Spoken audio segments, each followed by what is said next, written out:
Everyone strives towards a dream or objective in life. A grinning man with long brown hair looks up confidently as green leaves fall around him. The face of a bald, older man is grotesquely distorted by a powerful impact, indicating he has been struck hard.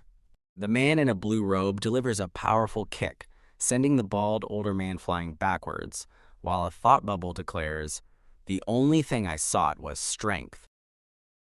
The man in blue lands gracefully on one knee as his narration reveals, "This was true even in my second life." A group of men stands watching in the background. A man in a brown robe furiously confronts the man in blue, yelling, "Son of a bitch! Do you have any idea who we are?"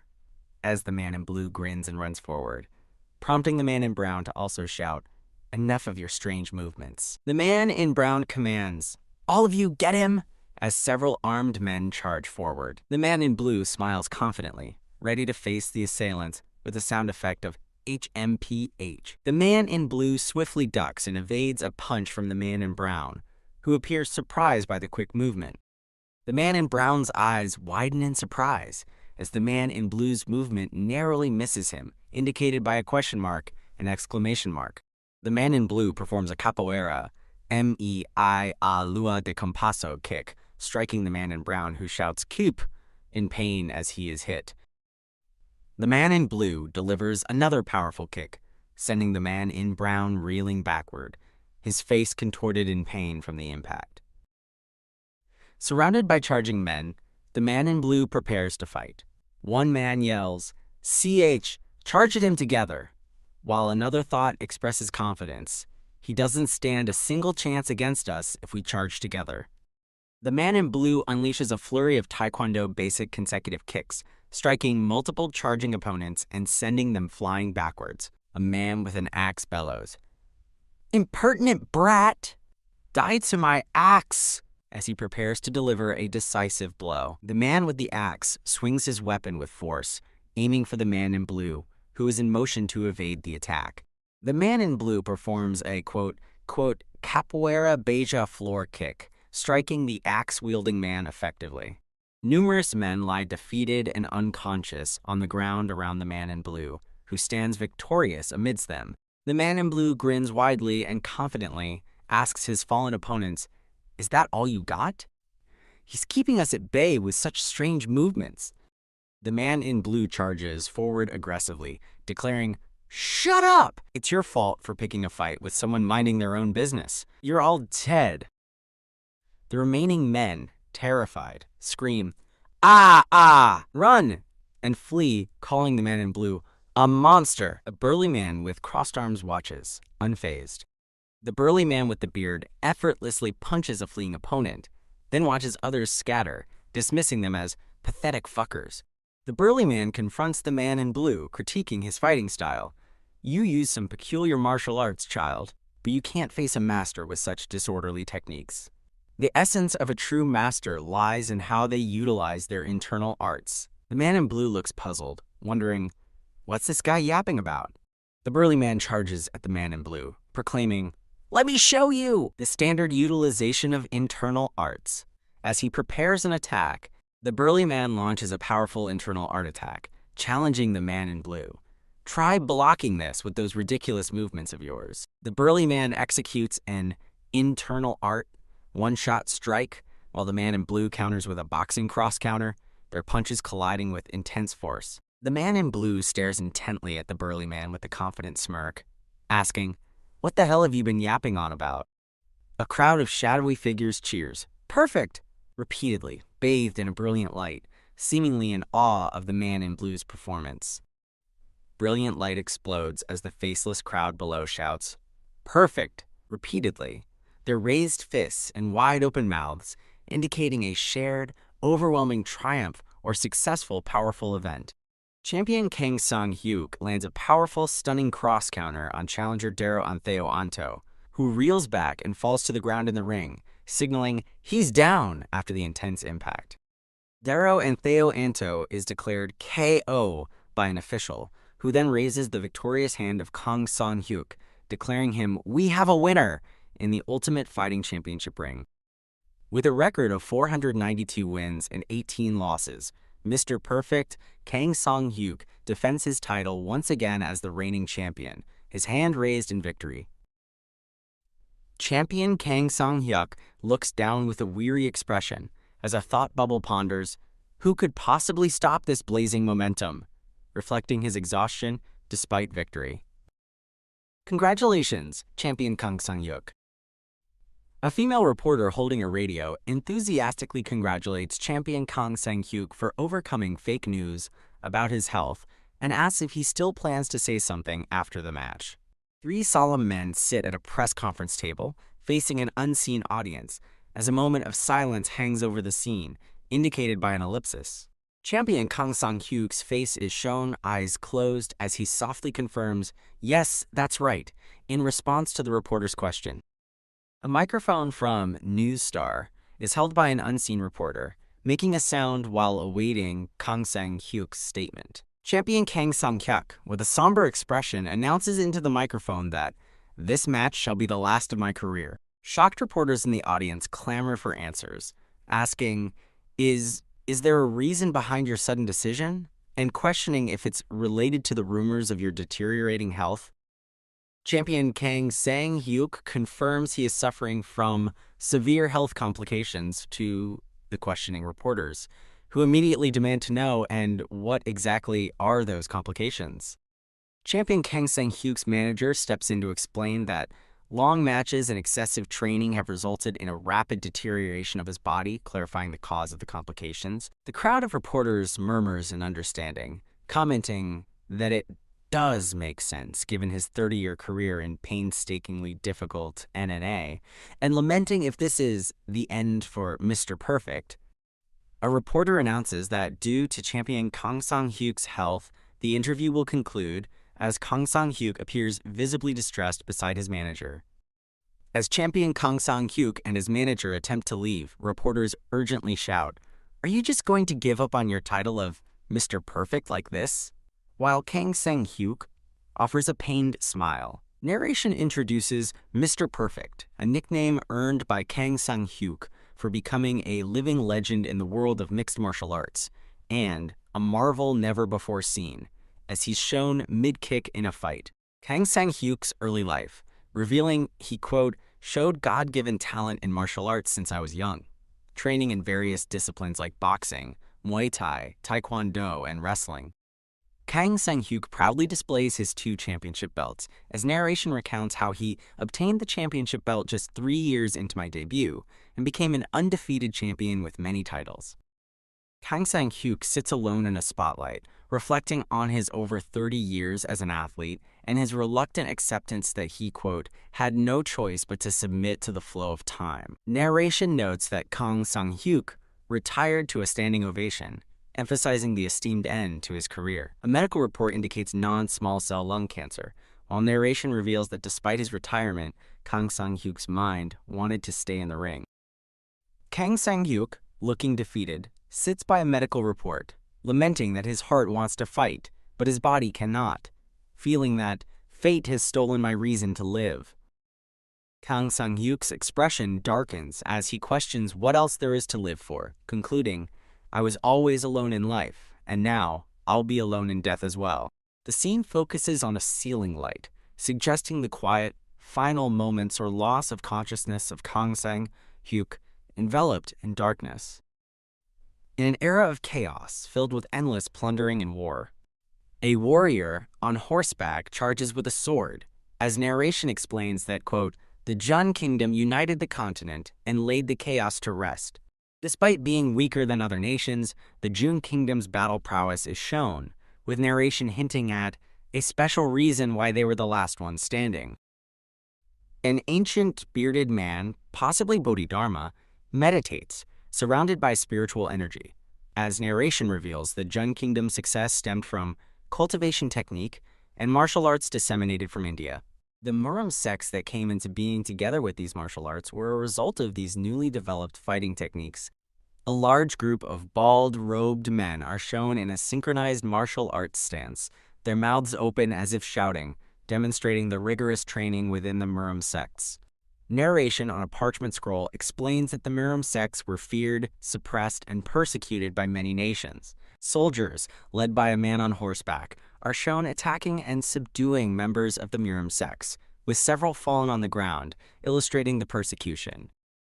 A parchment scroll reveals that Jusan, the king of the Jun kingdom, recognized that the strength of the Murim was necessary to win the war. A hand holds an official scroll towards several bowing Murim members, as the narration states that the Jun kingdom accepted and supported them. Ju Seong, the successor to the Jun kingdom's throne, sits on his regal seat. As narration explains, he further aided the Murim, agreeing to a non-aggression pact with them, which ultimately led to uniting the continent. A parchment scroll concludes the historical account, stating that the Jun kingdom ultimately emerged as the victor. That was the start of the Murim's golden age. But due to the occasional wars between the Orthodox sect and the demon cult, instigated by White Lotus, the state religion at the time, a cycle of prosperity and protest continued throughout history. Murim, it's always so interesting, especially these things they call internal arts. A woman holding a broom bursts into the room, shouting, "Sai, young master Yeon Hwitae, you're here again?" startling the boy.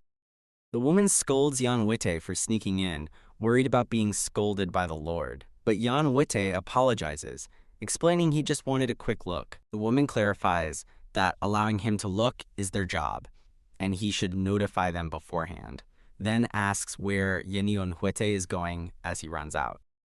Yeon Hwitae, running out the door, announces, "I'm off to play today too. I might be a little late," as the woman shouts after him to return before dinner. Yeon Hwitae runs past a building sign that reads Golden Tiger Wall, looking back with a bright smile and assuring the woman, "Don't worry." The woman sighs, commenting to a man that boys Yeon Hwitae's age have so much energy and that she worries he'll get into trouble every time he goes out.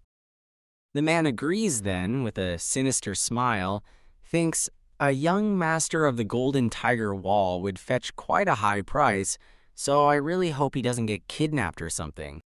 Yeon Hwitae is shown in a forest, performing a low squatting martial arts stance, practicing alone with focused effort. Yeon Hwitae stretches his body, grimacing and making sounds of exertion, indicating the strenuous nature of his training. Yeon Hwitae takes a deep breath, looking determined and slightly fatigued from his solo martial arts practice. Yeon Hwitae clenches his fists and declares, "Now then, that's enough stretching," preparing for the next phase of his training. Yeon Hwitae executes powerful martial arts moves in the forest, generating visible energy as the words "perfect" and "Mr. Perfect" appear, accompanied by the sound of "wah." Yeon Hwitae's face is shown with eyes closed and fists clenched, concentrating as the words "Mr. Perfect" appear in the background, signifying his inner connection to the title. Kang Sang Hyuk's face appears at the top of the panel, while a translucent image of a martial artist, resembling Kang Sang Hyuk, stands behind Yeon Hwitae in a modern fighting ring, as Yeon Hwitae assumes a fighting stance. A translucent figure of a challenger appears in the ring, facing Yeon Hwitae, as an announcer declares, "Here comes his challenger. What sort of match will he show us today? Now then, let the match begin." Yeon Hwitae's fierce expression dominates the panel, followed by him unleashing a powerful punch in the ring as the word "fight" appears. Yeon Hwitae dodges a punch from his opponent, thinking, he was aiming high. I can easily dodge something like this. Yeon Hwitae delivers a low kick, stating, quote, "I'll measure the distance using low kick and look for an opportunity." Yeon Hwitae's low kick connects forcefully with his opponent's leg, depicted with a sharp impact sound effect. Yeon Hwitae looks surprised as his opponent attempts a tackle, grabbing him by the legs during the fight. Yeon Hwitae reacts with wide eyes to the tackle, indicated by an exclamation mark, as a translator's note explains it as a wrestling technique. Yeon Hwitae realizes the opponent's tackle was a feint and grimaces, thinking, no, it's a feint. Yeon Hwitae delivers a powerful counterkick to his opponent's chest, causing them to exclaim, "Q!" as visible force emanates from the impact. Back in the forest, Yeon Hwitae executes intense martial arts moves, generating powerful energy bursts around him during his solo practice. Yeon Hwitae's eyes snap open with sharp focus, indicating a sudden return to full awareness or a moment of deep insight. Multiple translucent images of Yeon Hwitae demonstrate a rapid succession of martial arts strikes and kicks in the forest, showing his diligent and powerful practice. A man wearing a conical hat is seen observing Yeon Hwitae from behind a tree, discreetly watching his training. The observing man's face shows surprise and concern as he wonders, what is he doing there all by himself? Yeon Hwitae delivers a powerful punch and a subsequent kick, depicted with extreme force, causing the ground and air to ripple with impact. Yeon Hwitae looks surprised as a large tree in the forest behind him is split and falls, clearly impacted by the force of his earlier training. He exclaims, "E.H.!" Yeon Hwitae stands silently, looking up at the freshly snapped tree trunk, pondering the unexpected consequence of his martial arts practice. Yeon Hwitae reflects on the power of internal arts, wondering if he's in a fantasy world, and realizes it's been 9 years since he was reborn into the Murim with memories of his past life. Yeon Hwitae questions if his current reality is a dream, and whether his past self or present self is his true identity, admitting he cannot answer these fundamental questions while his past self, Kang Sang Hyuk, looms behind him. Narration states that regardless of era, both modern and Murim martial artists are fundamentally bound to pursue the path of martial arts. Yeon Hwitae feels lucky to be reborn into the Murim, a place where life and death are determined by strength, noting he couldn't fully act on his desires in his past life due to its laws and principles. Yeon Hwitae declares that in this Murim, he will not be restrained by anything and vows to make his name renowned once more. Yeon Hwitae stands with a resolute expression, with the translucent figure of Kang Sang Hyuk, his past self, positioned behind him, observing.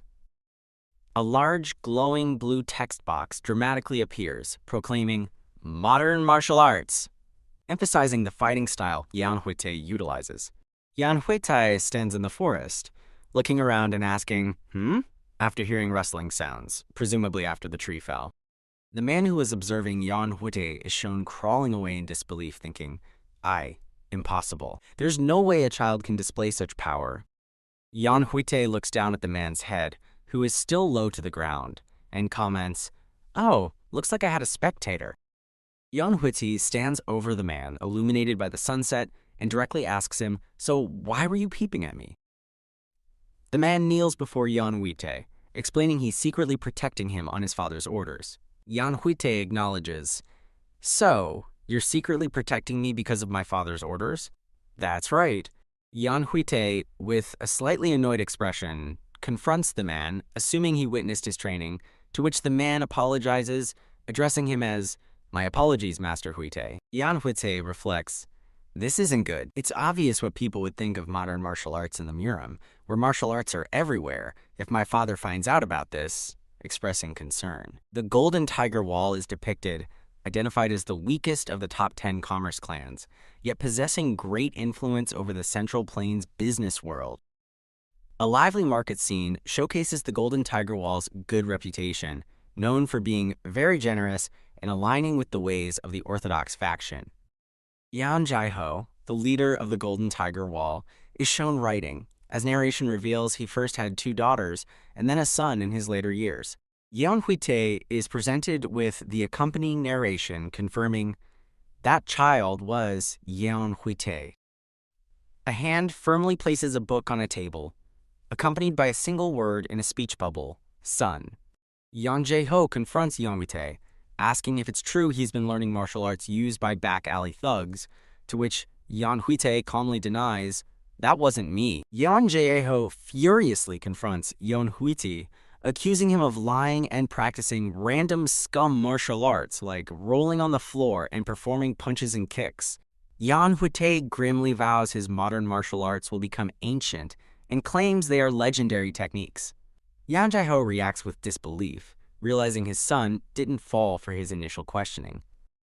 Yeon Hwitae declares he will find Yeon Hwitae a proper master for martial arts training, suggesting he become an external disciple at the nearby Manhwa sect. Yeon Hwitae defiantly refuses his father's suggestion, stating he doesn't want to and that his learned martial arts are already amazing, advanced techniques comparable to others. Jianghu is shocked by his son's obstinance, calling him a little brat, and wonders why his usually obedient son is so obsessed with such absurd practices. Jianghu firmly tells Yeon Hwitae that if he continues to be stubborn, he will be sent to Manhwa sect in 10 days, causing Yeon Hwitae to exclaim, "Father!" Yeon Hwitae suggests making a bet with Jianghu, which surprises his father, who questions the idea of a wager with a young brat like him.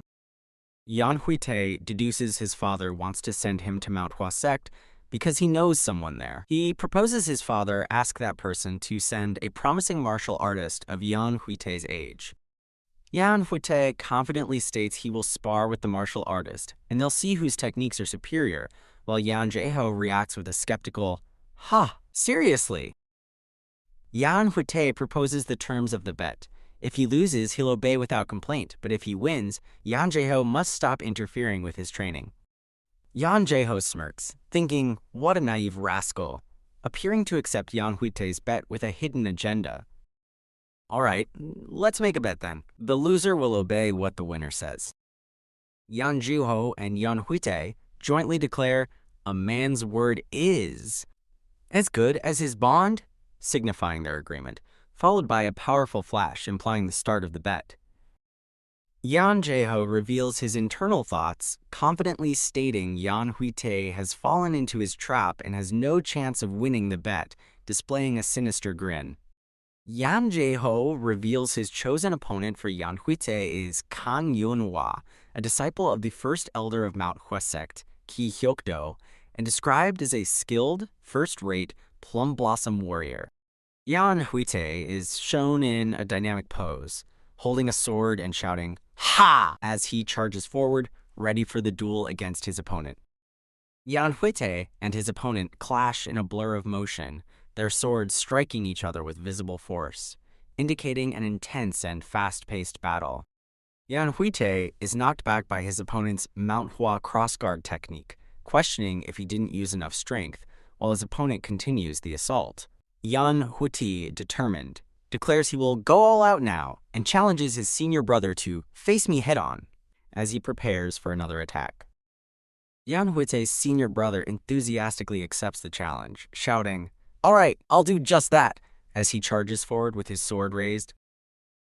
Yeon Hwitae unleashes his 6-combination sword technique with a focused expression, demonstrating his mastery of the powerful move. Yeon Hwitae executes a surfing strike, a powerful sword attack that seemingly sends his opponent sliding backward in surprise, with visible impact effects.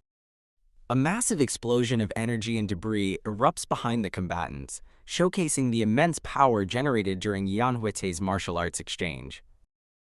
"Wow, you're becoming stronger by the day." The senior brother tells Yeon Hwitae, addressing her as Yeonhwa, that she will soon become Manhwa's first bloom, praising her rapid progress and potential. Kang Yeonhwa, identified as a direct disciple of Judo, joyfully thanks her senior brother and pledges to work even harder. She's described as having 5 stars in the 6-combination sword technique and liking sweets.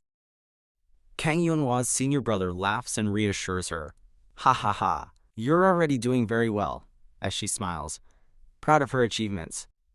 Kang Yeonhwa spots her master, Judo, in a doorway and excitedly calls out, "Master!" The Plum Blossom Warrior, Judo, is introduced as the first elder of Manhwa sect. He observes Kang Yeonhwa, admiring her talent and personality, wondering if this is what having a daughter feels like. Judo asks Kang Yeonhwa why she is there, reminding her of a meeting. She replies that she is there to tell him some good news. Judo invites Kang Yeonhwa to his friend's house, mentioning there will be lots of delicious food. Kang Yeonhwa joyfully anticipates eating sweets, while Judo confirms there will be more than just sweets. Kang Yeonhwa enthusiastically confirms if dumplings will be present, while another young disciple asks Judo what about him. Judo chuckles, assuring them both. Judo sternly tells Kang Yeonhwa there is a condition for attending the gathering, as Kang Yeonhwa eagerly raises her fist in anticipation. Judo reveals his friend wants Kang Yeonhwa to humble his son, Yeon Hwitae, who is learning, quote, weird third-rate martial arts. Kang Yeonhwa reacts with surprise, questioning the Black Dragon comment. A close-up shot shows Kang Yeonhwa's hands tightly gripping her staff, signaling her acceptance and readiness for the task. Kang Yeonhwa confidently declares she will teach the boy a lesson, while Ki Hyuk-do clarifies her effort is for the sake of his friend's son, Dumpling. Time passes, and a crowd gathers at the Golden Tiger training ground, discussing the upcoming spar between Yeon Hwitae and a Manhwa sect disciple, with one person correcting it's a spar, not a fight. Two men discuss Yeon Hwitae's strange, third-rate martial arts, and express concern he won't match the rising Manhwa sect disciple, worrying others might overhear their doubts. Yeon Jae-ho thinks to himself that, while he doesn't wish harm on Yeon Hwitae, his son will only mature after a significant humiliation. Yeon Jae-ho displays a sinister grin, while Yeon Hwitae, uncomfortable, tells his father to control his obvious inner thoughts and expression. Kang Yeonhwa observes with a curious, expression, indicating she has noticed something. Ki Hyuk-do apologizes for making Yeon Jae-ho wait, who assures him it's fine and asks about their accommodations. Yeon Hwitae thanks Ki Hyuk-do for their great rest and hospitality. Yeon Jae-ho is surprised, questioning if Kang Yeonhwa is just a kid, to which Ki Hyuk-do playfully retorts that Yeon Jae-ho is, "One too, you brat." Ki Hyuk-do announces that, with introductions concluded, they should begin sparring, and Yeon Jae-ho readily agrees, stating, "All right, leave it to us." Ki Hyuk-do lays down the rules for the spar, emphasizing it's not a fight to the death, no real swords are allowed, and serious injury is prohibited. Ki Hyuk-do continues the rules, explaining that the moment someone admits defeat or faints, the other will be declared the victor. Ki Hyuk-do concludes the rules by stating that if there's any risk of serious injury, the match will be stopped immediately. Ki Hyuk-do officially announces the start of the match between Yeon Hwitae and Kang Yeonhwa, as both participants prepare for the duel. A close-up shows Kang Yeonhwa's hands gripping her staff tightly, ready to engage in the spar. Kang Yeonhwa formally introduces herself as, quote, fourth-class disciple of Manhwa sect, Kang Yeonhwa, and declares she will use the six-combination sword technique. Yeon Hwitae announces, "I'm Yeon Hwitae," and strikes an unconventional and confident pose, ready to begin the spar. Kang Yeonhwa reacts with disbelief and anger at Yeon Hwitae's strange posture and that attitude of his. Kang Yeonhwa's internal thoughts reveal her annoyance, interpreting Yeon Hwitae's lack of formal introduction and strange posture as him looking down on her, despite proper etiquette. Kang Yeonhwa's eyes gleam with resolve as she vows to go all out and humble him, her staff glowing with power. Kang Yeonhwa charges at Yeon Hwitae, thinking she'll tie his movements with unseen vines and then beat you to a pulp. Kang Yeonhwa's binding technique encompasses Yeon Hwitae, and she expresses surprise, questioning if he's going to charge at me recklessly.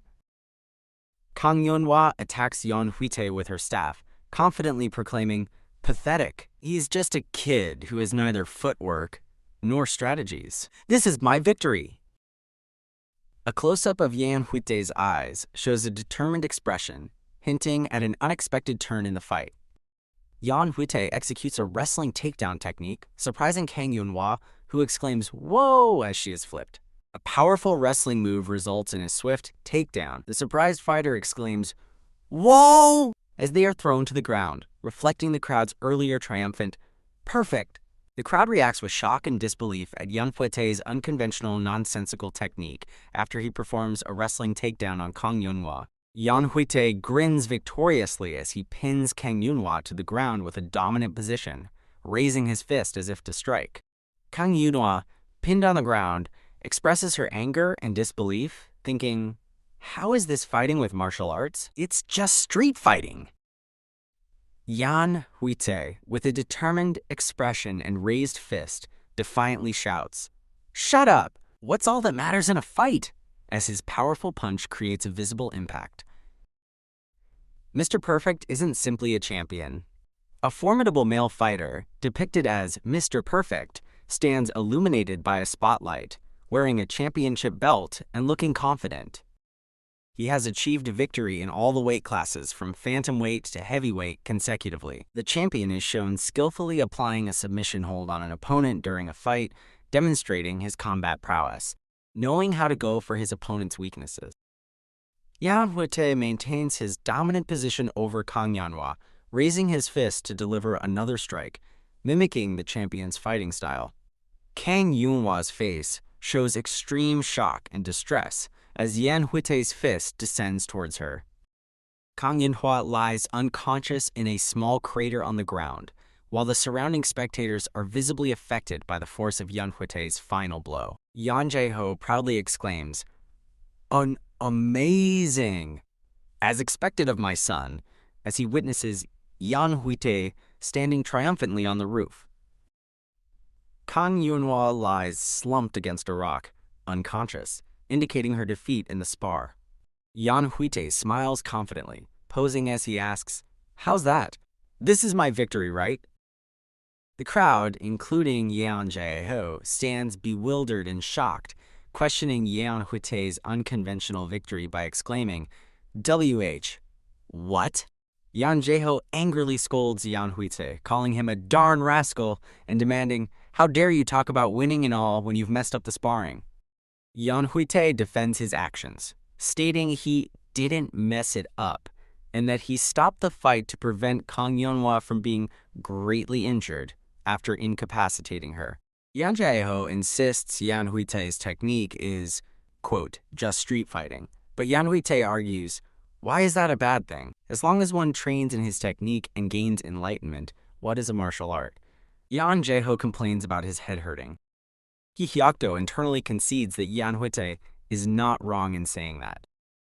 Ki Hyuk-do ponders Yeon Hwitae's precise control of internal energy at a young age, but admits, as a martial artist, he cannot acknowledge it as real sparring. Ki Hyuk-do approaches Yeon Hwitae, warning him that his current martial arts thinking is akin to unorthodox sects or demonic cults martial arts. Ki Hyuk-do advises Yeon Hwitae that martial arts involve more than seeking strength, emphasizing the importance of upholding chivalry and refining one's mind and body. Other spectators voice their agreement with Ki Hyuk-do, asserting that refined martial arts have a standard, and that seeking only strength would make one no different from a murderer. Yeon Hwitae challenges Ki Hyuk-do, asking about the difference between the indestructible demon, band song, and the unorthodox eccentric gallant king, both from the unorthodox faction, shocking Ki Hyuk-do. The legendary figure, Indestructible Demon Band Song, is introduced, standing amidst a desolate, rocky landscape, his presence ominous. The narration explains that Band Song later discovered a, quote, hideous side of him, depicted as him standing victoriously over ethereal, shadowy figures.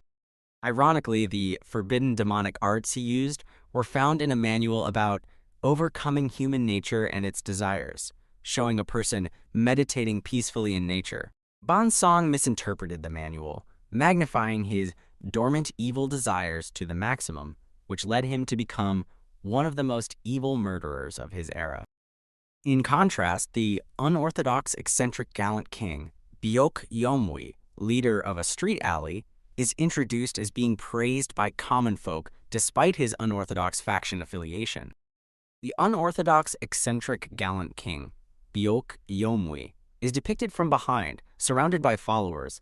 As narration explains, he sought strength endlessly to become a top 100 martial master and strictly forbade misdeeds.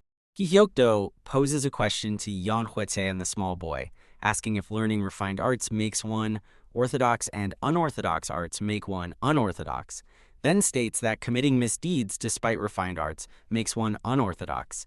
Yeon Hwitae, with a determined expression, concludes his argument by stating that if one lives with an orthodox mindset despite learning unorthodox martial arts, they should be considered a true orthodox martial artist. Ki Hyuk-do internally concedes that Yeon Hwitae's argument is sound and questions if he has been biased all this while, indicating a shift in his perspective. Ki Hyuk-do's internal monologue continues, reflecting on his previous belief that the unorthodox only seek strength, while the orthodox refine minds and bodies chivalrously, as a shadowy figure is shown behind him. Yeon Hwitae internally questions why Ki Hyuk-do is taking his argument so seriously, thinking he should just say that everyone has their own personal preferences, with a slightly exasperated expression. A close-up on Ki Hyokdo's intense, focused eyes with speed lines indicates a profound realization or sudden understanding. Ki Hyokdo stands tall, enveloped in vibrant blue energy, signifying a powerful breakthrough or state of enlightenment has been achieved. Yeon Hwitae peeks from behind a door, looking utterly shocked and exclaiming, "Ha! How could this be?" upon witnessing Ki Hyokdo's transformation. Another man congratulates Ki Hyokdo, exclaiming that he has gained enlightenment, calling it a great blessing for the Manhwa sect. Ki Hyokdo humbly dismisses the praise, stating it's nothing that grand, and explains he merely gained enlightenment, that there's an even greater wall ahead, indicating continued potential for growth. Other men excitedly praise Ki Hyokdo's enlightenment, believing that if he sees another wall, he will soon reach the level of a supreme peak martial master, showing great admiration. Yeon Hwitae internally criticizes the situation as a, quote, teenage Manhwa cliché, questioning how Ki Hyokdo gained enlightenment from his words, finding the development illogical despite being in a different world. Yeon Hwitae vehemently asks Ki Hyokdo if he won the spar, to which Ki Hyokdo reluctantly concedes, that's true, but acknowledging Yeon Hwitae's victory. Yeon Hwitae triumphantly declares to his father that he won the bet. Yeon Jae-ho, lying on the ground, grumbles that it's his business principle not to break promises, calling Yeon Hwitae a rascal. Ki Hyokdo calls out to Yeon Hwitae by name, Yeon Hwitae, prompting Yeon Hwitae to reply, "Yes?" Ki Hyokdo bows respectfully to Yeon Hwitae, thanking him for the enlightenment he gained and offering a spar as a gesture of gratitude, asking if Yeon Hwitae will accept it. Yeon Hwitae looks visibly distressed and hesitant, internally questioning, is there really a need to, at the prospect of sparring Ki Hyokdo. Yeon Jae-ho angrily scolds Yeon Hwitae, emphasizing that sparring with Ki Hyokdo is a rare opportunity to witness the great Manhwa sect's martial arts with his own eyes. Ki Hyokdo adds a condition to the spar, promising a reward if he is satisfied with their fight, prompting Yeon Hwitae to ask, "A reward with interest?" Ki Hyokdo observes that Yeon Hwitae seems to have only learned the three-element cultivation technique and offers to help him learn any cultivation technique he desires as a reward. Yeon Hwitae excitedly confirms if Ki Hyokdo will truly help him find any cultivation techniques. Ki Hyokdo reiterates it depends on satisfaction, and Yeon Hwitae adds another condition. A close-up of Yeon Hwitae's face shows his eyes glowing with a mischievous, sinister grin, indicating his cunning and ambitious intentions behind the added condition. Ki Hyokdo internally notes the ambition of a kid not even 10 years old, wanting to defeat a peak martial master, then smiles, contemplating the situation. Ki Hyokdo agrees to Yeon Hwitae's implied challenge, promising to help him whenever he asks for help if Yeon Hwitae wins, effectively placing himself in Yeon Hwitae's debt. Yeon Hwitae enthusiastically accepts, thinking he can get a cultivation technique and a Manhwa sect elder indebted to him, then declares, "All right, let's start right away." Yeon Hwitae looks surprised, noticing Kang Yeonhwa, who appears to be awake and standing silently in the background, having recovered from their previous spar. A close-up shows Kang Yeonhwa's face with a dark, intense expression and glowing red eyes, signaling her reawakening and potential anger or desire for revenge. Yeon Hwitae is heard laughing nervously off-panel, internally thinking he feels, quote, kinda sorry for her, implying he recognizes Kang Yeonhwa's returning consciousness and possible animosity. Ki Hyokdo holds a sword, asking Yeon Hwitae if he's ready for their spar, to which Yeon Hwitae confidently replies, "Yeah," while Kang Yeonhwa stands by silently. Yeon Hwitae prepares to spar Ki Hyokdo, declaring, "Let's start then," as a crowd of observers watches the two martial artists. An off-panel character expresses awe, stating it's amazing to see a Manhwa sect elder fight in person. Two male onlookers comment on the spar, noting they are staying still, unlike the previous match, and that the atmosphere has become quite serious. A large foot steps forward, emphasizing the powerful presence of Ki Hyokdo as he holds his sword, ready for the spar. Yeon Hwitae observes Ki Hyokdo, realizing he is a martial master with internal energy spread around him, concluding that charging in recklessly would lead to defeat. Yeon Hwitae internally debates his strategy, acknowledging he lacks a weapon and is at an extreme disadvantage, considering a feint but ultimately deciding against a half-assed attempt. Yeon Hwitae, with a determined expression, lunges forward, proclaiming that the only way to inflict fatal damage is to take some damage first. Ki Hyuk-do internally expresses surprise that Yeon Hwitae can perceive his domination radius, musing that he didn't think there was a child more talented than Yeonhwa. Ki Hyuk-do smiles confidently, stating, "I'll surprise you a little then," as Yeon Hwitae charges into his red glowing domination radius. Ki Hyuk-do's red glowing domination radius expands rapidly, pushing back the onlookers as Yeon Hwitae struggles within its growing influence.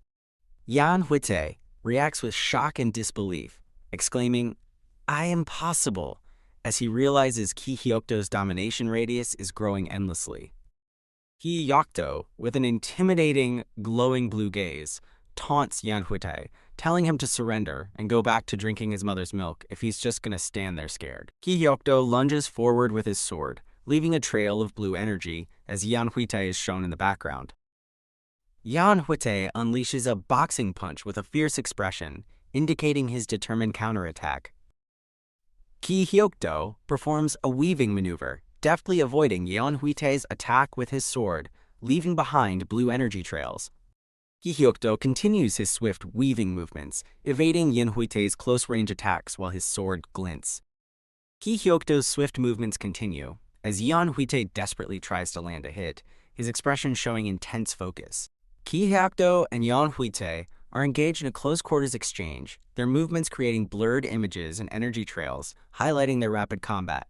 Ki Hyuk-do internally praises Yeon Hwitae's interesting footwork, observing that the boy is moving in unexpected trajectories and leading his attacks.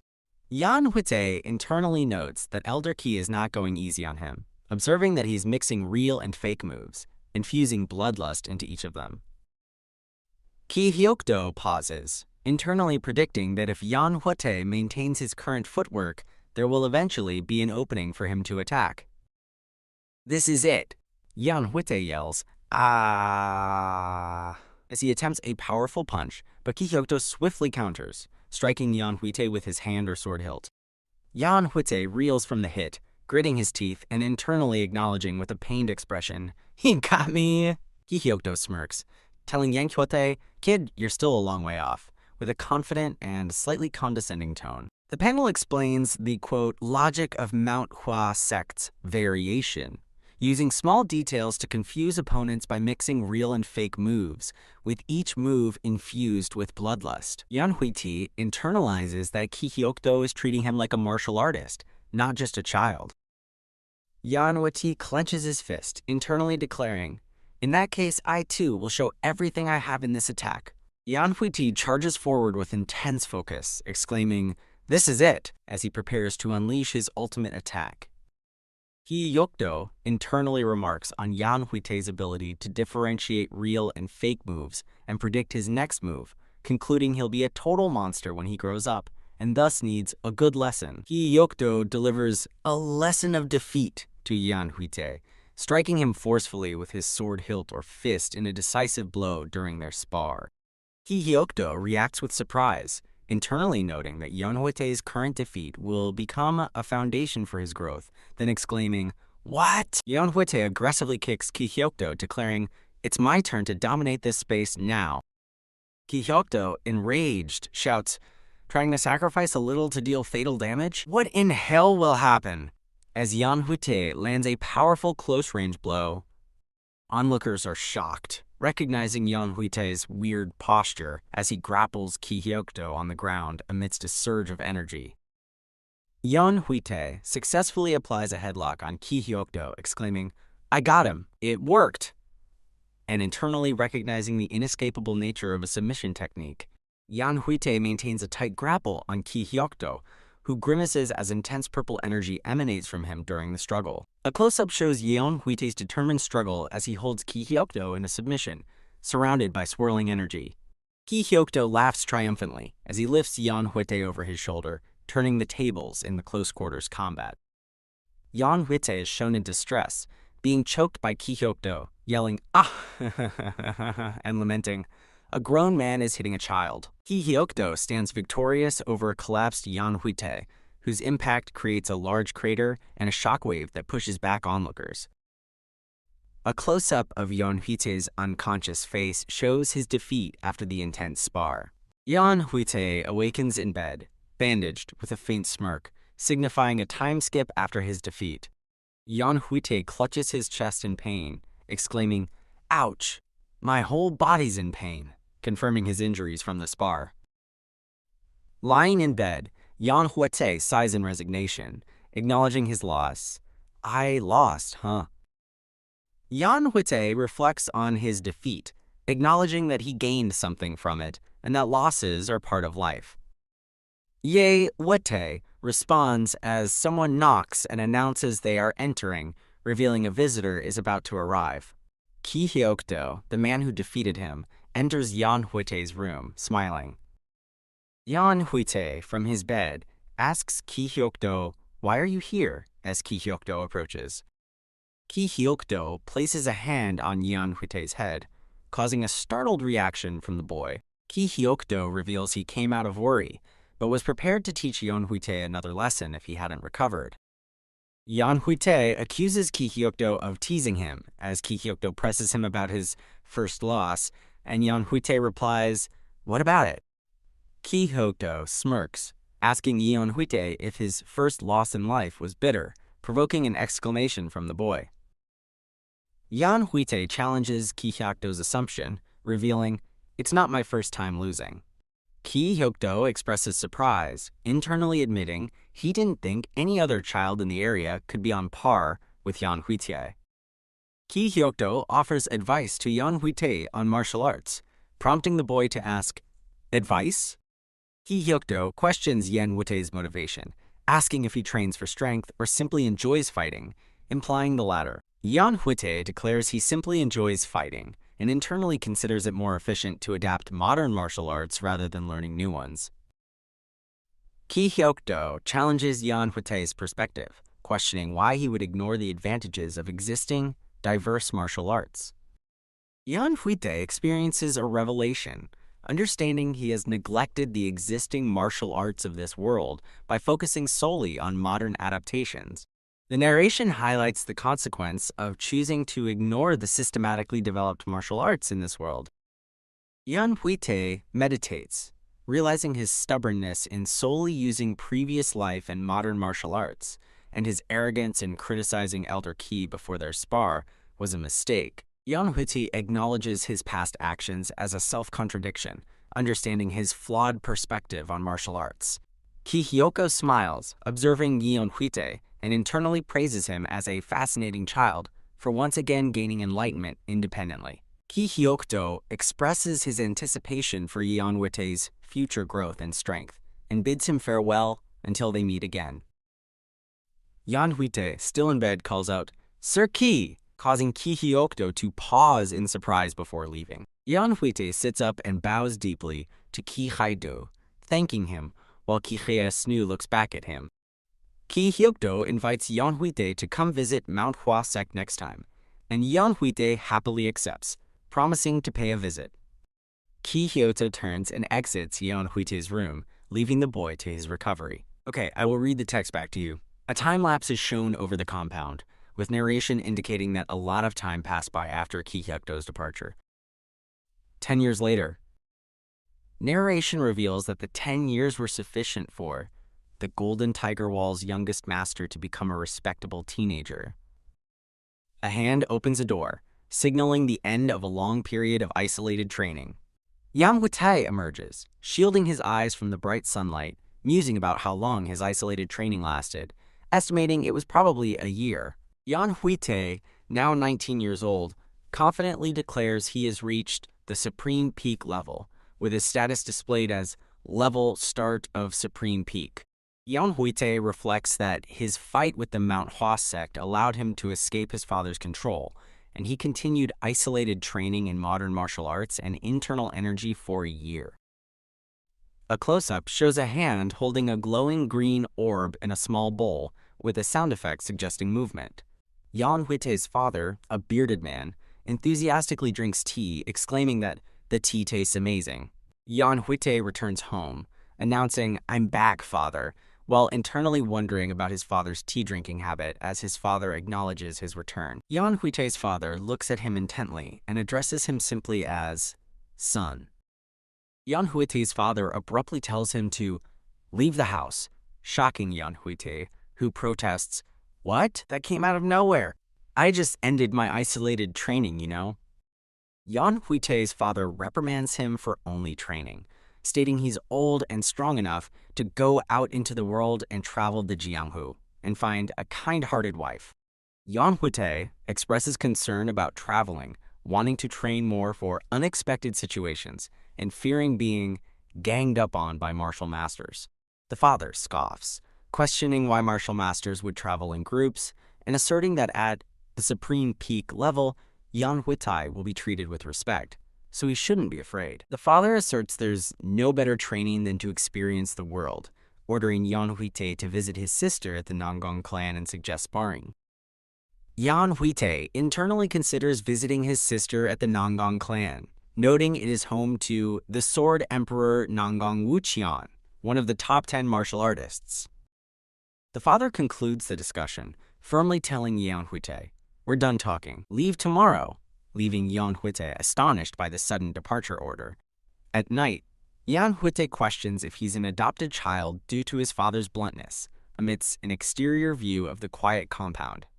The next morning, Yeon Hwitae prepares to leave the Golden Tiger Wall, addressing his family and everyone present. Yeon Hwitae smiles confidently, telling his family he'll send updates, even though they won't meet for a while. Yeon Hwitae's family waves goodbye, reminding him to eat and send a messenger pigeon if he ever needs help. Yeon Hwitae departs from the Golden Tiger Wall, hearing farewells, and internally feels a newfound excitement about traveling the Jianghu, something he never experienced in his previous life. Yeon Hwitae confidently declares it's time to see the results of his training and anticipates meeting strong individuals in Murim, stating, "Wait for me, for I'll soon become." Yeon Hwitae's gloved hand clenches tightly, and he then draws a short, gleaming dagger with a quick, sharp sound. Yeon Hwitae smiles, confirming that the equipment he personally requested is working perfectly fine. Yeon Hwitae walks along a path, musing that this quiet journey through the Jianghu is unexpectedly different from the exciting one he had dreamt of. Yeon Hwitae's face is shown in a close-up as he smiles faintly, saying, "Well, all right then." Yeon Hwitae propels himself into the air, suggesting, "Shall we pick up the pace?" as he flies, demonstrating his qinggong. A bustling entrance to a city is shown, with people queuing alongside carts pulled by horses and guards holding spears. Two men in the queue complain about the long wait at the city entrance, one wishing he had qinggong to fly past, while the other dismisses the idea of people flying, finding the world is round more believable. High above the queue, Yeon Hwitae is seen flying through the sky, much to the wide-eyed astonishment of the two men below. Yeon Hwitae lands forcefully, generating a shockwave that kicks up dust, having successfully bypassed the city entrance queue. Yeon Hwitae looks around, shading his eyes, commenting on how convenient qinggong is, but wondering about his current location. Yeon Hwitae asks where he is, and one of the men who saw him fly, shocked, identifies it as one of Henan Province's 3 biggest cities. Yeon Hwitae then asks for directions to Anhui Province. The man advises Yeon Hwitae to go to Luoyang for Anhui Province, and suggests staying in the current city if he's not in a rush, still pondering if the world is truly round. The man recommends the inn, rumored to serve great food, prompting Yeon Hwitae to happily agree to stay there today. Yeon Hwitae thanks the men for the information and waves goodbye as he heads into the city, while one of the men thanks him for showing them an amazing sight. Two bald men with beards discuss Yeon Hwitae, confirming they saw his display and that his clothing reveals his identity. A table is set with a meal, featuring 2 whole roasted fish, a plate of steamed buns, and several bottles. 3 patrons in an inn discuss the phantom armor tyrant King Mu Ki-hyung, confirming he is one of the top 100 martial masters known for wearing armor. One patron reveals that, quote, the phantom armor tyrant king's disciple is expected to visit the Nangong clan, and another inquires about the purpose of the visit. It is explained that the Phantom Armored Tyrant King owes a great debt to the Sword Emperor Sir Nangong Jucheon and is therefore sending his disciple to present a gift. The patron adds that the Nangong clan is preparing a grand welcome for the disciple, prompting a question about the nature of a gift that warrants such a reception. Yeon Hwitae is visible at a nearby table. Yeon Hwitae, eating a bun, realizes the Phantom Armored Tyrant King's disciple is also going to the Nangong clan, excitedly thinking he might get to witness the king's martial arts. A loud voice demands, "Open up the path. Don't stand in our way," startling the inn's patrons, who wonder what's happening and fearfully suggest running away. A forceful impact shakes the inn, signaling a violent entry as tables and people are thrown around. Ha ha ha ha. The Dark Heavens sect will be taking over this inn from this moment on. The large bald leader, identified as the undefeated solitary shield Gwang Suak, assures patrons nothing scary will happen if they cooperate, leaving them wondering why a peak martial master is in such an inn. Gwang Suak clarifies that they are there for business with the Phantom Armor Tyrant King's disciple as other gang members walk through the inn. Two male patrons express shock that the Phantom Armor Tyrant King's disciple is in the inn, reflecting on the proverb that it's hard to notice something close to you. Yeon Hwitae sips his drink, internally musing that he doesn't know the disciple, but realizes they will be in significant trouble now that the vermin are aware of their presence. Yeon Hwitae quietly sips his drink, observing the ongoing situation at the inn. The large bald leader, Gwang Suak, confronts Yeon Hwitae, demanding, "Oi, Phantom Armored Tyrant King's disciple, come with us." Yeon Hwitae nervously denies being the Phantom Armored Tyrant King's disciple, but Gwang Suak dismisses his plea, stating they recognized him by his armor. Gwang Suak and his subordinates mock Yeon Hwitae, believing him scared, and demand he hand over the present for the Nangong clan in exchange for his life. Gwang Suak internally gloats, envisioning himself consuming the, quote, Heaven Ascension Elixir to reach supreme peak level and subsequently dominating the region. Yeon Hwitae contemplates that the men before him do not seem to be amenable to reason or negotiation. Yeon Hwitae looks at his armored hands, concluding that he is left with no choice but to act. Yeon Hwitae begins to walk away, prompting one of Gwang Suak's men to shout to their boss that he is running away. Gwang Suak smirks, rhetorically asking his subordinate, "Does he look like he's running away?" Yeon Hwitae turns back with a confident smirk, telling the men, "What are you guys doing? Come along." Yeon Hwitae is shown standing alone in a forest clearing, surrounded by Gwang Suak and his group. Gwang Suak tells Yeon Hwitae it is not too late to hand over the Heaven Ascension Elixir quietly. Yeon Hwitae furiously charges at Gwang Suak, yelling, "Shut up! I'm not the Phantom Armor Tyrant, King's disciple." Gwang Suak laughs maniacally, declaring that Yeon Hwitae has a death wish and he will kill him. Yeon Hwitae executes a powerful spinning back elbow in mid-air, striking Gwang Suak as he attempts a punch. Yeon Hwitae delivers a devastating blow, sending Gwang Suak flying through the trees with immense force. Gwang Suak's subordinates are shocked, exclaiming, "WH, what the hell?"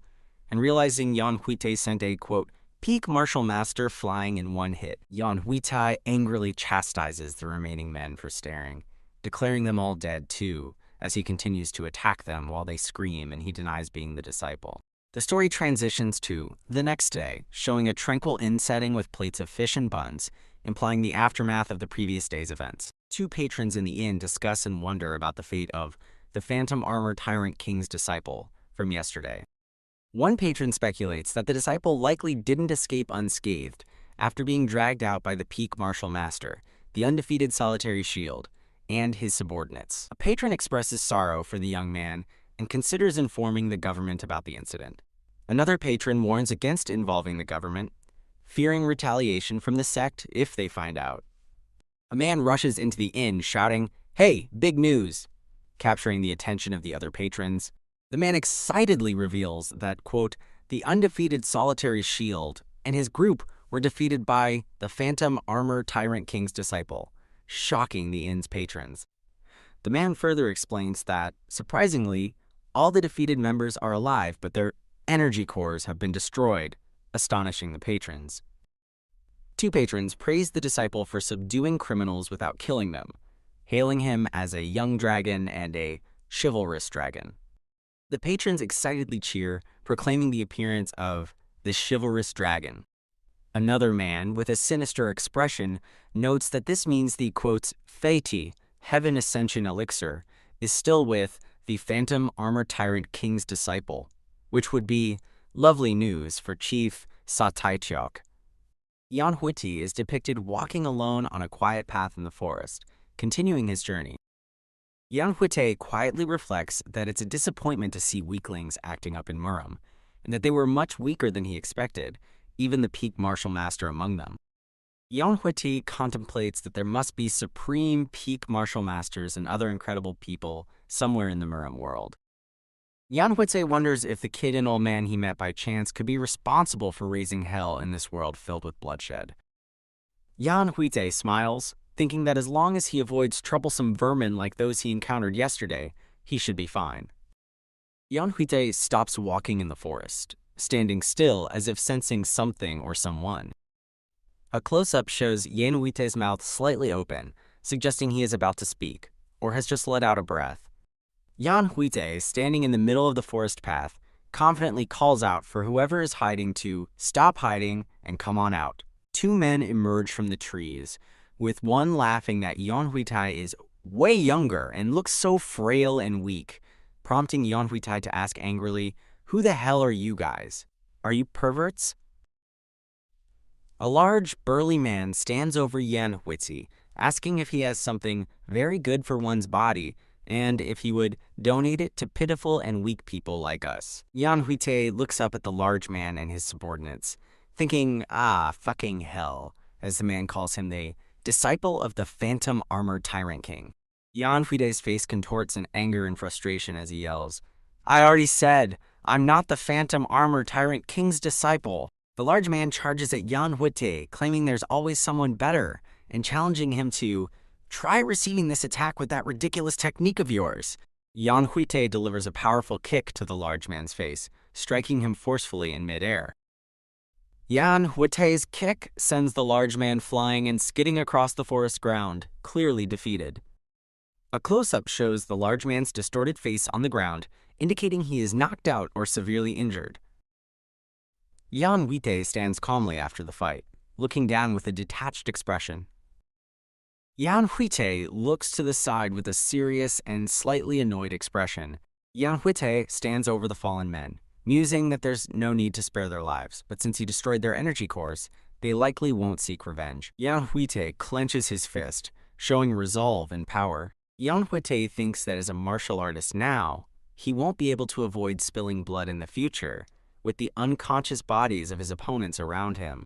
Yeon Hwitae looks forward with a grim, determined expression, standing amidst the defeated foes. A panoramic view shows a village engulfed in flames, with buildings burning and smoke rising, suggesting a brutal attack. A man kneels, desperately pleading for his life to an unseen assailant, revealing he has a wife and children. An imposing, long-haired man with glowing purple eyes delivers a brutal blow, implied to be fatal, with blood splattering. The man's hand drops lifelessly, covered in blood, indicating his death. The long-haired man, referred to as Fist Demon, licks blood from his fingers with a sinister expression. Fist Demon explains that he killed the whole village because it upset him, stating the victim shouldn't have appeared before him. He is identified as a martial artist about to reach the supreme peak level. Another man with a similar sinister appearance tells Fist Demon they don't have time to waste, urging him to move. This second man, identified as Palm Demon, states they need to find the Phantom Armor Tyrant King's disciple before he reaches the Nangang clan. He is also described as a martial artist about to reach the supreme peak level. Palm Demon assures someone that the disciple hasn't reached Luoyang yet, claiming they got good sources while walking past the burning village and dead bodies with the other man. The scene opens with a fiery background, suggesting the aftermath of a powerful attack or intense energy. Luoyang, Yeon Hwitae, and two other men sit around a campfire. One man instructs him on the direction to Luoyang, and Yeon Hwitae agrees to travel together, enjoying the companionship. Yeon Hwitae reflects that this should be the end of annoying people after him, and wonders about the real phantom armored tyrant king's disciple, while an image of the large man from before angrily denies being the disciple. Yeon Hwitae, walking in the forest, suddenly senses something and exclaims, "At an, as sounds of a distant scream and loud impact ripple through the air. A powerful, explosive burst of red and yellow energy, accompanied by intense sound effects, signifies a massive impact or attack. The aftermath of a devastating attack is shown, with a large crater on the forest path and shattered trees around it, emitting smoke. Yeon Hwitae and the two men he was with crouch in the debris, with one man coughing thanks for saving them, and Yeon Hwitae urging them to leave as it's dangerous. The two men previously identified as Fist Demon and Palm Demon appear, with one remarking that he was right about Yeon Hwitae not reaching Luoyang yet, and the other agreeing. Yeon Hwitae shouts at the two demons, emphatically denying he is the Phantom Armor Tyrant King's disciple, and ordering them to just go back, as his two companions flee behind him. Fist Demon and Palm Demon smirk at Yeon Hwitae, mocking his denial and expressing disbelief that he speaks to them so fearlessly. Palm Demon, with a sinister smile, declares their identity to Yeon Hwitae. "We're the Fist Palm Twin Demons." Narration explains that the Fist Palm Twin Demons were notorious villains from the previous generation, known as brutal bandits who killed without reason. Further narration reveals the Twin Demons became public enemies in the previous Murim generation, but evaded capture using their exclusive Qinggong techniques and abnormally sharp instincts. The two demons stand on the forest path, with one stating they were planning to take a break until reaching a certain level. Palm Demon completes the thought, revealing they heard news that Yeon Hwitae had the Heaven Ascension Elixir as energy crackles around him. Yeon Hwitae swiftly evades an incoming attack by a charging opponent, deftly moving backwards across the forest path. Yeon Hwitae is struck by a powerful force, sending him flying backwards and colliding with a tree, causing him to cry out, "Ku!" Fist Demon furiously attacks Yeon Hwitae with a dark purple energy strike, screaming at Palm Demon for launching a sneak attack, "You coward." Yeon Hwitae internally assesses the situation, noting the attack is fast but simple, and surprisingly sees it as an opportunity to close the gap. Yeon Hwitae grimaces in pain, holding his chest, and thinks that if not for his armor, his heart would have been plucked out. Palm Demon taunts Yeon Hwitae, questioning if he thought weaklings could read his swift moves, before unleashing another attack, remarking that Yeon Hwitae is, quote, "so damn open," prompting Yeon Hwitae to think, "Shit!" Palm Demon unleashes a powerful, wide-range attack called Ballistic Destruction Palm, sending a large purple energy wave across the forest. Palm Demon expresses surprise, saying, "Hotilde, I guess you're not an ordinary kid, huh?" as Yeon Hwitae stands firm, emitting a powerful blue aura. Fist Demon and Palm Demon advance towards Yeon Hwitae, with Palm Demon suggesting they end the fight quickly, and Fist Demon acknowledging Yeon Hwitae as interesting prey. Yeon Hwitae observes his opponents, assessing that both are at the peak level and their fighting styles are roughly equivalent. Fist Demon charges at Yeon Hwitae with a powerful, shadowy attack, as Yeon Hwitae prepares himself, realizing it's useless to regret the situation now. Fist Demon unleashes his devastating Fatal Fist technique, striking Yeon Hwitae with a concentrated burst of dark, purple energy. Yeon Hwitae realizes he cannot simply dodge, as Palm Demon is strategically looking for an opening, intentionally leading Fist Demon's attack in the opposite direction. Yeon Hwitae continues to analyze Palm Demon's precise and unfamiliar footwork, recognizing the coordinated threat they pose. Fist Demon attacks with purple energy, thinking he won't be made a fool of, while Palm Demon unleashes his Ballistic Destruction Palm, a wide-range purple energy wave continuing to sweep through the forest. Yeon Hwitae is caught in the combined purple energy attacks from both Fist Demon and Palm Demon, reacting to the simultaneous powerful assault. Fist Demon glares furiously, demanding, "Do you think you can survive just by running behind me?" Fist Demon performs Swift Snake Thrust, striking Yeon Hwitae, who cries out, "Gek!" from the impact. Fist Demon's hand closes in on Yeon Hwitae's chest, declaring, "This is it for you!" Palm Demon strikes Yeon Hwitae with a focused purple energy attack, aiming for a critical blow. A sharp, swift sound effect indicates an intense, rapid movement or impact. Yeon Hwitae counters with a powerful kick, striking Fist Demon with blue energy, sending him flying and spitting blood, while Yeon Hwitae lands, crying, "Cool!" Palm Demon reacts in shock and rage, screaming, "Bastard! What the hell did you do to the Fist Demon?" Yeon Hwitae stands over the defeated Fist Demon, stating, "Can't you tell? You guys are being punished because you like to kill people without thinking twice." Palm Demon, enraged, yells, "Shut up!" as menacing purple eyes and energy surround him, declaring, "Fuck the Heaven Ascension Elixir. I'll crush you into fine dust." Palm Demon unleashes Ultimate Demolition Palm, a massive purple energy attack that carves a deep crater into the forest path, with Fist Demon still lying within it. Palm Demon smirks, believing Yeon Hwitae is destroyed, and laughs, "Cuckoo, how dare you act arrogantly? Looks like you turned into dust, along with the Heaven Ascension Elixir." Yeon Hwitae suddenly appears flying high in the sky, shocking Palm Demon and demanding, "Who the hell turned into dust?" Palm Demon asks, "You! Since when did you jump up?" Yeon Hwitae, still airborne, tells them to surrender to save their lives. But Palm Demon, preparing another attack, yells, "You fool! Even if you use Qinggong, you won't be able to dodge this attack." Palm Demon attacks with Ballistic Destruction Palm, as Yeon Hwitae prepares a defensive or counter move with blue energy. Yeon Hwitae executes a powerful Taekwondo turning hook kick, spin kick, striking Palm Demon with precision and force. Yeon Hwitae's kick connects powerfully, sending Palm Demon sliding backward along the ground, leaving a visible trail. Palm Demon's face shows pain and shock, with blood splattered from his mouth after being struck.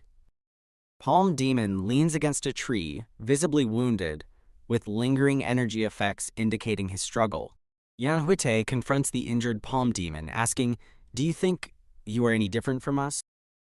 Palm Demon, with a bloody smirk, responds, "Just because we've killed more people than you doesn't change the fact that you will soon get addicted to killing and become obsessed with it too."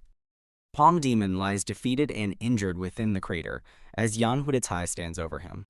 Yeon Hwitae, with a bloody lip, confidently asserts, "We don't know that just yet." Fist Demon and Palm Demon lie defeated and injured on the ground, while Yeon Hwitae looks on seriously, indicating the end of their battle. Yeon Hwitae walks away from the two unconscious demons, who remain sprawled on the ground.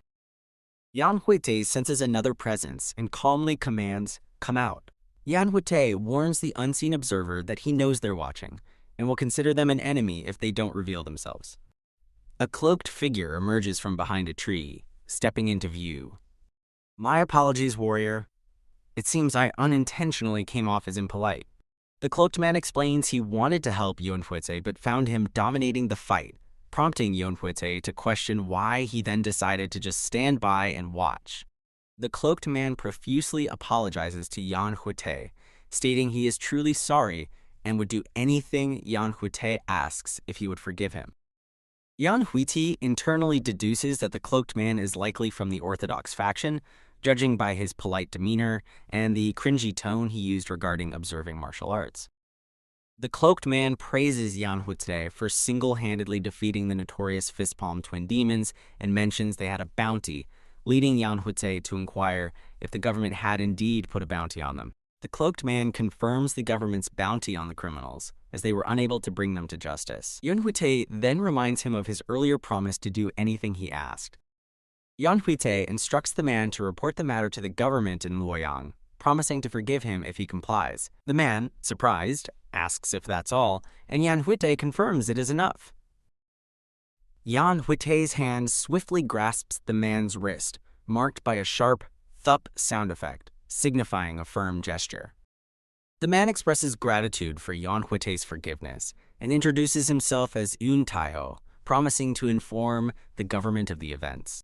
Yeon Hwitae introduces himself and then bids Eun Tae-ho farewell, suggesting they may meet again if fate allows. A serene exterior shot displays the impressive architecture of the Luoyang province government building under a clear sky.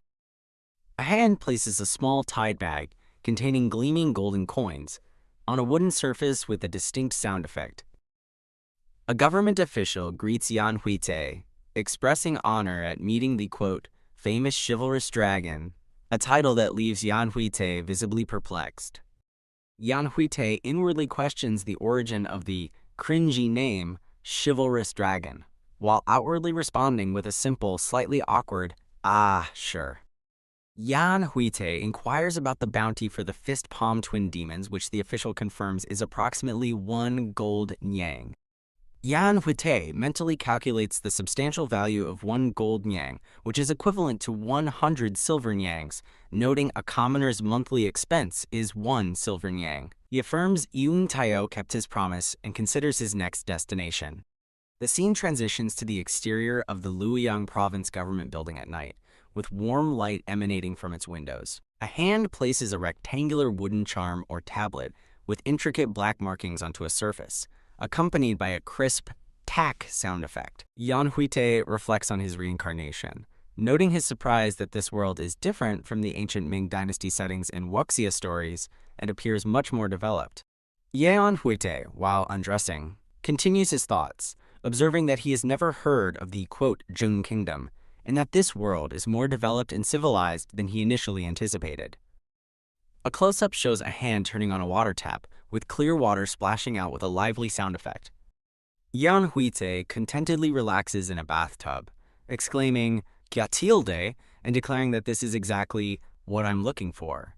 Yeon Hwitae observes a figure performing a technique with charms and magic, noting the world feels more like a fantasy than Wuxia, and expects to learn more as he travels. A wide shot shows the exterior of the building at night, lit by soft interior glows, creating a peaceful atmosphere. Yeon Hwitae lies in bed, appearing feverish and making pained gurgling sounds, with a line of drool trickling from his mouth. Yeon Hwitae is shown sitting by Yeon Hwitae's bedside, who is lying sick in bed, indicating concern. A close-up reveals Yeon Hwitae's worried eyes, peering from beneath his mask and hood, suggesting deep concern for Yeon Hwitae's condition. Yeon Hwitae is restless in his sleep, making soft grunting sounds, while still appearing unwell under his covers. Yeon Hwitae is seen on the floor, actively searching through Yeon Hwitae's scattered belongings, indicating he is looking for something specific. Yeon Hwitae, still masked, expresses frustration, wondering where it is hidden and asserting that it was definitely here, though, as he searches. Yeon Hwitae suddenly sits up, confronting the startled Yeon Hwitae with a stern warning, "You shouldn't be thieving around."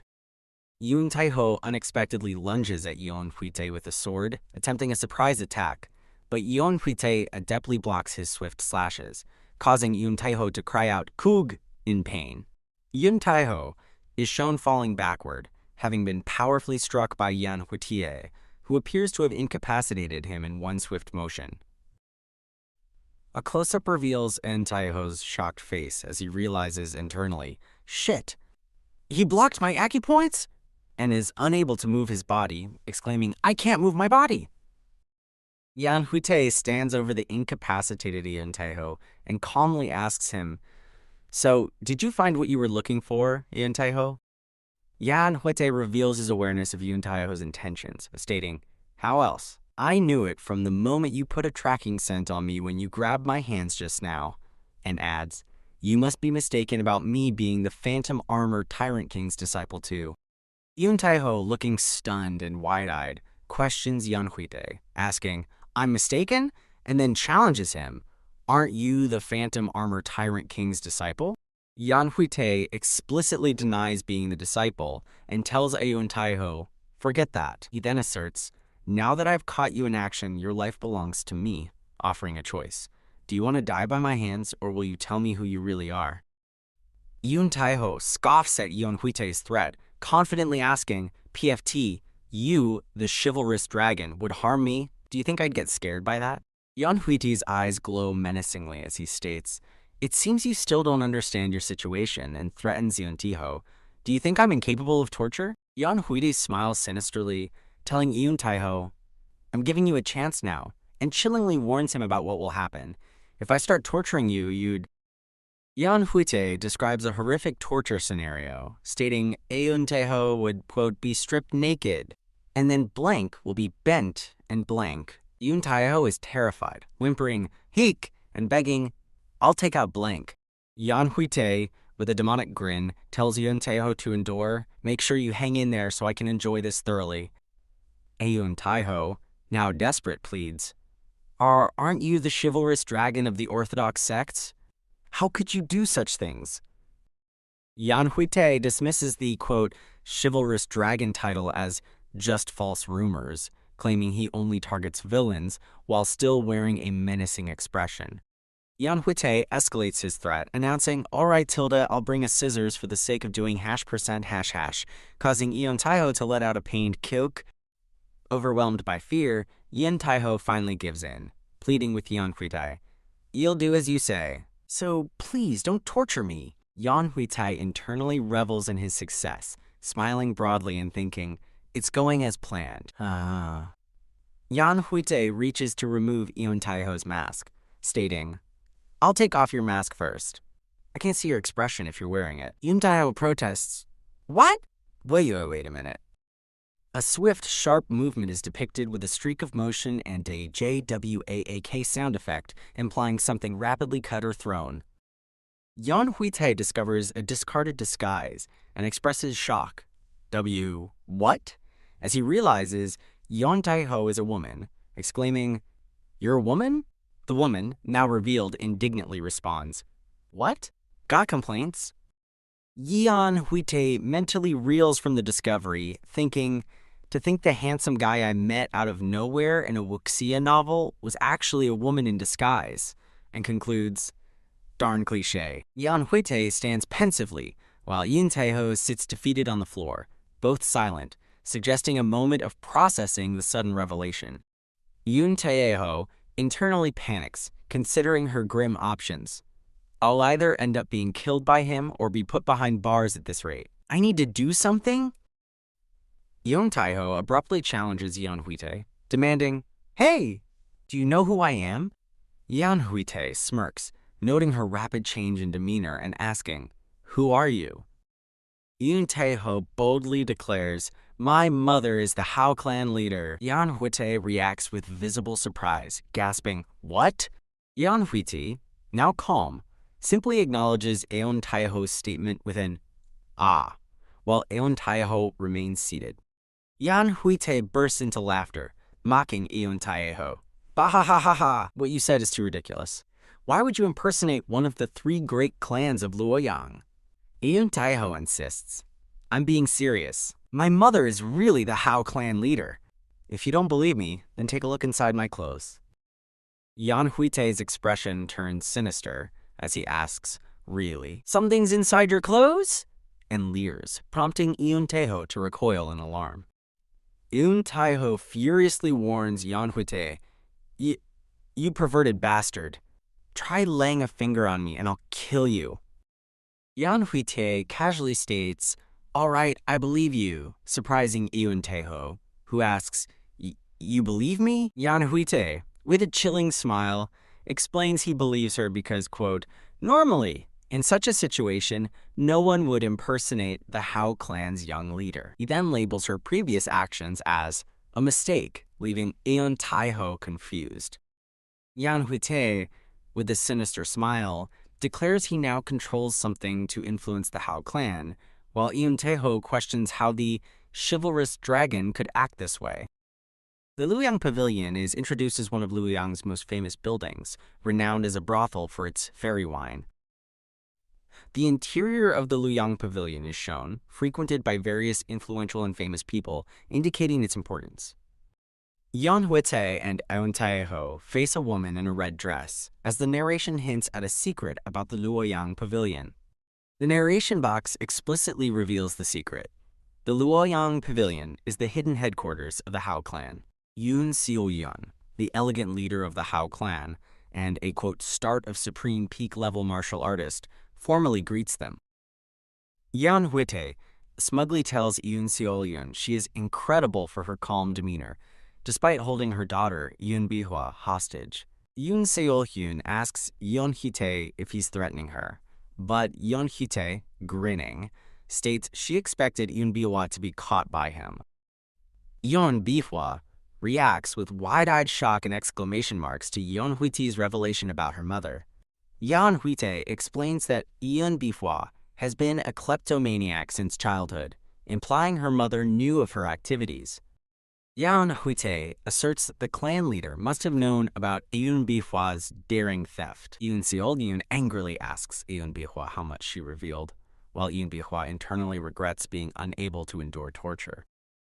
Yeon Hwitae further explains that Hao clan members helped Yeon Bihwa evade villains, then directly accuses Yoon Seol-yoon of spreading the rumor that he is the Phantom Armor Tyrant King's disciple. Yoon Seol-yoon dismisses Yeon Hwitae's accusation as far-fetched, but he vehemently insists she is lying, claiming only the beggar sect or Hao clan could spread such rumors so quickly. Yeon Hwitae asserts that Yeon Bihwa, whom he has captured, serves as concrete evidence, prompting a silent reaction from Yeon Bihwa. Yeon Bihwa tearfully protests to her mother, calling the situation unfair, while Yeon Hwitae laughs triumphantly in the background.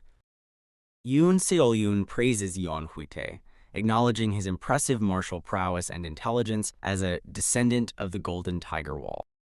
Yeon Hwitae internally confirms that Yoon Seol-yoon has discovered his origin, expressing slight irritation at her spreading false information about him. Yeon Hwitae asks Yoon Seol-yoon how she plans to compensate him, while she questions if he's not curious about her motivations.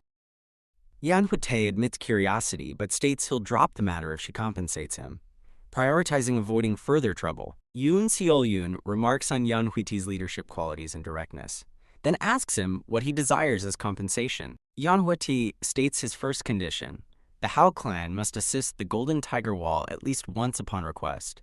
Yeon Hwitae presents his second demand, the Azure Wolf plaque, which is identified as the token of the Hao clan's honorary elder. Yoon Seol-yoon angrily asks if he takes her for a fool, deeming his compensation conditions too much, to which Yeon Hwitae sternly retorts, too much. Yeon Hwitae, emanating power, explains the first major loss caused by the Hao clan, spreading false rumors that instigated numerous pursuers against him. Yeon Hwitae continues, detailing the second loss as the strained relationship with the Phantom Armor Tyrant King, and the last as Yeon Bihwa's infiltration and attempted theft. Yoon Seol-yoon, visibly distressed, internally questions how a peak martial master could exude such overwhelming bloodlust and pressure. Yoon Seol-yoon internally admits her initial information was wrong, expressing disbelief that someone of Yeon Hwitae's age could overwhelm her despite her own supreme peak-level status. Yoon Seol-yoon, with a slight smile, acknowledges her defeat and takes responsibility for misjudging his power, then asks about his final condition. Yeon Hwitae reassures Yoon Seol-yoon that his last condition is not serious, and requests the name list of the top 100 Jianghu martial masters. A powerful wrestling move results in a swift takedown. The surprised fighter exclaims, "Whoa!" as they are thrown to the ground, reflecting the crowd's earlier triumphant, "Perfect." Yoon Seol-yoon questions Yeon Hwitae's request for the top 100 Jianghu martial masters list, asking if he intends to spar with each of them. Yeon Hwitae enthusiastically confirms he does, causing Yeon Taeho to internally deem him someone crazy over fighting. Yoon Seol-yoon subtly smiles, covering her mouth with her hand, in response to Yeon Hwitae's unusual request. Yoon Seol-yoon, relaxed on her chair, remarks that a rising martial master like Yeon Hwitae needs extensive experience. Yoon Seol-yoon reveals that the Phantom Armor Tyrant King's disciple possesses a Heaven Ascension elixir for the Nangong clan, and she was paid to ensure its safe delivery. Yeon Hwitae acknowledges that her explanation makes sense, then asks Yoon Seol-yoon why she is suddenly disclosing this information to him. Yoon Seol-yoon apologizes for unintentionally involving Yeon Hwitae in the incident. He accepts her apology, stating he is fine as long as he is compensated. Yeon Hwitae turns to Yeon Tae, beginning to address the wrongdoings of your daughter, causing Yeon Tae to look startled. Yeon Hwitae, grinning widely, expresses his hope that Yoon Seol-yoon will severely punish her daughter, Yeon Bihwa. Yeon Hwitae reacts with shocked anger, screaming, "What?" and demanding to know why she should be punished. Yeon Hwitae, now outside, angrily yells at Yeon Hwitae, calling him a, quote, perverted fighting maniac, and demanding he let her go. Yeon Hwitae inspects a paper with Damhoge written on it, pleased that receiving the name list of the top 100 martial masters was a good deal. Yeon Hwitae identifies the name as rank number 85 Damhoge, noting his luck that the master is nearby. Yeon Hwitae clutches the list excitedly, declaring he must fight with him. The narration introduces Damhoge, rank 85 of the Jianghu top 100 martial masters, noting his impressive feat and the world's greater attention to his eccentricities.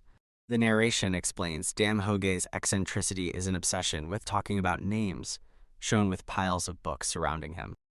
Yeon Hwitae encounters Damhoge surrounded by books. Rumors suggest Damhoge gives a beggar plaque for satisfactory tales, but no one has ever received it. Yeon Hwitae formally introduces himself as Yeon Hwitae, a Murim newcomer, paying respects to Sir Damhoge of the beggar sect. Damhoge asks Yeon Hwitae if the reason he came looking for him is to tell interesting stories. Yeon Hwitae confidently assures Damhoge he has tons of stories that you've never heard of before, while Damhoge chuckles. Damhoge ominously states he's heard most stories in the world, questioning if Yeon Hwitae truly has new ones, his eyes glowing red. Damhoge warns Yeon Hwitae with a menacing aura that he will definitely punish him if his stories are normal or common.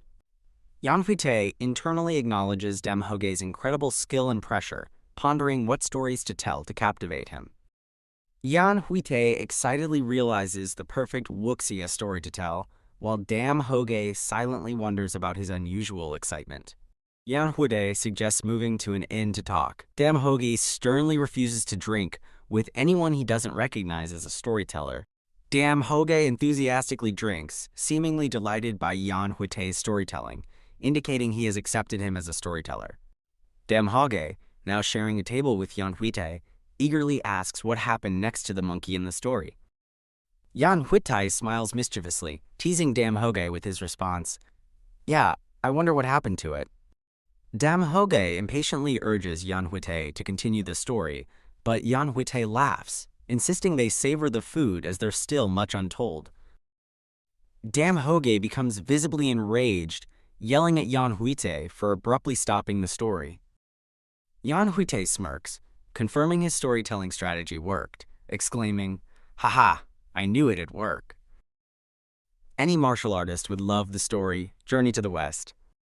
Yeon Hwitae requests a spar from Damhoge in exchange for his story, but Damhoge angrily refuses, stating he cannot give the beggar plaque for so little. Yeon Hwitae reassures Damhoge he has many more stories and still desires a spar, not a plaque. He then criticizes a young man forcefully holding Yeon Hwitae, who screams, Please let go of me." Yeon Hwitae, crying, demands to know why the man is doing this, reiterating that she explicitly said she didn't want to sit with him.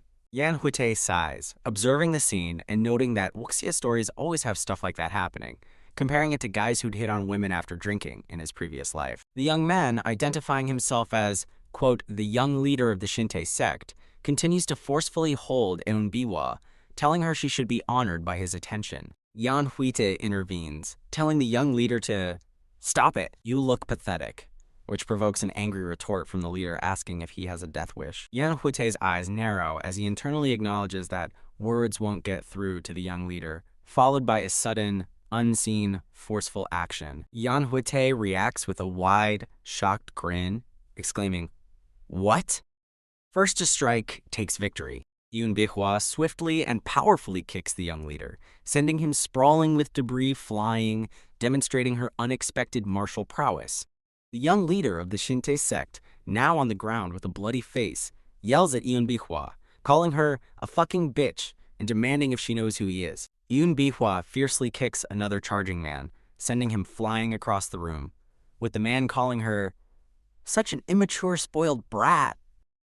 The young leader of the Shintai sect, still on the ground, has a red mark on his cheek as he's reminded, "Didn't you say that you are the Shintai sect's young leader?" Yeon Hwitae continues her assault, striking another one of the men with a powerful kick, amidst the chaotic inn scene. Yeon Hwitae stares intently at her opponents, ready for more, as broken pieces of wood fly around her, highlighting the intensity of her fight. The young leader, still infuriated on the ground, attempts to draw his sword, calling Yeon Hwitae an impertinent bitch. Other men from the Shintai sect confront Yeon Hwitae, asking, "How dare you use violence on our young leader?" while Damhoge calmly observes the chaos, drinking. Yeon Hwitae angrily shouts back at the men, accusing them of being scoundrels and demanding to know who was the one who tried to force me to sit with him even after I refused. Another Shintai sect member charges at Yeon Hwitae with a drawn sword, arrogantly proclaiming, "You're so arrogant just because you're a little pretty, huh?" Quote. Yeon Hwitae skillfully parries the man's sword attack with her fan, deflecting his blow with surprising ease and agility. Yeon Hwitae and Damhoge watch the fight, with Yeon Hwitae remarking, "Ho, guess she's not just some frail lady," and pondering this common Wuxia cliché. The scoundrels should be punished for it, as Yeon Hwitae continues to fiercely fight, blocking a sword with her fan. One of the men fighting Yeon Hwitae is struck by her fan, exclaiming in surprise, "Kook, why is she so strong?" Another Shintai sect member, wielding a sword, yells at his comrades, "What are you waiting for? Let's get rid of her in one go," as Yeon Hwitae faces them. Yeon Hwitae delivers a powerful, precise strike with her fan, causing a visible impact on her opponent. A Shintai sect member falls to the ground, dropping his sword and crying out, "Koog!" after being hit by Yeon Hwitae. Damhoge, still drinking, rebukes the two fallen men for attacking an unarmed lady, telling them, "You ought to be ashamed of yourselves," while one man rudely tells him to mind his own business. The man who insulted Damhoge is suddenly flung backward by an unseen force, crashing against other men and shocking his remaining companion. Damhoge angrily declares the attackers made a grave mistake, questioning if they recognize the pattern on Yeon Hwitae's iron fan, hinting at her significant identity. Yeon Hwitae is revealed to be Juge Mihwa, the direct descendant of the Juge clan, one of the most prominent families in the martial world. The young leader of the Shintai sect reacts with shock and fear upon hearing the name Juge clan, fully grasping the gravity of his actions. Juge Mihwa is shown calmly closing her fan, signaling the end of the confrontation as the men are defeated. Juge Mihwa politely apologizes to Damhoge for his involvement, who then wonders if the renowned beggar sect's Damhoge should have recognized her clan's fan. Juge Mihwa formally introduces herself to Damhoge, stating she is Juge Mihwa, new to traveling the Murim, and has long heard of his great reputation. Damhoge modestly laughs off his help. All three characters are then seen sitting at a table, and Damhoge asks Yeon Hwitae why he's traveling without escorts. Damhoge tells Juge Mihwa she would have been in trouble against a peak martial master, to which she begins to explain that the Juge clan isn't primarily known for martial arts. Juge Mihwa clarifies that the Juge clan's strengths are trap formations, devices, and academy, adding that they also practice several types of magic. Juge Mihwa confidently reveals she can summon the gluttony god or use magic that controls space if she encounters a powerful martial master, showcasing her clan's unique magical abilities. Yeon Hwitae internally muses, surprised by Juge Mihwa's specialization in magic and summoning, contemplating whether he should try to learn such skills himself. Yeon Hwitae casually remarks with a slight smirk that one of the defeated men claimed to be the young leader of the Shintai sect. Damhoge asks Yeon Hwitae if he is worried about the Shintai sect, to which Yeon Hwitae feigns ignorance, asking why he would be concerned. Damhoge laughs, realizing his query was mistaken, confidently stating that the Juge clan, a great clan, would not fear a small sect like the Shintai. Damhoge further reassures Yeon Hwitae, reminding him that as a direct descendant of the Golden Tiger Wall, a great commerce clan, he also has nothing to worry about. Juge Mihwa, surprised and delighted, asks Yeon Hwitae if he is indeed the son of the Golden Tiger Wall leader, expressing amazement at their unexpected meeting.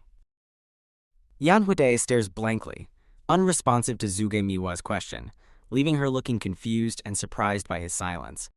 Yeon Hwitae internally questions the nature of his current world, pondering if it's a real Murim world or a virtual one, given the repeated appearance of Wuxia story cliches, including various female character types. Yeon Hwitae continues his internal monologue, wondering if everyone he has met in this world is fake, especially if it turns out to be a virtual reality. Yeon Hwitae remains silent, contemplating his thoughts with a thoughtful expression. Dam Hoge notices Yeon Hwitae's quiet demeanor and asks him what's wrong. Yeon Hwitae declares that if a cliché is going to cliché anyway, I might as well take care of it now, suddenly standing up and startling his companions. Dam Hoge expresses confusion over Yeon Hwitae's use of the word cliché, wondering if it's a term young people use these days. A new scene is set with an establishing shot of the Shintae sect's buildings. The Shintae sect's young leader is seen injured in bed, while his father, Kang Sang Hyuk, the Shintae sect leader, furiously demands to know who harmed his son at the inn. Kang Sang Hyuk, the Shintae sect leader, angrily demands to know the identities of the people who attacked his son at the inn. A subordinate informs Kang Sang Hyuk that the attackers were a lady presumed to be from the Zuge clan, an old man from the beggar sect, and an unknown young man. Kang Sang Hyuk reacts with alarm, realizing that both the powerful Zuge clan and the beggar sect are involved in the incident. Kang Sang Hyuk considers retaliation for his son's attack, but acknowledges that the Shintae sect is no match for the combined might of the Zhu clan and the beggar sect. Kang Sang Hyuk, looking worried and deep in thought, suddenly exclaims, "Wait!" as if a new realization has struck him. Kang Sang Hyuk interrogates his subordinate about the third person involved in the incident, learning that the young man appeared to be a new acquaintance to both the Zhuge lady and the beggar sect elder. Kang Sang Hyuk, with a menacing smile, deduces that the unknown young man must be a nobody if he is not well acquainted with the powerful Zhuge clan or beggar sect. Kang Sang Hyuk orders his subordinate to immediately find and bring the young man, dismissing the subordinate's cautious suggestion to first investigate his background. Kang Sang Hyuk asserts that even with connections, the young man is a better target than the other two, believing their limited familiarity will prevent them from interfering. Kang Sang Hyuk violently declares that if the young man resists, he is to be beaten until the verge of death, demonstrating his fury by punching through the wall behind his subordinate. A wide shot reveals the destructive impact of Kang Sang Hyuk's punch, which has created a large visible hole extending through the roof of the Shintae sect building. A stone monument on the Shintae sect grounds is shown, broken in half by the sheer force of Kang Sang Hyuk's powerful, uncontrolled outburst. Inside the room, Kang Sang Hyuk coughs and stares in bewildered shock at the damage, realizing he accidentally hit himself and asking, "WH, what the hell just happened?" Kang Sang Hyuk cries out in pain, clutching his face in confusion, asking, "What's happening?" as he realizes his self-inflicted injury was caused by a counterattack. Yeon Hwitae, now wearing a mask and combat attire, is shown airborne, having apparently launched the surprise attack that struck Kang Sang Hyuk, while Shintae sect members rush to attack him. Yeon Hwitae, still airborne, prepares for combat within the Shintae sect compound as multiple sect members advance toward him. "Don't think of getting out of here alive." Yeon Hwitae, masked and ready for battle, confidently declares that clichés are the best when they are destroyed. A close-up shot highlights Yeon Hwitae's golden gauntlet, which gleams with an internal energy, signaling his readiness for combat. Yeon Hwitae delivers a powerful punch to a Shintae sect member's face, sending him reeling, while another member raises a sword to attack from behind. Yeon Hwitae's punch impacts a sect member's face with incredible force, as another member prepares to strike him with a sword in the background. Yeon Hwitae swiftly delivers a powerful kick, sending another Shintae sect member flying backward through the air. Yeon Hwitae confronts a group of Shintae sect members who surround him, yelling, "We'll kill you!" as he maintains his fighting stance. Yeon Hwitae explains that his body is strengthened by internal energy, making even a normal punch devastatingly destructive. Yeon Hwitae unleashes a powerful punch, creating a wide shockwave that sends multiple Shintae sect members flying violently through the air. Several Shintae sect members are seen being launched into the air by Yeon Hwitae's powerful attack, collapsing in defeat. Yeon Hwitae holds his fist forward, glowing with energy, having just unleashed a powerful attack against the sect members. Kang Sang Hyuk steps forward with his sword, surveying the damage Yeon Hwitae has caused and demanding to know, "What a mess you've made of my place." Kang Sang Hyuk charges fiercely at Yeon Hwitae with his sword, demanding if the Origin Blood Sect put you up to this. Yeon Hwitae expertly parries Kang Seokju's sword strike with his gauntlet, deflecting the blow as Kang Seokju remarks on his interesting gauntlet. Kang Seokju jumps and swings his sword downward with immense force, challenging Yeon Hwitae to, "Let's see you try and block this." Kang Seokju executes the, quote, demon crane formation, releasing multiple razor-sharp crimson energy slashes towards Yeon Hwitae. Yeon Hwitae is struck by the crimson energy slashes from Kang Seokju's technique, causing him to fall to the ground amidst debris. Yeon Hwitae counters with a powerful, blue energy-enhanced punch to Kang Seokju's face, sending him flying backwards with immense force. The impact of Yeon Hwitae's punch sends Kang Seokju soaring across the sect grounds, leaving a trail of destruction in his wake. Kang Seokju, defeated and coughing, sits slumped on a destroyed wooden floor within the Shintae sect building, amidst rubble and a visible hole in the wall. Kang Seokju clutches his chest in agony, realizing with shock, he destroyed my energy core with just a simple kick. Still slumped in pain on the ground, Kang Seokju weakly and angrily curses the masked man, exclaiming, "Bastard!" The masked man, Yeon Hwitae, stands calmly before a disheveled Kang Seokju, who demands to know, "Who the hell are you?" Yeon Hwitae looks on with a slight tilt of his head and an inquiring, through his mask. As Yeon Hwitae calmly walks away, Kang Seokju, still on the floor, angrily yells at him, "Hey, are you ignoring my words? Stop right there." Yeon Hwitae glances back at a hanging scroll depicting cranes, seemingly noticing something intriguing about it. Yeon Hwitae's masked face is shown in a close-up as he comments with a slight chuckle, "I can't tell if you guys are creative or not." Yeon Hwitae, with an annoyed expression, reveals a hidden money vault behind the painting, stating, "How could you put the money vault behind the painting in your room? That's so obvious." Kang Seokju coughs blood and groans, "Damn it!" while narration explains that several sects, including Shintae, were attacked by an unknown man. Under a full moon, Yeon Hwitae is depicted standing victoriously on a rooftop. As narration reveals, he defeated them all alone and easily stole their stashed gold. Narration continues, stating that secret ledgers detailing heinous crimes and smuggling were among the stolen items, and these were reported to the governments. Two men, including Kang Seokju, are shown being led away in chains, as narration confirms all attacked sects, including Shintae, fell despite their previous success.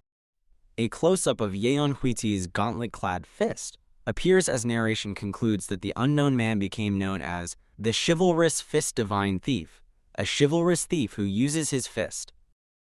A hand is seen resting on an old book, signaling the beginning of a new chapter or transaction.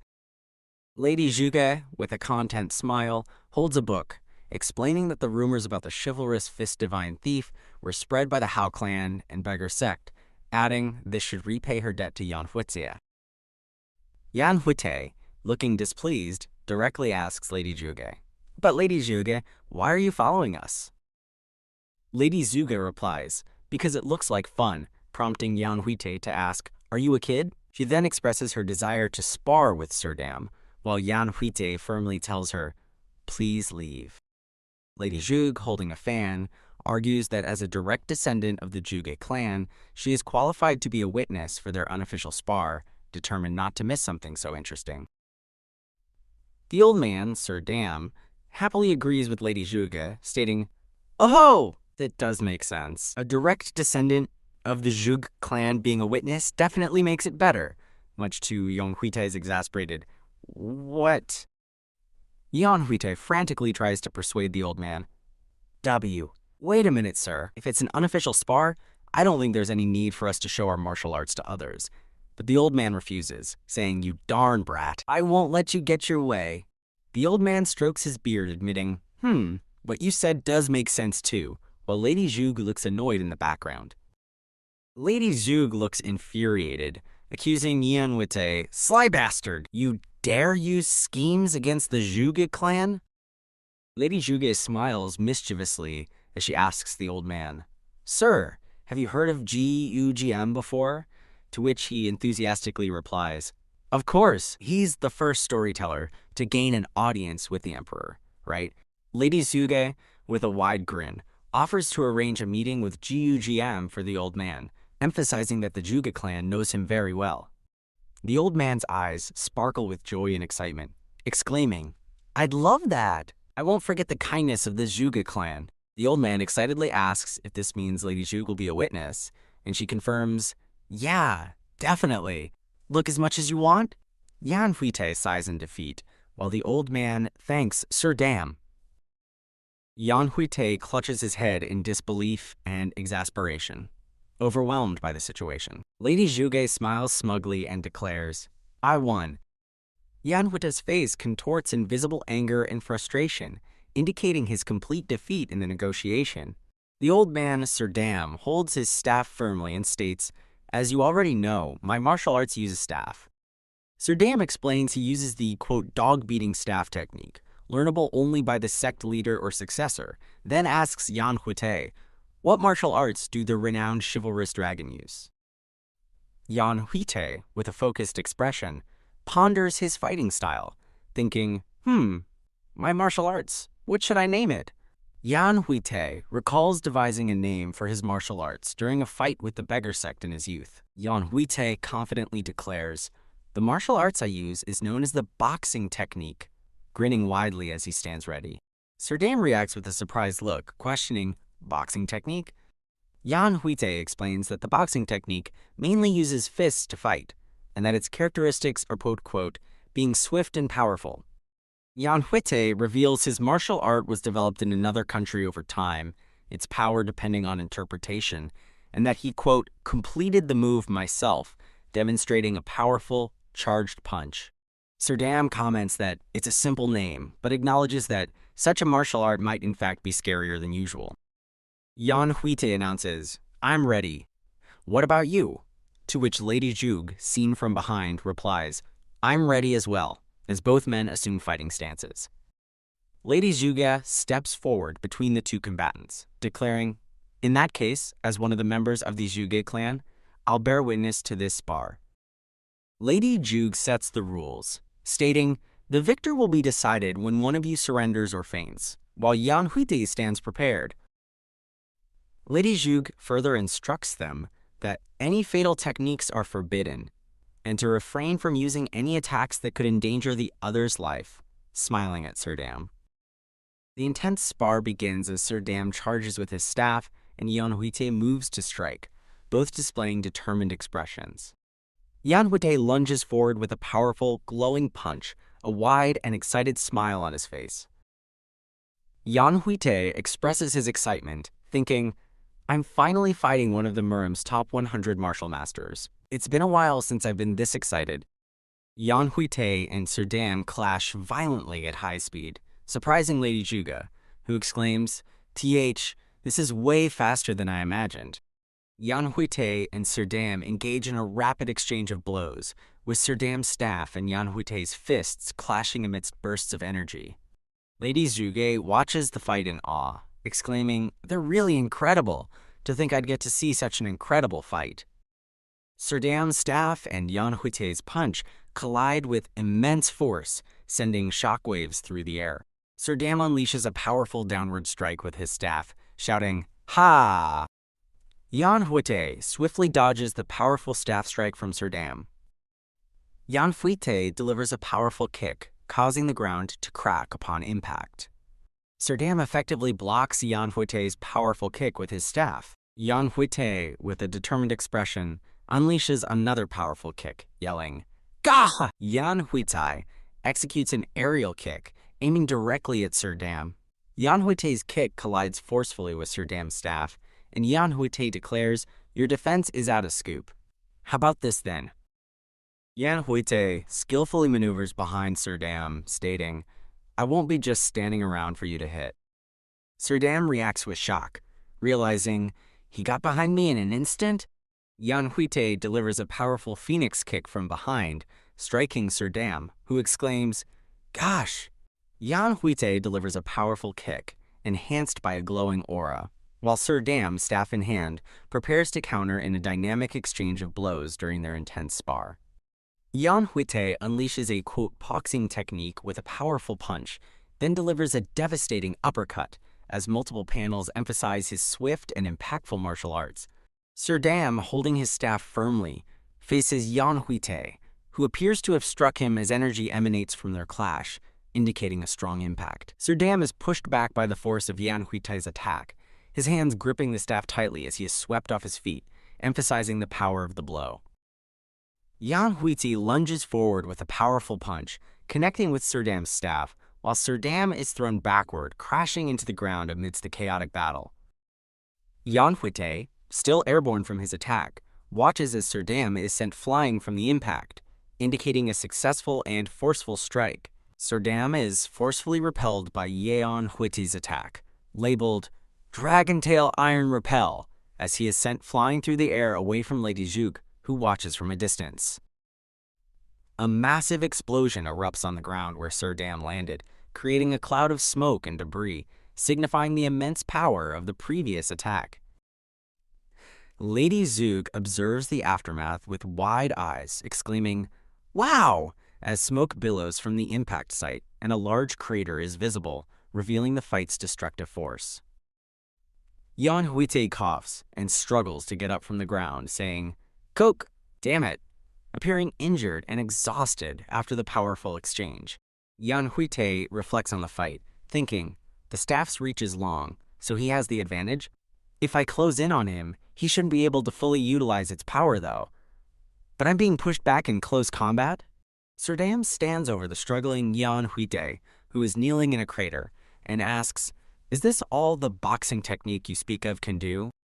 Sir Dam, standing over the recovering Yeon Hwitae, grins confidently and asks, "Kiddo, you want to continue?" Yeon Hwitae, despite his visible injuries and grimace, defiantly stands up and declares, "Of course! I'm just done warming up now." Lady Zug observes the fight, thinking, even though Yeon Hwitae is saying that, he's definitely being pushed back. While he might have more internal energy than Sir Dam, the difference in experience is huge.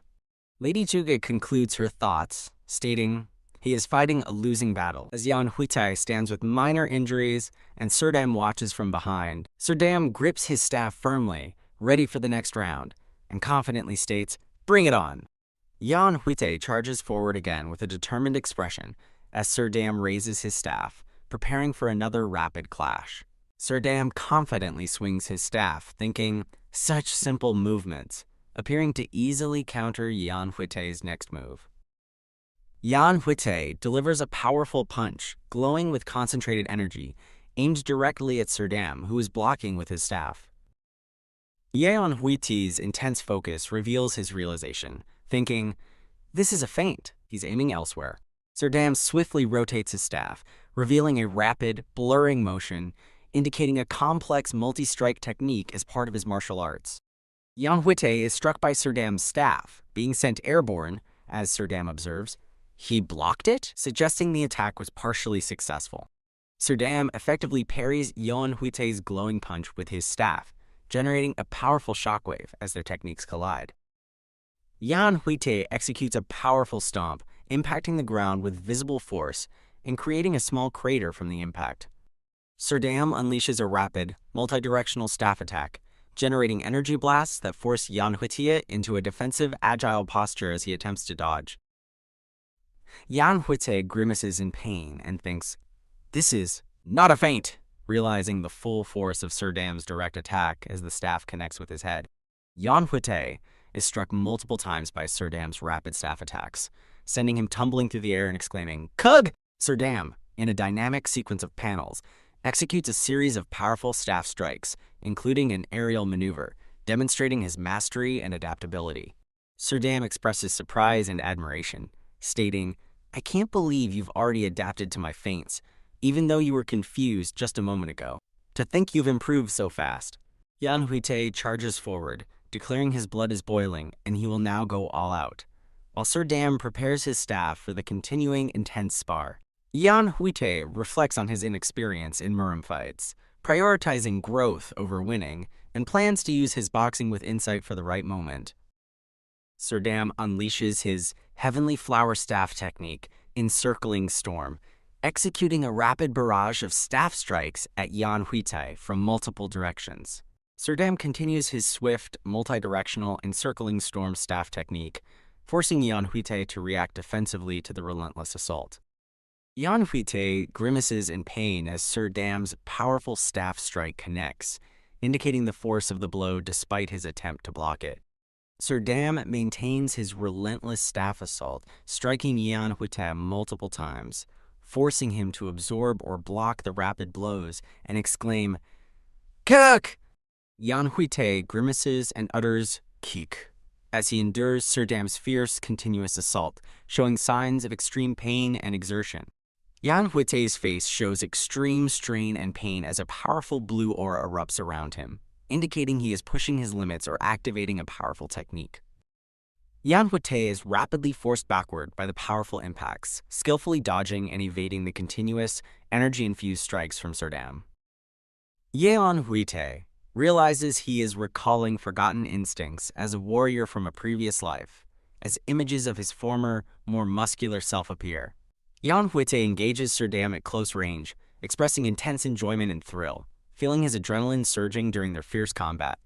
Serdam swiftly swings his staff, forcing Yeon Hwitae to dodge a powerful, sweeping strike aimed at his lower body. Both Yeon Hwitae and Serdam display intense focus and strain, with sweat beading on their faces, highlighting the high stakes and demanding nature of their fight. Yeon Hwitae's eyes glow with blue energy as he grins fiercely, lunging forward with a powerful attack and declaring, "Gotcha!" Yeon Hwitae is struck forcefully by Serdam's staff, sending him sprawling through the air from the impact. Serdam observes Yeon Hwitae, thinking he is reckless and inexperienced despite his vast internal energy, concluding that their difference in experience is significant. Yeon Hwitae charges at Serdam with a glowing kickboxing technique, while Serdam counters with a staff strike, leading to a powerful clash. Yeon Hwitae lands a powerful spinning back fist on Serdam, who is visibly impacted by the glowing, forceful blow. Two men discuss how everyone possesses unique energy, but it's often too weak to be noticed by most people. A woman walks with a child, continuing the explanation that everyone has a unique energy, though it usually remains very weak and unnoticed. A powerful martial artist glows with red energy, as narration states that stronger, more skilled martial artists have clearer, more apparent energy, and are more sensitive to others' energy. The narration reveals Yeon Hwitae unwittingly channeled energy into his right hook as he continues to fight in close combat with Serdam. The narration explains that Yeon Hwitae's normal feint attack transformed into a perfect feint due to his concentrated energy. Serdam grunts, "Kick!" kneeling and dropping his staff, appearing disoriented and defeated after the latest exchange. Serdam, kneeling with his staff, asks Yeon Hwitae what trick he used, stating he saw the move but his body couldn't react, while Yeon Hwitae stands observing him. Yeon Hwitae smiles, contemplating if Serdam's inability to react was due to his focused energy on the right hand, and concludes their fight has reached its end. Serdam laughs, "Cuckoo, you must be joking," as he struggles to stand with his staff, defiantly declaring himself the beggar sect's damn hoge. Serdam grimaces, stating, "I won't fall with just this much," before showing a surprised expression, indicating he is losing his balance unexpectedly. Yeon Hwitae exclaims, "Oh my," and "Sir," as Serdam suddenly collapses to his knees, dropping his staff, signifying his unexpected defeat. Yeon Hwitae explains to the kneeling Serdam that he likely got hit on the chin, shaking his brain despite his internal energy, surprising Serdam. A woman's hand swiftly grasps the man's arm, accompanied by a speech bubble exclaiming, "Wait a minute." The woman urges the man to stop, stating he has already won, while the man internally considers that he was about to help Serdam up. The woman helps the injured Serdam to his feet, remarking he must have sustained significant damage, as the man observes and reflects on Serdam's inability to react to his feint. The man contemplates the effectiveness of channeling energy into a feint to completely deceive an opponent, comparing it to the misdirection employed by a magician dealing cards. The man smiles confidently, concluding that this newfound understanding of misdirection and energy application should be pretty useful for him. Yeon Hwitae grins as Sir Dam, sitting up, playfully scolds him, exclaiming, "Gosh, you little rascal." Sir Dam complains about Yeon Hwitae's harshness towards an old man and the lack of consideration from young people, while Yeon Hwitae asks if their spar wasn't for mutual improvement. Yeon Hwitae, with a slight smirk, provocatively suggests to Sir Dam that he didn't go all out yet. Sir Dam, matching Yeon Hwitae's sly expression, retorts, "You didn't either, did you?"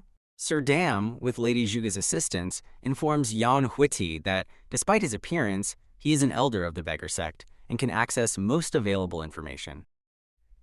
Sir Dam clutches a document, expressing frustration that none of the information on you was accurate, and vowing to give the person who gathered this information a good beating. Sir Dam questions the accuracy of the information, describing Yeon Hwitae's moves as dancing or martial arts centered around kicking, before concluding that it was, in any case, a good fight. Sir Dam looks intently at Yeon Hwitae, reminding him, "But don't you have a promise to keep with me?" Lady Zhuge enthusiastically inquires about the nature of the promise, while Yeon Hwitae, visibly uncomfortable with her proximity, exclaims, "Ugh, you're too close." Yeon Hwitae decides that if it is the price for sparring, he accepts, declaring his intent to bid farewell to Lady Zhuge as he briskly walks away, leaving her visibly upset. Lady Zhuge, agitated by Yeon Hwitae ignoring her, confronts him, threatening to contact Sir Gugm and suggesting she has stories he would be interested in hearing. Sir Dam eagerly confirms his desire to hear stories, encouraging Lady Zhuge to share them along the way. Yeon Hwitae, grimacing, mutters about, "That persistent bitch." Lady Zhuge asks Yeon Hwitae about his comment, while he angrily demands how long she plans to follow them. Sir Dam then inquires about their destination. Lady Zhuge and Yeon Hwitae reveal they are both heading to Hefei in Anhui province for business, causing Sir Dam to realize they share the same destination. Lady Zhuge invites Sir Dam to join them if he has no other plans. Sir Dam cautiously asks if it would be appropriate for an old man to travel with them.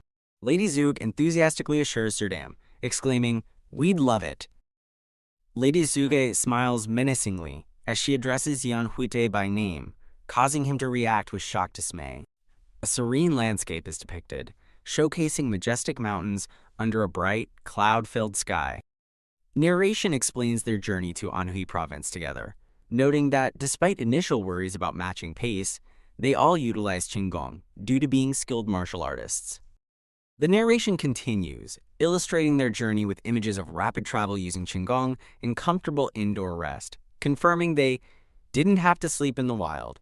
The group arrives in Anhui province, Hefei, a bustling city, prompting the narrator to express awe at the sight. Standing amidst a crowded street, the narrator observes that the city is bustling with people here. Lady Zhuge explains the city's high activity is likely due to the presence of the Namgong clan and the Sword Emperor, adding that its information network and commerce are well developed. The Namgong clan of Anhui province, Hefei, is identified as holding the highest position among the Central Plains' 5 great clans and praised as a pillar of the orthodox faction. 4 stern-faced men, wielding swords and wearing matching attire with obscured eyes, are seen walking purposefully through a wooded area. 2 men engage in a sword spar on a raised platform, while numerous uniformed individuals observe from stepped seating in the background. Namgong Jotion, the Sword Emperor, an elder with a powerful aura, is introduced as one of the Central Plains' top 10 martial masters and a revered 10 Supreme from the Namgong clan. Lady Zhuge excitedly mentions the Sword Emperor and explains that many martial artists are in the city applying to become guard warriors for the Namgong clan, while Yeon Hwitae looks surprised. Yeon Hwitae's eyes show surprise as he questions, A guard warrior?" Lady Zhuge and Sir Dam express shock and frustration that Yeon Hwitae doesn't know about the guard warrior recruitment, deeming him clueless about world affairs. Lady Zhuge informs Yeon Hwitae that the Namgong clan has been recruiting guard warriors for years, then questions if he didn't come to Hefei for that purpose, as people argue in the background. Yeon Hwitae looks flustered, sheepishly admitting that he was merely intending to be a guest. Sir Dam announces his departure to visit the beggar sect branch, while Yeon Hwitae watches from behind. Sir Dam proposes they split up, and Lady Zhug agrees, expressing a hint of sadness at their parting. Sir Dam, recalling Yeon Hwitae's previous discomfort, asks him about the title of the story he told them on their journey. Sir Dam fondly recalls the story as the biography of Hong Gildong, confirming it was an interesting tale about a chivalrous thief, as Yeon Hwitae gestures playfully in the memory. Sir Dam expresses his desire for more stories next time they meet, while Yeon Hwitae and Lady Zhuge politely bid him farewell with bows. Yeon Hwitae announces his departure, and Lady Zhuge, smiling, thanks him for coming along as she bids him goodbye. A serene view of traditional buildings under a blue sky, with people milling about, illustrates the city setting. Lady Zhuge lets out a sigh, her expression one of contemplation. Lady Zhuge reflects in exasperation that Sir Dam's only request for sparring was a story, when she had hoped he would share the secrets of his bizarre techniques. Lady Zhu smiles sweetly, acknowledging that despite her initial disappointment, meeting Yeon Hwitae was an interesting experience. Lady Zhu's thoughts echo, expressing a desire to meet again, Sir Yeon. Yeon Hwitae, scratching his head, turns around, wondering if someone is talking about him. Yeon Hwitae arrives at the Nanggong clan front yard, observing an extremely long line of people and remarking that it truly embodies the phrase, a sea of people. Yeon Hwitae expresses surprise at the vast number of people queuing and wonders if there are any available rooms, while two other individuals argue about pushing in the crowd. Yeon Hwitae, looking resigned, concludes that he should also join the queue. Yeon Hwitae lets out an awkward and uncomfortable laugh, showing his dismay at the situation. Yeon Hwitae, looking determined, finally reaches the front of the queue, as the man at the desk instructs the next person to come up quickly. The man at the desk, writing, urges Yeon Hwitae to quickly state his name, origin, martial arts level, and main weapon due to the long line behind him. Yeon Hwitae introduces himself as Yeon Hwitae from Shanxi's Golden Tiger Wall. The man at the desk interrupts, surprised by his surname and the mention of Golden Tiger Wall. Yeon Hwitae pauses before clarifying that his father is the Golden Tiger Wall leader. Yeon Hwitae, holding a document, proudly states that his first sister is married into the Nanggong clan, implying he has connections. The man at the desk immediately recognizes Yeon Hwitae as the youngest son of the Golden Tiger Wall. The man at the desk, looking utterly perplexed, asks Yeon Hwitae why he bothered to queue up, leaving Yeon Hwitae confused. A man informs the protagonist that connections or an invitation plaque to the Nanggong clan allow easy entry, suggesting an alternative to the current situation. The man clarifies that one can simply verify oneself at the side gate to enter, questioning if the recipient was unaware of this common knowledge. A sweating man awkwardly reveals that the queue is actually for individuals aspiring to become guard warriors, leading to an moment. The protagonist realizes their mistake, exclaiming, "Why did I wait for so long?" as impatient people in line angrily demand they move quickly. A grand, empty hall is shown as an unseen figure asks, "Are you here?" receiving an immediate affirmative reply, "Yes, did you call for me?" Nanggong Ho, current Nanggong clan patriarch, reveals the purpose of the meeting, stating, "The reason why I've called you here." Sword Emperor Nanggong Juchen, former Nanggong clan patriarch, gravely states his intention to appoint Myung as the young patriarch within a few years. Nanggong Ho agrees with Jo Hyun's plan for Myung, then inquires if Hwang, the current patriarch, showed any unhappiness about the succession. Nanggong Ho, the current Nanggong clan patriarch, states he observes no unhappiness so far regarding the plans for the next patriarch.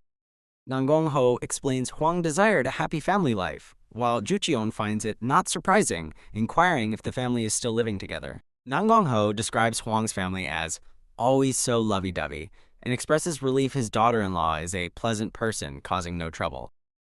Nanggong Hwang and his wife are shown affectionately, with the narrator highlighting their happy marriage, making even family members envious. Nanggong Jucheon happily exclaims Hwang really married a great wife, and then remembers someone from her family is visiting. "Is there anything else I can help you with?"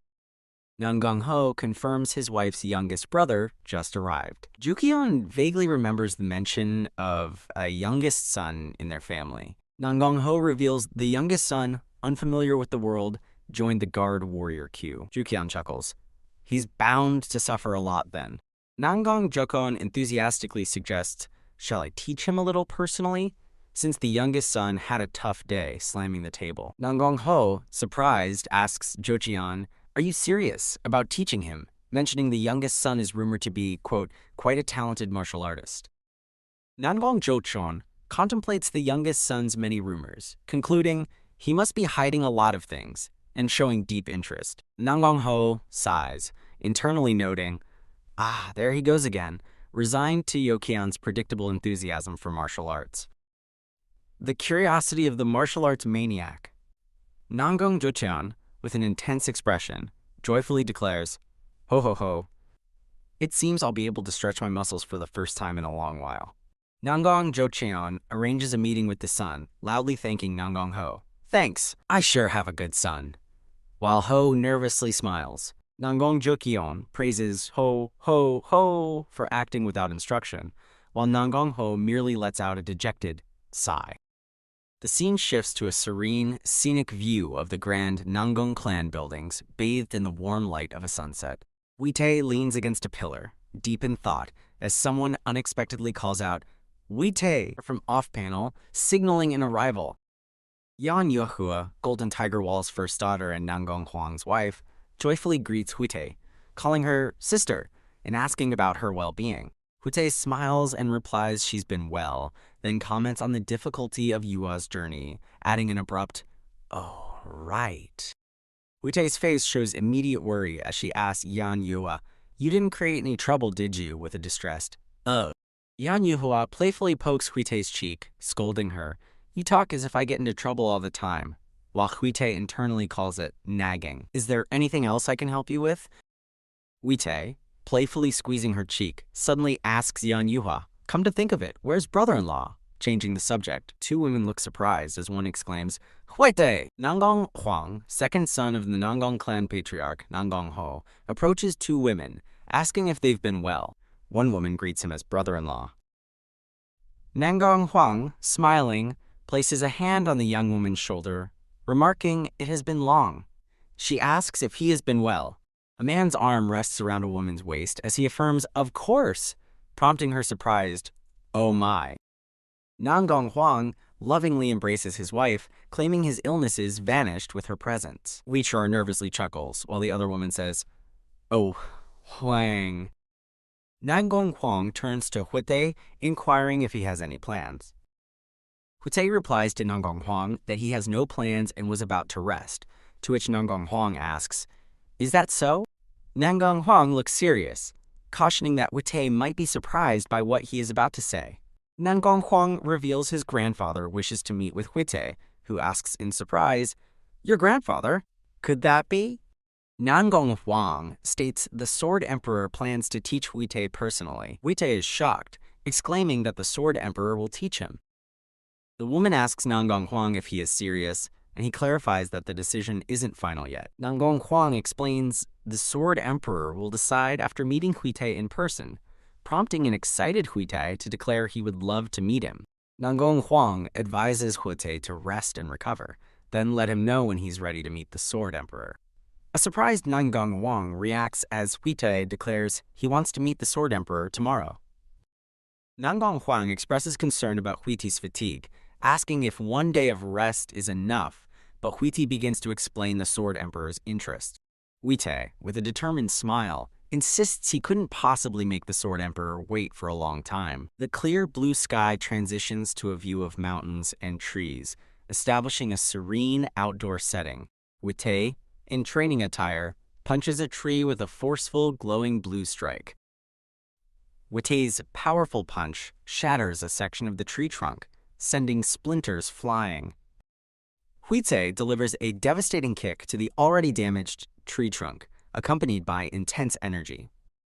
Hwitae's foot makes a strong impact on the ground, kicking up dirt and emitting a blue energy ripple.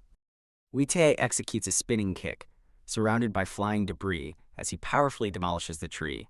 Hwitae runs swiftly away from the remnants of the broken tree, leaving shattered pieces behind. Hwitae leans over, panting and sweating after his intense training, letting out a tired sigh. Hwitae stands in the forest, seemingly recovered, and comments on the sun being up already. Hwitae sits against a tree stump, drinking. As narration explains his excitement over the sword, Emperor's potential teachings led him to train at dawn. Hwitae hasn't faced anyone overwhelmingly strong since Elder Ki of Manhwa sect, whose imposing figure is shown. Hwitae pauses to wonder if Kang Yeon is doing well. Narration reveals Kang Yeon earned the nickname Manhwa's First Bloom and became one of the 5 dragons and 3 phoenixes at a young age, shown elegantly with a sword. Hwitae sits by a tree stump, reflecting that, despite getting stronger, he is still far from being the best. Hwitae looks up, stating that meeting the Sword Emperor would be a great opportunity, but he doesn't want it to end with just some teaching. The scene shifts to a grand, traditional East Asian palace or temple with a wide staircase under a clear blue sky, indicated by sound effects. A woman bites her finger in a nervous gesture, a red sound effect indicating her intense anxiety. The woman exclaims, "Where the hell did Hwitae go?" while a man calmly reassures her. "Ho ho, don't be too worried, my lady." Other people comment, "He's a son of the Golden Tiger Wall, right? How rude, and how dare he make the Sword Emperor wait?" The woman looks surprised and slightly annoyed as the man next to her addresses her as "Sis." Hwitae approaches, looking cheerful and apologizing for being late, noting that there are so many people here. His expression then becomes more focused and determined. The woman angrily scolds Hwitae for his tardiness, demanding, "Why are you so late? Can't you see that everyone's awaiting for you?" He replies he was thinking, and she furiously orders, "To hell with thinking. Go apologize quickly. Don't think of creating any trouble." Hwitae begins to retort, "All right, I understand, stop nagging," but suddenly stops, looking wide-eyed and shocked as a powerful force is indicated. An imposing white-bearded man, presumed to be the Sword Emperor, walks forward through a crowd, an intense aura emanating from him. The Sword Emperor is shown closer, exuding a powerful, dark energy. A menacing dragon-like entity appears behind him, clutching a red orb, as his stern face dominates the final panel. Hwitae sweats and trembles under immense pressure, thinking, he didn't even use his internal energy, yet he's exuding such immense pressure. The woman asks, "Hwitae?" He thinks, "It feels like I might faint any time." Other men angrily demand, "How dare you make the Sword Emperor wait? Go and pay your respects right away." Hwitae, struggling under the pressure, wonders, do these people not sense that energy? Hwitae, regaining his composure, realizes, "I see." Hwitae understands that the white-bearded man, the Sword Emperor, is testing him, looking up with a determined expression, despite the overwhelming pressure. Hwitae declares, "In that case, I ought to respond to it," as purple energy emanates from his hand, indicating his readiness to face the test. Hwitae, surrounded by purple energy, bows deeply and formally introduces himself as Yeon Hwitae, who just started traveling the Murim, adding he has heard of the Sword Emperor's great name. Hwitae, with a determined smile, finishes his greeting. "I pay my respects to you, Sword Emperor." The Sword Emperor looks on, uttering, "Ho." The Sword Emperor chuckles, "Ho ho." That's not too bad a response. Hwitae, surprised and relieved, thinks, the pressure disappeared. The Sword Emperor smiles kindly, explaining that the first meeting is to assess a person, and this test is a standard procedure for anyone whom I want to teach. Hwitae humbly replies that it's all right, as he had wished to leave a deep impression, apologizing for showing an immature side of himself. The Sword Emperor laughs heartily. "What an interesting child. Ho ho." The mustached man beside him thinks, "I guess he likes him." Hwitae smiles widely and says, "Thank you." The mustached man observes, what he says does seem like the truth. And to take on Father's energy without using any internal energy, he overcame it with sheer willpower, huh? The mustached man reflects that there's a strong chance Hwitae has already secured the opportunity to be taught by the Sword Emperor. The Sword Emperor, holding a sword, reveals he thoroughly investigated Hwitae but found the information, quote, "very hard to believe." The Sword Emperor questions the inconsistency of information regarding Hwitae's martial arts, describing them as, quote, "dancing, punches as your main attack, and kicks as your main attack, and wonders how it's possible. Hwitae smiles sheepishly, admitting, "Haha, I do hear that a lot." The Sword Emperor explains that because of the difficulty in teaching Hwitae conventionally, he has considered an alternative approach. "I've decided that an actual fight will be better than just talking," the Sword Emperor declares to a surprised Hwitae. The Sword Emperor, looking up under a clear sky, declares they will start sparring right away. The Sword Emperor states he will give Hwitae advice after the sparring as he recuperates, to which Hwitae energetically replies, "Yes, sir," and mentally affirms, "Nice, it's going as planned so far." Hwitae, standing before the gathered crowd, addresses the Sword Emperor, prompting the Sword Emperor to turn and inquire, "What's the matter?" Hwitae, with a wide smile, expresses his heartfelt thanks for the Sword Emperor's teaching, while the woman beside him looks distressed, silently wondering, what is he going to say again? Hwitae explains that to show his gratitude, he wants to leave a deep impression during their sparring, causing the Sword Emperor to look at him with a scrutinizing expression and ask, "What are you trying to say?" Hwitae, in a close-up, boldly requests a handicap, asking the Sword Emperor to allow him to attack 3 times first. Hwitae further asks if the Sword Emperor would be willing to reward him if any of his attacks manage to connect, a question that visibly shocks the mustached man and the woman beside him. The surrounding crowd reacts with surprised murmurs and expressions of disbelief as Hwitae's audacious request hangs in the air. "What did you just say?" Hwitae stands confidently, acknowledging the Sword Emperor's question, stating, "I know I'm being taught here," as he faces the powerful figure. Hwitae passionately asserts that landing an effective attack would leave the deepest impression on the Sword Emperor, a statement that visibly stuns the woman and other onlookers.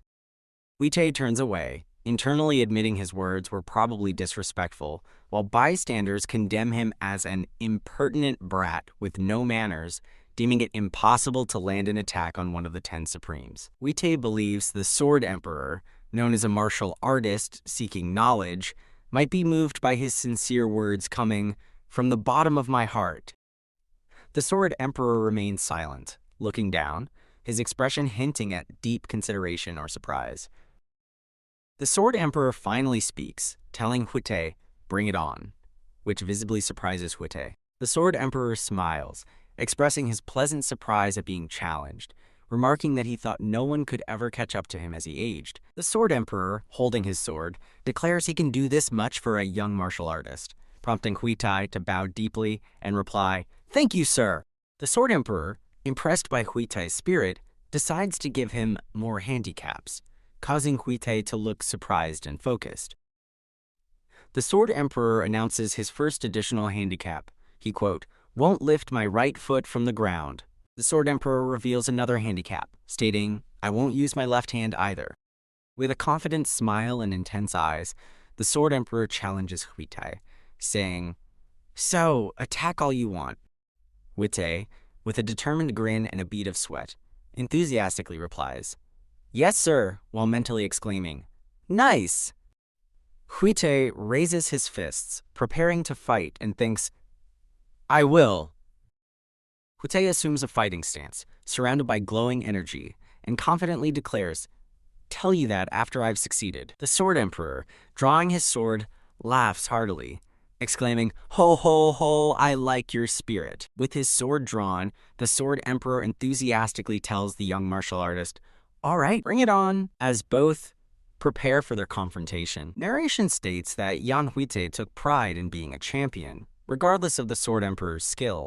Narration continues, explaining that because of his pride, Hwitae didn't want the encounter to end merely with a teaching, as his fist glows with power. The narration concludes, revealing that Hwitae only wanted one specific outcome. The Sword Emperor is shown in a close-up, looking down with intense focus, energy emanating from his hand, ready to receive Hwitae's attack. Narration emphasizes Hwitae's goal, to be able to leave a deep impression on the Sword Emperor during their sparring session.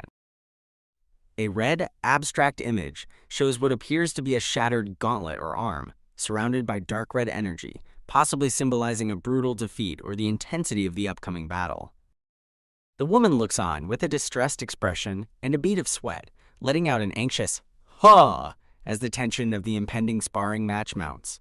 Hwitae assumes a fighting stance, glowing with energy, but internally acknowledges the Sword Emperor's overwhelming strength, concluding, "There's nothing I can do.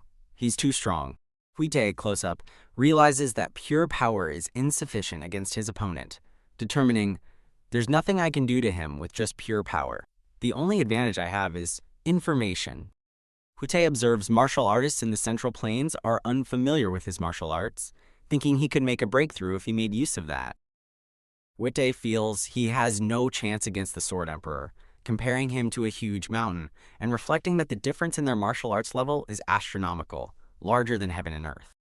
Defeated, Hwitae sits on the ground, considering giving up and accepting the Sword Emperor's teaching, feeling like an insignificant, quote, ant in the Sword Emperor's palm. Hwitae contemplates his current limitations, thinking, "There's no way I can touch him at my current level," as a small ant is shown crawling near his hand. An ant bites Hwitae's hand, causing him to react with a surprised, "Ouch!" as he feels the sting. Hwitae sits up angrily, scolding the ant, "Damn ant! Are you making fun of me?" and questions if it's laughing at him for being scared of the Sword Emperor. Wait a minute, an ant?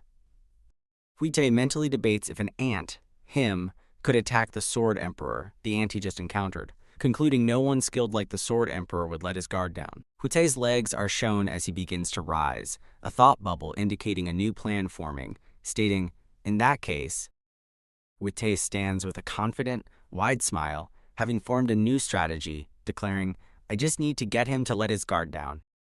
An exterior shot displays the grandeur of the traditional buildings under a clear sky, setting the stage for the sparring match in the open courtyard. An overhead view shows the Sword Emperor, Hwitae, and other onlookers gathered in the large paved courtyard with leaves gently falling through the air. The Sword Emperor stands with his back to the viewer, sword in hand, while Hwitae stands at a distance, hands clasped, appearing hesitant despite the Sword Emperor's challenges. The Sword Emperor teases Hwitae with a ho-ho, asking why he's still hesitant to attack despite the many handicaps given, questioning his earlier spirit. Hwitae stands ready, but internally acknowledges the Sword Emperor's immense presence, thinking, "He's more incredible than I thought, now that I'm facing him up close."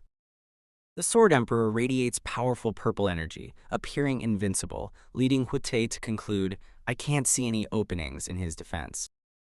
Hwitae imagines a scenario where the sparring begins without the 3-attack handicap, visualizing himself swiftly and completely defeated by the Sword Emperor. Hwitae is depicted being brutally struck multiple times by unseen forces, with red impact marks indicating a devastating and painful imagined defeat.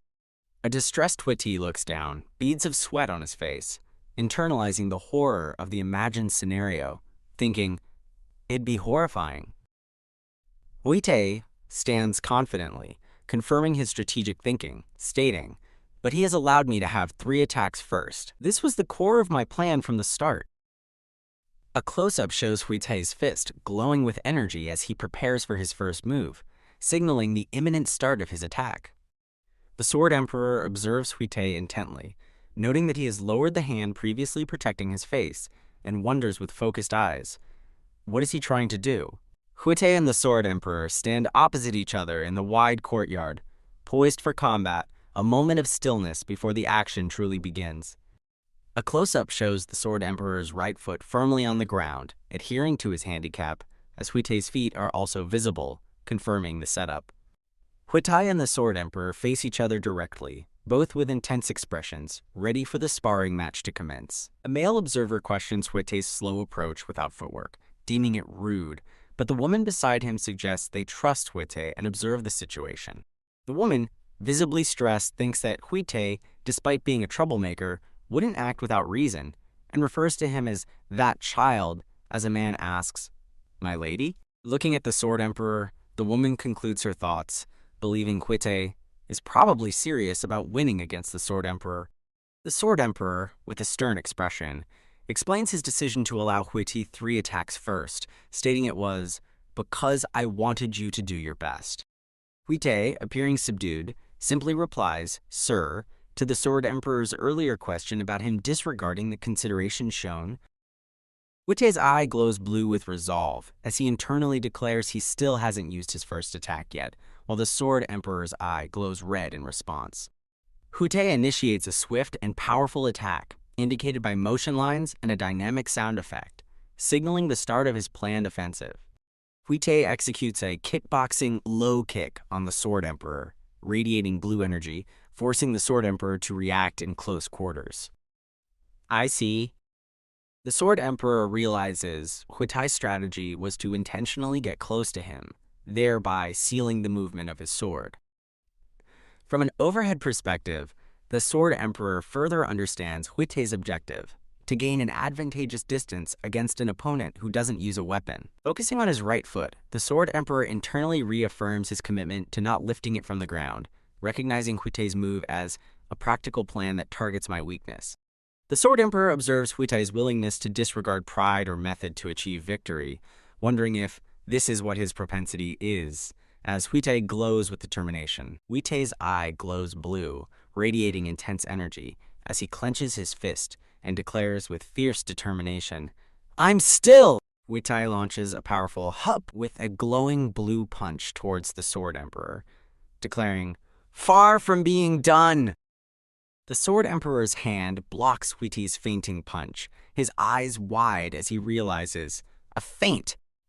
Hwitae's leg, glowing blue with energy, impacts the ground with immense force, revealing a Muay Thai technique. Hwitae's powerful Muay Thai kick shatters the ground upon impact, demonstrating the force of his attack. Hwitae executes a fam clinch on the Sword Emperor, holding him in a close embrace with radiating blue energy. The Sword Emperor's eyes widen in shock as he exclaims, "WH, what?" In the clinch, the Sword Emperor realizes his disadvantaged position. He's not able to use his right leg and left hand, and he's in a situation where he'd need to use the sword to block the low kick from below. The Sword Emperor internally concedes defeat, realizing that in such close combat, there is no space to block, and not even the Sword Emperor can block this. Hwitae unleashes a powerful purple energy attack at close range, striking the Sword Emperor's chest. A vast purple energy blast erupts from the center of the courtyard, pushing back the surrounding onlookers. The Sword Emperor stands engulfed in purple energy, his hands held defensively, seemingly unaffected by Hwitae's powerful attack. The female onlooker gasps, calling out, her face filled with concern. Hwitae lies defeated and injured on the ground amidst shattered debris, while someone shouts, "Hwitae!" A puddle of blood collects on the ground, accompanied by a sound effect, indicating Hwitae has sustained a significant injury. Hwitae sits against a broken wall, bleeding and hurting, wondering if he suffered internal injuries and noting the pain is worse than external wounds. Hwitae, with blood on his mouth and a distressed expression, questions what just happened, wondering why his supposedly perfect plans failed. Hwitae recalls how his knee kick was just about to hit the Sword Emperor during their close quarters combat, indicating the final moments before his defeat. Hwitae, bloodied and sitting against a broken wall, is asked by an unseen individual if he is all right, to which he replies, "I'm all right, sir." Hwitae reflects on his defeat, expressing disbelief at being sent flying in just one hit after speaking so confidently, and apologizes to the Sword Emperor, admitting, "It's my loss." Onlookers react with shock and confusion as Hwitae lies defeated in the courtyard, repeating in disbelief, "He lost? And what?" The Sword Emperor clarifies his unexpected move, stating to an unseen questioner, "I felt a threat and instinctively used my left hand." A flashback shows the Sword Emperor with glowing eyes and an aura, striking a powerful martial arts stance with his left hand, highlighting the move he just mentioned. "I won't use my left hand either." The Sword Emperor declares, "It's your victory," causing Hwitae to react with a surprised, hopeful smile and ask, "Really?" The Sword Emperor sits beside Hwitae, explaining that being a martial artist is about knowing how to prove oneself with abilities, implying Hwitae's actions were valid. The Sword Emperor places a reassuring hand on Hwitae, affirming that he would have been able to deal with Hwitae's tricks if he had been stronger. Hwitae stands up with the Sword Emperor's help, offering a sincere thank you to the elder martial artist.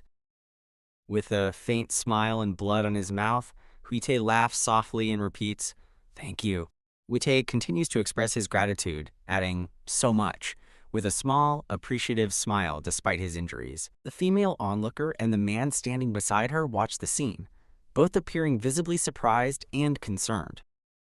An expansive view of the grand courtyard, now calm and empty after the intense fight, indicates the passage of time or a transition in the scene. A detailed shot of the traditional building's exterior, likely where Hwitae is recovering, highlights the architectural setting. Hwitae wakes up in bed, looking dazed and pondering, Hwitae sits up in bed, stretching and complaining, "Arg, my body feels so stiff. How long was I asleep for?" "It's Hwitae," and he asks. Sis was here," confirming the female character's relationship. The woman then asks, "Do you feel all right?" Hwitae, seeing his sister, expresses surprise, then asks if she's worried about him. Hwitae, with a small smile, assures his sister, "Don't worry, I'm much better after sleeping so long." Hwitae's sister responds with a menacing smile, declaring, "Oh, that's a real relief. Guess it's time for you to get beaten to the verge of death again." Hwitae's sister unleashes a swift slap across Hwitae's face, making him yelp, "Ah!" Hwitae's sister furiously scolds him for being a brainless idiot and attempting to knee the Sword Emperor, while Hwitae protests, "Ouch! Ouch! I'm still a patient, sis," as she continues to strike him. The Sword Emperor observes the siblings, chuckling and remarking, "Ho ho, you guys sure are a loving pair of siblings." The Sword Emperor smiles kindly and asks Hwitae, "Do you feel all right?" Hwitae replies, "Sir." Hwitae, now standing, thanks the Sword Emperor for treating him, while his sister stands nearby. The Sword Emperor tells Hwitae that his sister was so anxious after he lost consciousness that she nursed him day and night, causing her to clear her throat in embarrassment. Hwitae, touched, asks his sister if she was that worried. Then the Sword Emperor suggests he can start sparring again, now that he's rested. Hwitae's eyes widen in utter shock and disbelief as he exclaims, "What?" The suggestion of more sparring. The Sword Emperor asks Hwitae if he is still hurt, and Hwitae replies, "No, that's not it." Hwitae's sister apologizes for Hwitae, saying he just woke up, while Hwitae declares, "I'll do it," indicating his acceptance to spar. Hwitae's sister calls out, "Hwitae," and he reassures her with a smile, "Don't worry, I won't get hurt again." The Sword Emperor instructs Hwitae, "All right, come out quickly then," and Hwitae responds with a respectful, "Yes, sir." Hwitae looks serious, pondering to himself, I don't know why, as he considers the situation. Hwitae observes the smiling Sword Emperor and thinks, but he seems to be in a really good mood, contrasting their moods. A bright blue sky with white clouds is shown, indicating a clear day and a transition to an outdoor setting for the upcoming spar. The Sword Emperor and Hwitae stand ready to spar in a large courtyard, with Hwitae's sister observing from a distance. Hwitae thanks the Sword Emperor for sparring again, but asks, "But how will we proceed this time?" seeking clarification on the new rules. The Sword Emperor, with his sword drawn, declares, "Attack me all you want. I will only defend. Of course, I won't use the energy blast like I did last time." Hwitae realizes, I see. Since the last spar was more of a bet than a teaching, he'd like to properly teach me this time. Hwitae powers up with a blue aura and assumes a fighting stance, confidently stating, "Understood." Hwitae charges forward with speed and energy, initiating the spar against the prepared Sword Emperor. Hwitae delivers a close-quarters punch, exclaiming, "Hup!" as the Sword Emperor skillfully blocks the attack with his sword. Hwitae unleashes a powerful, blue-infused punch directly at the Sword Emperor, his eyes glowing with focus. The Sword Emperor blocks Hwitae's powerful punch with his sword, creating a brilliant clash of energy. Hwitae launches a rapid series of strikes, shown by multiple purple impacts, as the Sword Emperor expertly deflects them. Hwitae executes a swift, energy-infused kick, demonstrating his agility and striking power. Hwitae continues his relentless assault with a barrage of punches and kicks against the defending Sword Emperor.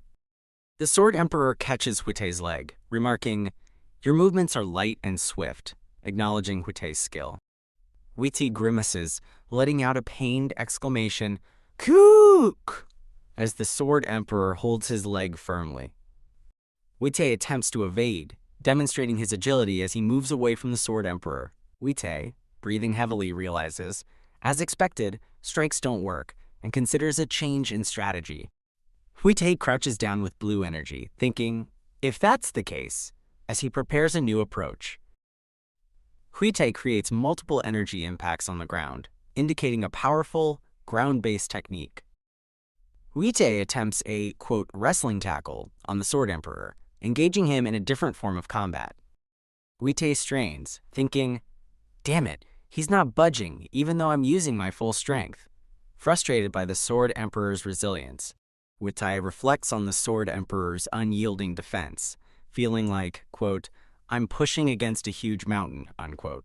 The Sword Emperor easily fends off Hwitae's tackle, finding it pretty new, while Hwitae collapses, exclaiming, ugh. The Sword Emperor praises Hwitae's fighting style, saying it might seem simple at a glance, but it's very practical in fights and has a systematic way of moving, to which Hwitae responds with a grateful, haha, thank you. But Hwitae looks surprised as the Sword Emperor's voice states, it seems you're too stuck with that unconventional fighting of yours. The Sword Emperor stands with Hwitae in the courtyard, explaining, I felt it for sure in that spar we just had. You definitely researched and trained a lot in those moves of yours that are aimed at taking down your opponent effectively. Hwitae listens as the Sword Emperor continues, noting, most martial artists wouldn't be able to handle that. The Sword Emperor holds his glowing sword and elaborates, but that won't work on martial masters that are.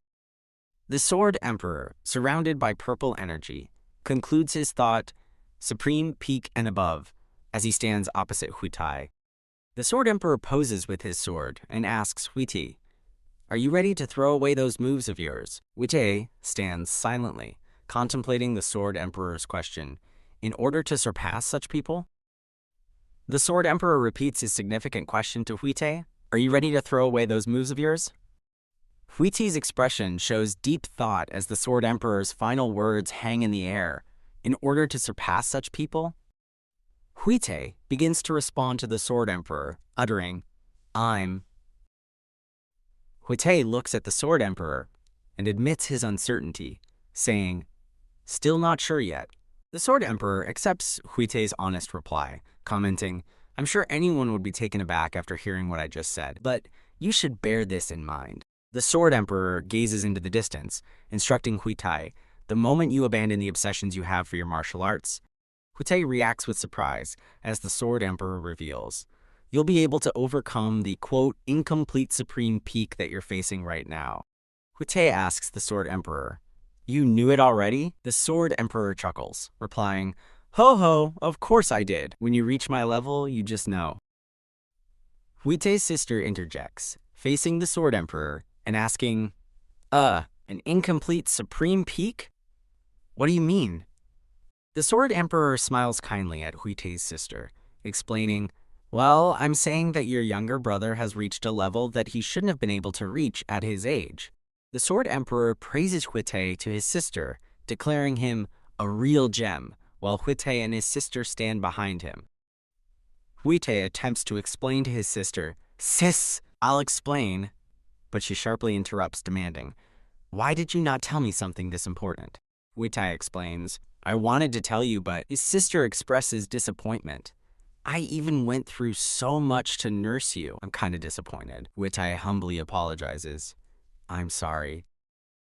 A full moon illuminates the cloudy night sky, signaling the end of the day.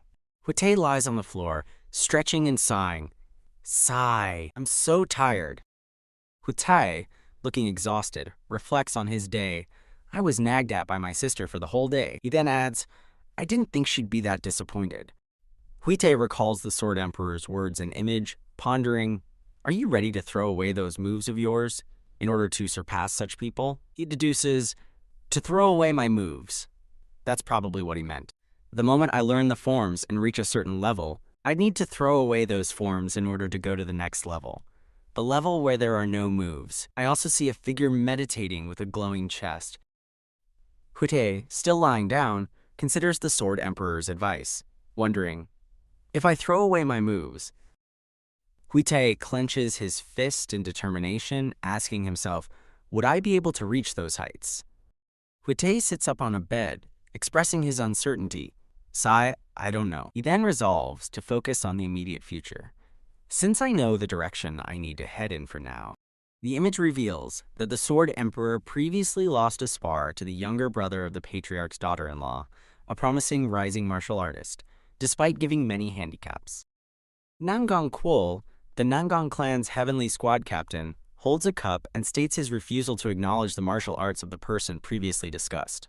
Nangang Kwol, still holding his cup, expresses his strong desire to demonstrate what true martial arts entail to that ignorant bastard, referring to Hwitae. Hwitae amiably pours a drink for Nangang Kwol, who smiles and remarks, "You sure are amiable for a young fellow," as they share a meal at a table. Nangang Ki, identified as the Nangang clan heavenly martial squad captain, states he enjoyed the previous spar Hwitae had with the Sword Emperor, to which Hwitae thanks him.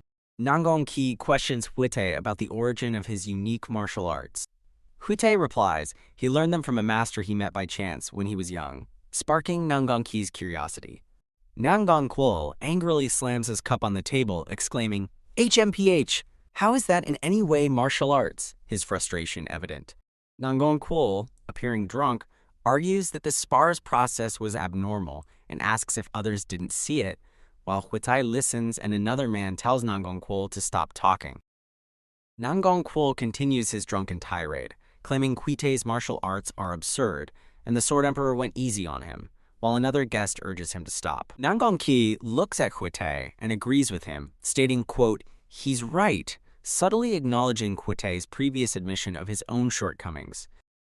Hwitae, with a downcast expression, confirms that he also felt how much his own martial arts were lacking after the spar. Hwitae concedes that without using tricks, his attacks wouldn't have landed, prompting a smug Nangang Kwol to remark, "HMPH, you do know it then."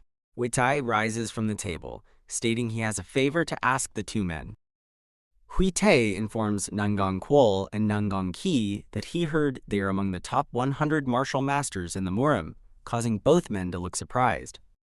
Hwitae bows and humbly asks Nangang Kwol and Nangang Ki if they would be generous enough to enlighten him on his martial shortcomings. Nangang Kwol, after taking a drink, clarifies if Hwitae is asking for a spar, then enthusiastically accepts the request. Nangang Kwol, looking relieved, admits he was too bitter and agrees to help Hwitae improve, stating there's no reason to refuse someone wanting to overcome their shortcomings. Nangang Ki, smiling, agrees to help Hwitae learn, stating he also genuinely wanted to witness more of Hwitae's martial arts firsthand.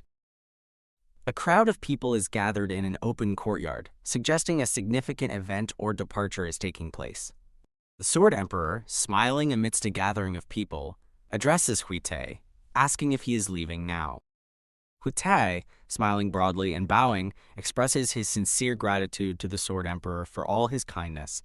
The Sword Emperor credits Hwitae for the significant improvement of his members' skills, denying Hwitae's thanks, while Hwitae expresses his happiness about the great experience.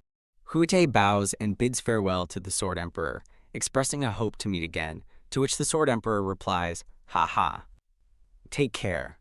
A close-up shot focuses on Hwitae's eyes, showing a moment of deep thought or realization as he continues on his way. Hwitae says goodbye to his sister and brother-in-law, with his sister bidding him farewell as, "Goodbye, Hwitae." Hwitae enthusiastically waves goodbye and runs off, looking back to cheerfully call out, "Take care." The Sword Emperor watches Hwitae depart, a contemplative, visible on his face as he observes. A group of men enthusiastically cheer Hwitae's departure, exclaiming relief that he's gone and declaring it the end of our humiliation and start of happiness. Two men discuss Hwitae's pure intentions in requesting spars, noting he's, quote, crazy about fighting, and admitting they accepted to avoid appearing scared, despite his intense approach. The men lament that Hwitae constantly sought them out for numerous plain fighting spars, not just one or two, highlighting the exhausting nature of his training. The old man with white hair observes the visibly frustrated man behind him, remarking, "Ho ho, it seems everyone had a tough time," while the frustrated man privately thinks they would have had an easier time if the old man had intervened. The old man from the previous image smiles, stating, "Ho ho, I'm getting on in my age already," to an exasperated man in the foreground who replies, "Ah, is that so?" Hwitae's brother-in-law asks his wife, Hwitae's sister, if she is all right, to which she tiredly responds, "Sigh, it seems I won't be able to face all of them for the time being because of Hwitae." Hwitae's sister smiles warmly, continuing her thought by saying, "But to see him still loving and working hard at martial arts?" Hwitae's sister concludes her thought, stating that Hwitae's dedication does make me feel proud to be his sister. Hwitae is shown smiling cheerfully, looking off into the distance under a bright sky, suggesting a moment of reflection or a transition. A dark and chaotic scene unfolds with houses ablaze and screams filling the air, indicating a violent attack or disaster. A man desperately begs for his life amidst the fires, while in the lower panel, a mounted figure slashes another person with a large blade, who cries out in pain. A bald man with a sinister smile gloats, "Cuckoo!" It truly is a sight to see them begging for their lives, as an unseen subordinate reports, "Chief, we are done on this side." The chief of the mounted bandits, Hwa Jusu, a man with long red hair and a scarred face, grins menacingly, stating, "In that case," as his title is displayed. Hwa Jusu stands over a pile of dead bodies, informing a terrified young boy sitting amidst the carnage, "The only thing left in this village is you, kiddo." Hwa Jusu raises his weapon, a large blade, with a cruel smile, telling the young boy, "Since you'll be lonely all alone, I'll send you to be with your family." A close-up shows the young boy's face with a resolute expression, seemingly unfazed as the blade approaches him. A fist, adorned with prayer beads, is shown moving with speed, implying it has intervened to block or counter the attack. Hwa Jusu's eyes widen in surprise and anger, reacting to the unexpected intervention. A monk, wearing a straw hat, asks the young boy if he is all right, with the boy looking up at him in surprise amidst the burning village. The monk, standing over the frightened boy, calmly assures him, "You can be at ease now." Hwa Jusu, sweating with fear, has an internal monologue, wondering how the monk got so close to him and expressing disbelief about the monk's presence. Hwa Jusu's face is contorted in a grimace of fear and frustration, teeth gritted, as he struggles with the situation. Hwa Jusu realizes the monk is several times stronger than him, capable of blocking his sword without even looking, acknowledging the monk's overwhelming power. Hwa Jusu's men angrily demand to teach the monk a lesson for stopping their chief, but a terrified Hwa Jusu screams at them to, "Shut up, you morons." "I see." The monk extends his hand to the boy, kindly asking him, "If you don't have any place to go, would you like to come with me?" The young boy, with tears in his eyes but a look of hope, replies, "Yes," to the monk's offer. The monk takes the boy's hand and states, "All right, let's go together then," as they prepare to leave the burning village. As the monk prepares to leave, he declares that they will discuss details after I defeat all of them, implying he intends to deal with the remaining bandits first, with Hwa Jusu in the background. The monk stands ready to face a group of bandits, affirming his intention to defeat all of them before proceeding. Narration states that 3 seasons have passed since Yeon Hwitae left the Nangong clan, and the current location is Songsan Mountain in Henan. An aerial view shows Shaolin Temple nestled within Songsan Mountain, with sounds of martial arts training echoing from below. Numerous monks are seen training in martial arts, wielding poles and shouting, "Ha!", indicating rigorous practice at the Shaolin Temple. The abbot of Shaolin Temple stands, observing numerous monks engaged in martial arts training outside the temple building under a clear blue sky. The abbot turns his head, slightly surprised, as an unseen individual's voice asks, "Did you call for me?" One Hao, introduced as Little Buddha Dragon, bows respectfully to the abbot, saying, "Come on in, have things been going well for you so far?" And, "Thanks to you, everything's been great, abbot." The abbot informs One Hao that he has called him there because he has something to tell him, to which One Hao replies, "Yes, I'm all ears." The abbot asks One Hao if he knows about the wandering sparring fanatic, stating he is sure Yuan Hao has heard of this before. Yuan Hao looks thoughtful as he begins to process the abbot's question, repeating, "By the wandering sparring fanatic, you mean?"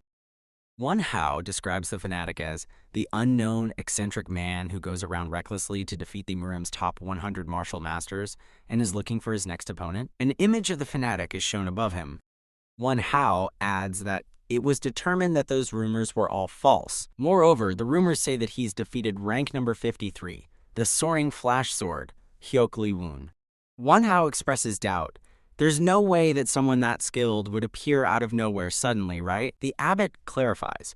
That's what everyone thinks, since those who fought him never left any official records or testaments. Yuan Hao, with a sweat drop, asks the abbot, "Are you telling me that the rumors about the wandering sparring fanatic could be true?" The abbot presents a document to Yuan Hao, saying, "Take a look at this." Yuan Hao reaches for it, muttering, "This is..." Yuan Hao examines the document, asking, "Is this for real?" and pointing out, "Look at that stamp. That definitely belongs to the imperial family."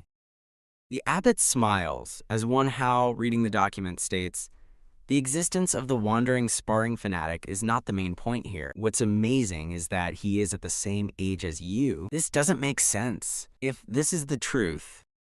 The abbot counters Yuan Hao's disbelief, saying, "Why do you think that doesn't make sense? The world is a huge place, and there are numerous talented people out there." The abbot reveals that the wandering sparring fanatic will visit Shaolin Temple tomorrow as written in the letter.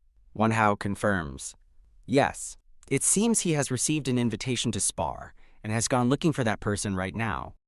Yuan Hao hesitantly asks, "Abbot, what if?" The abbot pats his shoulder, reassuring him, "Haha, don't worry. He probably just wishes to receive some pointers." The abbot, turning away, instructs Yuan Hao. He has expressed his desire to stay in the Shaolin Temple and spar with a wide variety of martial masters. Please help to look after him. Yuan Hao's expression shows deep concern and apprehension after receiving the abbot's instructions. A monk guarding the temple gate yawns widely, appearing tired and sleepy. Another monk scolds the yawning monk, asking, "Gosh, why are you yawning with your mouth so wide open?" The yawning monk replies, "The sunlight felt so warm that I yawned unwittingly." The first monk then commands him, "Pull yourself together and focus on standing guard." The yawning monk complains, "Come on, there haven't even been that many martial artists visiting recently. What could happen?" The senior monk sternly warns, "That mindset will lead to ruin. Do you want to undergo master special training since it's been a while?" The junior monk nervously responds, "Senior brother, you are so harsh, The senior monk's eyes widen, sensing an arrival, and he states, "Someone's coming," prompting the junior monk to turn in surprise. A figure in a straw hat and blue robes approaches, emanating a powerful, glowing internal energy, indicating an arrival of significant power. The senior monk's face contorts in shock and fear as he internally exclaims, "He's got an incredible internal energy." The two monks yell, "Stop right there!" to the hat-wearing man, who briefly pauses and responds, The hat-wearing man looks towards the two monks standing guard at the entrance to Shaolin Temple. The two monks question the man, "What business do you have at the Shaolin Temple?" The man, recognizing their attire, confirms to himself, "Those clothes and bald heads.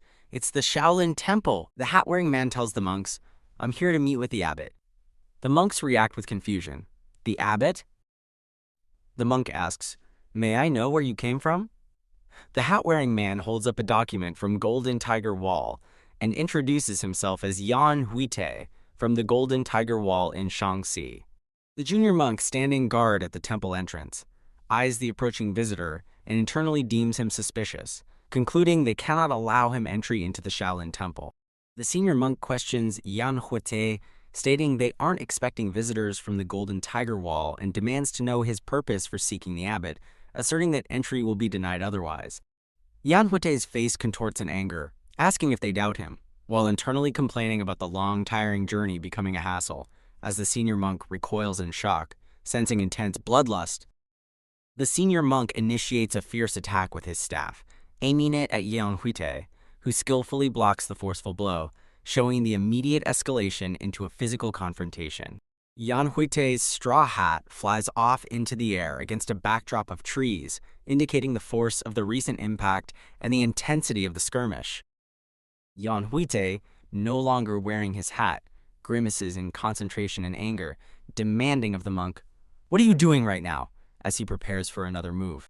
The senior monk's eyes narrow in fury, internally lambasting Yeon Hwitae.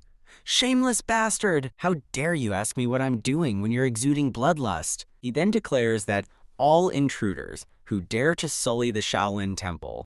The senior monk's determined declaration from the previous image is completed with the bold text, "will be gotten rid of," emphasizing Shaolin Temple's stern resolve against intruders. The senior monk lets out a determined "hup" as he readies his staff, his eyes burning with resolve, poised to deliver a powerful strike against Yeon Hwitae. The senior monk unleashes a powerful sweep with his staff, shouting "ha!" creating a blurred motion effect, indicating a forceful attack aimed at Yeon Hwitae. Yeon Hwitae barely dodges the monk's sweeping attack, a panicked expression on his face, as he exclaims, Wait a minute, why are you acting like this?" The senior monk, surrounded by a fiery aura of anger, scoffs, "HMPH! Did you think I didn't sense that bloodlust of yours?" He continues, "In the first place, it's suspicious that a filthy-looking person would be from the Golden Tiger Wall." Yeon Hwitae, flustered, insists, "Seriously, you're misunderstanding something here. You're also inflexible in your thinking." The senior monk, flanked by other monks, strikes Yeon Hwitae with his staff, declaring, "No need for talking. Don't you dare look down on the Shaolin Temple. Take this, is Guanyin," as Yeon Hwitae cries out in pain. "Keuk." Yeon Hwitae stands over the fallen senior monk, who lies on the ground unconscious with smoke rising from his head, remarking, "Sigh. Why are all Shaolin monks so foolhardy? Words don't get through to them at all."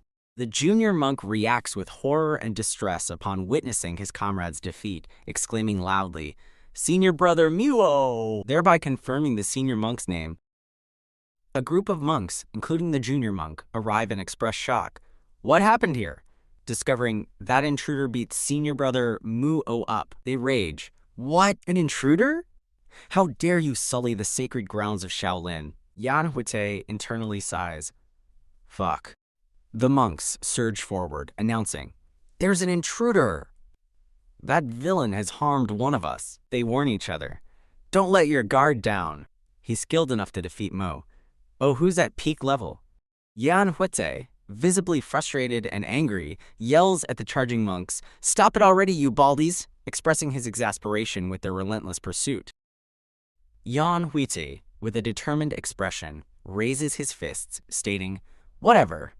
I'll just beat up every single one of you," as he prepares for further combat against the Shaolin monks. A new, prominent monk with a darker uniform and shaved head shouts, "Everyone, stop!" his powerful command, causing the others to pause in their tracks. Yeon Hwitae and the group of Shaolin monks immediately cease their confrontation, looking surprised, as the junior monk stammers, reacting to the powerful command and the arrival of the new monk. The newly arrived monk, in a dark purple robe, with a stern expression and a high ponytail, is identified by the junior monk as Master Uncle. He sternly demands of the monks, "What are you guys doing right now?" The junior monk points at Yeon Hwitae, labeling him this evil villain who tried to deceive us by saying he's the abbot's guest and intruded into Shaolin Temple, while Yeon Hwitae looks shocked, asking, "WH what?" "V villain." The defeated senior brother Muo lies on the ground, seemingly lifeless, as the junior monk tearfully exclaims, "Senior brother Muo died in his hands. Kook." Yet Muo weakly mumbles, "I'm not dead." The master uncle, from behind, sternly commands the monks, "Shut that mouth of yours right now." The junior monk and other monks look surprised, calling out, Master Uncle?" The master uncle, with a serious expression, informs the shocked junior monk he's indeed the abbot's guest, causing the junior monk to react with stunned disbelief, exclaiming, "WH what?" The master uncle holds up a document, reprimanding the monks, "That's why I'm here to pass this message to you guys." "What nonsense is this? Even if you guys didn't receive this message, Do you think it's right to just blindly attack another person? The master uncle continues his scolding, emphasizing, what's worse is a group of you ganged up on one person, leaving the Shaolin monks appearing crestfallen and ashamed by his words. The master uncle indignantly asks, can you call yourselves true monks of the Shaolin temple? Yeon Hwitae chuckles, thinking, those are very reasonable words, and ah, clearly amused by the situation. A close-up shot shows a monk vigorously drawing water from a well with a wooden bucket, hinting at disciplinary actions or arduous training being imposed on the monks for their earlier actions. A close-up reveals a monk's face contorted in pain and effort, heavily sweating as he endures a strenuous task, letting out a pained "kya" sound. Monks are seen carrying heavy water buckets on poles as part of their punishment, with the struggling senior brother Mu-o grunting, ugh, kick, while fellow monks urge him to hold it properly and stop standing up. The master uncle, smiling, oversees the monk's arduous labor, remarking, seeing as how your body is shaking, you must be getting comfortable, huh? I'll add 15 minutes. A monk below responds, Kuk, thank you. The master uncle scolds Mu, oh, tisk Mu-o. I heard you're the cause of the trouble this time round. How could you possibly obtain enlightenment when you judge people with bias? Mu-o nervously agrees. Yes, that's right. The master uncle instructs, if you understand that, let's add another water bucket onto you. As Mu-o groans, ugh, from the added weight, while another monk observes in sympathy, murmuring, senior brother. Indoors, Yeon Hwitae smiles widely, clearly amused and satisfied by the sounds of the monk's punishment, remarking internally, gosh tilde, I love the sound of that. Yeon Hwitae, looking cheerful and rested, responds to an unseen question. Ah yes, I had a great rest thanks to you, confirming his comfortable stay after the previous confrontation. Mu Song-hak, the leader of the Shaolin Temple's guest hall, introduces himself to Yeon Hwitae and sincerely apologizes, stating, we've committed a great mistake against you. I apologize for that once again. Yeon Hwitae tells Mu Song-hak, gosh, it's all right. I fully understand your situation. The monks of the Shaolin Temple are full of energy after all. To which Mu Song-hak replies, ho, we're thankful that you think that way. Mu Song-hak looks surprised, contemplating internally, quote, how surprising, close quote, as he observes Yeon Hwitae's composure and understanding. Mu Song-hak mentally notes Yeon Hwitae is, at most, only 20 years old though, and is astonished to think he's that famous wandering sparring fanatic as Yeon Hwitae sips tea. Mu Song-hak's thoughtful expression continues as he internally confirms the chief/head was right, indicating a prior understanding or instruction regarding Yeon Hwitae. Yeon Hwitae acknowledges the Shaolin Temple's reputation, stating, yes, the Shaolin Temple lives up to its name of being the, quote, Big Dipper of Murim with the numerous martial masters among your midst. Yeon Hwitae reveals his true purpose for visiting, clearly stating, I simply wish to fight and learn from those martial masters within the Shaolin Temple.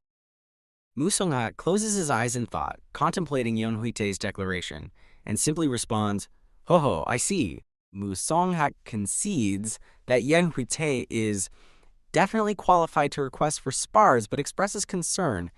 However, I'm worried that our elders might not like that idea. Mu Song-hak internally agrees with the potential disapproval of the elders, reflecting that they have little to lose from such spars, and reveals he, quote, always added the condition that the spars would be unofficial. Yeon Hwitae, eager for the spars, asks Mu Song-hak, what do you intend to do? Is there any way around this? For his request. Mu Song-hak proposes a solution. If what you're after is just the spars, then it doesn't have to be the elders, right? You could choose to teach the 3rd or 4th class disciples and go with a guidance spar. Mu Song-hak suggests, there are times when one would learn more from teaching others, as Yeon Hwitae questions if the younger disciples, would they be okay with me though? Yeon Hwitae grins mischievously as he hears distant cries of pain, internally chuckling, it seems like they're suffering because of me right now, haha, implying he enjoys the monk's disciplinary actions. Mu Song-hak dismisses Yeon Hwitae's observation about the monk's suffering as their own lack of experience, and then agrees, all right, let's do that then, regarding the guidance spars. Yeon Hwitae, placing his hand on a teacup, asks Mu Songhak, "Oh, could I perhaps ask a question?" To which Mu Songhak readily replies, "Of course." Yeon Hwitae asks Mu Songhak with a sly smile, who in the Shaolin Temple is the most obsessed with training, signaling his interest in challenging the most dedicated martial artists. A scenic view of the Shaolin Temple buildings is shown under beautiful autumn leaves, with one leaf gently falling past Yeon Hwitae's content, smiling face. Yeon Hwitae holds up a maple leaf, and Mu Songhak observes, "It looks like you like autumn leaves." Yeon Hwitae agrees, "Yes, the autumn leaves are really beautiful in Shaolin Temple." This might sound a little offensive. As they walk, Mu Songhak tells Yeon Hwitae, "Because of your nickname, Wandering Sparring Fanatic, I thought that you were just a martial artist who only cared about fighting.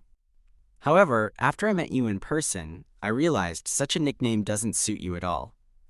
Mu Songhak compliments Yeon Hwitae, suggesting, "It feels like the autumn leaves suit you more." Yeon Hwitae laughs heartily, responding, "Ah ha ha ha ha, is that so?" The scene abruptly shifts to a powerful punch thrown by a fist, accompanied by a thoughtful, and small autumn leaves, signaling the immediate return to martial action, perhaps a, quote, guidance spar. A monk, the one previously identified as most dedicated to training, is shown mid-punch with intense focus, letting out a determined "Ha!" as he practices. Mu Songhak explains to Yeon Hwitae that the person they just saw is the pride of Shaolin and the most likely candidate to become the next abbot. Mu Songhak names the monk as the little Buddha dragon, Yeon Hwitae, who is seen with a focused, slightly sweating expression as he trains. Mu Songhak confirms that if anyone is asked about obsession with training in Shaolin, they'll name Yeon Hwitae, as Yeon Hwitae wonders how many times he repeats his actions. Mu Songhak explains Yeon Hwitae's dedication to basics, likening it to a building needing a steady foundation, and reveals he practices the same upright position for 6 hours. Yeon Hwitae's face is shown in close-up, marked by dark shadows and an expression of discomfort as he processes the description of Yeon Hwitae's training method. Yeon Hwitae declares Yeon Hwitae's training method inefficient, a statement that dramatically affects both Mu Songhak and Yeon Hwitae, whose faces register shock and anger. Mu Songhak, appearing flustered and sweating, asks Yeon Hwitae to explain his statement, to which Yeon Hwitae simply replies, "It's as I've said." The dialogue bubble emphasizes Yeon Hwitae's critical assessment. Training methods like this are inefficient. Yeon Hwitae firmly tells Yeon Hwitae and Mu Songhak that he's talking about how Yeon Hwitae's training methods are inefficient. Mu Songhak and Yeon Hwitae face Yeon Hwitae, who stands on a higher level, with autumn leaves falling around them, emphasizing the tension after Yeon Hwitae's blunt assessment. Mu Songhak attempts to defend Yeon Hwitae's training, stating it builds a stronger foundation, but Yeon Hwitae interjects, confirming he understands but still finds it inefficient. Yeon Hwitae reiterates his stance from a side profile, confirming that despite considerations, he still finds the training method inefficient. Yeon Hwitae confronts Yeon Hwitae, asking if he's implying that he is wasting my efforts, as Mu Songhak looks on nervously. Yeon Hwitae, with a confident smile, clarifies that Yeon Hwitae is not wasting efforts, but rather, quote, quote, quote, quote, quote, using it in the wrong direction. Yeon Hwitae's expression shifts to anger and shock, as he demands, "Are you serious? It looks like I'm heading in the wrong direction?" Yeon Hwitae expands on his critique, introducing the critical context of a real fight, implying training must prepare for real combat scenarios. Yeon Hwitae, from a higher vantage point, questions Yeon Hwitae, repeating, "A real fight?" Yeon Hwitae visually demonstrates the variables in a real fight, showing scenes of harsh weather, varied terrain, and different opponents, while he and Yeon Hwitae are depicted in a combat stance. Yeon Hwitae continues to explain that numerous variables, such as weather, location, or the number of opponents, are present in real fights. Yeon Hwitae asserts that, from his point of view, Yeon Hwitae is ignoring those variables and being stubborn on walking the safe path. Yeon Hwitae's hand clenches in frustration and anger as he challenges Yeon Hwitae to take responsibility for what you just said. Yeon Hwitae grins confidently, pointing his finger, stating, "Actions speak louder than words," and that it'll be faster if I show it to you in person. Yeon Hwitae, with a confident and eager gaze, directly challenges Wonho, the little Buddha dragon, declaring, "I request to spar with you." A serene panoramic view of the Shaolin Temple amidst autumn leaves, hinting at the calm before the impending spar between Yeon Hwitae and Wonho. Mu Songhak stands on the left, observing as Yeon Hwitae faces Wonho, who is on a raised platform with autumn leaves falling around them. Mu Songhak watches the brewing confrontation between Yeon Hwitae and Wonho, internally regretting his decision. Maybe I shouldn't have introduced him to the little Buddha dragon. The abbot appears, smiling, and inquires if the individual before them is the wandering sparring fanatic. Mu Songhak greets the abbot and confirms he recommended Wonho to the, quote, wandering sparring fanatic because he was looking for someone obsessed with training, but now fears he made a wrong judgment. The abbot calmly reassures Mu Songhak that his decision was fine, as he had already arranged for Wonho to guide Yeon Hwitae from the start.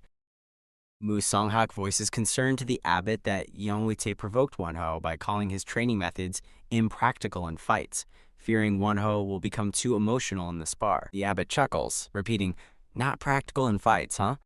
The abbot reassures Mu Songhak not to worry, stating that what he fears won't happen, prompting a doubtful "but" from Mu Songhak. The abbot, observing from a distance, muses that Yeon Hwitae surely didn't provoke Wonho without a reason, as Yeon Hwitae stands ready for the spar. Yeon Hwitae excitedly thinks about fighting a Shaolin monk like in movies, feeling he has fulfilled one of the tasks on his bucket list. Yeon Hwitae observes Wonho, noting something is off with this little Buddha dragon guy, and wonders if he's distracted or very nervous. Yeon Hwitae declares that, while he doesn't know the reason, being distracted isn't polite to his opponent, and decides he'll have to show Wonho something interesting. Wonho's face shows an expression of deep concentration and sweat, indicating he is preparing intently. Wonho begins to declare he'll show Yeon Hwitae the essence of all his training, raising his hand in a preparatory stance, but is cut off by a question mark, exclamation mark. Yeon Hwitae's foot steps forward with a sound effect, as he states, I'm ready now, indicating he has positioned himself for the spar. Yeon Hwitae is seen lying on the ground, seemingly relaxed, with a confident smile, telling Wonho to "let's start the spar" as a strong aura surrounds him. Wonho's face is shown in close-up with a horrified and shocked expression, asking, "What are you doing right now?" Yeon Hwitae, still lying on the ground, replies to a standing Wonho that he's taking up my position, while Wonho questions if he's just going to lie there. Yeon Hwitae, still prone, reminds Wonho that in actual fights there are tons of variables, and he'll now show him the extreme ends of variables. Yeon Hwitae introduces the term Muhammad Ali versus Antonio Inoki fight from June 1976, showing portraits of the two fighters. Yeon Hwitae explains the fight's unusual rules, illustrating with various fight poses: not allowed to hit below the waist, pounding forbidden, and grappling forbidden. Yeon Hwitae concludes that both fighters incurred tons of handicaps due to the rules, making the match between them boring as hell. Yeon Hwitae, still on the ground, is reenacting the infamous Muhammad Ali versus Antonio Inoki fight in the Murim world, much to Wonho's confused look. Wonho, visibly frustrated, tells Sir Yeon to "stop fooling around and fight with me properly." Yeon Hwitae, still lying on the ground, confidently states he's able to fight in his current position and urges Wonho to start attacking already. Mu Songhak expresses exasperation, asking if Yeon Hwitae isn't being too much with his jokes, calling the lazy donkey roll a great humiliation. The abbot laughs, calling him an interesting young man and telling Mu Songhak to leave him be. Wonho looks surprised and intrigued, realizing that the abbot is also interested in Yeon Hwitae's moves, muttering, "I'm truly interested to see what moves he has." A close-up shows Wonho gritting his teeth, a sound effect of "na" indicating his rising frustration or determination. Yeon Hwitae, still prone, concedes, "All right, if that's the position you're comfortable with, let's continue." But, leaving Wonho puzzled. Wonho, with an enraged expression and a strong kick, attacks Yeon Hwitae from above, who is still on the ground. A voice bubble says, "Don't you dare regret this." A powerful green energy explosion erupts from where Wonho kicked, indicating the immense force of his attack, with the Shaolin Temple in the background. Yeon Hwitae is shown cowering on the ground, startled, exclaiming, "Whoa, that scared me. I thought I was gonna die." Yeon Hwitae, with a mischievous grin, considers whether that kick was meant to kill him, then wonders if using the Inokiali position is too much in Murim. Wonho lands another powerful kick, making Yeon Hwitae yelp. Wonho, exasperated, tells Sir Yeon not to treat him like a fool, as Yeon Hwitae remains on the ground. Wonho explains he knows Yeon Hwitae is taking that weird position to neutralize him, as he's trained mainly in punches but stops mid-sentence. The bald martial artist identifies his opponent's weird position as a tactic to neutralize his punch-focused fighting, preparing to counter their strategy. Wonho confronts Yeon Hwitae, asking with glowing eyes, "Did you think I don't train in kicks?" as he prepares for a counterattack. Yeon Hwitae, still prone, reflects that Wonho, the little Buddha dragon, got swept by his emotions too easily, noting he hasn't been hit a single time yet. Yeon Hwitae's voice questions Wonho, telling him to calm down as he looks very emotional now, while Wonho's face shows an expression of intense rage and frustration. Wonho charges forward, cloaked in green energy, his movements creating a powerful sheeing sound effect as he closes in on Yeon Hwitae. A massive explosion of green energy erupts from the ground, signifying a powerful impact or the release of immense force during the spar. Yeon Hwitae looks shocked and wide-eyed, reacting to an unforeseen event or the force of Wonho's attack, stating, "You won't be able to." Wonho delivers a powerful green energy kick, challenging Yeon Hwitae to dodge it this time round as his opponent is still on the ground. Wonho launches himself into the air, initiating an 18 Guanyin kicks attack, demonstrating a flurry of powerful, energy-infused kicks. Yeon Hwitae is shown on the ground, then in a closer view, looking utterly stunned and possibly in pain from the barrage of attacks he's enduring. Yeon Hwitae smiles confidently with glowing blue eyes, declaring, "I got him," despite seemingly being on the defensive. Yeon Hwitae, still in his prone position, extends a leg in a casual but effective kick, adding a chalk sound effect to his movement. Wonho, airborne, attempts a powerful rising kick against the prone Yeon Hwitae, generating a bright burst of energy. Wonho stomps down on Yeon Hwitae, who is still on the ground, creating a visible impact crater and radiating shockwaves from the force. Yeon Hwitae cries out, "Ha!" his face contorted in pain and effort from the heavy impact of Wonho's attack. A close-up reveals Wonho's foot pressing down heavily on Yeon Hwitae's arm, the point of contact glowing with intense energy. Wonho's face is shown in a tight close-up, gritting his teeth and screaming in what appears to be immense pain or extreme exertion. Wonho is sent flying upwards and away by a powerful blue energy blast, while Yeon Hwitae remains positioned on the ground. Wonho lands with a "cuk" sound, blood leaking from his mouth, realizing, "My bone broke. I can't feel anything," as he struggles on the ground. Wonho understands that Yeon Hwitae used the ground to absorb the impact of his attacks, meaning only Wonho, who was in the air, took the full force. Yeon Hwitae, with a confident smirk and raised hands, explains, "This is why he provoked me," revealing his strategy. Wonho is seen falling towards the ground, while the abbot and Mu Songhak observe the spar from a distance in the background. The abbot watches impassively as Wonho falls, who looks up at the abbot with a pained expression and calls out his name. Wonho's face is shown in a close-up, gritting his teeth in frustration and pain with a kadeuk sound effect. The abbot extends his hand, a soft light glowing around it, suggesting he might intervene or offer aid to Wonho. Wonho drops to one knee on the cracked ground, his face contorted in a grimace of pain and determination, surrounded by an aura of chaotic energy. The abbot gently holds Wonho's hand, offering support or assistance as Wonho remains on his knee.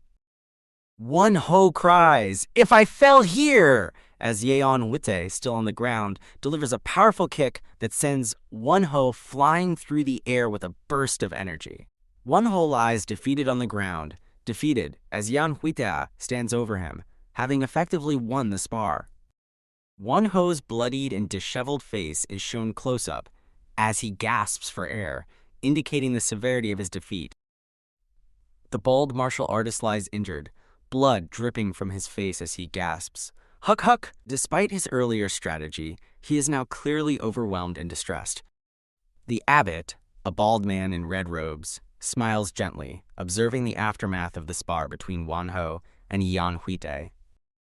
A close-up shows the man's eyes, implied to be Won-ho's, barely open with acidic sound effect, suggesting he is regaining consciousness. Yeon Hwitae looks down thoughtfully, seemingly at the still prone Won-ho, with a pensive, expression. Yeon Hwitae's expression brightens as he leans closer, exclaiming, "Oh, he's awake," indicating Won-ho has recovered. Yeon Hwitae squats beside Won-ho, who is now sitting up on the ground, and lets out an "ah" sound as he fully awakens. Won-ho questions how long he was out for, to which Yeon Hwitae calmly replies that it has been less than 15 minutes since his defeat. Won-ho, looking downcast but accepting, acknowledges his loss by stating, "It seems I've lost." Yeon Hwitae extends a gloved hand towards Won-ho with a Siuk sound effect, offering assistance to help him up. Yeon Hwitae smiles genuinely, offering his hand to Won-ho and declaring, "That was a great match." Won-ho looks up at Yeon Hwitae, a slight smile on his face, ready to accept the gesture of sportsmanship. Yeon Hwitae and Won-ho shake hands, both acknowledging the intensity of their spar, with Won-ho stating, "It was a great match indeed." Yeon Hwitae supports a limping Won-ho as they walk, saying he initially thought Won-ho was merely provoking him by questioning his training's practicality, while Won-ho ponders if his leg is broken. Won-ho looks at Yeon Hwitae with understanding, admitting that he now comprehends Yeon Hwitae's earlier words and was, quote, too short-sighted. As they continue to walk, Yeon Hwitae inquires, "What's wrong?" noticing Won-ho's contemplative silence. Won-ho responds to Yeon Hwitae that while it might seem rude, he believes there's a, quote, greater problem with Yeon Hwitae, who looks surprised and asks for clarification. Won-ho directly questions Yeon Hwitae's fundamental motivation, asking, "Why do you train? Why do you want to become stronger?" Won-ho asserts that from what he's observed during their spar, Yeon Hwitae hasn't yet found the true answer to his own question about training. Won-ho explains to Yeon Hwitae that merely seeking strength for external recognition will prevent him from reaching, quote, greater heights. The abbot, observing from the side, interjects, agreeing with Won-ho's assessment and saying, "He's right, Won-ho." Won-ho and Yeon Hwitae stand before the abbot, as the abbot addresses Won-ho, acknowledging his respect and efforts to follow after him. The abbot continues, telling Won-ho he is proud of his dedication that led him to become a successor at a young age, suggesting Won-ho's training was driven by a desire to impress him. The abbot then directly tells Won-ho, who is still being supported by Yeon Hwitae, that he is too obsessed with the abbot's existence. The abbot sternly explains to Won-ho that his reason for saving him was not for Won-ho to become obsessed with his presence. Won-ho thinks to himself, recognizing the abbot as both his savior and also a father figure. Won-ho's internal monologue continues, revealing his desire not to disappoint the abbot and that he views his efforts as a way to thank him for taking him in. Won-ho internally confesses his ongoing struggle with weakness, admitting he feels anxious due to always having been abandoned. With tears welling in his eyes, Won-ho cries out, believing that such a weak person like himself doesn't deserve the nickname Little Buddha Dragon. The abbot extends his hand gently towards Won-ho, with a soft Siuk sound effect, preparing to offer comfort. The abbot places his hand on Won-ho's head, compassionately asking if Won-ho has, quote, suffered a lot emotionally this whole time. The abbot smiles kindly at Won-ho, admitting he might have burdened him too much, while Won-ho tearfully insists, "Not at all, abbot." The abbot gently places his hand on Won-ho's head, reassuring him by saying, "You don't need to feel anxious." The abbot continues to console Won-ho, asserting, You don't need to become stronger. Even if you don't become my successor, the fact that you're the son I'm proud of won't change. Wonho cries with emotion, letting out a choked kick as Yeon Hwitae looks on with a surprised expression at the abbot's heartfelt words. The abbot embraces a tearful Wonho, asking, "Isn't it the role of a parent to seek recognition from their children instead?" While autumn leaves fall around them. A close-up shows Wonho's tear-streaked face, overcome with emotion from the abbot's comforting words and embrace. Tears stream down Wonho's face as he continues to cry, visibly moved by the abbot's reassurance and emotional support. From a distance, Wonho looks up at the abbot and tearfully responds, "Yes, father," fully accepting their profound bond, with Yeon Hwitae standing nearby. A dynamic panel with various impact sound effects like pok, hab, and pang suggests intense combat or sparring, shifting the scene to a new action sequence. A bald man in light robes is depicted collapsing to the ground, crying out "Kug!" with a strong impact sound effect, indicating he has been defeated in a spar. Yeon Hwitae stands over the defeated bald man, respectfully declaring, "Sir, it was a great match." The man on the ground weakly agrees, It was a great match." Yeon Hwitae looks eagerly at his surroundings, enthusiastically asking, "It's time for the next person to get ready, implying he wants to continue sparring. Yeon Hwitae stands confidently amidst several defeated bald men in light robes, who lie groaning on the ground, pleading, enough, and "someone save us," highlighting his overwhelming strength. Yeon Hwitae looks surprised, asking, "They are all tired already?" As Wonho, using a crutch, approaches and inquires, "Are you done with the spars already?" With eyes gleaming, Yeon Hwitae excitedly leans towards Wonho, offering, "Oh, if it's okay with you, would you like to spar with me?" Wonho, holding his crutch, smiles and politely declines Yeon Hwitae's offer, stating, "Haha, as you can see, I still can't spar yet." Yeon Hwitae looks disappointed. The three-panel sequence flashes back to Wonho's painful defeat, showing Yeon Hwitae striking his leg, followed by a close-up of Wonho's injured feet and his pained scream. Yeon Hwitae apologizes to Wonho for going too far last time, but Wonho reassures him, saying he's almost all healed and believes he was injured because he, quote, "wasn't skilled enough." Wonho smiles, expressing relief to Yeon Hwitae. "If that's what you think, I'm relieved," accepting his previous defeat as a learning experience due to his own skill. Wonho looks at Yeon Hwitae, who appears surprised, as Wonho announces, "Oh, I've got something to tell you."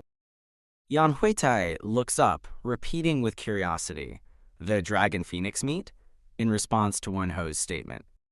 Wonho informs Yeon Hwitae that the Murim Alliance will be hosting the Dragon Phoenix meet shortly, while Yeon Hwitae silently considers the implications of this event. Narration explains that the Murim Alliance is enjoying prosperity due to the Orthodox faction's decades-long rule, giving them solid influence in the world. Narration states that the longer peace lasts, the more unhappy younger martial artists become, showing a man expressing his frustration and desire to fight. Narration explains there was no outlet for younger martial artists to gain reputation, illustrating two eager men challenging each other to fight and wanting to join. Narration reveals that the Murim Alliance's solution was to hold an official sparring competition every 2 years, depicted by a group meeting at a long table. An illustrative image of a dragon and a phoenix confirms the event is called the Dragon Phoenix Meet, symbolizing the nature of the competition. Wonho informs Yeon Hwitae that the sparring competition starts in 2 months and that participants need to head to the Haenan branch for preliminaries. Yeon Hwitae turns to Wonho, asking, "What do you think about joining the Dragon Phoenix meet with me?" as he contemplates the event. Yeon Hwitae explains that the Dragon Phoenix meet is split into 2 generations, with younger generations participating in the first round. Yeon Hwitae continues his explanation, stating that those 40 years old and above would take part in the second round of the Dragon Phoenix meet. Yeon Hwitae asks Wonho if they would participate in the first round of the competition, to which Wonho confirms yes. Wonho confesses to Yeon Hwitae that he honestly didn't think Yeon Hwitae would like the idea of joining the competition. Wonho explains his reasoning, suggesting Yeon Hwitae is already strong enough to fight top martial masters and probably wouldn't want to fight martial artists their age. Yeon Hwitae responds, "Haha, was that obvious?" Wonho then asks Yeon Hwitae, "Despite that, how about giving it a try?" Yeon Hwitae looks on with a questioning expression. Wonho elaborates that there are times when looking back at oneself is better than always running ahead, adding that Yeon Hwitae recently enlightened him on this concept. Wonho reveals his true desire to Yeon Hwitae, stating, "Above all, I'd like to fight with you once more." Yeon Hwitae gazes at him. A close-up shows Yeon Hwitae's face forming a determined smirk, with a sound effect indicating his resolve. Yeon Hwitae accepts Wonho's challenge, enthusiastically declaring, "All right, let's fight again in the finals," as they sit together. Narration introduces the two protagonists as the future battle god and the Buddha Supreme, both representing the Orthodox faction, hinting at their potential future clash. The scene transitions to the Murim Alliance Henan branch, showing a bustling training ground where several martial artists are engaged in sparring matches. A dynamic red panel with papa sound effects indicates an intense and powerful action, signifying a martial arts attack in progress. Yeon Hwitae lands a powerful kick with a "ha" shout and a cone sound effect, sending his opponent flying during a spar. Yeon Hwitae continues his relentless assault with a series of powerful strikes, accompanied by "ha" and "pak" sound effects, demonstrating his overwhelming skill. Yeon Hwitae stands victorious over his defeated opponent, as an unseen announcer declares, "Golden Tiger Walls, Yeon Hwitae wins." Yeon Hwitae receives congratulations for passing the preliminaries, bowing respectfully and saying, "Ahaha, thank you." The sound of a door opening "keek" signifies a transition to a new location or a character's departure. Yeon Hwitae sighs with a guang sound, standing amidst other people outside a building, seemingly dissatisfied despite his win. Yeon Hwitae expresses his lack of excitement over passing the preliminaries, wondering if the little Buddha dragon has already reached the Murim Alliance first. "I'm sorry, Sir Yeon. I got it wrong." The man clarifies to Yeon Hwitae that he has already qualified for the main match as the Shaolin Temple's representative, surprising Yeon Hwitae. The man bids farewell to Yeon Hwitae, saying he'll go prepare the place and that Yeon Hwitae can take his time, adding, "I'm sure you'll be able to pass the preliminaries easily." Yeon Hwitae stands alone, dumbfounded and confused, with a huiing tilde sound, asking, "What?" after the man's departure. Yeon Hwitae kicks a rock in frustration, grumbling about how renowned groups automatically qualify for the main match, expressing his annoyance. Yeon Hwitae walks away, complaining about the unfairness of the Murim world and how it has VIP treatment, concluding, "The world's so unfair, seriously." Yeon Hwitae calls out, "Hey, old man," to a young boy, who looks back with a questioning expression. "Yes, please take this." Yeon Hwitae asks, "What's this?" as he takes the note. The boy explains, "I'm not sure either, old man. A pretty lady asked me to give this to you." Yeon Hwitae reacts angrily to being called old man again while holding the note, but then suddenly pauses, saying, "Wait a minute." Yeon Hwitae's face shows extreme shock and a sweat drop as he considers the possibility. A pretty lady? Could it be? Yeon Hwitae imagines a scenario where a pretty lady fell in love with him after his match, then muses, "Well, I guess even I thought I looked cool." Yeon Hwitae looks intensely frustrated and angry while looking down at the paper in his hands, likely reacting to its contents. The scene shifts to an exterior shot of a traditional building, identified by a text box as the Lotus Restaurant. Inside the Lotus Restaurant, several patrons are seen sitting at tables, seemingly enjoying themselves, indicated by laughter sound effects. A close-up shows a hand stirring a steaming drink in a cup, with a distinct stirring sound effect. The hand finishes stirring the drink and places the spoon down on the table next to the cup, with a clear sound effect of the spoon making contact. A hooded figure holds the cup, while two male patrons in the background are visibly smitten, looking on with hearts emanating from them. The hooded woman smiles at Yeon Hwitae and thanks him for coming after receiving her letter, as she holds her cup.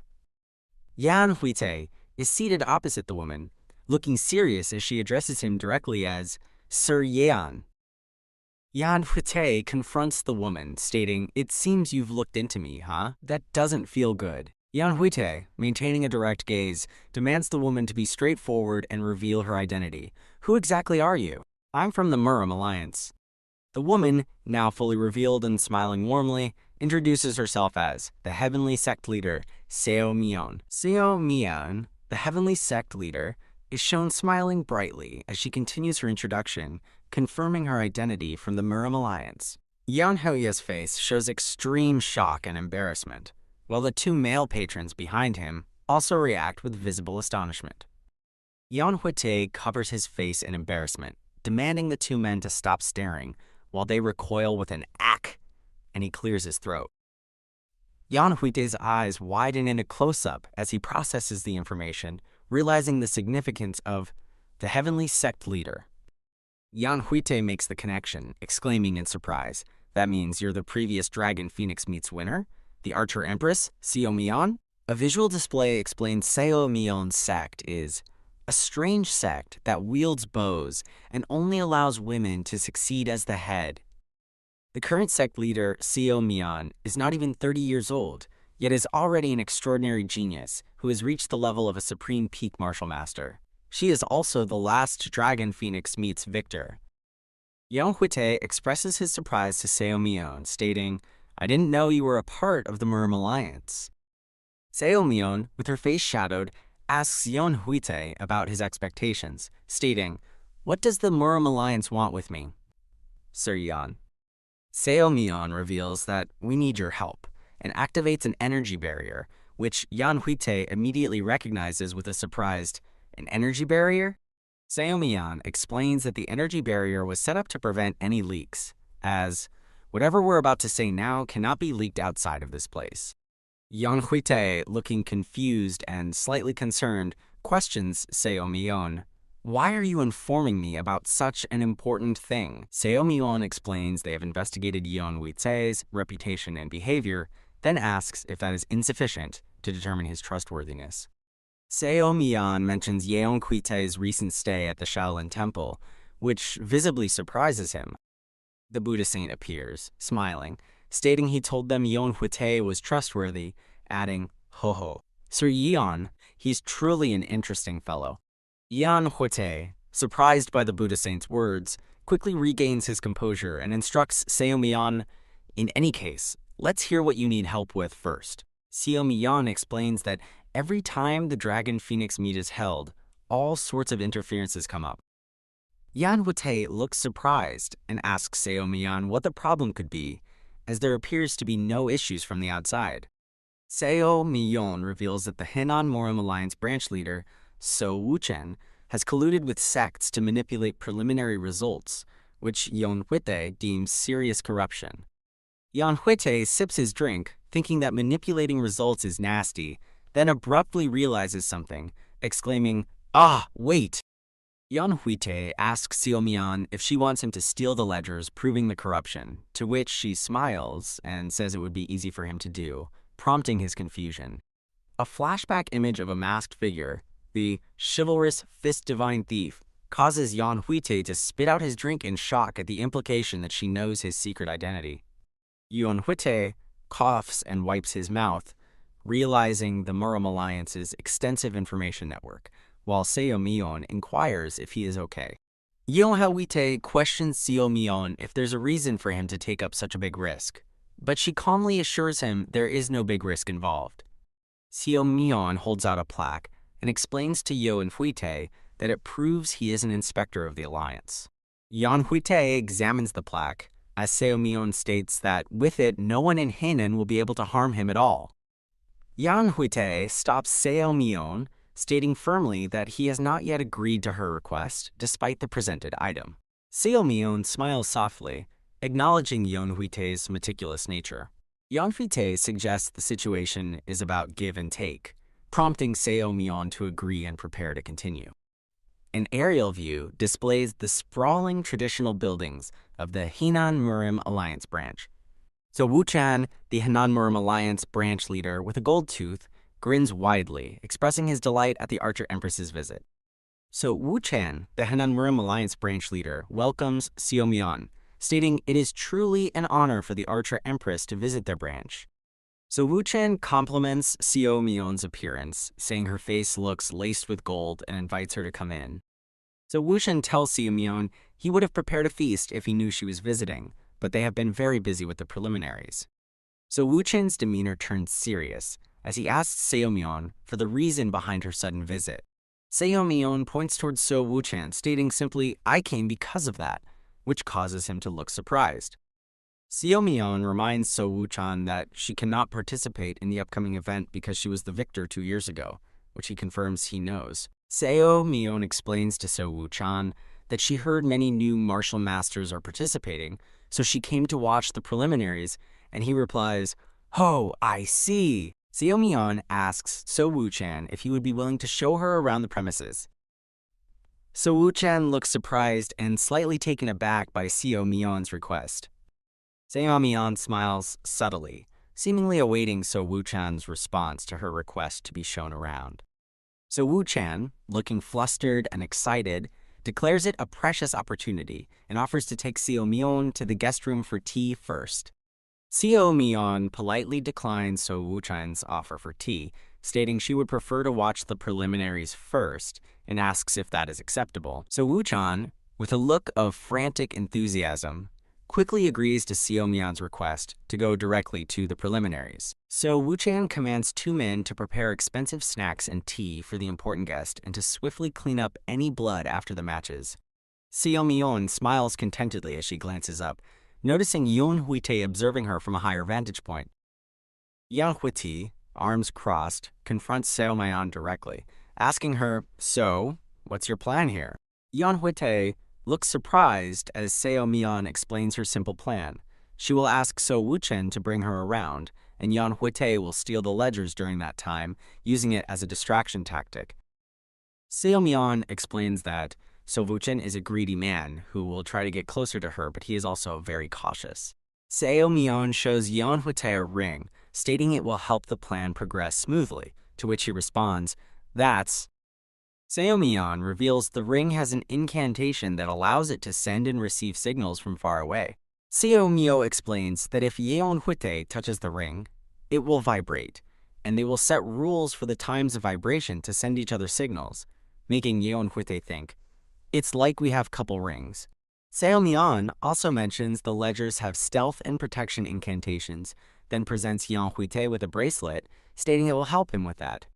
Yeon Hwitae looks doubtful and asks if these items will truly help them succeed. Seo Myeon assures him it will be all right, even if they fail, as there are safety measures in place.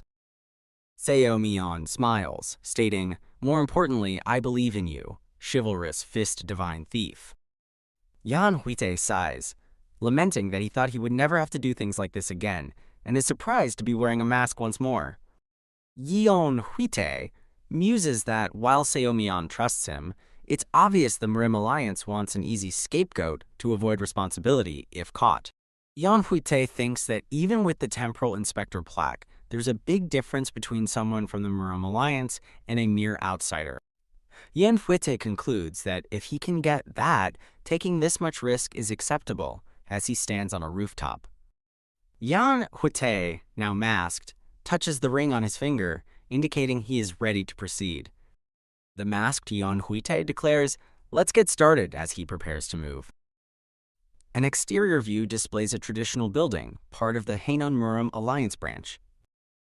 An interior view reveals an empty room with decorative window panels and a lampstand.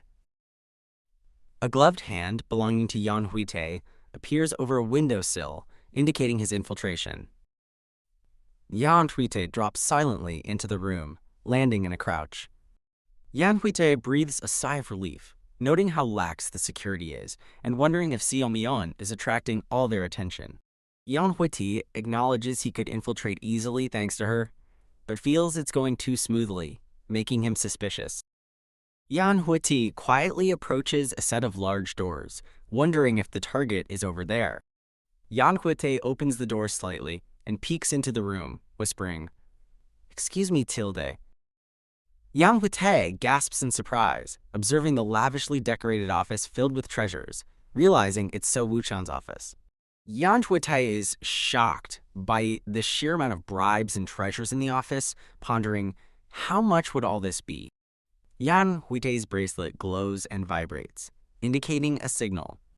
Yeon Hwitae acknowledges that the bracelet is sending a signal, confirming the corruption ledger is located right there. Yeon Hwitae thinks about the problem. Where should he start looking for the ledger among all these treasures? Yeon Hwitae sighs, realizing he has to look through everything one by one, despite not having much time. The long-haired martial artist sighs, ha-ah, contemplating a painstaking search one by one. They express worry about their limited time, adding urgency to their task. Yeon Hwitae, still masked, thinks that since the ledger's location is confirmed by the bracelet, he is ready to proceed with the search. Yeon Hwitae, with a determined look, asks himself if he should get started, indicating his readiness to begin the infiltration and search.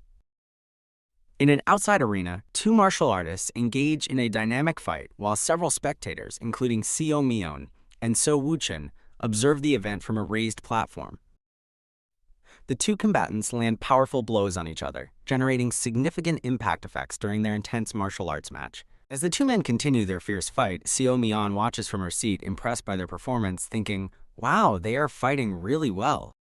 So Woo-chan asks Seo Myeon for her opinion on the preliminary participants, and she responds, they're amazing, as he smiles. Seo Myeon remarks that the participants look strong due to their confidence, prompting So Woo-chan to laugh heartily, expressing his appreciation for her discerning eye for talent. So Woo-chan suggests that they've seen enough and invites Seo Myeon to his office for a cup of tea, seemingly trying to move the conversation.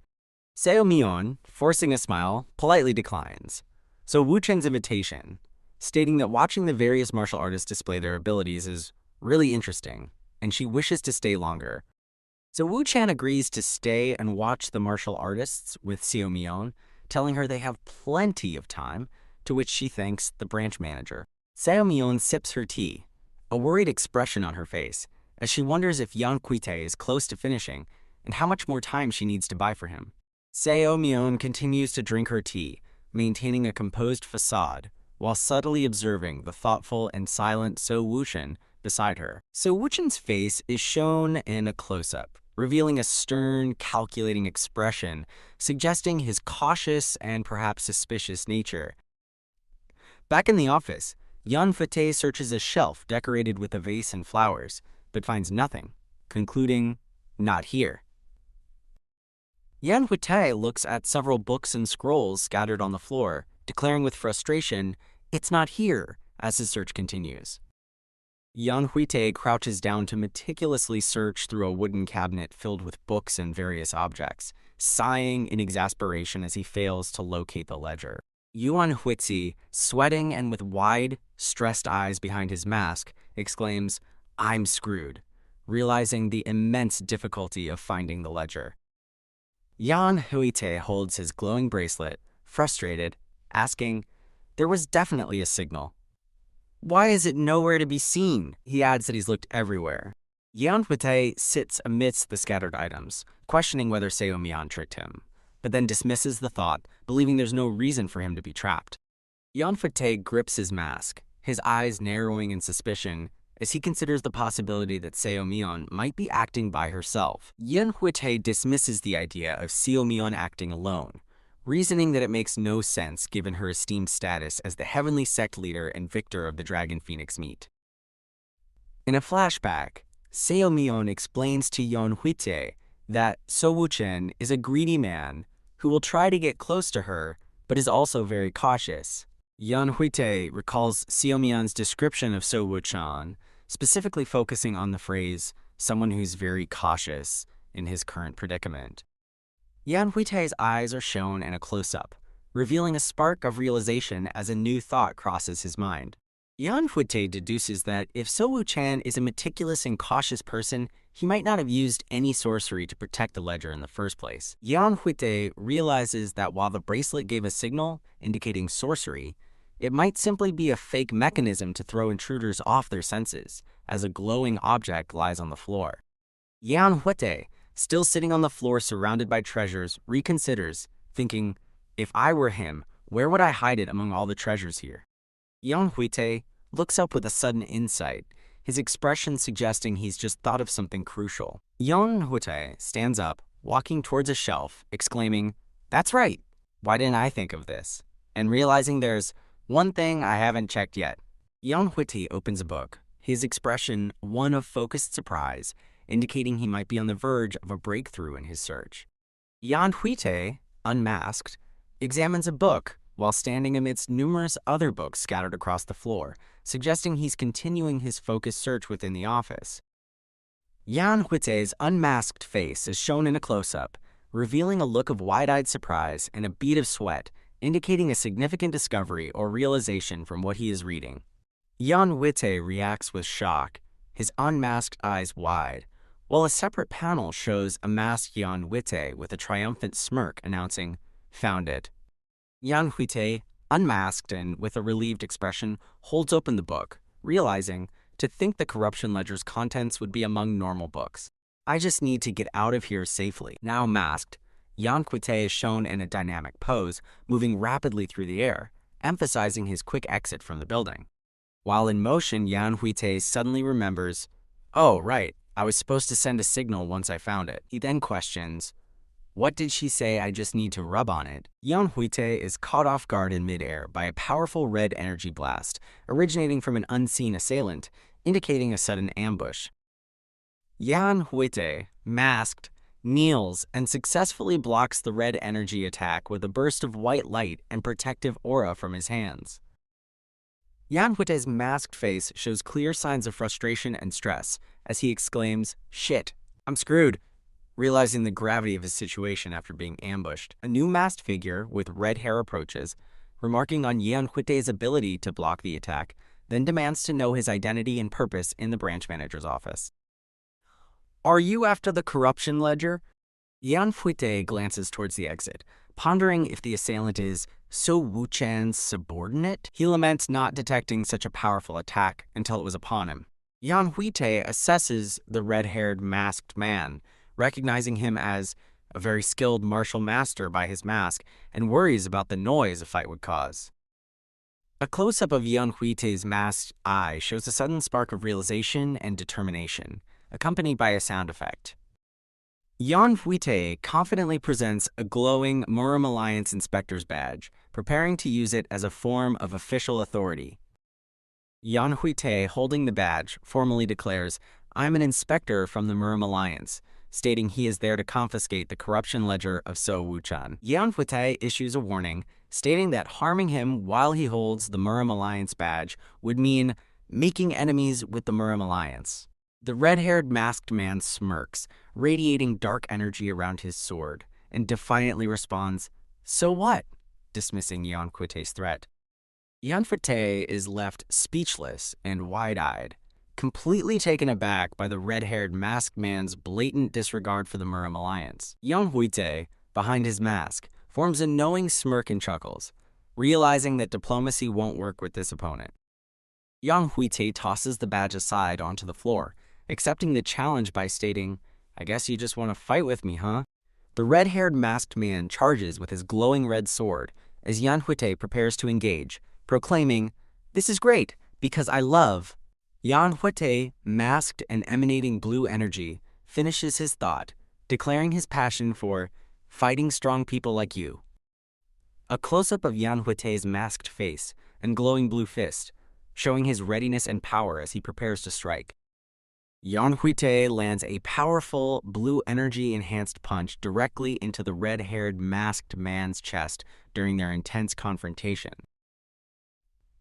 The red-haired masked man is forcefully launched backward and upward through the air after receiving Yeon Hwitae's powerful blow. The red-haired masked man recovers quickly, landing on one knee with his sword, showing his resilience in the face of Yeon Hwitae's attack. Yeon Hwitae lunges forward again, preparing to deliver another swift attack against the red-haired masked man, maintaining his offensive. In a dynamic two-panel sequence, Yeon Hwitae kicks the red-haired masked man in the air, who then counters with his sword, striking Yeon Hwitae, forcing him to the ground. Yeon Hwitae, still on the ground, deftly employs a jujitsu technique, twisting his body with a burst of blue energy to evade and counter the attack from the red-haired masked man. The red-haired masked man attempts a heel hook on Yeon Hwitae, who is on the ground. Yeon Hwitae, however, uses his leg, emitting blue energy, to block the attack and prevent the heel hook from being applied. Yeon Hwitae cries out in pain as he's caught in a grapple, but in a separate panel, the red-haired masked man also winces and groans, suggesting Yeon Hwitae's counterattack caused him pain. Yeon Hwitae's masked face shows wide-eyed surprise and alarm as a sharp object, likely the red-haired masked man's sword, comes dangerously close to him during the struggle. Yeon Hwitae dynamically pushes off the ground, creating a powerful gust, and swiftly moves away from the red-haired masked man, who remains poised for continued combat. Yeon Hwitae internally acknowledges that normal people would be flustered after a heel hook, but the red-haired masked man is a true martial master for being able to counterattack and escape his hold. The red-haired masked man internally reflects on the previous attack, admitting his leg nearly broke and acknowledging Yeon Hwitae's simple technique as truly fearsome, but adds a however. The red-haired masked man stamps his foot down with force, causing a powerful red energy burst, indicating he is reinforcing his lower body with internal energy for defense. Yeon Hwitae observes the red-haired masked man, who radiates red energy and confidently declares internally that the previous technique won't work on me again. Yeon Hwitae notes that the red-haired masked man is now radiating stronger energy, specifically focusing it on his lower body, making ground techniques ineffective against him. The red-haired masked man mockingly asks Yeon Hwitae if he's afraid of ground techniques, to which Yeon Hwitae, surprised by the taunt, questions, "Gr, what?" Yeon Hwitae, radiating blue energy, smirks confidently through his mask and declares that he has tons up my sleeve beyond just the previous technique, ready to continue fighting. A woman's hands are shown lightly touching a ring on her finger, implying she is activating or checking a specific function of the ring. The woman, looking concerned, wonders why he hasn't sent a signal yet, recalling their agreement that a signal would be sent regardless of finding the ledger. The image displays two scenarios for the ring signal, vibrating twice for success and vibrating thrice for failure, indicating a prearranged communication method. The woman expresses concern, wondering if he got caught, then questions if there is any martial artist present capable of subduing him, indicating his strength. An older man, looking at the woman, asks her, "What are you thinking so seriously about?" interrupting her thoughts about the missing signal. The woman apologizes for her mind drifting off, and the man laughs, excusing her, saying it's quote, quote, quote, quote, for someone who's at a high level of martial arts to be thinking more. The man suggests they go to my office now, but the woman, with a slight smirk, attempts to stall by saying she wants to watch the matches for a while more. The man stands by a table, remarking to himself that the woman had a lot to think about, suggesting he's picking up on her evasiveness. The woman looks surprised as the man reveals that the scheduled matches today were over a long time ago, exposing her excuse to delay going to his office. The man finds it truly strange that the woman always claims to want to watch matches whenever he mentions heading to his office. The man directly confronts the woman, suggesting it's as if you don't want to go to my office, to which she weakly denies. How could that be? The woman questions why the man insists on bringing her to his office. He grins, explaining that his office is empty right now, and he just wanted to show her around. The man continues his line of thought, wondering aloud if maybe there'd be some kind of thief who was after my office. The woman's eye shows a tear in wide surprise, indicating she is shocked and alarmed by the man's subtle implication of a thief being after his office. The woman slams her hands onto a table in frustration, realizing that the man knew it from the start, suggesting he was aware of her true intentions, or Yeon Hwitae's presence. The woman walks away, while the man takes a deliberate step forward, suggesting he is pursuing her or making a move to block her path. The woman is now surrounded and cornered by several armed men within a large room or office as the man stands facing her, having sprung a trap. "What do you think you're doing?" The older man grins mockingly, telling the woman he didn't fall for her trick and suggesting she tried to hold him with her Murim alliance position. The older man continues, revealing his belief that the woman sent her subordinate to steal his ledger of corruption as she looks on with a surprised expression. The older man laughs maniacally, declaring that the woman has underestimated him and will never find the ledger, adding that her subordinate will likely die by his mercenaries' hands. The older man's confident smile falters into a sweat-soaked, wide-eyed look of confusion as he utters a surprised, "What?" The woman stands tall, radiating powerful red energy, and defiantly asks the older man, "Who do you think I am? Do you think you can defeat me with just these people?" An armed man next to the older man attempts to verbally accost the woman, shouting, "Stop acting tough. You're just a bitch who's nothing without her arrows," before being cut off. A massive explosion erupts on the roof of a nearby building, sending debris flying and capturing the shocked attention of all the people below. Both the woman and the older man look up with expressions of profound surprise and concern, reacting to the sudden large explosion on the rooftop.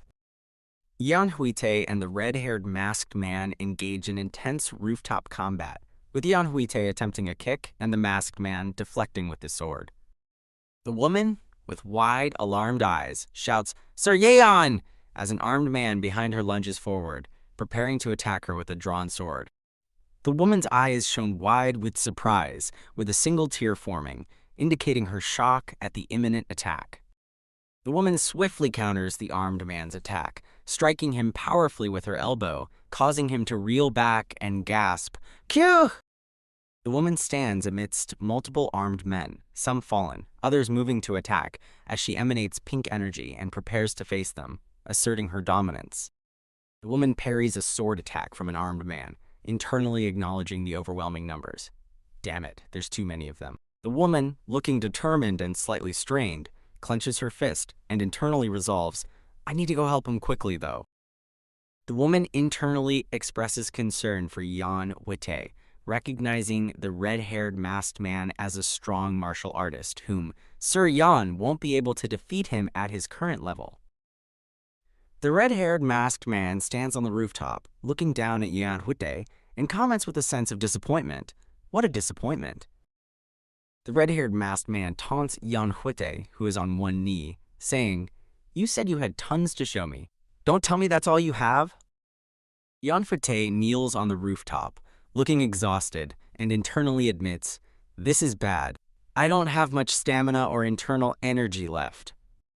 Yeon Hwitae internally assesses his dire situation, noting he cannot use ground techniques against his opponent, and that his standing strikes are easily deflected, leaving him with, "Nothing I can do." Yeon Hwitae clutches his side, which appears injured, and internally reflects on his deteriorating condition, thinking, "I'm only accumulating injuries." Yeon Hwitae's eye widens in sudden realization as he processes his opponent's technique, thinking, "Wait a minute, he deflects my attacks?" The red-haired masked man stands on the rooftop, looking at Yeon Hwitae and chuckling to himself, "Ha ha ha ha, ... question mark quote.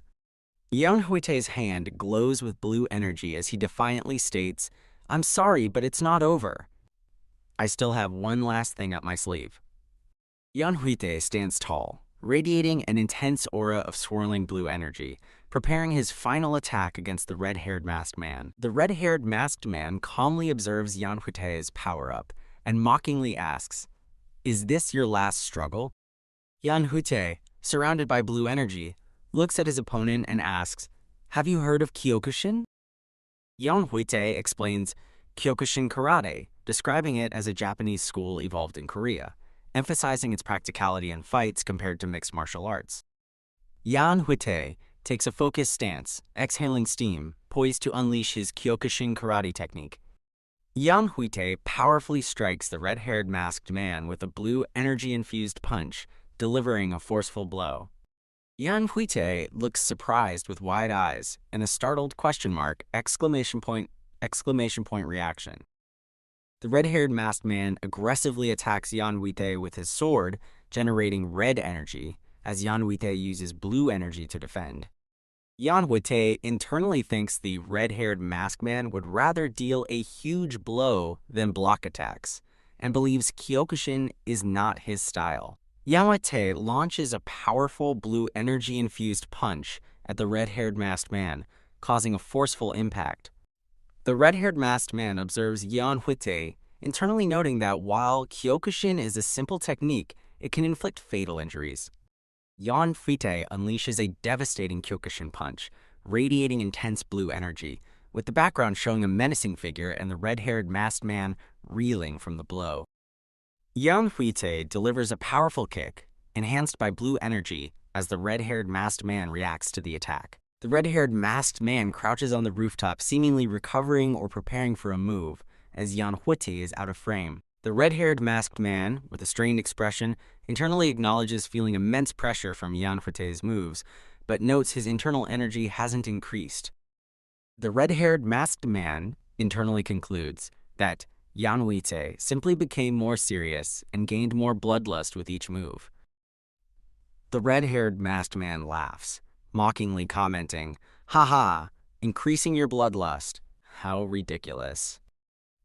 The red-haired masked man confronts Yeon Hwitae, questioning if this is all his last struggle amounts to. The red-haired masked man attacks Yeon Hwitae with a swift, red energy-infused sword slash from behind. Yeon Hwitae is struck, gasping "Cook!" as blood spatters around him, indicating a severe blow. Yeon Hwitae internally curses, realizing the red-haired masked man's footwork is too difficult to counter in their rooftop battle. Yeon Hwitae huffs in exhaustion, internally conceding that using Kyokushin in this situation is pointless. Yeon Hwitae observes the red-haired masked man in mid-air, internally noting that he seems more rushed now. Yeon Hwitae internalizes that the red-haired masked man probably felt threatened by the unfamiliarity of Kyokushin as their battle continues with dynamic energy. Yeon Hwitae internally realizes he is in grave danger and likely has only one last attack remaining. Yeon Hwitae closes his eyes in deep concentration, internally questioning how he can stop the red-haired masked man. Yeon Hwitae analyzes the red-haired masked man's movements, noting that while his footwork is fast, it moves in a straight line, making it hard to change direction. Yeon Hwitae prepares an attack with blue energy, internally concluding that if the red-haired masked man's movements are linear, then the answer is surprisingly simple. Yeon Hwitae runs swiftly across the rooftop, seemingly retreating from the red-haired masked man. The red-haired masked man looks on with a disappointed expression, wondering if Yeon Hwitae is running away. The red-haired masked man internally questions if Yeon Hwitae truly believes he can escape with his injured body. The red-haired masked man hurls his sword at the retreating Yeon Hwitae from the rooftop. Yeon Hwitae continues to sprint across the rooftops, maintaining his escape. Yeon Hwitae looks back with a knowing gaze, his eye glowing with blue energy, as he internally states, "I got him hooked?"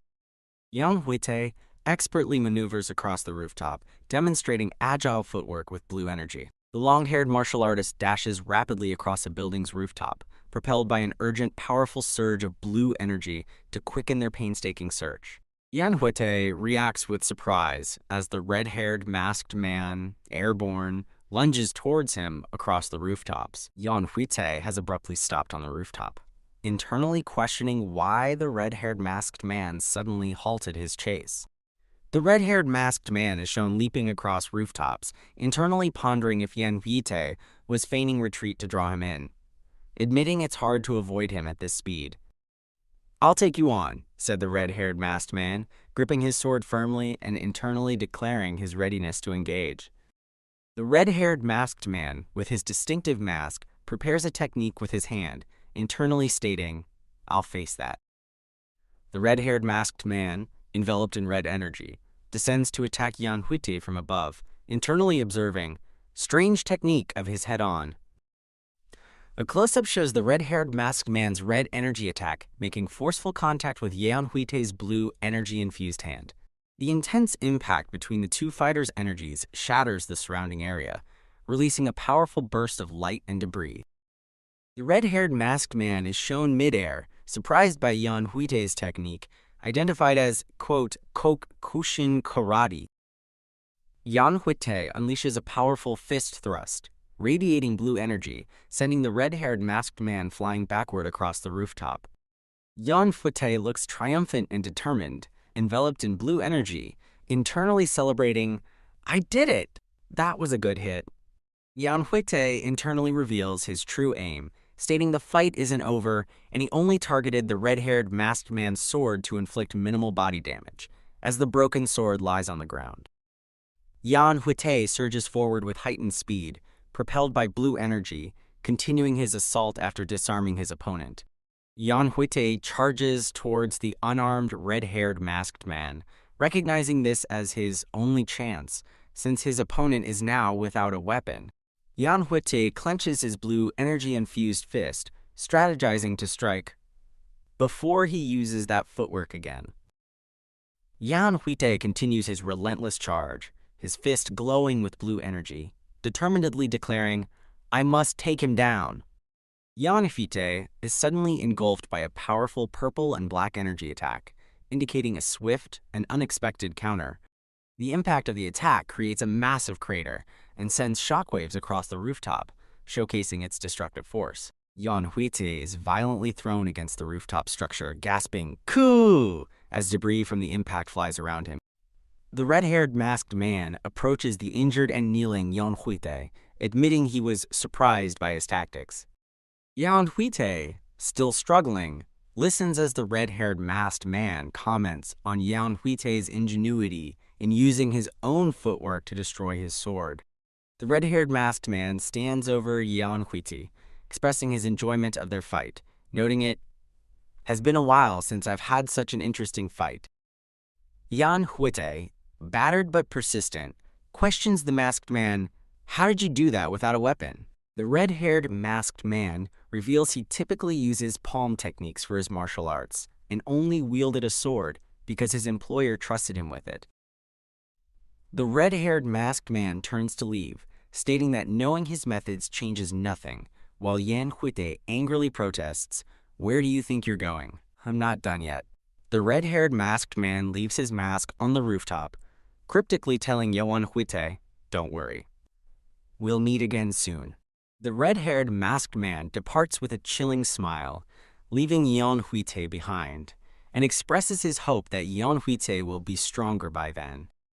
Henan branch leader So Woo-chan, a man with a beard, reflects on his success, acknowledging he lacks exceptional martial arts or smarts. So Woo-chan is depicted kicking a man and taking money, internally admitting he has done all sorts of dirty things to achieve his success. So Woo-chan, now the Henan branch leader of the Murim alliance, relaxes in luxury, reflecting on his journey and numerous overcome crises, pondering if this is what success tastes like. Henan branch leader So Woo-chan looks utterly terrified, sweating profusely as he internally acknowledges that the situation looks dire and possibly fatal for him. A woman in red and white robes stands dominantly over several defeated men, embodying the powerful it that So Woo-chan feared would be the end for him. So Woo-chan, enraged and frustrated, yells about his useless fools who invested money in them, questioning how they were unable to defeat just one girl. So Woo-chan pauses, surprised by his own words, internally questioning, "Girl," as he appears to realize the implications of his statement. The woman in red glares with glowing eyes, challenging, "So Woo-chan, do you still think I'm just a girl?" indicating her true power. So Woo-chan recoils in terror, pleading, "Hike! Don't come any closer," as the woman calmly advances towards him. So Woo-chan nervously calls her a ghost-like girl, then gasps in surprise as a bloodied Yeon Hwitae, appearing like a zombie, stands menacingly behind him. So Woo-chan screams in horror upon seeing Yeon Hwitae's bloodied and disheveled face, believing him to be a real ghost, while Yeon Hwitae looks dazed. Yeon Hwitae, still bloodied, looks down at the unconscious So Woo-chan, who lies with his tongue out, and Yeon Hwitae asks, "What just happened?" Yeon Hwitae looks surprised as the woman, seeing his state, urgently calls out to him, "Sir Yeon!" The woman expresses concern over Yeon Hwitae's serious wounds, asking if he's all right. Yeon Hwitae tries to brush it off with a laugh, but immediately erupts into a violent cough. The woman helps Yeon Hwitae sit, noting his severe internal injuries and promising swift medical attention and Murim alliance reinforcements. Yeon Hwitae, embarrassed, apologizes for showing his injured side. The woman inquires about Yeon Hwitae's opponent. He explains it was a masked mercenary hired by the branch leader, admitting the opponent was definitely stronger than him. The woman apologizes for the trap, wishing she had realized sooner, but Yeon Hwitae insists it's his fault for involving her in the first place. Yeon Hwitae refutes her apology, stating his defeat was simply due to his own weakness, adding that the masked man spared his life and promised they would meet again soon. The woman reacts with surprise and concern, questioning Yeon Hwitae about the masked man's cryptic statement, "What? What does he mean by that?" Yeon Hwitae, with the masked man's silhouette behind him, deduces that his opponent will appear at the Dragon Phoenix meet if his suspicions are correct. The woman insists on a thorough investigation if the masked man appears at the Murim Alliance's Dragon Phoenix meet, assuring Yeon Hwitae there won't be major problems. "Oh, this might be too much to ask of you." Yeon Hwitae grins as the woman tentatively asks if he can turn a blind eye to this matter, which Yeon Hwitae's small internal dialogue box questions. Yeon Hwitae justifies his request, stating that if the masked man had truly wanted to kill him, he would have died already. The woman looks surprised as Yeon Hwitae explains that the masked man also left without taking the corruption ledger, implying his opponent was only interested in fighting. As Yeon Hwitae hands the ledger to the woman, he speculates that the masked man might be a duel fanatic who simply loves to fight, just like him. The woman smiles, confirming Yeon Hwitae wants to fight this similar individual and keep it a secret. Yeon Hwitae eagerly responds, "Yes, please help me." Yeon Hwitae, covered in blood, grins fiercely, declaring that he would be too frustrated to sleep if his defeat were to end like that. The woman's lips curled into a slight smile, subtly indicating her agreement to Yeon Hwitae's secret request. The woman asks if Yeon Hwitae is heading directly to the Murim Alliance. He confirms he will depart once recovered. Yeon Hwitae also mentions needing to deliver the ledger to the Murim Alliance. The woman then asks, "Shall we travel together?" To which Yeon Hwitae questions if it's another request. The woman, surrounded by shimmering flowers, playfully asks Yeon Hwitae, "Oh my, are you going to reject me?" while smiling charmingly. The corruption ledger is displayed, with text explaining that the recent commotion in the Haenan branch led to its exposure. So Wuxian and the various sects involved in the corruption are apprehended and taken away. As the narration confirms, they were all caught and put away. The majestic building of the Murim Alliance is shown, indicating the setting for the next phase of the story, with a small internal thought of, An older bearded man within the Murim Alliance expresses that the Haenan branch corruption incident was resolved nicely, but notes the person who helped is a little troublesome. Another man wonders if they can simply offer money, as a secret manual is mentioned as a difficult item to acquire, implied to be the price for the helper's assistance. Lim Musung, the Murim Alliance leader and heaven-destroying Blade Emperor, acknowledges that since a promise was made, they should probably fulfill the request for the secret manual. Lim Musung casually decides his subordinates will handle getting the manual, then yawns and contemplates taking a nap, showing his relaxed demeanor. A man in dark robes reminds Alliance leader Lim Musung about his reports due by 7 p.m., causing Lim Musung to snap awake and look at his papers, claiming he's already looking through them. The man with glasses sternly warns Lim Musung not to slack off, indicating he is closely monitoring him, making Lim Musung sweat. Lim Musung sighs heavily in frustration at the constant supervision. Lim Musung laments being the Murim Alliance leader working under supervision and expresses a desire to step down and focus solely on martial arts. A flashback shows a young Lim Musung falling off a cliff, with narration explaining he was once a normal person who fell by accident. The flashback continues with young Lim Musung encountering an ethereal old man who asks, "Young man, do you wish to get stronger?"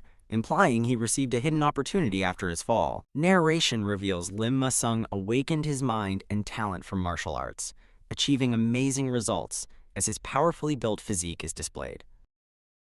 A close-up shows Lim Musung's intense, focused gaze, emphasizing his determination and martial prowess. The flashback depicts Lim Musung embarking on a chivalrous journey, fighting countless duels, and demonstrating his growth as a warrior. Lim Musung gained the nickname Heaven-Destroying Blade Emperor and was recommended to become the Murim Alliance leader, much to the awe of onlookers.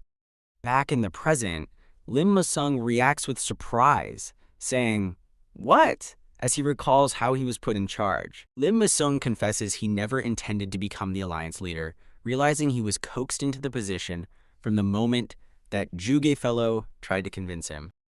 Lim Musung is surprised while reading a document, questioning, wait a minute, Blood Lady sect?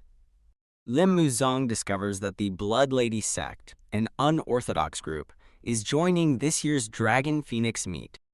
Lim Musung notes that while there are no specific restrictions for participation, it is the first time an unorthodox sect is joining the meet. Lim Musung wonders about the Blood Lady sect's intentions and decides they need to prepare some countermeasures in advance.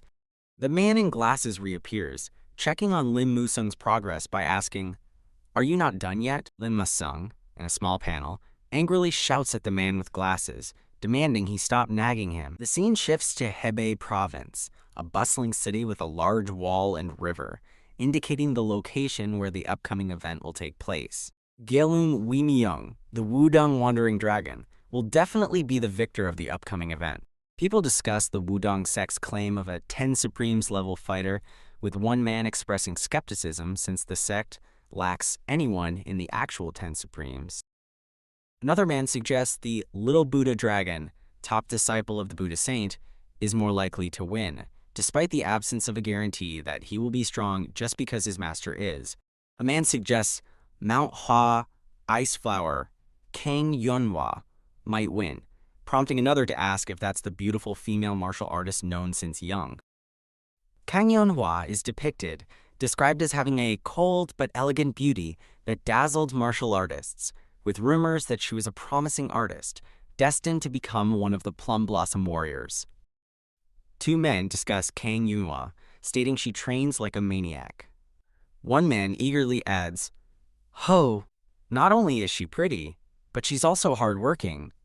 I want to meet her quickly, Tilda." Yeon Hwitae observes the bustling crowd for the Dragon Phoenix meet, noting, "I did hear that the Dragon Phoenix meet is like a festival of the orthodox sects, but it seems a lot more people are excited for this than I thought." He adds, "It's making me excited as well." Yeon Hwitae's feet are shown as he confidently states, "Since I've eaten enough and I'm at my best condition." Yeon Hwitae strikes a pose, ready to enter the venue, asking, "Shall I go in?" The grand arena of the Murim Alliance Dragon Phoenix Meet Arena is displayed, set to host the upcoming martial arts competition. Wang Yuseng, the host of the Dragon Phoenix Meet, welcomes the attendees, announcing, "We've kept all of you who came here to the Dragon Phoenix Meet waiting. I'm the host of the Dragon Phoenix Meet, Hwang Yusang." Hwang Yusang announces that Lim Musung, the Murim Alliance leader and heaven-destroying Blade Emperor, will give opening remarks before the meet officially begins. As Lim Musung reviews a document, the man with glasses whispers, "Alliance leader, please don't do anything stupid this time round," while Lim Musung responds, Lim Musung states he will say a few words for the opening, causing the man with glasses to sigh in relief. Phew, it's a normal start this time. The man with glasses sweats and thinks, "Was what I wanted to say," indicating his surprise and dread over Lim Musung's unexpected action. Lim Musung removes his robe, declaring, "It's not like me to preach and nag. I have only one thing to ask of this Dragon Phoenix meet." Lim Musung dramatically throws papers into the air, symbolizing his unconventional approach to the opening ceremony. Lim Musung excitedly shouts, "Enjoy the duels!" Whoa, while the man with glasses beside him facepalms, thinking, "We're screwed." From a distance, Lim Musung is seen enthusiastically proclaiming, "Fight to your heart's content," as Yeon Hwitae, observing, laughs and comments, "Wow, what a performance." Yeon Hwitae reflects on Lim Musung, finding him more carefree than I thought he'd be for an alliance leader. Yeon Hwitae's feet are shown as he prepares to move, stating, "Enough of that." Yeon Hwitae walks along, reflecting that the tournament-style competition is new to him, even from his previous life, finding it a little worrying, but it looks like fun. The narrator announces that the lineups for the 64 martial artists who passed the preliminaries were announced before the Dragon Phoenix meet began. The tournament bracket is shown, confirming the competition format is like a tournament from his previous life for Yeon Hwitae. A section of the tournament bracket reveals that Yeon Hwitae is in the first lineup, set to compete against Ji Seohyuk. Yeon Hwitae's feet are shown once more, indicating his movement. Yeon Hwitae stands before the bracket, questioning, "Did they say the tournament would take place over 3 days?" Yeon Hwitae considers the 3-day tournament, concluding that, in that case, it'd be crucial to preserve one's stamina. Yeon Hwitae sighs, wondering, I wonder if the masked guy is among the contestants. Yeon Hwitae recalls the masked guy, frustrated by knowing only his voice in martial arts, pondering if he needs to look for martial artists that use palm techniques first. Yeon Hwitae decides to forget it, assuming he will probably spot him eventually while watching the matches. The announcement is made. The first match is about to start. Contestants, please get ready. Yeon Hwitae intently watches. All right, shall I get going then? Are you Yeon Hwitae? Yeon Hwitae looks at the approaching man, responding with a questioning, as the man smiles. You are? Wow, this is so absurd. You don't know me, the Taekwondo dragon, Ji Seo-hyuk? Ji Seo-hyuk confidently tells Yeon Hwitae, says a lot about you if you don't know me. Tisk. In any case, you sure are unlucky to have me as your first opponent.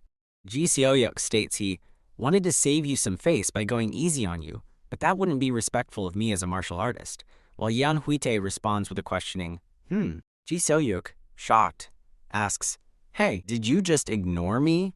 As Yeon Hwitae is seen walking away, seemingly unfazed. Ji Seo-hyuk reacts with embarrassment, hearing onlookers comment, wow, to think the great Tai sword dragon got ignored. He must be so embarrassed right now. Ji Seo-hyuk clenches his fist in rage, thinking, how dare he ignore me to my face? Ji Seo-hyuk's eyes glow red with fury as he declares, I'll make sure you regret this. Yeon Hwitae and Ji Seo-hyuk stand on opposite sides of the arena, with a referee positioned between them, awaiting the start of their match. Alright, the first match of the Dragon Phoenix meet will start soon. From the Golden Tiger Wall, we have Yeon Hwitae, and we have Tai Sword Dragon from the Jongnan sect. Two observers discuss Yeon Hwitae's lack of a nickname, remarking, does that person not have a nickname? And yeah, normally people would have a nickname by the time they make it to the main matches. Members of the Jongnan sect enthusiastically cheer for their representative, Ji Seo-hyuk, shouting, Ji Seo-hyuk, make sure you win. The name of the Jongnan sect is on the line. Sir Ji, you can do it. Ji Seo-hyuk confidently assures his supporters, haha, don't worry. I'll end this quickly, while Yeon Hwitae internally admits, I'm a little envious that he has a nickname while I don't. Yeon Hwitae subtly smiles to himself, thinking it would be weird for me to use nicknames like Chivalrous Fist Divine Thief or Wandering Sparring Fanatic. Ji Seo-hyuk looks at Yeon Hwitae with confusion, asking, what on earth is so funny? ... Quote. Ji Seo-hyuk angrily confronts Yeon Hwitae, stating, first, you ignored me, and now you're laughing at me. Ji Seo-hyuk, enraged, shouts, fucker, do you think I'm a joke? As Yeon Hwitae calmly denies, no, I wasn't laughing at you. The referee intervenes, instructing, now, calm down. First, once you're ready, we'll start the match. Ji Seo-hyuk asserts, HMPH, I've been ready from the start, and Yeon Hwitae affirms, I'm ready as well. The referee raises his hand and enthusiastically declares, okay then. Yeon Hwitae's face shows intense focus and determination as he prepares himself for the impending duel. Ji Seo-hyuk's profile reveals a grim and resolute expression, his eyes fixed with concentration before the match. With the referee's declaration of match start, Ji Seo-hyuk immediately rushes forward, sword drawn, initiating the combat. Ji Seo-hyuk executes a swift, powerful sword strike, surrounded by blue energy, as Yeon Hwitae adeptly dodges the incoming attack. Ji Seo-hyuk unleashes a flurry of rapid, energy-infused sword slashes depicted with dynamic lines, forcing Yeon Hwitae to continuously evade his aggressive assault. Ji Seo-hyuk's eyes narrow with intensity. Subtle blue energy sparkles around him as he concentrates on his next move. A wave of bright blue spiritual energy emanates from Ji Seo-hyuk, swirling dynamically, signifying the activation of a powerful technique. Ji Seo-hyuk charges forward, activating Formless Tai sword technique, first form Merciless Tai, unleashing a powerful, swirling blue energy blade. Spectators express admiration for Ji Seo-hyuk's technique, calling it a move worthy of its name and the brightest star we have at the Jongnan sect, while others cheer loudly. Yeon Hwitae critically assesses Ji Seo-hyuk's technique, noting, The sword is flowing like strong, flowing river water. It's flexible and soft. It just looks fancy, though. It doesn't have any power behind it. Yeon Hwitae concludes with a slight smirk. So he's using momentum embrace techniques, huh? A note explains these techniques embrace and absorb an enemy's attacks to neutralize them. Ji Seo-hyuk proudly poses with his technique, asking, haha, how's that? And declares, this is the advanced technique of the Jongnan sect that's only taught to talented martial artists they recognize. You should be glad that I'm using this on you.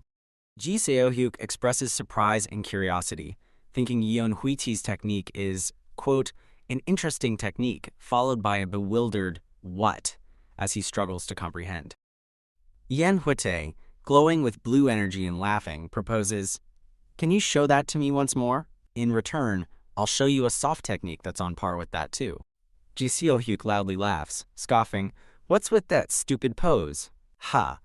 Are you saying some weird technique can be compared to the formless Tai sword technique? Enraged by the perceived insult, Ji Seo-hyuk launches a fierce sword attack at Yeon Hwitae, yelling, how dare you belittle the formless Tai sword technique? Yeon Hwitae is shown in a close-up, intently focused as he expertly dodges Ji Seo-hyuk's incoming attack, his eyes sharp and concentrated. Yeon Hwitae swiftly closes the distance, grabbing Ji Seo-hyuk's arm and delivering a powerful, close-quarters strike, leaving Ji Seo-hyuk with a shocked expression. Ji Seo-hyuk's face registers profound shock and fear, his eyes wide and mouth agape as he stutters, what is this, in disbelief. Ji Seo-hyuk is shown screaming in agony, his face contorted with pain, teeth bared, and tears welling in his eyes as he cries, ah! Yeon Hwitae executes a powerful Judo soinaje technique, skillfully lifting Ji Seo-hyuk into the air and preparing to slam him down. Ji Seo-hyuk crashes violently onto the arena floor, generating a significant cloud of dust and debris upon impact. The onlookers in the stands react with widespread shock and disbelief, their mouths agape and eyes wide at the unexpected turn of events.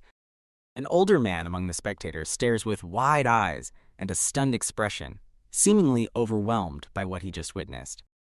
Ji Seo-hyuk lies defeated on the ground, while Yeon Hwitae stands over him as a voice announces, the match is over. The clear declaration echoes, the Golden Tiger Wall's Yeon Hwitae is the winner, signifying the end of the match and his victory. Yeon Hwitae stands with a slightly surprised expression, seemingly taken aback by the swift conclusion of the match. Ji Seo-hyuk lies completely unconscious on the ground, with foam visible at his mouth, indicating a severe impact. Yeon Hwitae maintains his surprised expression, absorbing the repeated declaration of the Golden Tiger Wall's Yeon Hwitae is the winner over the fallen opponent. An older man's face is etched with horror and disbelief, his eyes wide as he stutters, who in shock. A furious man from the Jongnan sect, restrained by others, shouts, who the hell is he? How dare he throw a talent of the Jongnan sect in that manner? Sir, please hold it in. Please calm down. The enraged man from the Jongnan sect, still struggling against those restraining him, yells, let me go! I'm going to kill him. Ho ho. Looks like he's pretty angry. Shall I go ask them to keep it down before things blow up any further? Leave them be. That old man from the Jongnan sect won't do anything anyway. He'll just get tired from kicking up a fuss and quiet down eventually. The younger man asks, by the way, what do you think of that unique martial art? To the older bearded man, who responds, it's indeed hard to consider it an orthodox martial art. The younger man further analyzes the technique, saying, but the concept of using the weight of one's opponent and adding their own strength to throw their opponent is pretty similar to Taiji. The older bearded man explains, but the difference is that it doesn't need a wide radius to perform its techniques. This could be more efficient as compared to Taiji. Yeon Hwitae, amidst booing, approaches the referee and asks, may I step off the stage now? Internally questioning, does pride not matter as long as it's efficient? The referee agrees, sure. The older bearded man laughs, exclaiming, ha ha ha, what an interesting fellow. He's like the wind, prompting the younger man to question, the wind? The older bearded man explains Yeon Hwitae's nature as wind, because it doesn't stay in one place and isn't restricted by any specific form. Meanwhile, Yeon Hwitae yawns, feeling sleepy. But no one knows whether that will become just a sweeping wind or a huge storm that will take the whole Murim by surprise. Yeon Hwitae internally muses, honestly, I already knew how people would respond if I used MMA techniques in the Dragon Phoenix meet, anticipating the audience's reaction. Yeon Hwitae sits among the spectators, feeling the harsh criticism from the crowd, and internally laments, but I didn't think it'd be this bad, as he appears distressed by the audience's reaction. Yeon Hwitae sighs, stating, looks like I won't be able to watch the duels peacefully, as he rises from his seat, intending to leave the stands. As Yeon Hwitae attempts to depart, he is startled by someone behind him asking, where are you going? And turns with wide eyes. Yeon Hwitae turns fully, annoyed, to confront the speaker, starting to retort, is where I go any of your business, before stopping with a confused, A man with long dark hair and a black and blue robe smiles warmly at Yeon Hwitae, greeting him with a friendly long time no see Hwitae. The man in black continues to speak to Yeon Hwitae, complimenting his recent performance by saying, that was a great match. Your techniques are as strong as usual. Yeon Hwitae, now seated on a bench, humbly dismisses the praise, claiming his win was just luck because his opponent wasn't strong. The man in black, surprised, asks, the Thai sword dragon is weak? Yeon Hwitae insists, honestly, he wasn't strong. Hwitae, he was one of the participants who was expected to win. What? That's ridiculous. As an image of Ji Seo-yuk appears above. The man in black laughs, telling Yeon Hwitae, ha ha ha, everyone except you probably already knows that. He describes Ji Seo-yuk, the Thai sword dragon has a fiery temper, but he's really exceptional with sword techniques. Yeon Hwitae agrees that Ji Seo-yuk's wavy-like sword did look interesting, and he, quote, wanted to see more of it, but I didn't think he'd be defeated in one hit, while demonstrating the wave motion with his hands. The man in black smiles, telling Yeon Hwitae, that's just how skilled you are, and asks, didn't you see how surprised the audience was after your technique? Yeon Hwitae internalizes that it wasn't a, quote, kind of surprise. The man in black reassures him, it's because they still don't know your true value, as Yeon Hwitae looks thoughtfully, marked by a question mark. An older man with a long white beard stares intently, his expression grave and contemplative, suggesting deep thought or observation of something significant. The older man stands before Yeon Hwitae, admitting he didn't have a good impression of you at first, and had thought of your actions and martial arts to be disrespectful. The older man, glowing with spiritual energy, explains his change of heart, stating, but when I saw how desperate you were, I changed my mind.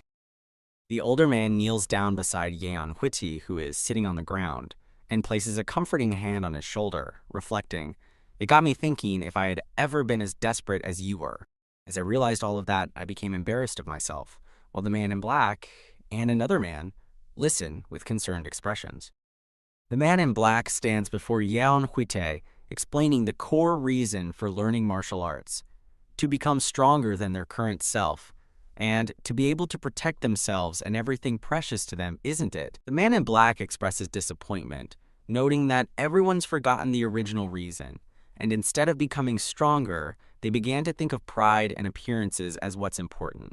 The man in black looks at Yeon Hwitae, asserting maybe what's wrong isn't your martial arts, but the Murim Alliance, which has missed out something important in regards to martial arts, while clarifying he won't abandon his own teachings. In any case, what I want to say is, your martial arts are amazing ones that even the Sword Emperor has acknowledged. The man in black smiles reassuringly at Yeon Hwitae, encouraging him with the words, so don't be discouraged by those who only judge by appearances. Yeon Hwitae returns the man in black's smile, expressing his heartfelt appreciation by saying, thank you.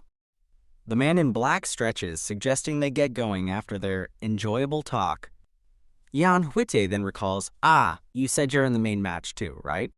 Yeon Hwitae excitedly cheers on the man in black, exclaiming, I'll be cheering for you. Please win. The man in black confidently replies, haha, I'll make sure I win. The man in black waves goodbye to Yeon Hwitae, saying, see you later, as he walks away, leaving Yeon Hwitae to watch him go. Yeon Hwitae, alone, chastises himself internally. I'm so pathetic to think I worried him right before his own match. He then resolves, all right, let's get a grip. Yeon Hwitae claps his chest, steeling himself against the booing crowd, thinking, this level of criticism is nothing compared to my previous life, isn't it? No matter what others say, I'll do my own way. The man in black observes from afar, noting, looks like he was having a pretty hard time, huh? As Yeon Hwitae continues to physically and mentally pump himself up, declaring, get yourself together. I'm a pro. No need to be discouraged. The scene transitions to that evening, showing a full moon over traditional buildings nestled among mountains, indicating the passage of time. Yeon Hwitae lies exhausted on a bench, lamenting, I'm so tired. Sitting down and watching matches is more tiring than I thought, huh? Yeon Hwitae covers his eyes, reflecting, in the end, I wasn't able to find the masked fellow, but I've realized one thing. Yeon Hwitae holds a drawing of a phoenix and dragon, declaring, it's the fact that the Dragon Phoenix meets standards are way lower than I had imagined. Yeon Hwitae narrates over 2 panels of duels, observing, although I didn't watch all the matches, most of them were obsessed with how their martial arts looked, instead of how efficient they were. Yeon Hwitae rubs his eyes, groaning, my eyes, and internally states, honestly, if I weren't trying to find the masked fellow, I wouldn't even have watched it to the end. Yeon Hwitae rests his head on his hand, pondering, did I set my expectations too high because this was hosted by the Murim Alliance? The man in black appears in Yeon Hwitae's thoughts, stating, maybe what's wrong isn't your martial arts, but the Murim Alliance, which has missed out something important in regards to martial arts. Yeon Hwitae closes his eyes thoughtfully, agreeing, yeah, it's as he said. At this rate, it's a matter of time before the Murim Alliance is done for. Yeon Hwitae abruptly sits up, exclaiming, oh, wait a minute. If I win this competition with modern martial arts, would the Murim Alliance realize what they're missing? Yeon Hwitae grins menacingly, thinking, I just got an interesting idea. The scene shifts to the 3rd day of the Dragon Phoenix meet, showing a wide aerial view of the bustling arena filled with spectators. 3 men converse. One remarks, wow, there are even more people today, while another adds, that's not surprising, since there were a lot of interesting duels yesterday. Haha, the first match was especially amazing. The great Tai sword dragon was thrown away like some kind of object. One man chuckles, hoo, I wonder if he'll use that bizarre technique again, tilde, as another man with a scowl interjects, sigh, look here. The scowling man confronts another, shouting, you call that kind of hooligan fighting a technique? The other man replies in surprise, whoa, you startled me. The angry man rages, well, although I did call it a technique, isn't winning all that matters for a martial artist? Seriously. If winning is everything, then what's the difference between us and the demonic cult? One man asks the angry man, but why are you so worked up? He responds, I heard he bet that the Tai sword dragon would win yesterday, adding with a sigh, ugh, in any case, I'm sure that bizarre martial art of his won't last for long. Oh, right, because he uses bizarre martial arts, people are calling him martial eccentric. Yeon Hwitae appears in a demonic form, proclaiming, Cuckoo, I'm that martial eccentric. Another character adds, that nickname sounds like a demonic cult member's. A man asks, in that case, did he say which sect he's from? Another replies, I don't know about that. Do you know? A third dismisses it. HMPH. I have no interest in something like that. A sign reads, Dragon Phoenix Meet, and text states, Yeon Hwitae's first match caught the eyes of several people. Yeon Hwitae stands over a fallen opponent, with narration stating, what people were interested in wasn't him. Yeon Hwitae's glowing blue fist is highlighted, with narration concluding, but the bizarre technique that he used. Inside a building, people are seen, and text explains, a lot of people tried to look into him to find out the origins of his martial arts, but the only thing they could find out was that he is from the Golden Tiger Wall.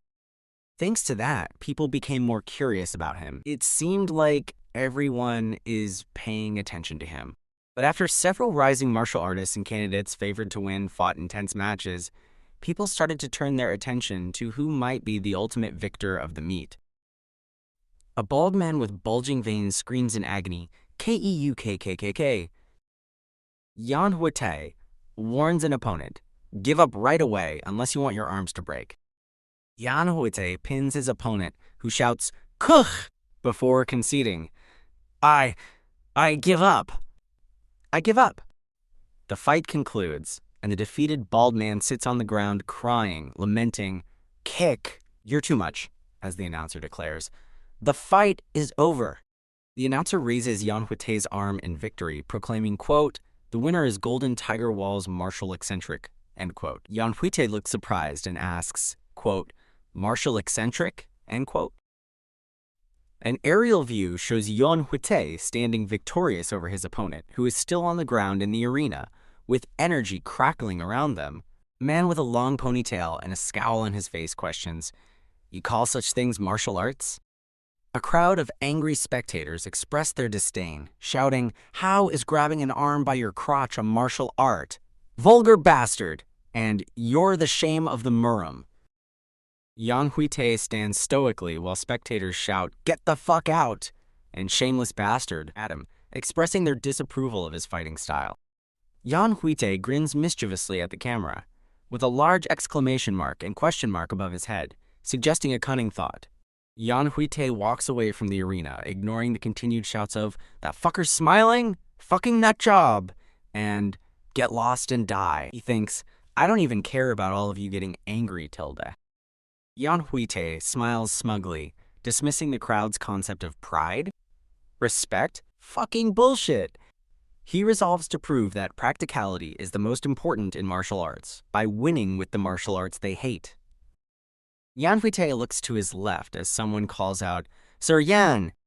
Wonho approaches Yeon Hwitae, asking, "Have you been well?" Yeon Hwitae responds, "Oh, Wonho, long time no see." Wonho expresses disappointment that Yeon Hwitae went off alone last time, stating, "I didn't think you'd really go off alone." Yeon Hwitae apologizes with, "Ah ha ha ha, I'm really sorry about that." Wonho congratulates Yeon Hwitae on his easy win, saying, "You were able to win this match easily as well." Yeon Hwitae humbly replies, "Come on, he's basically a walkover tilde." Wonho praises Yeon Hwitae's mental fortitude for smiling amidst criticism, stating, "You truly have both a strong mental fortitude and a good personality. If it was me, I don't think I could smile so brightly."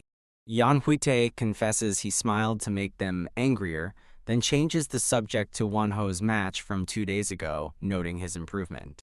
"I smiled so widely to make them angrier, though." Ahahaha, enough about that. "I saw your match 2 days ago. You've improved quite a lot." Wonho humbly replies to Yeon Hwitae's compliment, saying, "Not at all. I still have a long way to go as compared to you." Wonho clenches his fist and expresses his desire to fight Yeon Hwitae in the finals, stating, "But if there's one thing I want." Wonho finishes his thought, "It'd be to fight with you in the finals." Yeon Hwitae smiles and agrees, "I'm looking forward to that too." Yeon Hwitae and Wonho hear a loud cheer, "Whoa, whoa," causing Yeon Hwitae to look surprised and Wonho to ask, Let's start the second match then." 2 new combatants are introduced. Manhwa Iceflower Kang Yeonhwa cheered on with, "You're so pretty," and "You can do it, Manhwa Iceflower," and Shanshi's Yangboi sect's Go Chunhu, who is jeered at with, "You're so ugly," and "Get lost," and "Give it up." Quote, Wonho notes the contrasting cheers and jeers for the 2 fighters. Yeon Hwitae adds, "I feel sad for him since it feels like I'm watching myself." Wonho replies, "He's different from you though. He's being jeered for no good reason." Yeon Hwitae slyly smiles, thinking Wonho is insinuating something about him. Wonho explains that the reason the man is being jeered at is probably because of his opponent. A beautiful woman, Kang Yeonhwa, identified as, quote, "The Manhwa Iceflower, Kang Yeonhwa," is shown, with pink petals fluttering around her. Kang Yeonhwa is described as having exceptional skills and is even amongst the rising stars of the 10 great sects, and is beautiful as well, to think he'd be compared to her. Yeon Hwitae acknowledges that in the audience's eyes, the Yangbui sect is likely seen as villains. He remarks, "It's a little sad that they're the villains, just because they're weak." Yeon Hwitae observes the woman fighting and questions. H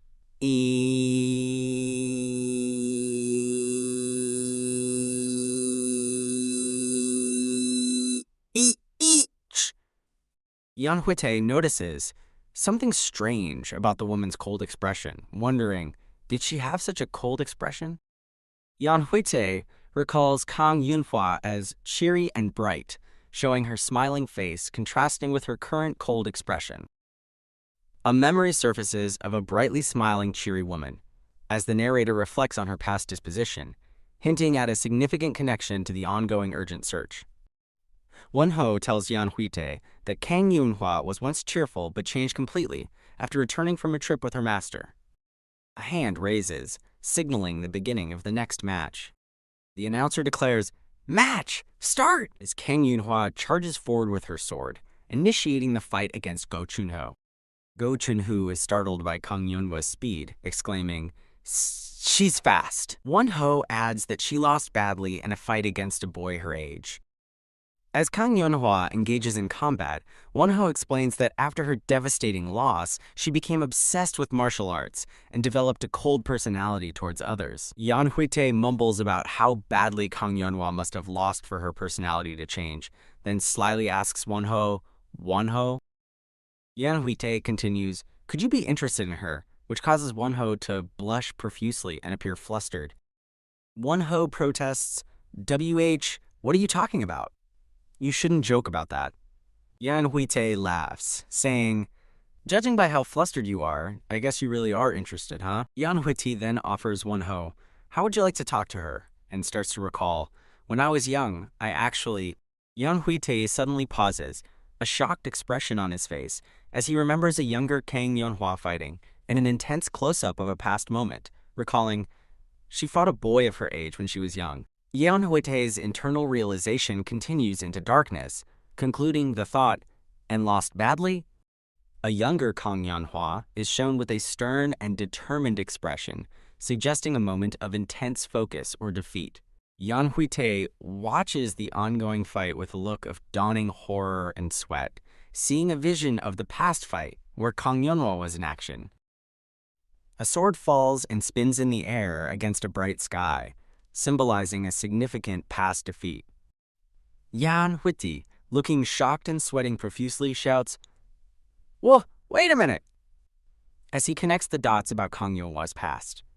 Kang Sang-hwa stands victorious, holding her sword point near Go Chun-ho, who kneels and declares, "I surrender."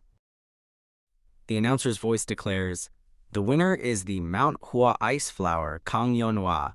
Kang Sang-hwa maintains her serious expression as the crowd erupts in cheers, shouting, "Whoa," celebrating her decisive victory.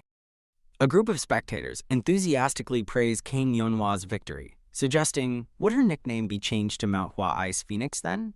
And celebrating, it's the birth of a new phoenix. I know, Ice Flower Phoenix would be a nice nickname. The crowd collectively shouts, "Ice Flower Phoenix," affirming Kang Sang-hwa's new prestigious nickname. Kang Sang-hwa stands in the arena, her new nickname, Ice Flower Phoenix, echoing from the cheering crowd. Kang Sang-hwa, now known as the Ice Flower Phoenix, looks towards the area where Yeon Hwitae and Won-ho are standing. Yeon Hwitae has a stressed, comically regretful expression, while Won-ho looks on with a confused, slightly embarrassed blush. The arena is shown from above, with a loud cheer of "Whoa" as the next match is about to begin. The announcers introduce the Shaolin Temple's Little Buddha Dragon Won-ho and the Kunlun sect's Taishu Sword Dragon Yang Woo-ho, who both express their anticipation for a good match. Yang Woo-ho, with a sword drawn, challenges Won-ho to "brace yourself" as he charges forward to attack. Yang Woo-ho and Won-ho engage in a fierce sword fight, their weapons clashing with visible force.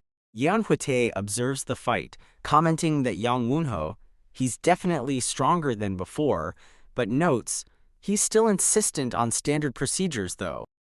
Smiling male character comments, he's still insistent on standard procedures, indicating a current challenge with adherence to rules despite the ongoing urgent search. Yeon Hwitae, with a strained smile, suggests that the little Buddha dragon will probably win, then coughs and asks if he should go rest, attempting to make an excuse to leave. Yeon Hwitae's face is shown in a close-up, sweating nervously with a forced smile as he hears a voice ask, "Are you avoiding me?" Yeon Hwitae turns away with a distressed expression, lamenting to himself, "Sigh, so it's come to this," as someone approaches him from behind. A thought bubble appears, asking, "Is this inevitable?" conveying Yeon Hwitae's internal sense of dread or resignation. Kang Hwa stands confidently with a hand on her hip, glaring at Yeon Hwitae, who still avoids eye contact and looks distressed. Kang Hwa stares intensely at Yeon Hwitae and states with a serious expression, "You haven't changed a single bit." Kang Hwa points accusingly at Yeon Hwitae, criticizing his stupid face and those shameful martial arts of yours, while he maintains an awkward smile. Yeon Hwitae defensively asserts, "Ahem, I don't care who says what, but this is my style of martial arts." Kang Hwa laughs, mocking, "Haha, you call rolling around in the sand martial arts?" Yeon Hwitae looks upset while Kang Hwa continues, reminding him, "But I won despite having such martial arts, didn't I?" Yeon Hwitae's face flushes with embarrassment and sweat as Kang Hwa reminds him of their past, saying, "Just like how I won against you when we were young." Kang Hwa confronts Yeon Hwitae, asking, "Why are you looking for me? You interested in me?" Yeon Hwitae indignantly retorts, "Who the hell would be interested in someone like you?" Kang Hwa asks Yeon Hwitae, "Do you have something to say to me then?" He hesitates awkwardly, beginning to say, "That's." Kang Hwa stares at Yeon Hwitae and declares firmly, "All right, if you can't say it, I'll say it first." Yeon Hwitae listens as Kang Hwa speaks from behind, stating, "Honestly, I have nothing to say if you still hold a grudge from what happened when we were young." Kang Hwa continues, asserting with a resolute expression, "But I was just being faithful to my martial arts. I didn't intend to humiliate you at all." Kang Hwa places her hand on her chest, emphatically declaring, "And while everyone looks down on my martial arts." Kang Hwa shouts passionately, "I'm proud of it. No, I actually believe that it's the strongest," with a determined expression. Yeon Hwitae stares with a blank, surprised expression, a large question mark appearing above his head, reacting to Kang Hwa's intense declaration. Kang Hwa turns and walks away, leaving Yeon Hwitae standing still and looking at her with a confused expression.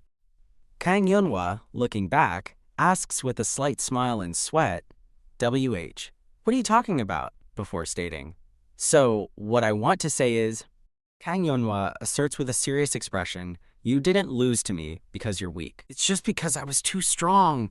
Kang Hwa continues, addressing Yeon Hwitae as she walks away, "So, forget about that defeat in the past." Yeon Hwitae's face contorts comically in self-reproach, realizing, "I'm fucked. I was trying to comfort her, but I said a ton of bullshit instead." Yeon Hwitae's face is crumpled in comical distress with tears, thinking, "I feel like I'm about to die of embarrassment," while Kang Hwa observes him. A close-up of Yeon Hwitae shows his sweating face as Kang Hwa speaks. She then asks him, "Sorry, but I didn't come to scold you." "What?" Kang Hwa asks Yeon Hwitae, "Why did you look for me then?" and then reveals, "I wasn't able to show my full power in the match before." Kang Hwa turns and walks forward, declaring to Yeon Hwitae, "So, I'll show you how much stronger I've become in the next match. Please watch that match carefully." Yeon Hwitae watches Kang Hwa walk away, internally thinking, "What the hell? I got scared because she was so serious just now." Yeon Hwitae sighs in relief, thinking, "But it seems like she doesn't have a grudge against me. Phew Tilde, that's good to know." Yeon Hwitae's eyes are wide with shock and his hair is blown back, reacting intensely to an unexpected or sudden event. A fighter in blue, likely the Shaolin Temple's little Buddha dragon, unleashes a powerful attack, while his opponent in purple lies defeated on the ground, surrounded by glowing energy. "Kook, it's my loss." The announcer declares the Shaolin Temple's little Buddha dragon as the winner, stating, "The Shaolin Temple's little Buddha dragon wins." That was a good match. Kang Hwa, with a smirk, remarks that the match ended faster than I thought, then wonders about the next duel, anticipating her brother-in-law's turn. Kang Hwa looks towards a man in a long, dark robe, asking herself, "Is it my brother-in-law's turn?" Yeon Hwitae looks surprised as Kang Hwa, now identified, excitedly calls out to him, "Brother-in-law." Kang Hwa, with a cheerful and determined smile, gives a thumbs up and enthusiastically tells Yeon Hwitae to crush them. Yeon Hwitae, with wide, bewildered eyes, reacts to Kang Yeonhwa's energetic encouragement. Yeon Hwitae's expression shifts into a slight, awkward smile as he looks away, perhaps due to Kang Yeonhwa's words. The announcer declares, "This is the last duel for today." He introduces the Nangang clan's hidden dragon, Nangang Kwang, eliciting a "whoa" from the crowd. And coming from the Fujian province's Flaming Yang sect, we have the Inferno, Jianghu. The Inferno, I've never heard of him before. Could he have been in one of the duels that I missed? The character continues to ponder if they've seen the Inferno before, as Kang Yeonhwa approaches and cheerfully says, "Sir Yeon, you waited for me." Kang Yeonhwa expresses her confidence in his victory. "Ah, you're back. I knew you'd win." Yeon Hwitae, Won Ho, replies that he's touched, but admits he only saw the start and end of her match. Won Ho, played by Yeon Hwitae, looking confused, asks Kang Yeonhwa, "But, Won Ho? What's wrong?" Won Ho explains that Kang Yeonhwa was talking to the Ice Flower Phoenix and she's now in the waiting room, while Won Ho, Yeon Hwitae, responds, "I see." Kang Yeonhwa, sweating and looking distressed, asks Won Ho, "Pardon? Did you perhaps talk to her about me?" Won Ho, Yeon Hwitae, thinks to himself that he might be mistaken, but felt like the Ice Flower Phoenix was looking at him. Won Ho, Yeon Hwitae, wonders if she had something to tell him, but Kang Yeonhwa dismisses his thought with a laugh, stating, quote, "Yeah, you're mistaken," end quote. Kang Yeonhwa laughs off the question about talking about Won Ho to her, claiming she can't remember, leaving Won Ho disappointed and saying, "Is that so?" Kang Yeonhwa changes the subject, asking Won Ho, "And Won Ho, do you know anything about that Inferno guy?" Won Ho states he isn't sure about the details, but notes that Inferno is joining the Dragon Phoenix meet for the first time and looks quite strong. Won Ho elaborates on what he's found out about the Inferno before this match, as Kang Yeonhwa listens with a serious expression. Won Ho reveals that the Inferno has really fast footwork and leaving Kang Yeonhwa looking surprised. A powerful image of a hand enveloped in purple energy introduces the revelation that he uses powerful palm techniques, showing a man with reddish-brown hair surrounded by dark purple energy. Kang Yeonhwa's face is shown in a close-up, eyes wide with shock and disbelief at the information. Kang Yeonhwa vividly recalls a past encounter with a masked fighter, remembering his really fast footwork. Kang Yeonhwa's memory intensifies as she recalls the masked fighter's devastating, powerful palm techniques. Kang Yeonhwa, watching the two fighters in the arena, begins to connect the dots, thinking, could he be... The man revealed to have red-brown hair is shown, overlaid with a shadowy masked figure, as Kang Yeonhwa recognizes and questions, "That masked guy?" The woman, Kang Yeonhwa, reflects that she had forgotten about the masked fighter for a short while, but confirms her earlier suspicion that he is a participant in the Dragon Phoenix meet. "Sir Yeon?" A close-up of Kang Yeonhwa's eye shows her looking surprised and sweating, as someone, implied to be Won Ho, asks. Kang Yeonhwa, smiling with her hand on her head, reassures Won Ho that she is just a little tired and not to worry after he asks if she is all right. Won Ho remarks that Kang Yeonhwa must be tired from watching many matches and kindly offers if she would like to go and rest first. Won Ho states he will update Kang Yeonhwa on the match results when it ends, but she declines, saying, quote, "No, it's okay." A close-up shot of Kang Yeonhwa's hand shows it clenched tightly into a determined fist. Kang Yeonhwa, with a serious expression, tells Won Ho that she must watch this match myself. An aerial view depicts a busy outdoor area filled with people and horse-drawn carriages, accompanied by murmuring sound effects. A man with long dark hair, facing away, reaches out towards a horse, seemingly preparing for departure. A close-up on the man's face captures his attention as a woman's voice calls out, "Husband, please take this." The man asks the woman when she had time to prepare so much, and she replies that she made it so he could eat on his way to the Murim Alliance. The man accepts the food with a smile, saying he'll be busy eating these on his way, and thanks her, as she again calls him husband. The woman, with a concerned expression, tells her husband that while winning the Dragon Phoenix meet would be good, she would rather he not get injured. The woman holds her husband's hands, earnestly pleading with him to, quote, "Come back to me safely." All right, I'll make sure to return safely. Who? Large AA sound effects are shown above an arena, indicating shouts or exclamations from the crowd. In the arena, Nanggong Huang stands with his sword, facing Jianghu, the Inferno, who is in a fighting stance, while another man observes from the side. Nanggong Huang, holding his glowing blue sword, lets out a "hoo," showing his focus and readiness. Nanggong clan patriarch Nanggong Ho and Nanggong clan former patriarch Nanggong Jokyeon observe, with Nanggong Ho believing Huang's nervousness is due to the lack of information on Inferno and inability to form a strategy. Nanggong Jochin, looking worried, expresses concern that Nanggong Huang seems unnecessarily nervous. Nanggong Huang stands with his sword emanating blue energy, while an internal thought reveals that despite rumors about his love for his wife, he is by no means weak at all. Jianghu, the Inferno, is shown in a combat stance, as a thought bubble suggests that if he were truly strong, rumors about him would have spread throughout the Murim alliance by now. Nanggong Ho sighs, while Nanggong Jucheon laments that if Nanggong Huang were bolder, he could reach a higher level, viewing it as untapped potential. Nanggong Jokyeon, stroking his beard, muses that it's strange he can't figure out Jianghu's strength, feeling as if the person is wearing layers of masks, prompting Nanggong Ho to ask, "Pardon?" Jianghu, with glowing purple eyes, holds up several masks. As Nanggong Jucheon's thought bubble explains, it's hard to gauge his strength because he appears to be wearing layers of masks. Nanggong Joshion remarks that Jianghu has hidden his internal energy very well, surprising Nanggong Ho, who asks if even he can't see his strength, to which Joshion replies he probably could if he really wanted to. Nanggong Joshion concludes that if the man is trying so hard to hide his abilities, he must be a powerful martial master, as Jianghu is seen observing the distant crowd. Nanggong Ho thinks that Nanggong Huang, being meticulous, has probably already noticed Jianghu's hidden strength, which is why Huang is more nervous than usual. Nanggong Jocheon affirms that Huang is not weak and advises trusting the hidden dragon of the Nanggong clan, while Nanggong Ho expresses concern over Huang's optimism. Nanggong Ho reflects that he must trust in Huang, knowing Huang's capabilities better than anyone else. From an overhead view of the arena, a thought declares that the opponent's identity does not matter as the match is about to begin.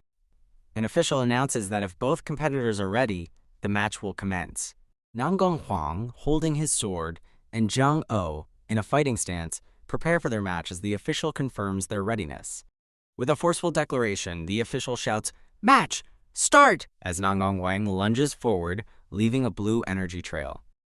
Nanggong Huang rapidly creates distance, prompting Jianghu to wonder if Huang is testing his capabilities, acknowledging Huang lives up to his reputation. Jianghu's hand is shown, accompanied by his internal thought that Nanggong Huang's attempt to distance himself is useless.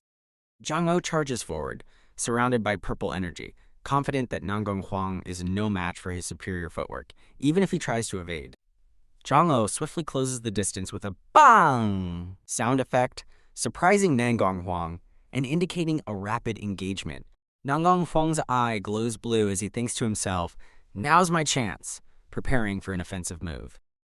Nanggong Huang's foot kicks up dust and debris from the ground, signaling a powerful and swift movement. Nanggong Huang initiates his attack, unleashing the, quote, "heavenly flying swallow sword technique" with a focused expression.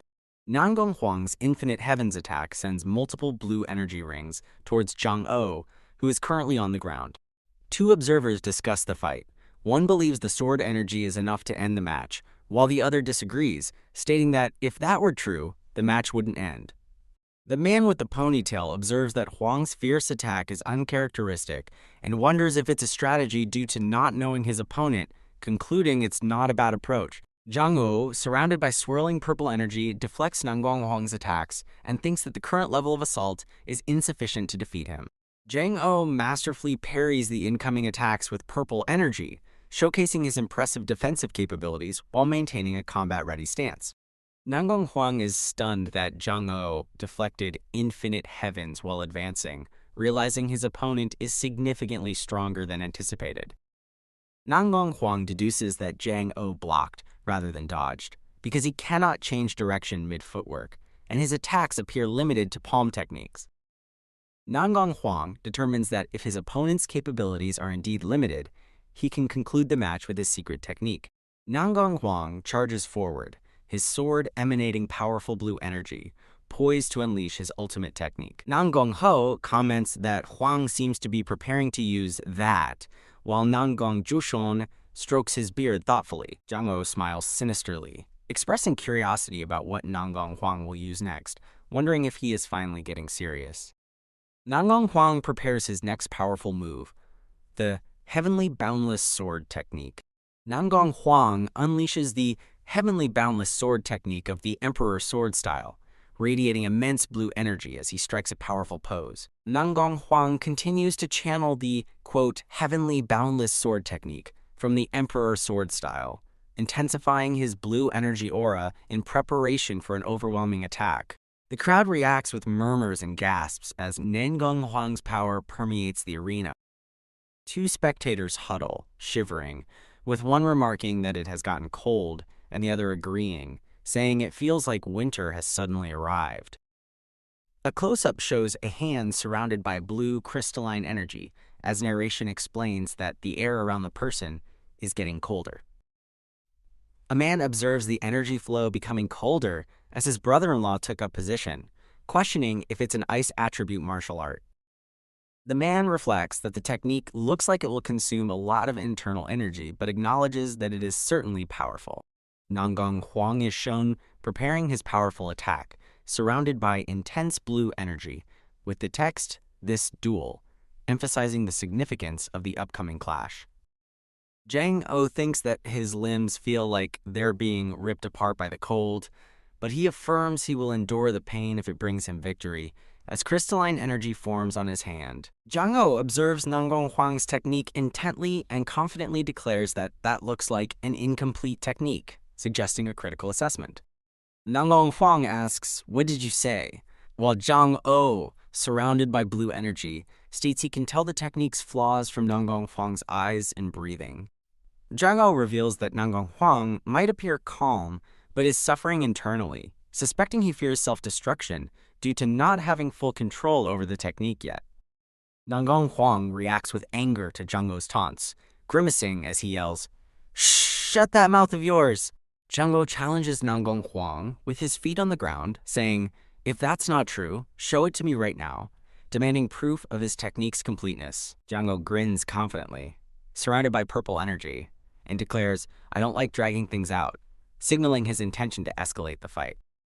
Nanggong Huang, infuriated, internally acknowledges that Jianghu is correct about the Emperor's sword style being incomplete. Nanggong Huang smiles wryly, reflecting that Jianghu saw through his uneasiness and admits to himself that he still has a long way to go.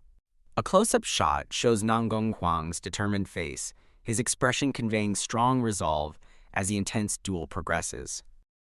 Numerous sharp, glowing blue ice crystals are shown floating, emphasizing the chilling effect of Nanggong Huang's ice attribute energy. Nanggong Huang unleashes his ice strike, sending a barrage of large ice shards towards Jianghu across the arena. Jianghu reacts with surprise, exclaiming, "Ice?" as he looks up at the numerous ice shards descending upon him. Nanggong Huang, with his eyes glowing intensely, grimaces and shouts, "Ha!" as he channels his powerful ice technique. Nanggong Huang's ice strike blasts forward with powerful blue energy, rapidly approaching Jianghu, who is enveloped in purple energy. Jianghu reflects on the attack, realizing that this is why Nanggong Huang released ice energy and fog, and considers his next countermove. Nanggong Huang lunges upward, delivering a swift, powerful strike against the airborne Jianghu, challenging him by asking, "What will you do about this?" A close-up reveals Jianghu's eye glowing red, indicating a heightened state of awareness, or a powerful, imminent reaction. Nanggong Huang strikes downward at Jianghu, who is on the ground surrounded by energy, as impact sound effects fill the panel, signaling a direct hit. A man observes the situation, thinking to himself, he took the bait, suggesting Nanggong Huang's previous move was a trap. Nanggong Huang executes the quote, 10 iron sword slashes technique, enveloped in powerful blue energy, demonstrating swift and decisive movement. Nanggong Huang unleashes a quote, rampant barrage of intense blue energy slashes, directing the overwhelming attack directly at Jianghu. Several spectators, including the man with the ponytail, react with wide-eyed shock and open mouths, witnessing the overwhelming power of the attack. Nanggong Ho and Nanggong Ju Cheon both show expressions of intense shock and concern, deeply affected by the battle's ferocity. Two men discuss the fight, with one asking, "Did he do it?" and the other cautioning him, "Please stop saying red flags like that," hinting at potential danger. Jianghu is depicted encased in a solid block of ice, though swirls of purple energy still surround him, indicating he is frozen but possibly not defeated.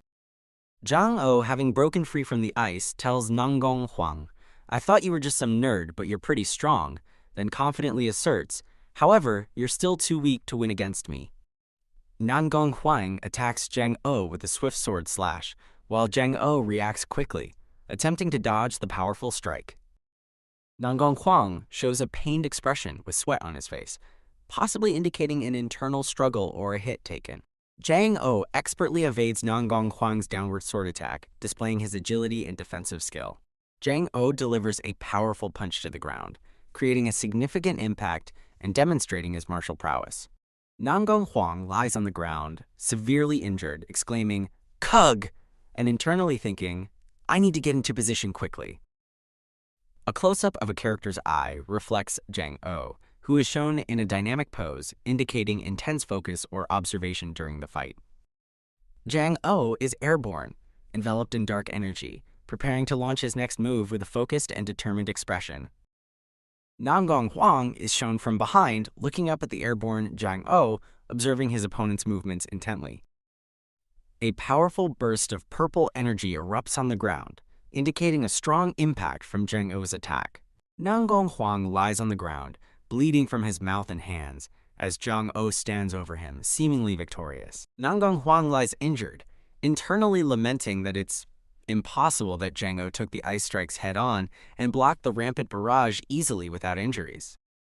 Jianghu confidently displays golden energy around his hand, with a slight smirk, signaling his continued power and control. Jianghu looks at Nanggong Huang and confidently declares, "That fighting spirit you had in your eyes is gone now." Nanggong Huang lies on the ground, covering his face, as Jianghu asks, "Do you admit defeat?" To which Nanggong Huang responds, "Defeat." Nanggong Huang, still on the ground, reflects on "defeat, huh?" as intense blue ice energy shards erupt around him, stating he'd have admitted defeat usually, but Nanggong Huang, with a resolute expression, declares, "Strangely, I don't feel like doing that right now," indicating his refusal to give up. Two men react with alarm, realizing that if Nanggong Huang uses ice strikes in his current position, both fighters will be in danger, and question if he intends to die together. A woman apologizes. "Darling, I'm sorry, I couldn't keep my promise." Nanggong Huang unleashes a furious blue ice attack downwards, shouting in determination. Jianghu generates fire in his hands, preparing a counterattack against Nanggong Huang's ice technique. Jianghu unleashes a massive, swirling torrent of fiery energy that engulfs Nanggong Huang, showcasing his dominant heat arts. The man with the ponytail, watching the intense battle, reacts with wide-eyed shock, exclaiming, "Teach this!" Nanggong Jucheon looks on with a grave expression, thinking, "Can't be possible," as he witnesses the outcome of the fight. Jianghu stands over the defeated Nanggong Huang, who is lying on the ground, asserting, "While your ice arts were pretty impressive," Jianghu, with glowing red eyes and aura, confidently concludes, "It's way too weak to win against my heat arts," signifying his victory. The announcer declares, "Flaming Young Sect, Inferno Jianghu is the victor," as Jianghu stands triumphantly over the fallen Nanggong Huang in the arena. Spectators cheer enthusiastically, commenting that it was a really good match and an amazing rising martial artist finally appeared in Fujian. Nanggong Ho helps the injured Nanggong Huang walk off the arena, providing support. Nanggong Ho asks Nanggong Huang, "Are you alright?" as Nanggong Huang looks at him with a weary expression. Nanggong Huang faces his father, Nanggong Jochon, who stands formally observing him. Nanggong Huang, supported by Nanggong Ho, apologizes to his father. "I'm sorry I lost," conveying his regret over the defeat. Nanggong Jochon reassures his son, Nanggong Huang, telling him, "You did your best, didn't you?" Nanggong Guang shows a tear on his face. Nanggong Huang, with a slight smile, acknowledges his father's words, responding, "Yes, even though I lost." Nanggong Huang looks at his father, Nanggong Juchen, and firmly declares, "I have no regrets." Nanggong Jucheon shows a subtle, approving smile, accompanied by a soft Bing Ji Yu sound effect. Nanggong Juchen thanks Nanggong Ho for assisting Nanggong Huang and tells him to leave the rest to me. Nanggong Ho respectfully replies, "Yes, sir." Nanggong Huang looks at his father, saying, "Father," as Nanggong Jochen approaches and tells him, "It's all right, lean on me." Nanggong Jochen further reassures Nanggong Huang, stating, "And since you did your best, it's fine." Nanggong Huang appears surprised and repeats, "Father." Nanggong Jucheon smiles warmly at Nanggong Huang, expressing his pride by saying, "I'm proud that I have a son like you." Nanggong Jocheon and Nanggong Huang stand together, with the father concluding, "You lost, but it was a beautiful conclusion." "A monk-like man," observes Nanggong Jucheon and Nanggong Huang, commenting, "Looking at them, it feels like Buddha is comforting me. Although I was severely lacking back then, I learned various things thanks to you." The monk-like man's smile fades slightly as he queries, The monk-like man looks around, asking, "Sir Yeon? Huh? He was just here, though." Jianghu, the victor of the previous match, stands with a serious and determined expression. Jianghu faces the red-haired man, who glares at him, preparing for a confrontation. The red-haired man confronts Jiang while telling him, "Don't glare at me like that.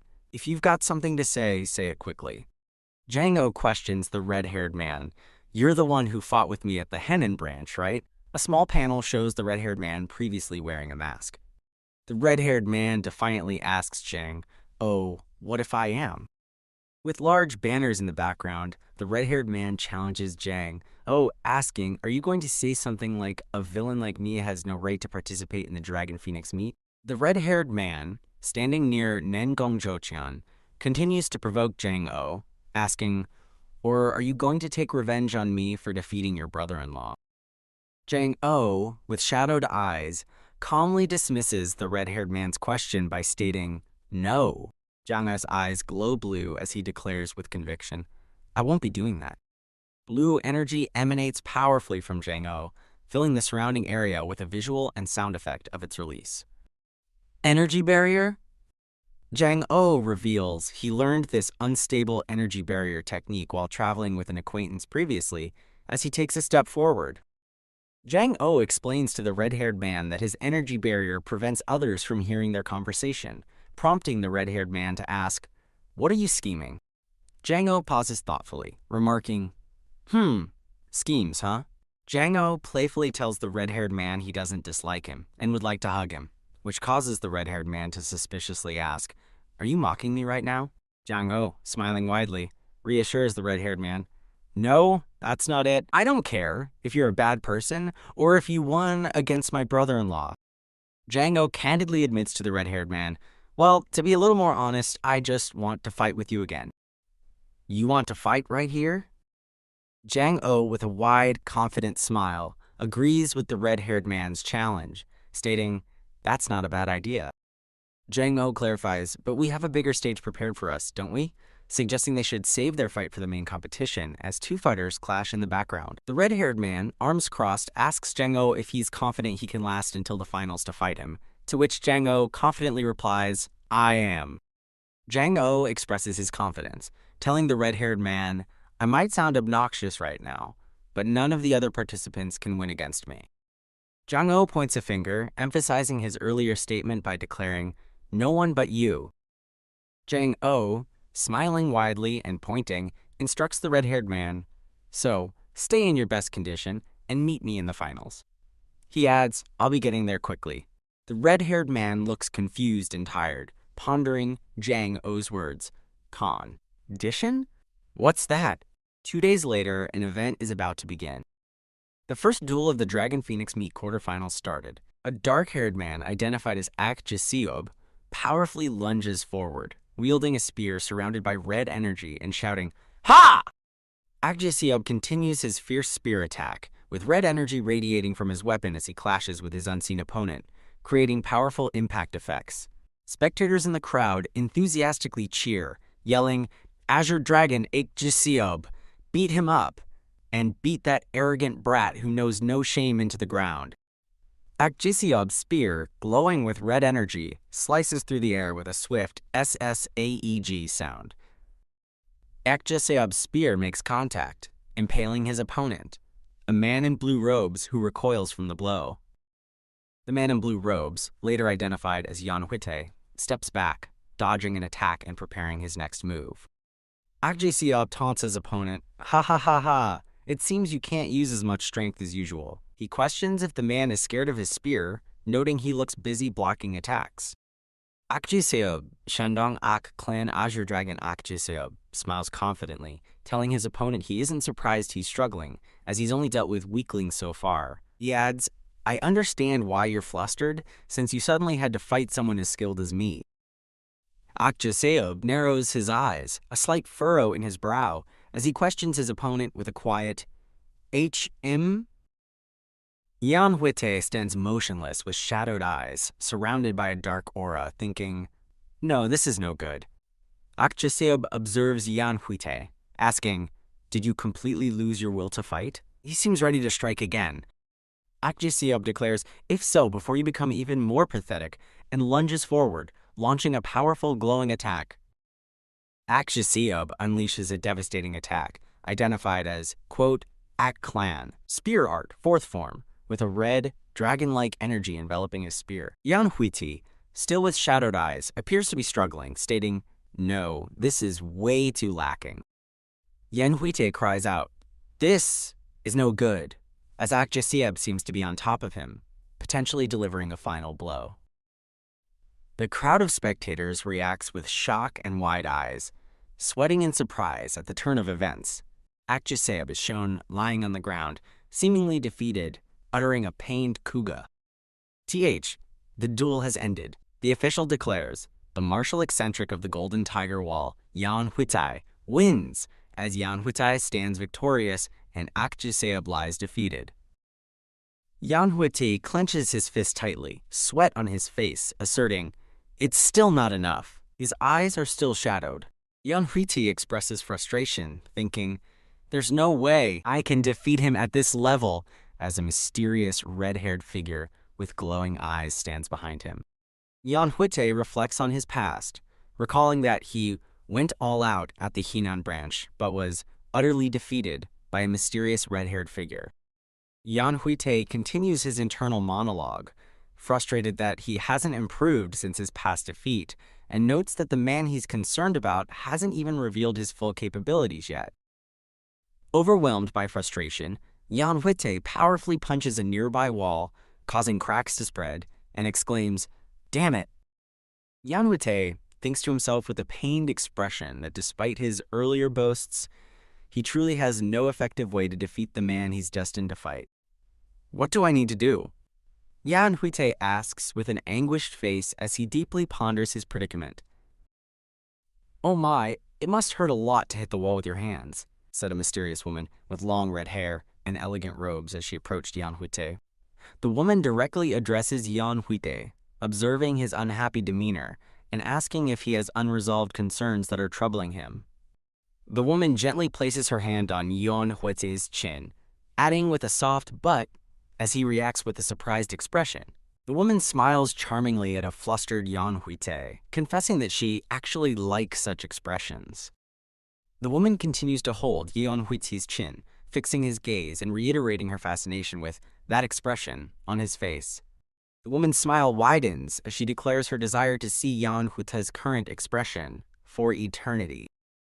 Yeon Hwitae, surprised by the woman's bold actions, manages to pull back slightly, asking her to, "Whoa, wait a minute." Yeon Hwitae questions the woman's sudden behavior, asking, "What are you doing all of a sudden?"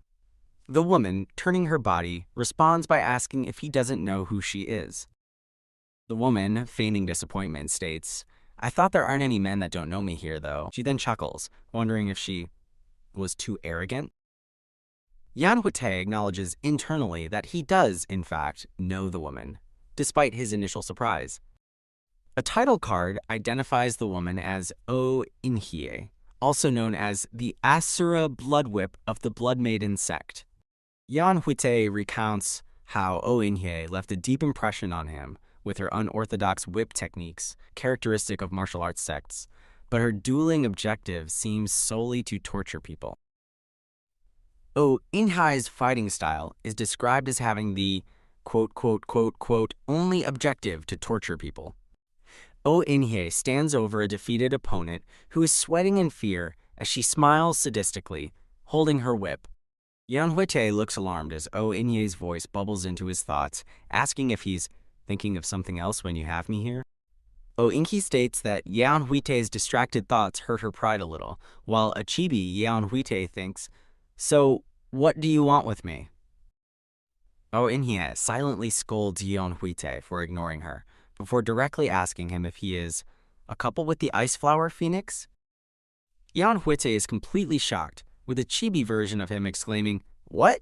as a stylized image behind him depicts him holding hands with the Ice Flower Phoenix surrounded by hearts. Yeon Hwitae indignantly demands of Oh In-hye, "WH, what the hell are you talking about?" Oh In-hye giggles and explains that she saw them talking previously and assumed they were a couple. Yeon Hwitae, wiping his mouth, admits they know each other but believes it's too much of a stretch to suddenly assume we're a couple? Oh In-hye covers her mouth with her hand, suppressing a laugh with a PFT sound effect. Oh In-hye bursts into laughter, telling Yeon Hwitae, "While you're exceptional in martial arts, it seems you're not very smart." Yeon Hwitae looks baffled, asking, "WH what?" Oh In-hye, with a knowing smile, elaborates that while normal people wouldn't realize it, she can see through people pretty accurately.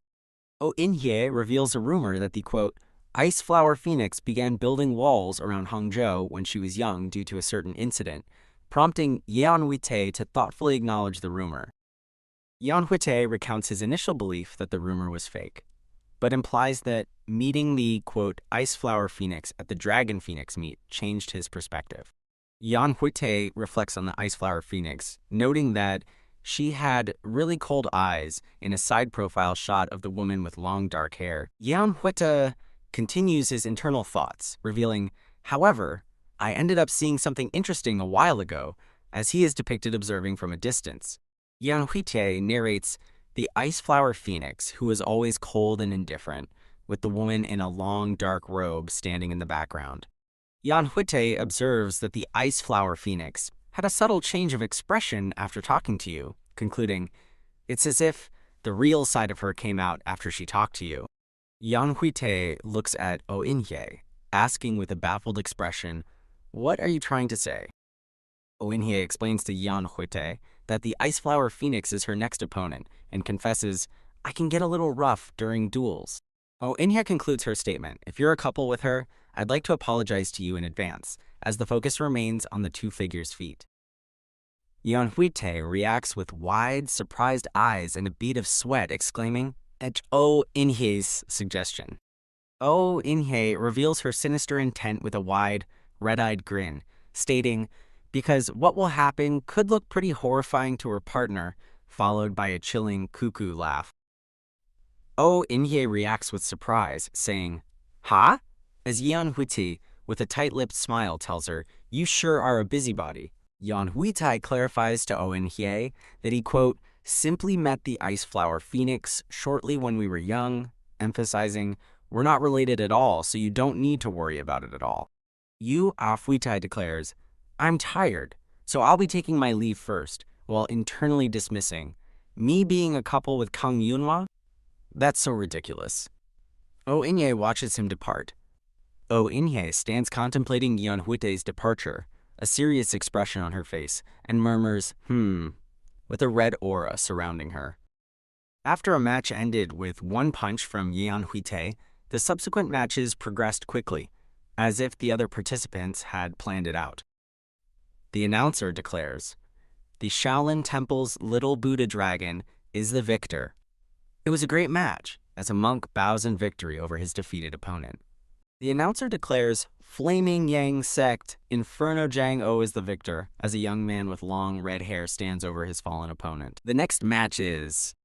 The announcer continues, introducing Kang Hwa as the Manhwa sect's Iceflower Phoenix, and then Yeon Hwitae as the Blood Maiden sect's Asura Blood Whip. On the dueling stage, Kang Hwa and Yeon Hwitae face each other, while the audience enthusiastically cheers and shouts encouragement for both women. Spectators express excitement over watching two beauties fighting and wonder about unorthodox martial artists joining the meet, noting the Blood Maiden sect's bad reputation.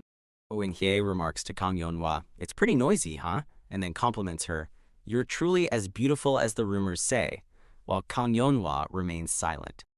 Yeon Hwitae questions Kang Hwa's silence, asking if she does not wish to talk with someone from the unorthodox sects, then adds, "I guess you fight with your mouth, huh?"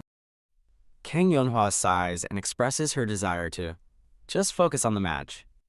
Yeon Hwitae, with a stern look, responds, "Focus. Sure, that sounds great."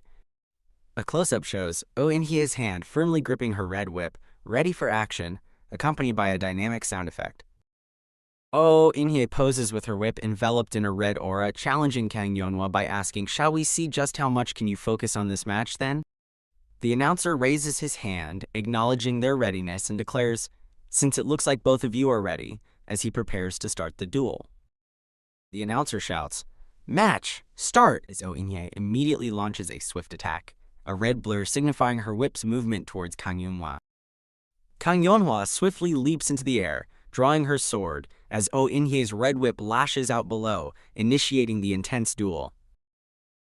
Yeon Hwitae's whip slices across the ground, narrowly missing Kang Hwa, who counters with a sweeping sword attack, sending a blue energy wave towards her opponent. Yeon Hwitae, seemingly unfazed, taunts Kang Hwa with a sinister smile, asking, "Hoo, aren't you being too simple with your attacks?" as her whip prepares for another strike. Kang Hwa, the Iceflower Phoenix, executes a powerful sword swing, generating a bright blue energy arc. A close-up reveals the explosive impact of Kang Hwa's swift attack, indicated by a red blur and sharp sound effects. From Yeon Hwitae's perspective, Kang Hwa unleashes a wide, sweeping blue energy attack with her sword, aiming for her opponent. Kang Hwa's powerful blue energy wave sweeps across the dueling stage, seemingly missing Yeon Hwitae, who is off to the side. Spectators cheer enthusiastically for Kang Hwa, exclaiming, "That was great, Iceflower Phoenix," and confidently stating, "There's no way a mere unorthodox martial artist can win one of the phoenixes." Monk in the audience clenches his fists nervously, silently wishing for the Iceflower Phoenix to win her match. Yeon Hwitae observes Yeon Hwitae, internally questioning if she was hit on purpose and wondering what the woman is planning. Yeon Hwitae is enveloped by a cloud of white energy from the attack and states, "Getting hit so roughly isn't my preference, though." Kang Hwa stands with her sword, breathing heavily, and remarks, "Oh, this is kind of upsetting." Kang Hwa internally assesses that Yeon Hwitae took little damage, but she has learned something from the attack. Yeon Hwitae stands amid dissipating white mist, noting a nosebleed, and thinking that the Iceflower Phoenix is weaker than her. Yeon Hwitae's internal thoughts reveal that while their footwork is equally skilled, her whip speed is superior. Kang Hwa's sword is shown embedded in the cracked ground, entwined with Yeon Hwitae's whip, as Yeon Hwitae concludes her sword is faster than the whip. Kang Hwa looks determined, thinking that if she maintains her current momentum, she can win the duel. Kang Hwa, with a fierce expression, declares her intent to win and prove herself, while Yeon Hwitae watches thoughtfully. Yeon Hwitae swings her whip, taunting Kang Hwa by asking, "Are you not going to focus?" A fast red blur, representing Yeon Hwitae's whip, slashes through the air with a dynamic sound effect. Yeon Hwitae watches the duel with a surprised and concerned expression. Yeon Hwitae laughs maniacally as Kang Hwa, injured and shocked with a bleeding arm and torn clothing, is asked if she can continue fighting in that state. Can you continue fighting in that state? Oh Inhye, feigning concern with her hand over her mouth, asks with a smirk, Ku. Oh no, can you fight in that state? Mocking Kang Yeonhwa, Inhye explicitly asks the injured Kang Yeonhwa, Ice Flower Phoenix, as Kang Yeonhwa kneels on the ground in pain. A close-up shows Kang Yeonhwa's face contorted in pain and anger, clenching her teeth. Kang Yeonhwa, clearly angered and hurt, shouts at Oh Inhye, shut that trap of yours. Kang Yeonhwa grimaces and utters, Kok, as Oh Inhye's whip strikes her again, tearing more of her clothing. Oh Inhye feigns an apology, stating her hand moved unknowingly due to Kang Yeonhwa's openings, then mocks her for not protecting her shoulders instead of her clothes. Oh Inhye steps on Kang Yeonhwa's face and taunts her, asking if she's embarrassed by her exposed flesh. Oh Inhye continues her verbal assault, asking if Kang Yeonhwa is acting because you're a woman before you're a martial artist. Kang Yeonhwa, still on the ground, grabs Oh Inhye's ankle and fiercely demands, What the hell do you know? Oh Inhye recoils with a pained Kok, as Kang Yeonhwa, from her kneeling position, retaliates with a close-range blue energy strike to Oh Inhye's chest. Kang Yeonhwa, from a kneeling position, launches a powerful close-range blue energy strike at Oh Inhye's chest, shouting, You don't know how hard I've worked so far. Oh Inhye recoils from the impact. Oh Inhye retaliates with a kick, stating, The likes of you wouldn't know anything. She then delivers a powerful whip strike to Kang Yeonhwa, sending her flying backward. Kang Yeonhwa, with a determined and slightly shocked expression, contemplates, Shall we give it a test then, as she prepares for the next exchange. Oh Inhye continues her relentless whip attacks, striking Kang Yeonhwa from above, internally questioning between the sense of shame as a woman and the pride of a martial artist, as Kang Yeonhwa is knocked down. Oh Inhye's face is consumed by a sinister, red-eyed grin as she menacingly asks, Which will a bitch like you choose? Emphasizing the cruelty of her question. Kang Yeonhwa, visibly distressed with a tear in her eye and gritted teeth, lets out a pained "Kyuk" as the assault continues. A close-up of Yeon Hwitae's worried and pained expression suggests deep concern for Kang Yeonhwa's plight. Yeon Hwitae, looking away from the duel, declares, I'll go back first, as another man questions, Where are you going when the match isn't even over yet? Yeon Hwitae dismisses the duel, stating, Does that look like a duel to you? That's just a crazy woman trying to entertain herself one-sidedly. Oh In-hee stands on the stage with her whip, while Kang Yeonhwa is on the ground. Kang Yeonhwa, battered and bruised with torn clothing, stands up with her sword, thinking, I no longer think of that as a duel. From the crowd, a man questions, I don't understand why the host isn't stopping the duel, as Yeon Hwitae's back is shown, prompting another to ask, Elder, did you hear that? The crowd grows restless, with one man exclaiming, It's as they've said, this is no longer a duel. Please stop it immediately. But a stern-looking man replies, That cannot be done. The agitated man from the crowd insists, Kyuk, if it can't be stopped, then you should at least give up the match. If this goes on, she'll only be humiliated more. You should give up the match for Yeonhwa's sake. The stern man remains unresponsive. The stern man, Yeon Hwitae, explains, If we step in to give up the match now, indicating a grave consequence for Kang Yeonhwa. The agitated man listens in disbelief as Yeon Hwitae continues. She'll never be able to hold a sword ever again, shocking the man. Yeon Hwitae recalls Kang Yeonhwa's past struggles, stating, You also know very well how hard she has worked in order to climb to where she is right now, don't you? Showing flashback images of her training.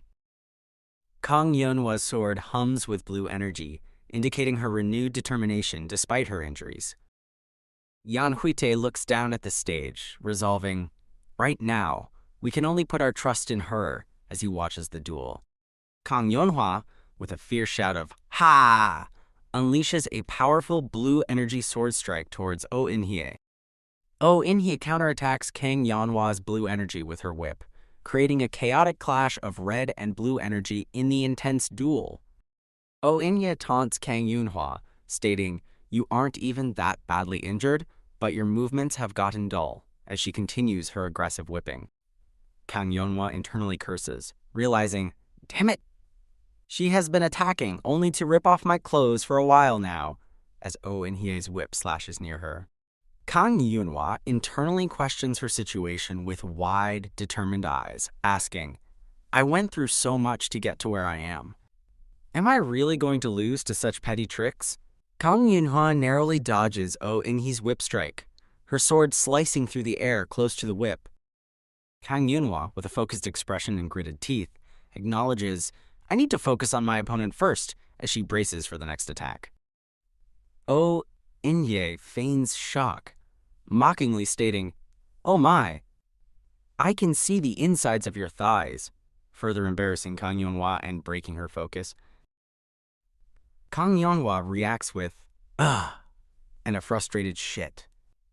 As Oh In-hye's whip tears at her clothing again, with Oh In-hye smirking.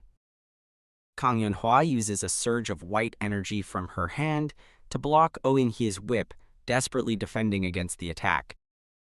Oh In-hye's whip sends Kang Hyuk flying backward, causing her to crash onto the ground with a powerful impact, signifying a major blow.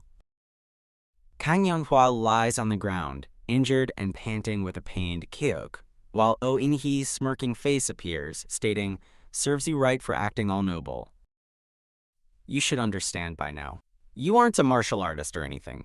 Oh In-hye continues to taunt Kang Hyuk, stating, you're just a mere woman, as Kang Hyuk remains on the ground, panting heavily.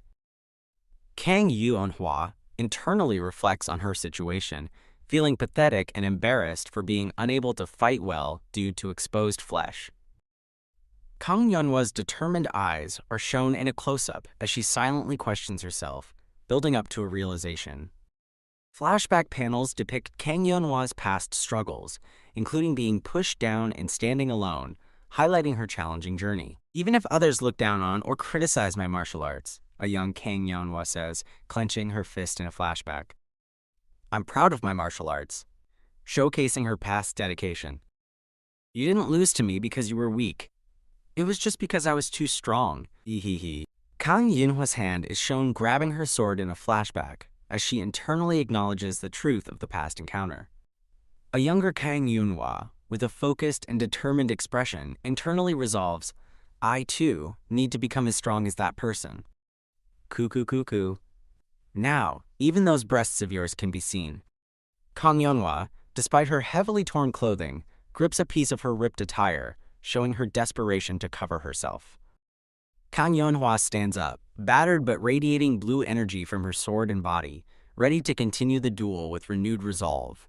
Kang Hyuk, with glowing blue eyes and gritted teeth, declares, You say that I'm just an immature woman who is acting strong, but you who use dirty tricks are no better than me.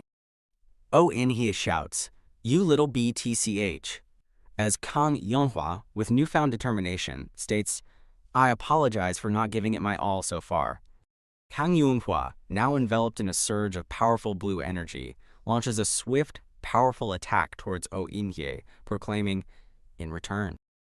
Kang Hyuk delivers a devastating blue energy sword strike from above, proclaiming, I'll give it my all now, sending Oh In-hye flying downward.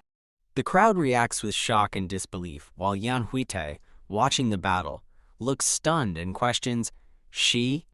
Kang Hyuk stands engulfed in blue energy, her eyes glowing fiercely as Yeon Hwitae realizes she just went to the next level. Blood splatters on the ground, indicating a severe injury has been inflicted during Kang Hyuk's latest attack. Oh In-hye is on her knees, coughing up blood and looking defeated, internally thinking, impossible. Oh In-hye's face shows shock and fear, with blood trickling from her mouth as she questions, That bitch was on the verge of death. How did she... Oh In-hye stands up, now emanating sinister red energy, completing her thought, become even stronger? As she prepares for a fierce counterattack. Oh In-hye takes a determined step forward, signaling her unwavering resolve to continue the fight despite her injuries. Oh In-hye grimaces in pain and anger, letting out a pained "Kook" as she prepares her next move. Kang Hyuk, with a fierce new expression and visible scars, boldly declares, Don't get arrogant. Oh In-hye retaliates with a furious whip strike, declaring, You're not the only one. Oh In-hye now surrounded by a red energy aura, unleashes multiple powerful whip strikes, completing her statement, "Who has a trump card?" Oh In-hye creates multiple afterimages, striking Kang Yeon-hwa repeatedly with red energy whips from different angles in a dazzling display of combat. Kang Yeon-hwa is sent flying backward from the impact of Oh In-hye's powerful multi-directional whip attacks. Kang Yeon-hwa lies defeated on the ground, groaning "Kyuk" as Oh In-hye stands over her, preparing to attack again with a menacing stance. Oh In-hye lies on the ground, defeated and bruised, internally questioning, "How did you?" as she stares blankly upward. Kang Yeon-hwa, with a bandaged chest and visible scars, stands tall and powerful, completing Oh In-hye's thought, "Become the one looking down instead?" Oh In-hye's hand clenches her weapon tightly, filled with rage and internally labeling Kang Yeon-hwa a fucking weakling. Oh In-hye, surrounded by red energy, lunges desperately towards Kang Yeon-hwa, screaming, "Don't look down on me," as she attacks. Kang Yeon-hwa unleashes a powerful attack called Ice Flower Swordsmanship, creating a complex web of pink energy structures that engulf the area around Oh In-hye. Oh In-hye is seen from behind, lying slumped on the ground after Kang Yeon-hwa's successful counterattack. Oh In-hye sits stunned on the ground, proclaiming, "No way," while Kang Yeon-hwa stands over her, sword ready, declaring, "Stop it already." Kang Yeon-hwa, with glowing eyes and a determined expression, resolves to end the fight, thinking, "Let's end this." Kang Yeon-hwa lies on the ground, having dropped her sword, as Oh In-hye looks on, surprised by Kang Yeon-hwa's sudden fall. Kang Yeon-hwa, lying face down, expresses shock and confusion, internally exclaiming, "I can't move?" Oh In-hye's face shows a sinister expression of triumph and malice, seemingly having incapacitated Kang Yeon-hwa. Oh In-hye, sitting on the ground with her whip, laughs maniacally, "Bah ha ha ha! Oh my, I thought I was done for." Unfortunately, it seems the great ice flower phoenix is out of strength, huh? Kiki. Kang Yeon-hwa, lying defeated, internally questions her predicament. What's happening? Why can't I even summon my internal energy now? Don't tell me she used poison? Oh In-hye steps over Kang Yeon-hwa, expressing surprise that she became stronger, saying, "But I'm really surprised. I thought you wouldn't be able to do anything when I humiliated you, just like other women. To think you'd become stronger."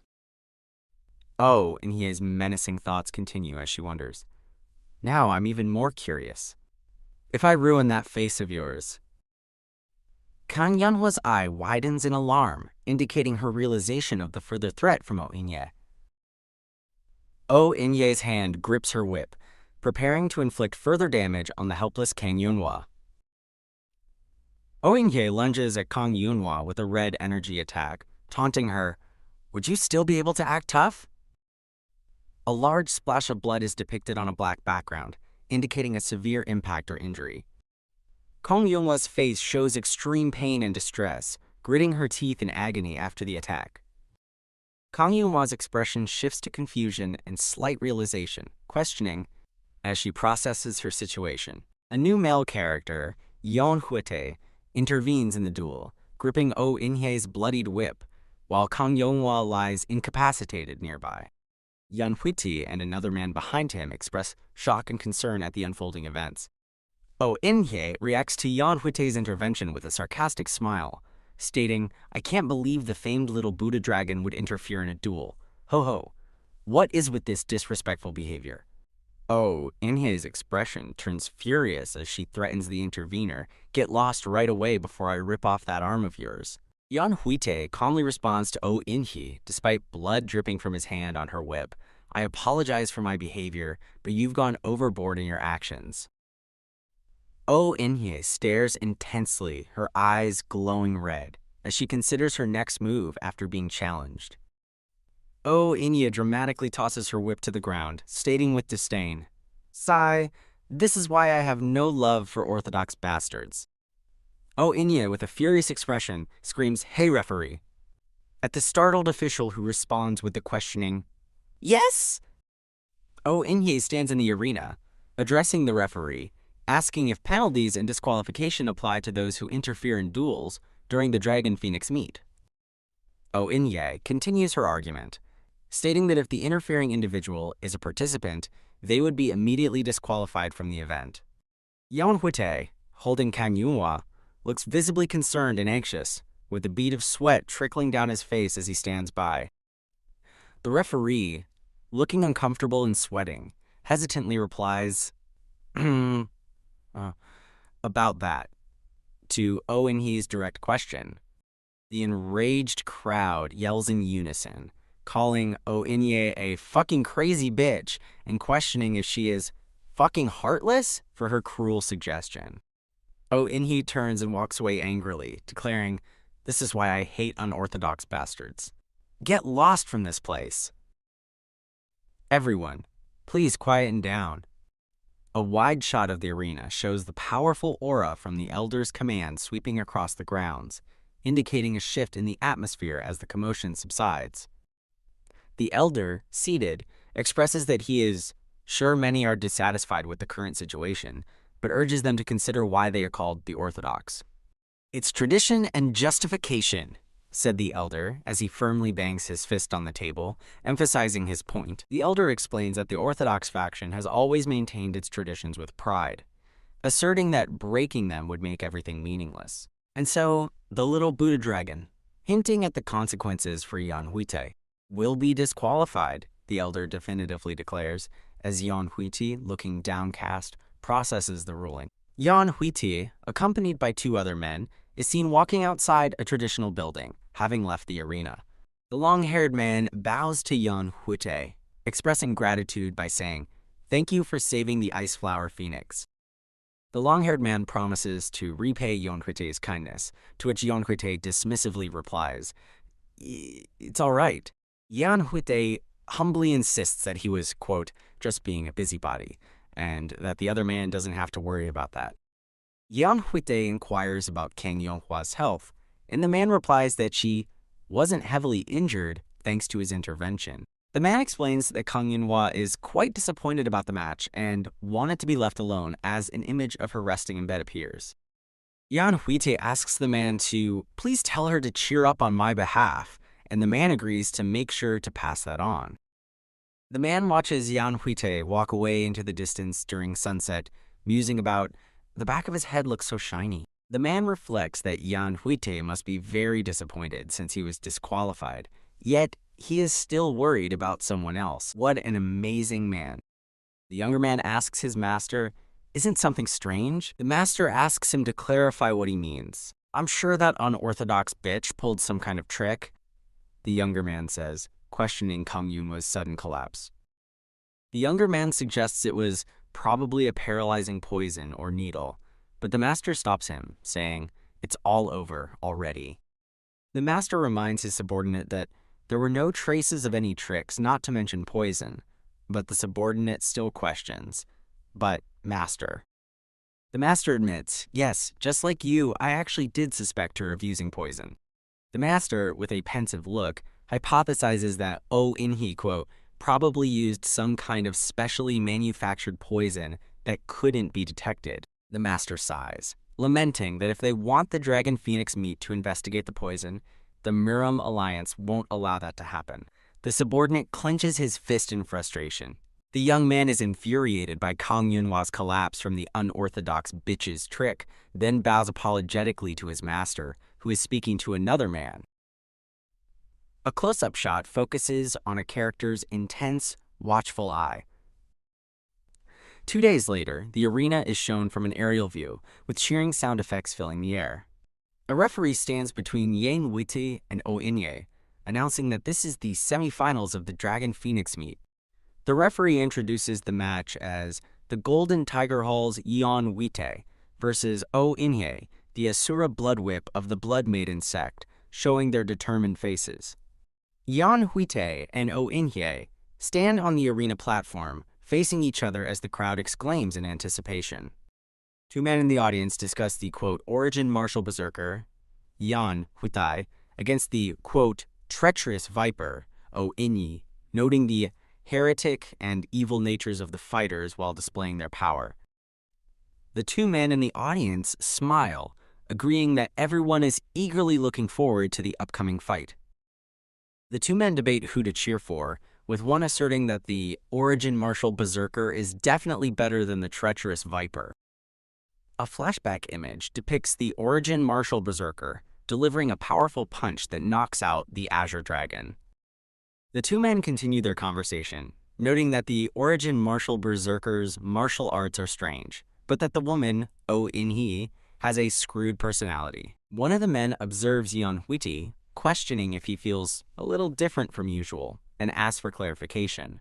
The man elaborates that Yeon Hwitae is not wearing gaiters or braces, and his overall vibe is also a little different. Yeon Hwitae stands with his eyes closed, a calm aura emanating from him as leaves gently fall.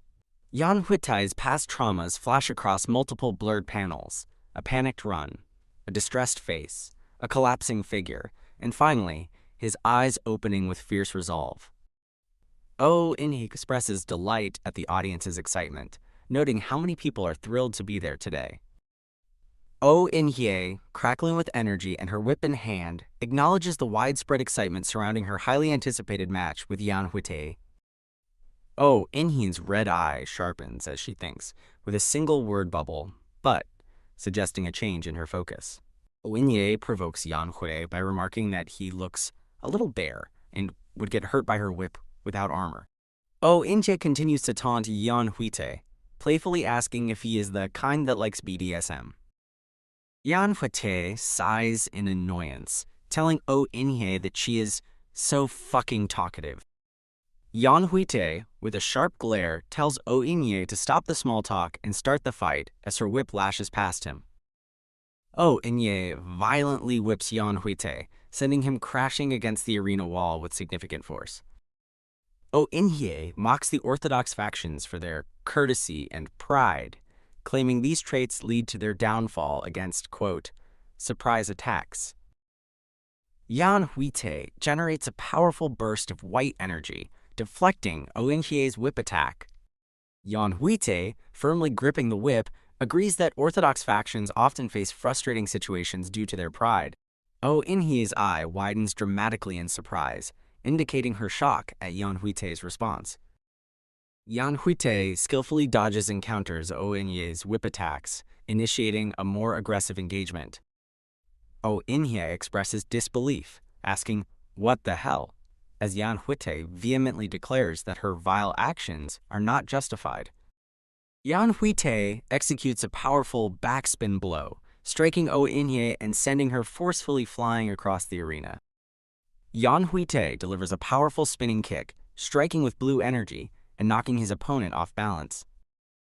Oh In-hee is sent hurtling through the air, spinning violently from the impact of Yeon Hwitae's attack. Oh In-hee crashes onto the arena floor, sliding and rolling repeatedly before coming to a stop. Oh In-hee lies defeated on the ground, groaning, "Ugh," as her body shows signs of impact. Various audience members react with expressions of shock and disbelief at the dramatic conclusion of the fight. A man in the audience grins widely, exclaiming, "TH, that was awesome," with evident excitement. Several audience members cheer enthusiastically, praising, quote, the origin martial berserker, and declaring that the fight felt so refreshing. The fight has ended. Yeon Hwitae stands in the arena, looking calm and composed after his decisive victory. The Golden Tiger Wall's origin martial berserker Yeon Hwitae wins. An older man with a long beard laughs loudly, clearly pleased with the outcome of the match. The older man praises Yeon Hwitae for such an incredible fight just now, as Yeon Hwitae remains silent. Jianghu, standing beside Yeon Hwitae, asks the older man the reason for calling two of them there. The older man, seated, congratulates Yeon Hwitae and Jianghu on reaching the finals. The older man specifically congratulates Jianghu for making it to the finals due to the little Buddha's disqualification. The older man playfully remarks that Jianghu got a free pass to the finals, making Jianghu wonder if he was called to be mocked. Jianghu declares he'll leave if there's nothing else, while Yeon Hwitae considers leaving as well. The older man, the Murim Alliance leader, stops them, stating, "I'm not done talking yet," his voice resonating with power. Jianghu grimaces, acknowledging the imposing presence and power of the Murim Alliance leader. The Murim Alliance leader flexes, emitting a powerful blue aura, demonstrating his immense strength and presence. The Murim Alliance leader continues to exude a powerful aura, prompting a reaction from Yeon Hwitae and Jianghu. The Murim Alliance leader bursts into laughter, clearly amused by the two young men's reactions. The Murim Alliance leader asks if they are too scared for a joke, assuring them he won't eat you guys, while Jianghu thinks he's the worst. The Murim Alliance leader, smiling, states he has finished joking and will now reveal the true reason he called them. The Murim Alliance leader's expression turns serious as he tells Yeon Hwitae and Jianghu that they are way too suspicious. Yeon Hwitae questions what the Murim Alliance leader means by suspicious, prompting the leader to elaborate. The Murim Alliance leader reveals that a few elders have complained about Yeon Hwitae and Jianghu's suspicious backgrounds, while another man appears annoyed. The Murim Alliance leader states he examined their information and confirms both of your backgrounds are indeed suspicious. The Murim Alliance leader asks Yeon Hwitae and Jianghu what exactly he means by their suspicious backgrounds. The Murim Alliance leader explains one's information is too strange, and the other's is too clean, looking intently at Yeon Hwitae and Jianghu. The Murim Alliance leader explains that Yeon Hwitae's identity is not suspicious due to his past assistance to the Murim Alliance during the Henan Branch incident and his direct lineage from the Golden Tiger Wall, while Jianghu reacts in surprise. The Murim Alliance leader turns his attention to Jianghu, stating his records are suspiciously clean, suggesting someone intentionally wiped them clean. Jianghu listens intently with a serious expression. Jianghu, with an intense glare, questions the Murim Alliance leader directly, asking if he is implying that Jianghu might be a spy. The Murim Alliance leader clarifies that he called both of them to interrogate or consult them to uncover the truth about their backgrounds, requesting their cooperation. Yeon Hwitae raises his hand, expressing his willingness to cooperate with the Murim Alliance leader, but questions why he also needs to be interrogated, since his identity was just cleared. The Murim Alliance leader playfully explains he called Yeon Hwitae along because he feared the indestructible flame might be upset if Jianghu was questioned alone, appearing to make a lighthearted joke. Yeon Hwitae states he doesn't mind the interrogation, prompting the Murim Alliance leader to laugh and ask the Origin Martial Berserker for his understanding. Yeon Hwitae, with a puzzled and slightly exasperated expression, silently wonders if the jovial man before him is truly the formidable Murim Alliance leader. A wide shot reveals a grand traditional building nestled in a mountainous landscape under a bright full moon, signifying the transition to nighttime. A dark room shows a wooden door ajar, with a subtle creaking sound effect, suggesting an opening or closing. Yeon Hwitae paces back and forth in a room at night, frustrated that the supposed interrogation is still ongoing despite being told it would conclude soon. Yeon Hwitae reflects on the Murim Alliance leader's personal involvement in the interrogation, recalling specific questions about the unique techniques he learned and whether he possessed more hidden skills. Yeon Hwitae, looking annoyed, tells Jianghu that the Murim Alliance leader's interrogation was merely a chat, though Jianghu observes his obvious irritation despite his words. Jianghu, seen from the calves down, kicks at the floor while sarcastically remarking on Yeon Hwitae reaching the finals with what he considers shameful martial arts. Eun-hye stands with her arms crossed, calmly congratulating the Origin Martial Berserker, Yeon Hwitae, on his victory. Eun-hye looks at Yeon Hwitae and repeats her congratulations, while Yeon Hwitae appears to be taken aback or deep in thought. Eun-hye and Yeon Hwitae stand silently facing each other outside, their expressions indicating a pause in conversation or an unspoken moment between them. Yeon Hwitae breaks the silence with a wide, cheerful grin, greeting Eun-hye with a jovial, "Long time no see. Are you feeling better?" Yeon Hwitae thanks Eun-hye for her congratulations, then excuses himself to rest, stating he has the finals tomorrow, and walks away as Eun-hye watches him depart. Eun-hye calls out to Yeon Hwitae, telling him she saw his match against her, causing him to pause and look back at her. Yeon Hwitae, with a serious expression, wonders if Eun-hye's comments about his fight were influenced by his previous loss to her, indicating self-doubt. Yeon Hwitae continues his internal monologue, questioning if his contemplation regarding Oh In-hye's reaction was merely him overthinking the situation. Oh In-hye reassures Yeon Hwitae that he was overthinking, confirming he fought as he normally does, and adds that she expected him to say that. Yeon Hwitae admits, with a slightly embarrassed expression, that he cried in his accommodations for quite a while after his previous loss to Oh In-hye. Yeon Hwitae expresses his past anger at himself for losing to someone he thought was weaker, admitting his tears wouldn't stop flowing because he felt pathetic. Oh In-hye reminds Yeon Hwitae that he himself had previously told her she wasn't pathetic, recalling his past advice to her.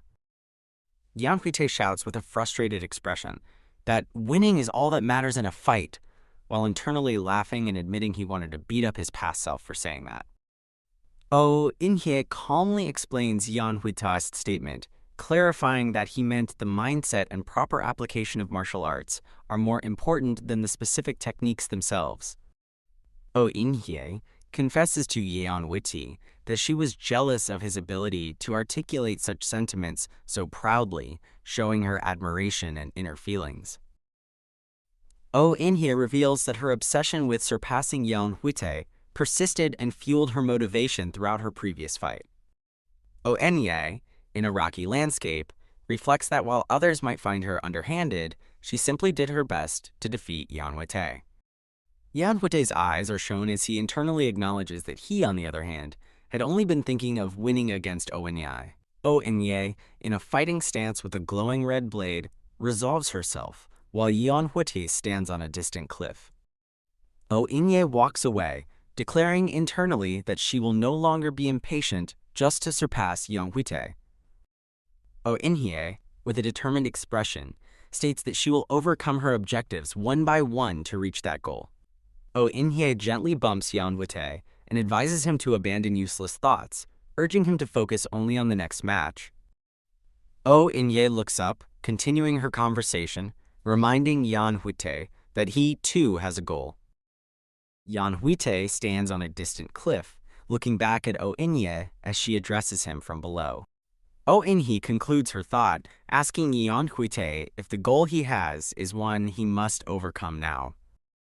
Yeon Hwitae stands solemn with a purple aura, his expression indicating he is internalizing Oh In-hye's words and taking them seriously. Yeon Hwitae gently touches Oh In-hye's shoulder, smiling, and tells her, "You're making it difficult for me if you say it like that."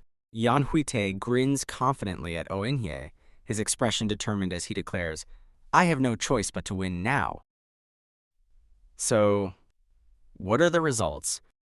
A man reports to an older, bearded man that the lie detection ball was used on someone, but it didn't detect any lies. The older, bearded man strokes his beard, noting the lie detection ball has never been wrong, and questions if their concerns were invalid. A close-up of the older, bearded man's eye reveals his contemplation, as he states that, despite no lies being detected, we did gain something, though. An interrogator asks Jianghu, seated at a table with a glowing lie detection ball, to place his hand on it. The interrogator, seated opposite Jianghu with the lie detection ball between them, asks him to tell about his past. Jianghu looks serious, as the interrogator specifies he wants to hear about his past, starting from when you were very young. Jianghu places his hand on the glowing lie detection ball and recounts joining the Flaming Yang sect at age 7, only for them to be ambushed soon after. Jianghu is shown kneeling amidst fire and ruins, lamenting that everyone in his sect was killed except for him during the ambush. A younger Jianghu wanders alone through a desolate, misty mountainous landscape with a staff, reflecting on his solitary journey. Jianghu, now older, stands before a textured wall, stating he gained a great opportunity to learn the Flaming Yang sect techniques from someone. Jianghu recounts returning to Fujian province, where he picked a fight with and ultimately killed Ji Chumyung, a peak martial master. Jianghu is shown defeating various unorthodox martial masters with purple energy, explaining that his travels eventually led him to the Dragon Phoenix meet. The interrogator comments that Jianghu's story sounds cliché, but confirms its truth since the lie detection ball detected no lies. The interrogator explains to the older, bearded man that Jianghu's hostility towards unorthodox factions aligns with their orthodox factions' views. The interrogator smiles, telling the older, bearded man that Jianghu has a scary side in these situations, likening him to a friend due to shared enemies. The older, bearded man stretches, and the interrogator confirms the finals can proceed, thanking him for working late and dismissing him to rest. The interrogator bids farewell to the older, bearded man, then pauses, indicating he has one more curious thing to ask. The interrogator asks the older, bearded man, who he thinks will emerge as the victor of the Dragon Phoenix meet. The interrogator confesses that he wishes the bizarre techniques would win, but he has doubts. The interrogator concludes that Jianghu will likely be the winner of the competition. The older, bearded man sighs in agreement with the interrogator, acknowledging that Yeon Hwitae is currently no match for Jianghu.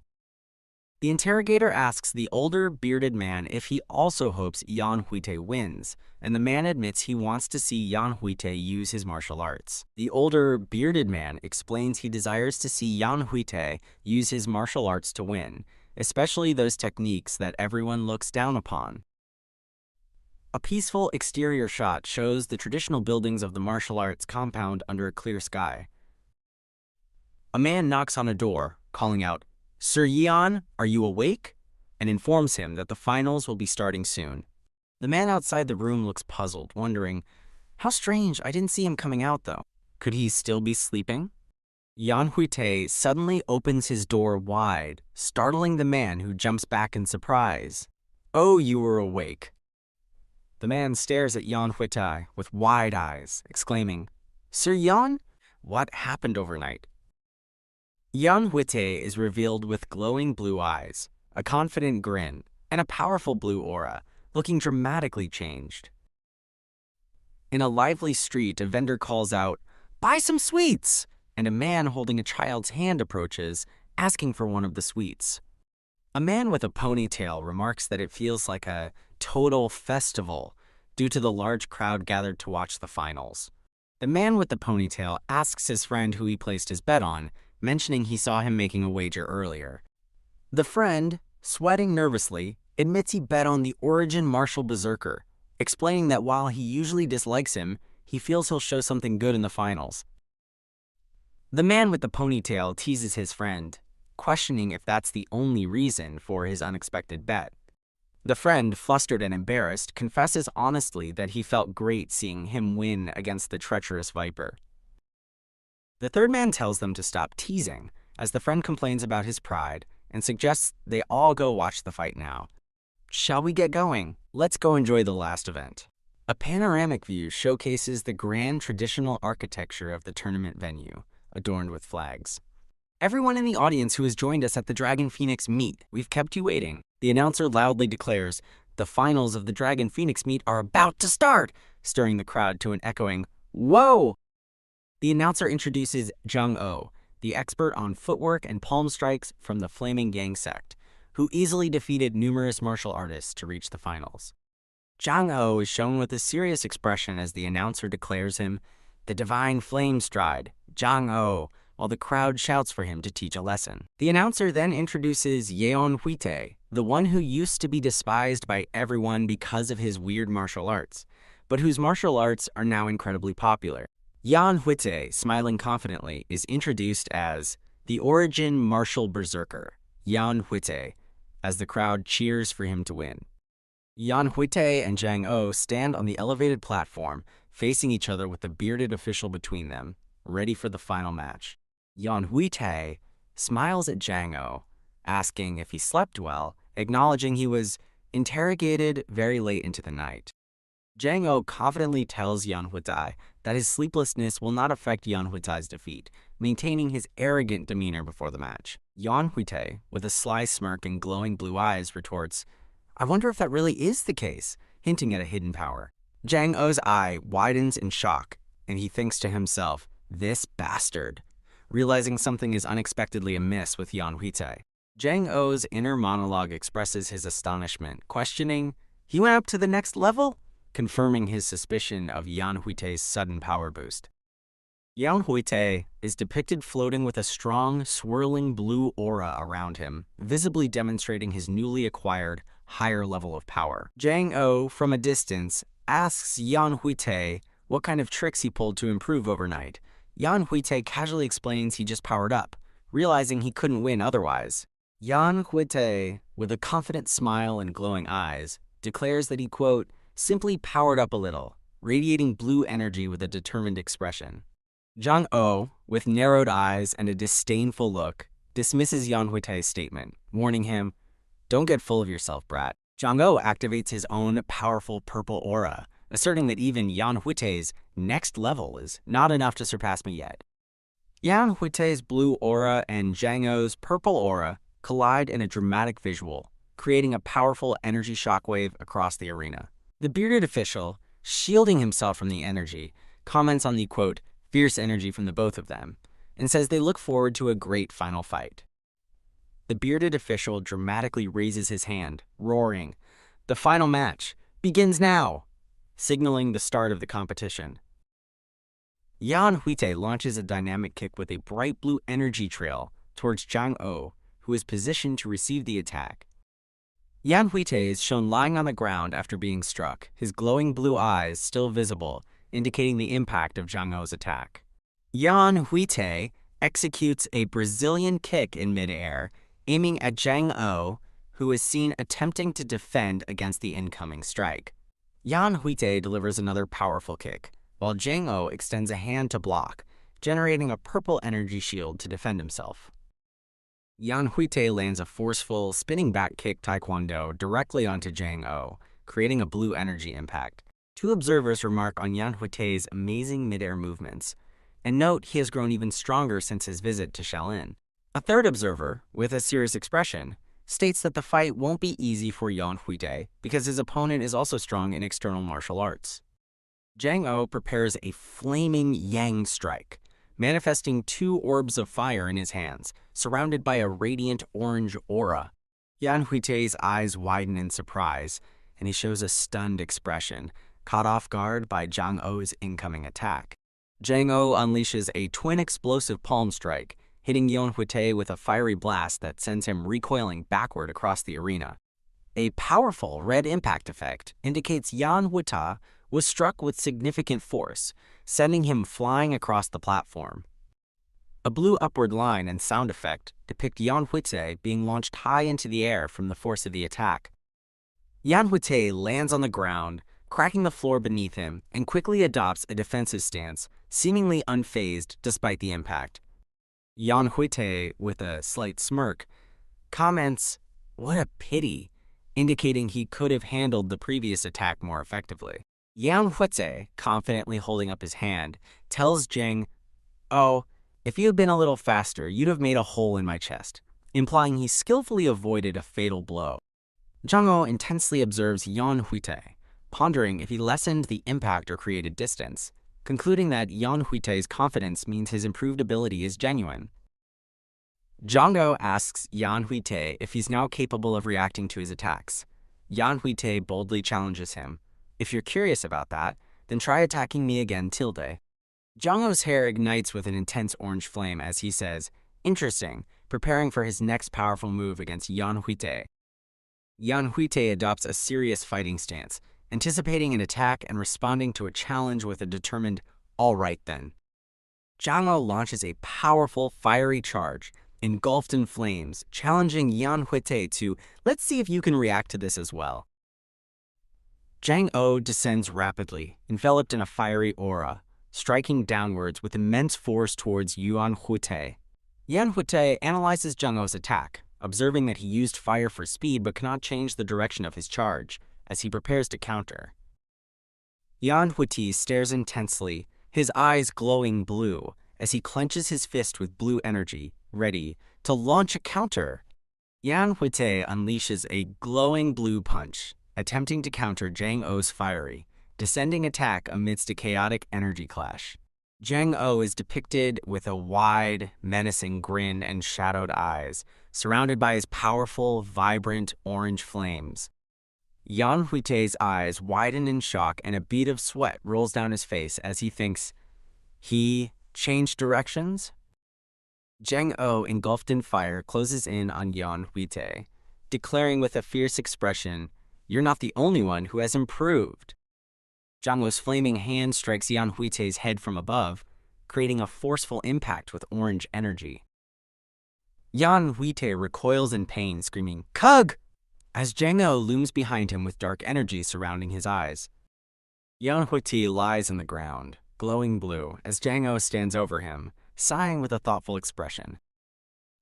Jianghu, looking down at the glowing blue figure of Yeon Hwitae on the ground, states, "It's already the 70th time." Jianghu reflects on his fight simulations, concluding that the results show there's an 87% chance I'll lose to him. Jianghu internally comments on the disparity, comparing the situation to a flyweight contestant fighting a heavyweight contestant, with the visual of a man punching another.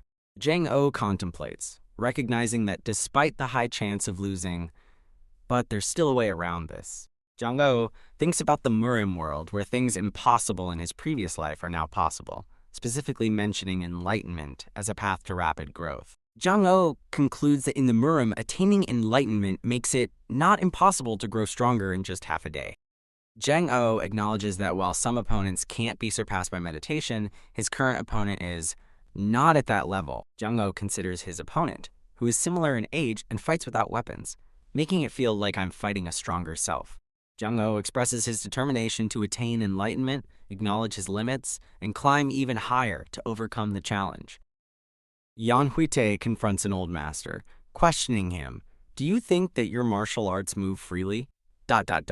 Question mark, exclamation mark, quote. The old master admits Yeon Hwitae's martial arts are unconventional, but questions if they truly represent freedom. The old master states his view that Yeon Hwitae's unconventional and novel martial arts are nonetheless stuck in some kind of a mold. Yeon Hwitae recalls the Sword Emperor, telling him that his martial arts were actually stuck in a mold. Yeon Hwitae reflects that in his previous life, MMA was proven stronger than traditional martial arts, implying a different perspective on combat. Yeon Hwitae recalls that those who insisted martial arts were the best in his previous life were all scammers, shown alongside a greedy-looking man and bald, muscular figures. Yeon Hwitae realizes that in the Murim world, previously impossible things are now possible, questioning if he's been trying to match old MMA standards. Yeon Hwitae ponders if his techniques can still evolve, while an image of a foot stomping on a prostrate figure is shown, symbolizing a past defeat or harsh reality. Yeon Hwitae continues to ponder if his techniques can still evolve, as the visual of a foot stomping on a prostrate figure reinforces a challenging internal struggle or past experience. Yeon Hwitae delivers a powerful kick to Jianghu, sending him flying backward, as the narration emphasizes the Murim world's inherent unpredictability and power.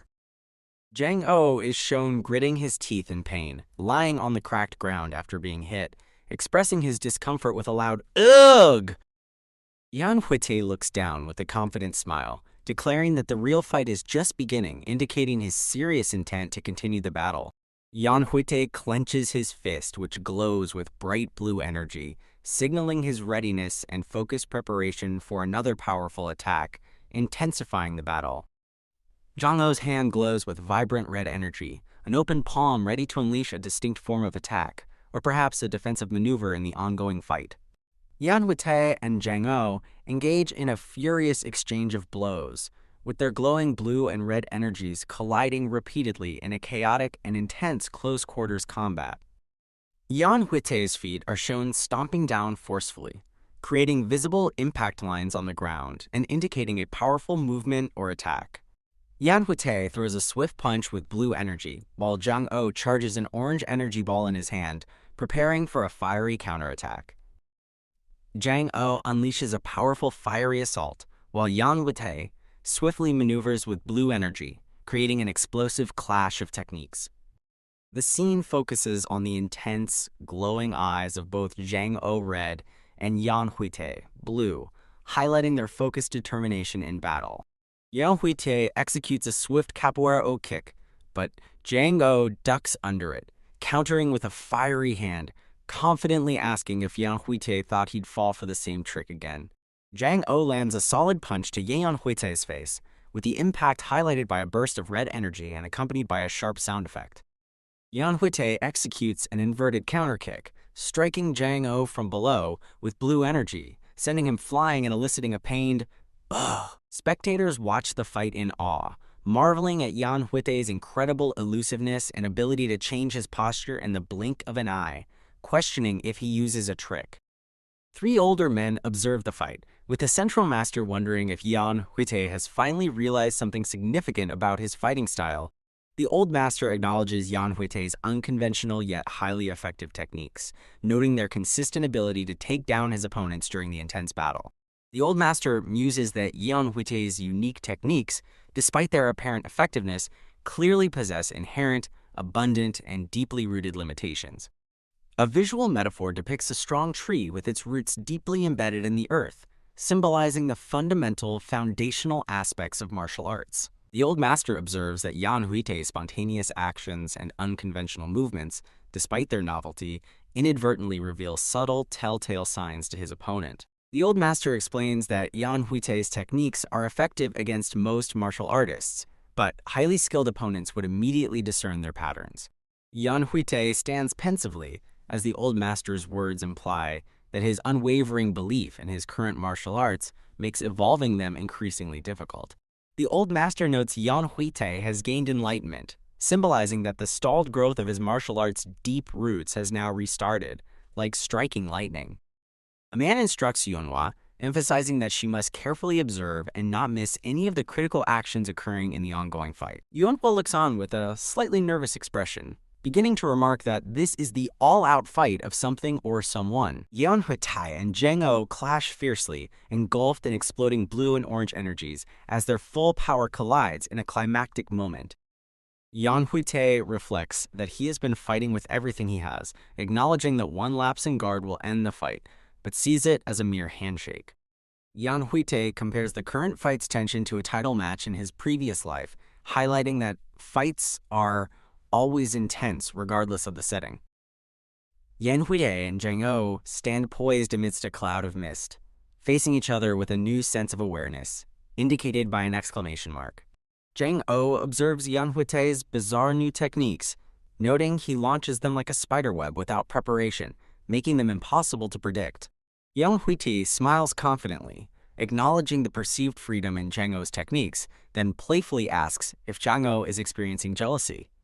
A man with brown hair expresses surprise, as an unseen speaker dismissively declares, "Cuckoo, don't get cheeky." Jianghu grins, proclaiming that those kinds of petty tricks can be overcome with pure power, showcasing his confidence. Engulfed in fiery energy, Jianghu declares, "I'll show you the power of the indestructible physique at full power." Yeon Hwitae grins widely, acknowledging Jianghu's hidden strength, remarking, "Ha!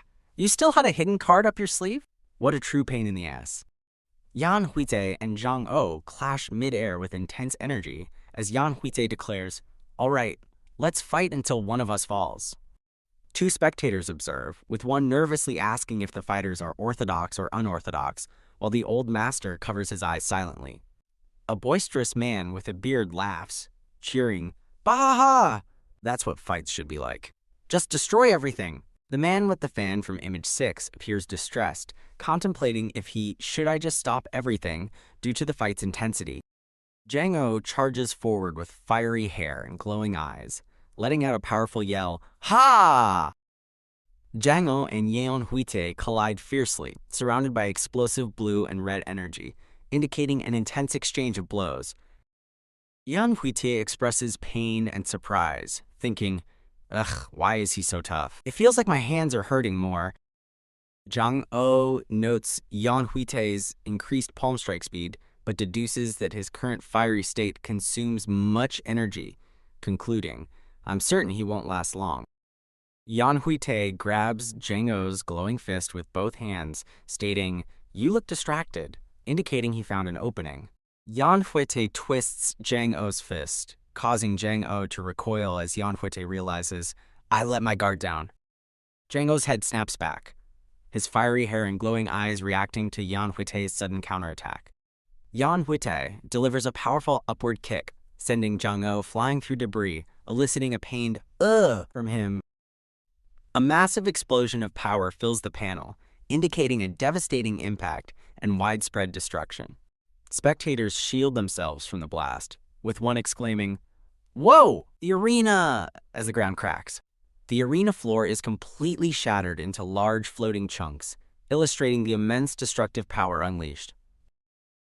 Jianghu is seen flying through the air amidst large pieces of the ruined arena, still engulfed in his fiery aura. Jianghu's intense gaze and fiery hair highlight his fierce determination amidst the rising debris of the destroyed arena. Jianghu points downwards while suspended in the air amidst the ruins, saying, "Over there," indicating his next target or strategy. Yeon Hwitae holds a tattered piece of Jianghu's blue robe, exclaiming, "This is?" recognizing it as a part of his opponent. Jianghu, with a grim expression and fiery hair, realizes Yeon Hwitae's move was a diversion, questioning, "A trap?" Jianghu retaliates with a furious, energy-charged punch aimed at Yeon Hwitae, signifying a direct counterattack.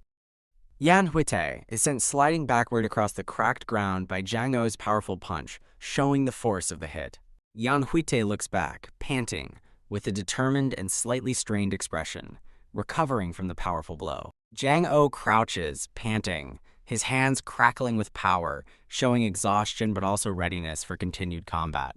The arena is depicted as utterly devastated, with a massive crater and widespread destruction, showcasing the battle's intensity. Jianghu's hand glows intensely with vibrant yellow flames, signaling his preparation for another powerful, fiery attack.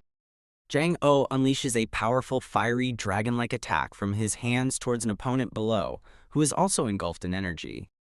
Jianghu, radiating intense flames, prepares another devastating attack, holding a glowing orb in his hand while shouting, "Ha!"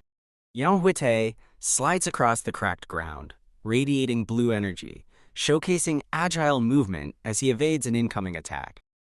Yeon Hwitae closes his eyes in concentration, mentally prompting himself to focus. Yeon Hwitae explains his strategic approach, stating, "I need to connect the steps of all the techniques I've learned in my previous life. I'll move with movements lighter than any other footwork." Utilizing Yeon Hwitae's style revised footwork and 100 bewildering footwork, Yeon Hwitae rapidly moves, leaving a trail of blue energy as he evades a massive fiery assault from Jianghu. Jianghu reacts with disbelief and frustration, questioning, "What the hell is that ridiculous speed?" after witnessing Yeon Hwitae's swift movements. Yeon Hwitae moves at blurring speed, leaving a blue energy trail, effortlessly outpacing the fiery Jianghu, who is seen in the distance struggling to keep up.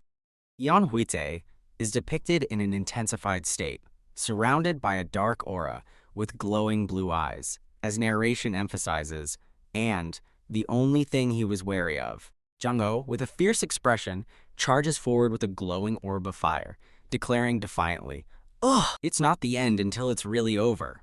Yeon Hwitae delivers a powerful hand chop infused with blue energy, striking his opponent who is mid-air.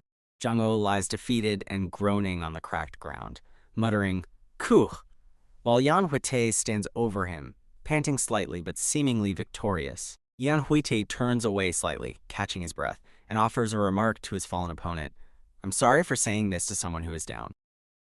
Yeon Hwitae continues his statement, finishing, "But it has been super fun thanks to you."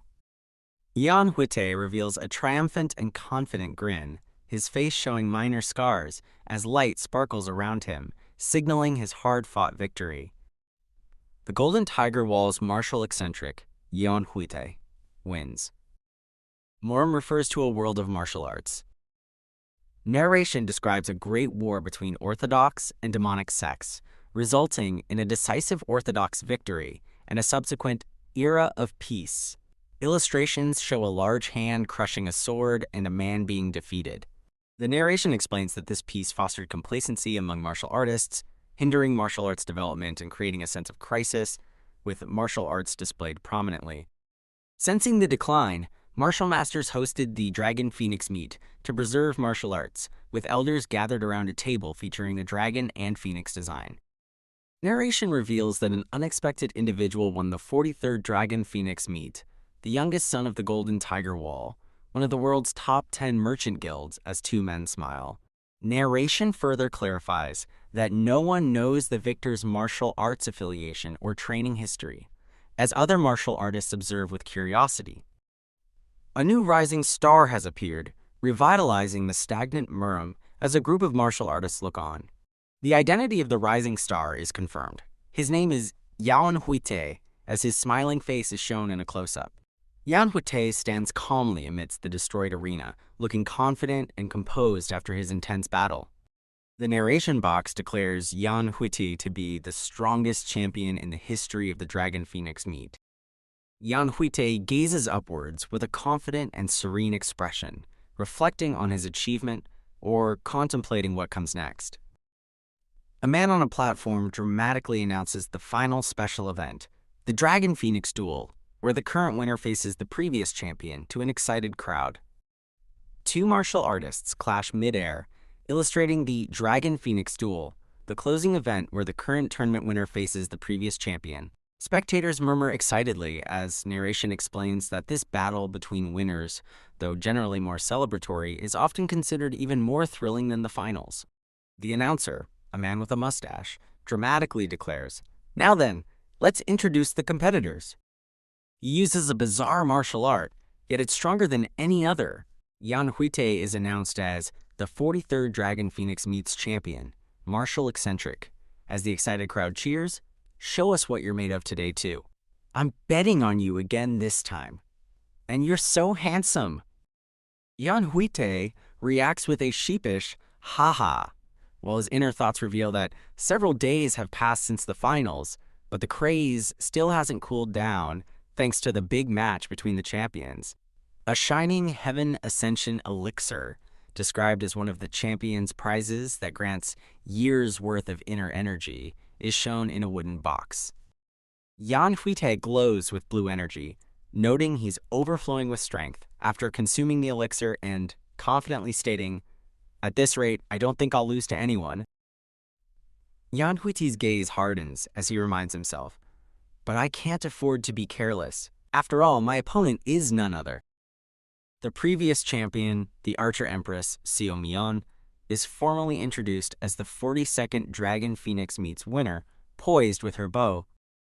From a distance, two men discuss their failed attempts to recruit Yeon Hwitae, wondering if their offered conditions were not tempting enough. One man suggests trying to coax Yeon Hwitae again, to which another man with glasses replies with exasperation, "That's already the 30th time you've said that." The man with glasses asserts that Yeon Hwitae isn't someone who can be tied down, explaining that he seeks freedom just like his martial arts, and won't join the Murim alliance. The first man angrily tells the man with glasses to recruit Yeon Hwitae himself, calling him too valuable to let him get away, because he understands the essence of martial arts better than anyone. The man with glasses sighs.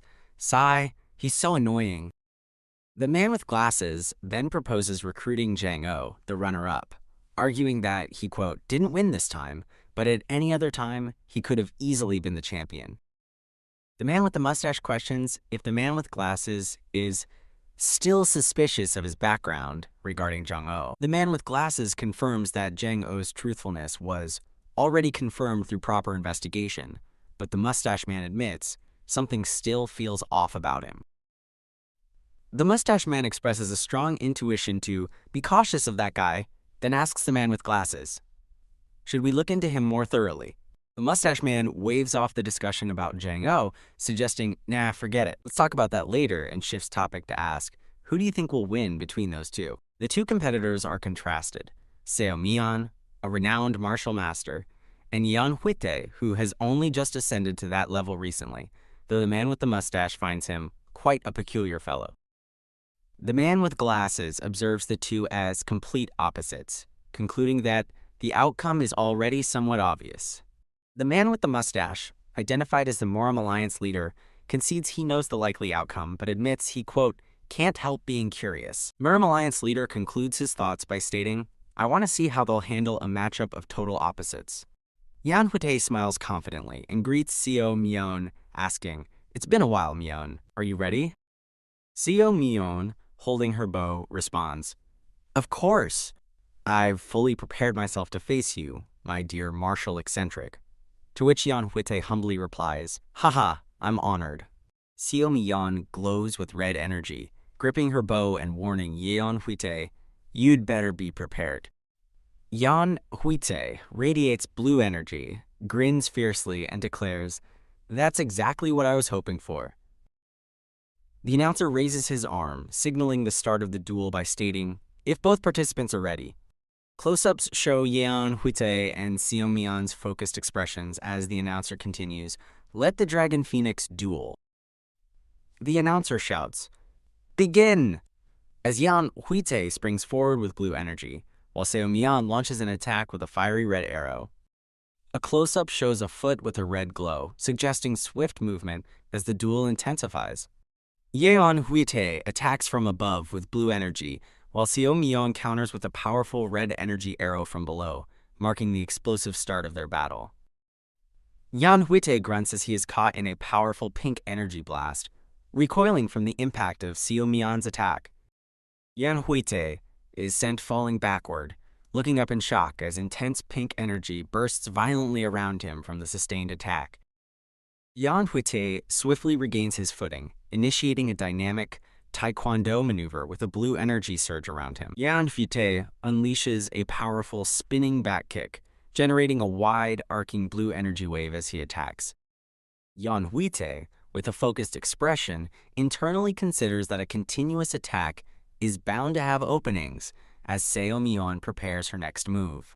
Yeon Hwitae is struck again by a purple energy attack, which impacts forcefully around his upper body, causing him to stagger.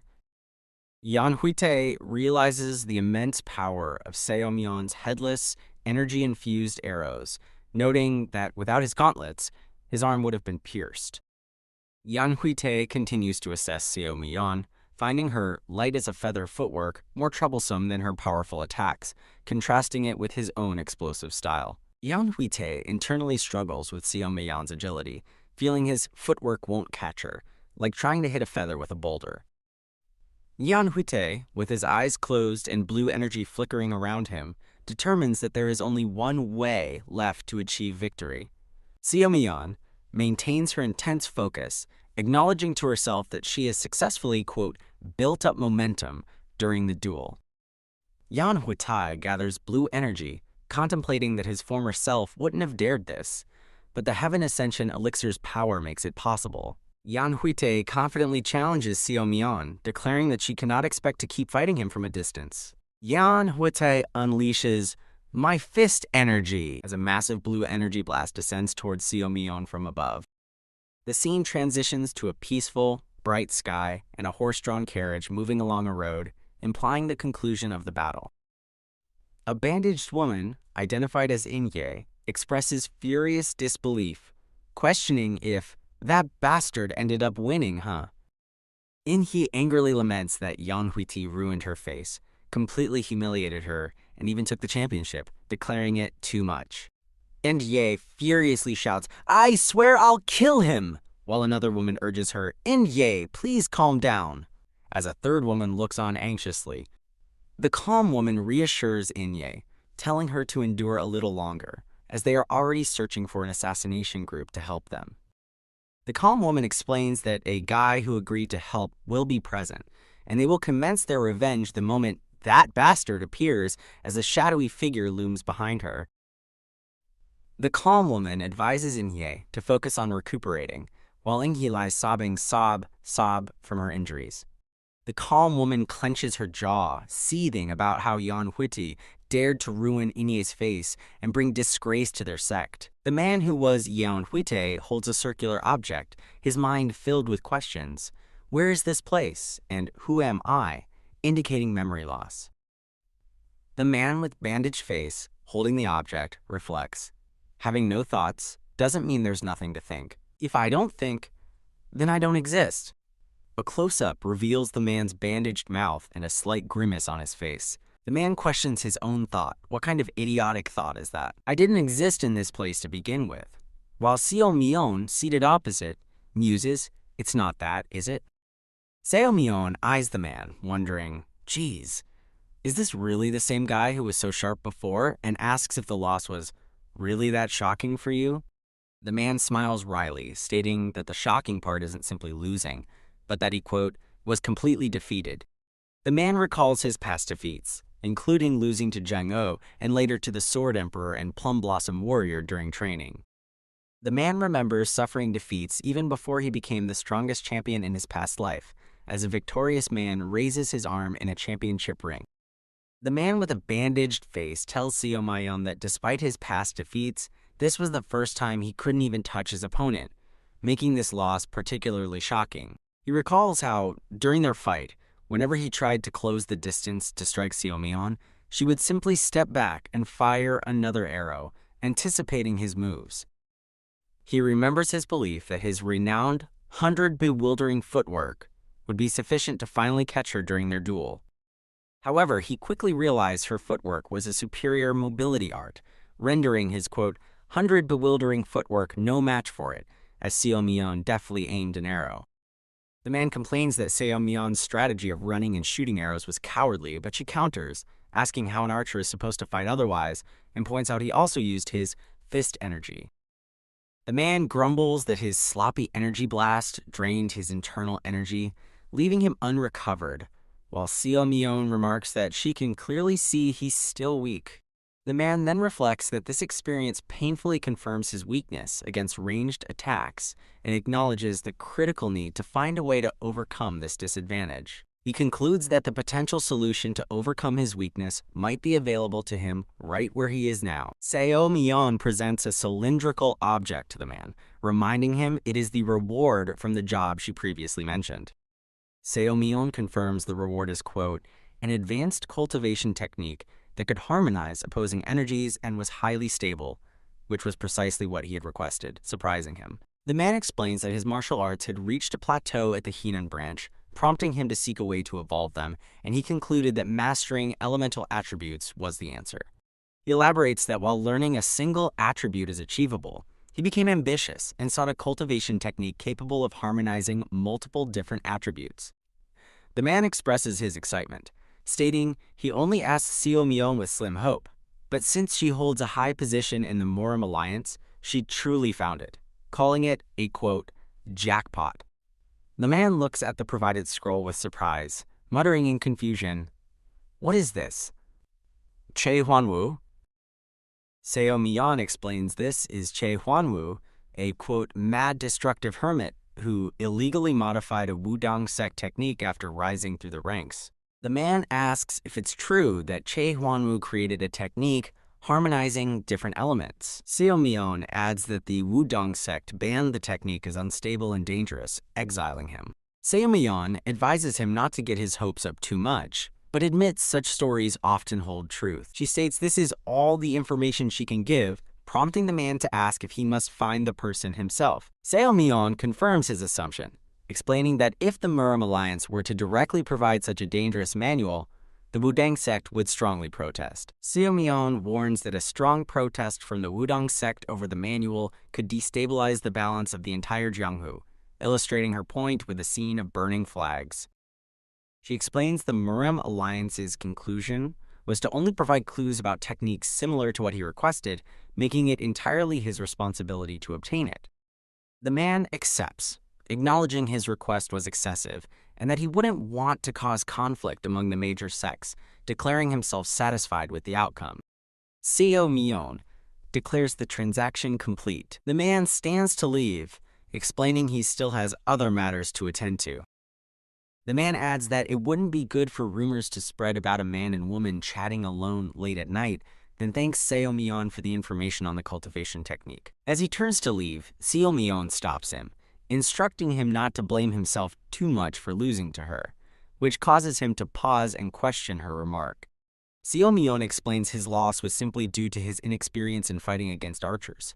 Seo Mayeon confidently states that if the man were more accustomed to fighting against ranged attacks, she would have been the one to lose their duel. Seo Mayeon smiles warmly, emphasizing her earlier remark about his potential to have won if he were more experienced with ranged combat. Under the moonlight, the man examines the manual, noting that Che Huanwu's last known location near Mount Huiji in Zhejiang province is not too far.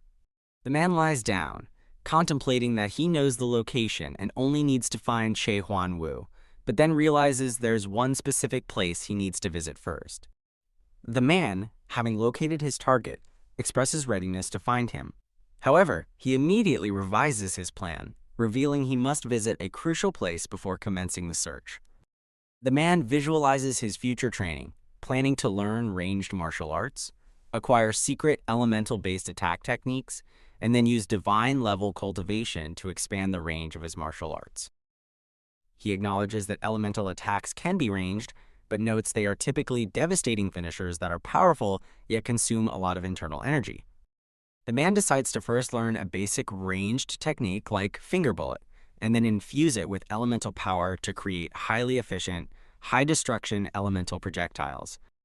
Lying down, the man smiles widely, pointing his fingers like a gun and exclaiming, "Damn, this is a dream for men." He believes he can afford the necessary manuals for finger bullet and elemental arts with the prize money from the Dragon Phoenix meet, and plans to depart immediately after receiving it. No, wait, who knows when that reward will even come? Sitting around and waiting isn't my style. Since I've said it, I'm going now. With a determined smirk, the man decides to set off on his journey without further delay. Mount Huiji in Zhejiang province is described as a scenic and peaceful location, with legends of King Gujin and Prince Wuxia of Wu from the spring and autumn period. A shopkeeper lies slumped outside a building at the base of Mount Huiji, sighing dejectedly about his hopes of making a living from tourists. The shopkeeper, an older man with a beard, grumbles about his poor decision to settle there, lamenting, "Peace of mind, my foot. I really shouldn't have settled here." The narration explains the shopkeeper moved to this scenic location to live out his twilight years peacefully, away from Beijing's bustle, after his health deteriorated. The shop is shown with falling leaves, and the narration reveals that despite knowing business wouldn't boom, the shopkeeper never expected it to be so utterly deserted. The shopkeeper sits disheartened, muttering that he's about to starve and might have to return to Beijing, worried for his health. "Excuse me, is this the Shinbo shop that sells rare items at cheap prices?" The shopkeeper is startled, recognizing the speech pattern and realizing that a person has finally arrived. The shopkeeper's eyes widen in surprise as he joyfully realizes he's a customer, while the man smiles cheerfully. The shopkeeper enthusiastically welcomes the man, confirming his shop is the Shinbo shop, known for having everything and offering items cheaper than other establishments. The shopkeeper asks what the man is looking for, who replies he needs a couple of martial art manuals, adding he's not too concerned about how powerful they are. "I'm open to any type." The shopkeeper assures the man they have a vast array of manuals, and the man then specifies that he wants to start with manuals focused on specific attributes. The man lists an extensive range of desired manuals: poison arts, heat arts, ice arts, stealth arts, lightning arts, and if possible, demon-suppressing arts as well, shocking the shopkeeper with, "Yeah, you want that many?" The man asks if he requested too much, but the shopkeeper quickly reassures him, confirming they carry all the basic techniques he mentioned. The shopkeeper sweats nervously, contemplating the man's request and the cost. The shopkeeper hesitates, mentioning that purchasing them all might be a little expensive, while the man grins with an air of confidence, surrounded by ominous energy. The man confidently dismisses the shopkeeper's concern about money, which prompts a puzzled look from the shopkeeper. The shopkeeper gasps in surprise, "Ho!" as the man prepares to show him something. The man kneels and opens a wooden box, revealing it's filled with shining gold bars, confidently stating, "I'll have plenty left, even after buying everything I need." Shopkeeper stares in utter disbelief, realizing the shabby-looking box was full of money. The man, holding a gold bar, asks the delighted shopkeeper, "Oh, and there's one more thing I'd like to ask. I heard someone with the nickname, quote, Eccentric Immortal lives here on Mount Huiji. Do you know of him?" The shopkeeper, still clutching a gold bar, replies that he's only been there for a year and isn't familiar with everyone, to which the man simply says, "I see." The shopkeeper then asks the man if he plans to go up the mountain, and the man confirms, "Yes, I do." The shopkeeper advises the man against climbing the mountain, stating it might not be his place as a merchant, but he strongly recommends against it. The man, surprised, immediately asks for the reason behind the shopkeeper's warning. The shopkeeper, sweating nervously and still holding a gold bar, explains that he hasn't seen the reason himself, but there are rumors circulating about the mountain. The shopkeeper reveals there's a demonic beast on the mountain. The man repeats in surprise, "A demonic beast?" as the shopkeeper appears distressed, describing the ominous presence. The shopkeeper explains that the demonic beast isn't particularly large, but moves unpredictably and has attacked those who have attempted to climb the mountain. The shopkeeper laments that the beast's presence caused all tourists to stop visiting Mount Huiji, forcing him to consider leaving. The man appears thoughtful, pondering the news of a demonic beast. The man declares that the presence of a demonic beast makes him want to climb the mountain even more. The shopkeeper, shocked, frantically warns him, "Yes, you shouldn't. Wait, you're still planning to go?" The man, smiling, acknowledges the shopkeeper's concern but dismisses it, while the shopkeeper still anxiously holds the gold bar, eyeing the box full of wealth. Looking up at the majestic mountains, the man confidently declares that he cannot resist his curiosity and intends to proceed with his climb. The man enters the serene mountain forest, and a thought bubble appears, signaling his next step with a contemplative, "Now then." Walking deeper into the forest, the man reviews his newly acquired manuals, deciding to focus on supplementing his weakest areas with poison and demon-suppressing arts, but choosing to begin with lightning-based arts first. The man's face is set with determination as he continues his journey through the woods, clutching a martial arts manual firmly in his hand. The man questions if he's reached the spiritual power spot mentioned by the shopkeeper, then expresses awe at the incredible and vast mountain view. The man expresses frustration, noting that despite information stating someone resides on the mountain, he has searched all day but found no one. The man recounts his skepticism regarding the martial arts sect's information about a martial artist on the mountain who can teach all common techniques, finding it absurd and strange that such a powerful individual would remain undisturbed. Standing at a cliff's edge, the man sighs, stating that if the information proves to be nonsense, he will be really disappointed in Yeon. A dark, ominous presence with a glowing red eye and streaks of red energy appears, signaling an unseen threat or a sudden attack. The man's eye widens in shock, and a burst of blue energy emanates around him, indicating a sudden realization or activation of power.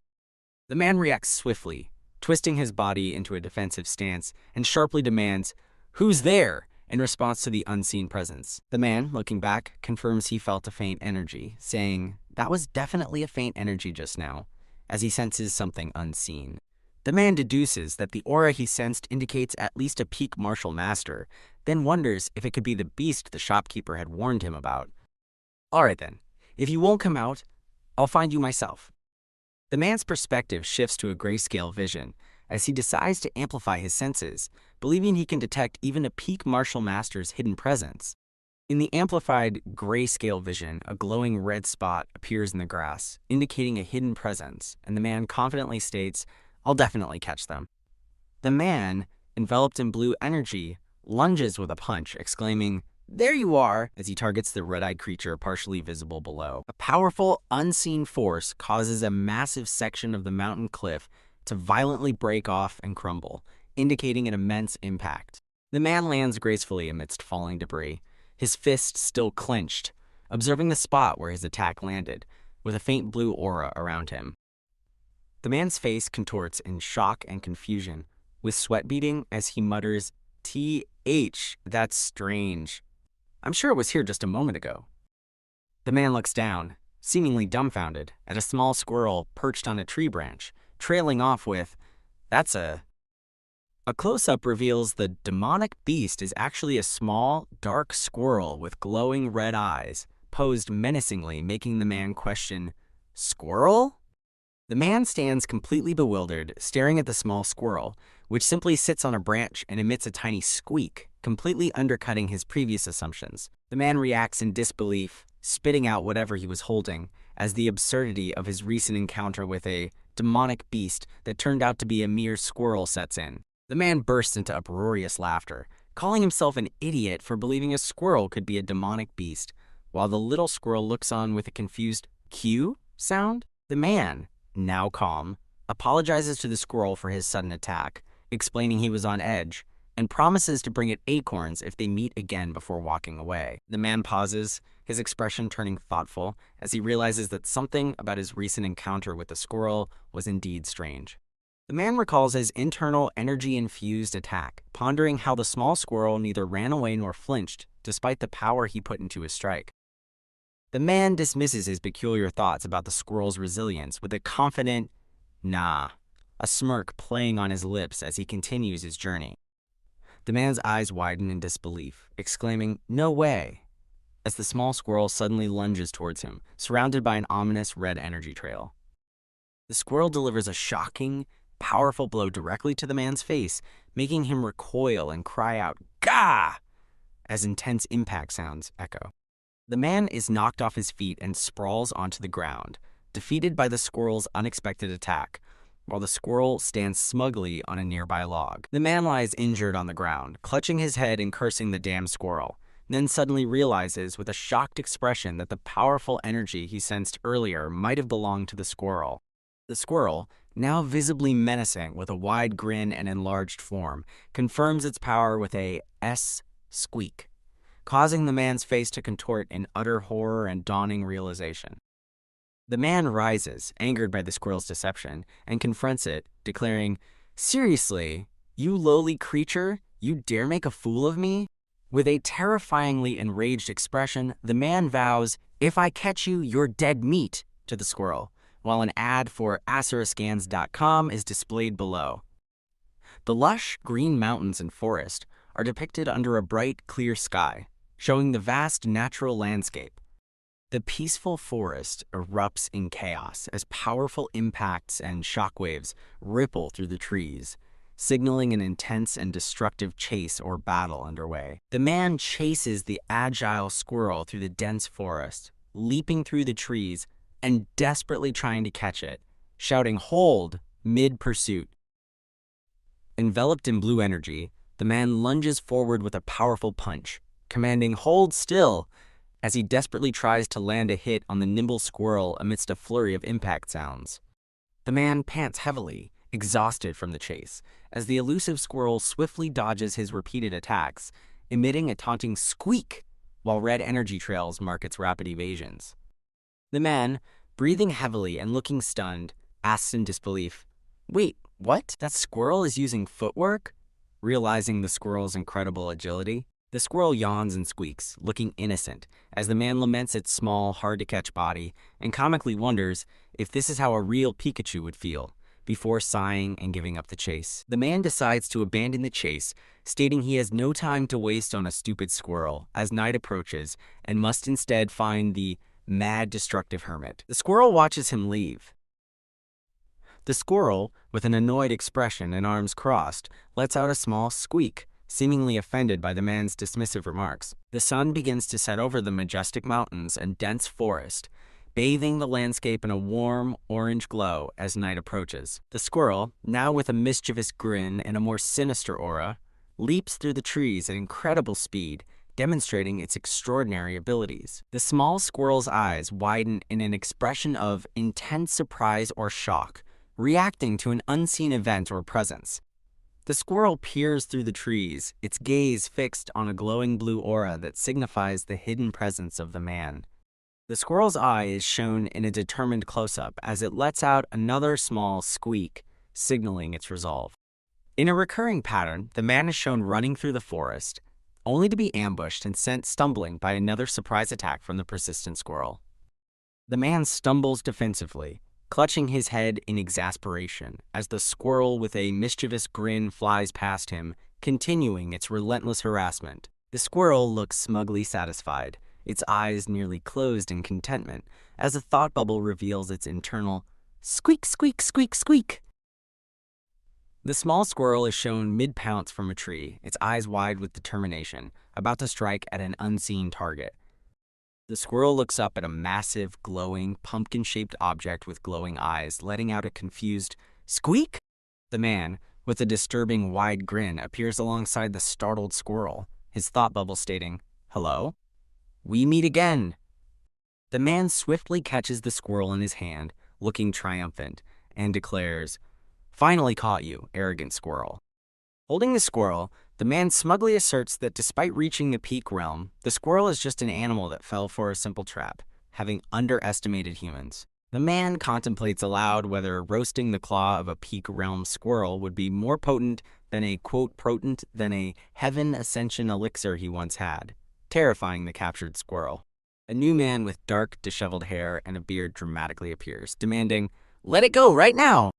The man holding the squirrel looks shocked, sensing the new man's heavy yet bizarre energy, and wondering if he could be the, quote, mad destructive hermit. The new man is revealed to be Che Hwanwoo, the mad destructive hermit, calmly holding a pipe while the powerful squirrel from earlier sits innocently on his shoulder.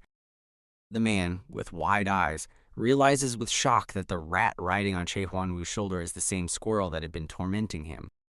The man immediately prostrates himself before Che Hwanwoo, apologizing profusely for almost harming his raised squirrel and begging for forgiveness. Che Hwanwoo looks down at the prostrate man with an unreadable expression, while the man remains on the ground, tense and hopeful. Che Hwanwoo asks the man if the Murim Alliance's old geezers told him of his location, to which the man nervously replies, "Yeah, yes sir." Che Hwanwoo dismissively tells the man to HMPH, follow me, as the scene transitions tonight, showing a full moon over a traditional building. The squirrel is seen sleeping soundly, while the man expresses internal relief that Che Hwanwoo is not scolding him about the squirrel incident. The man looks weary and thoughtful, with a bead of sweat on his forehead, indicating lingering anxiety or deep consideration. Che Hwanwoo, sitting cross-legged, comments that despite the man's youthful appearance, he heard he was the Wudang sect's top elder and is clearly a talented type. Che Hwanwoo looks intently at the man and asks, "Is this all the Murim Alliance sent?" To which the man confirms, "Yes, sir." Che Hwanwoo declares, "You're the 16th, leaving the man bewildered and asking, "What do you mean by that?" Che Hwanwoo casually throws a scroll at the man, calling him an idiot, causing the man to flinch and exclaim, "Ack!" Che Hwanwoo explains that the man is the 16th person hoping to gain something from him, specifically guessing he's after the legendary technique that harmonizes conflicting martial arts. The man admits his shamelessness but insists he must learn the technique, much to his shock. Che Hwanwoo calmly replies, "I'll teach you," leaving the man stunned and asking, "Pardon?" Che Hwanwoo, exhaling smoke, questions the man's disbelief, reiterating his offer to teach, while the man struggles to believe it could be so easy. Che Hwanwoo clarifies that he's merely offering a chance, and the outcome depends entirely on the man's resolve, leaving the man to ponder the meaning of his own resolve. Che Hwanwoo reveals that before the man, 15 others, equally desperate, had sought him out.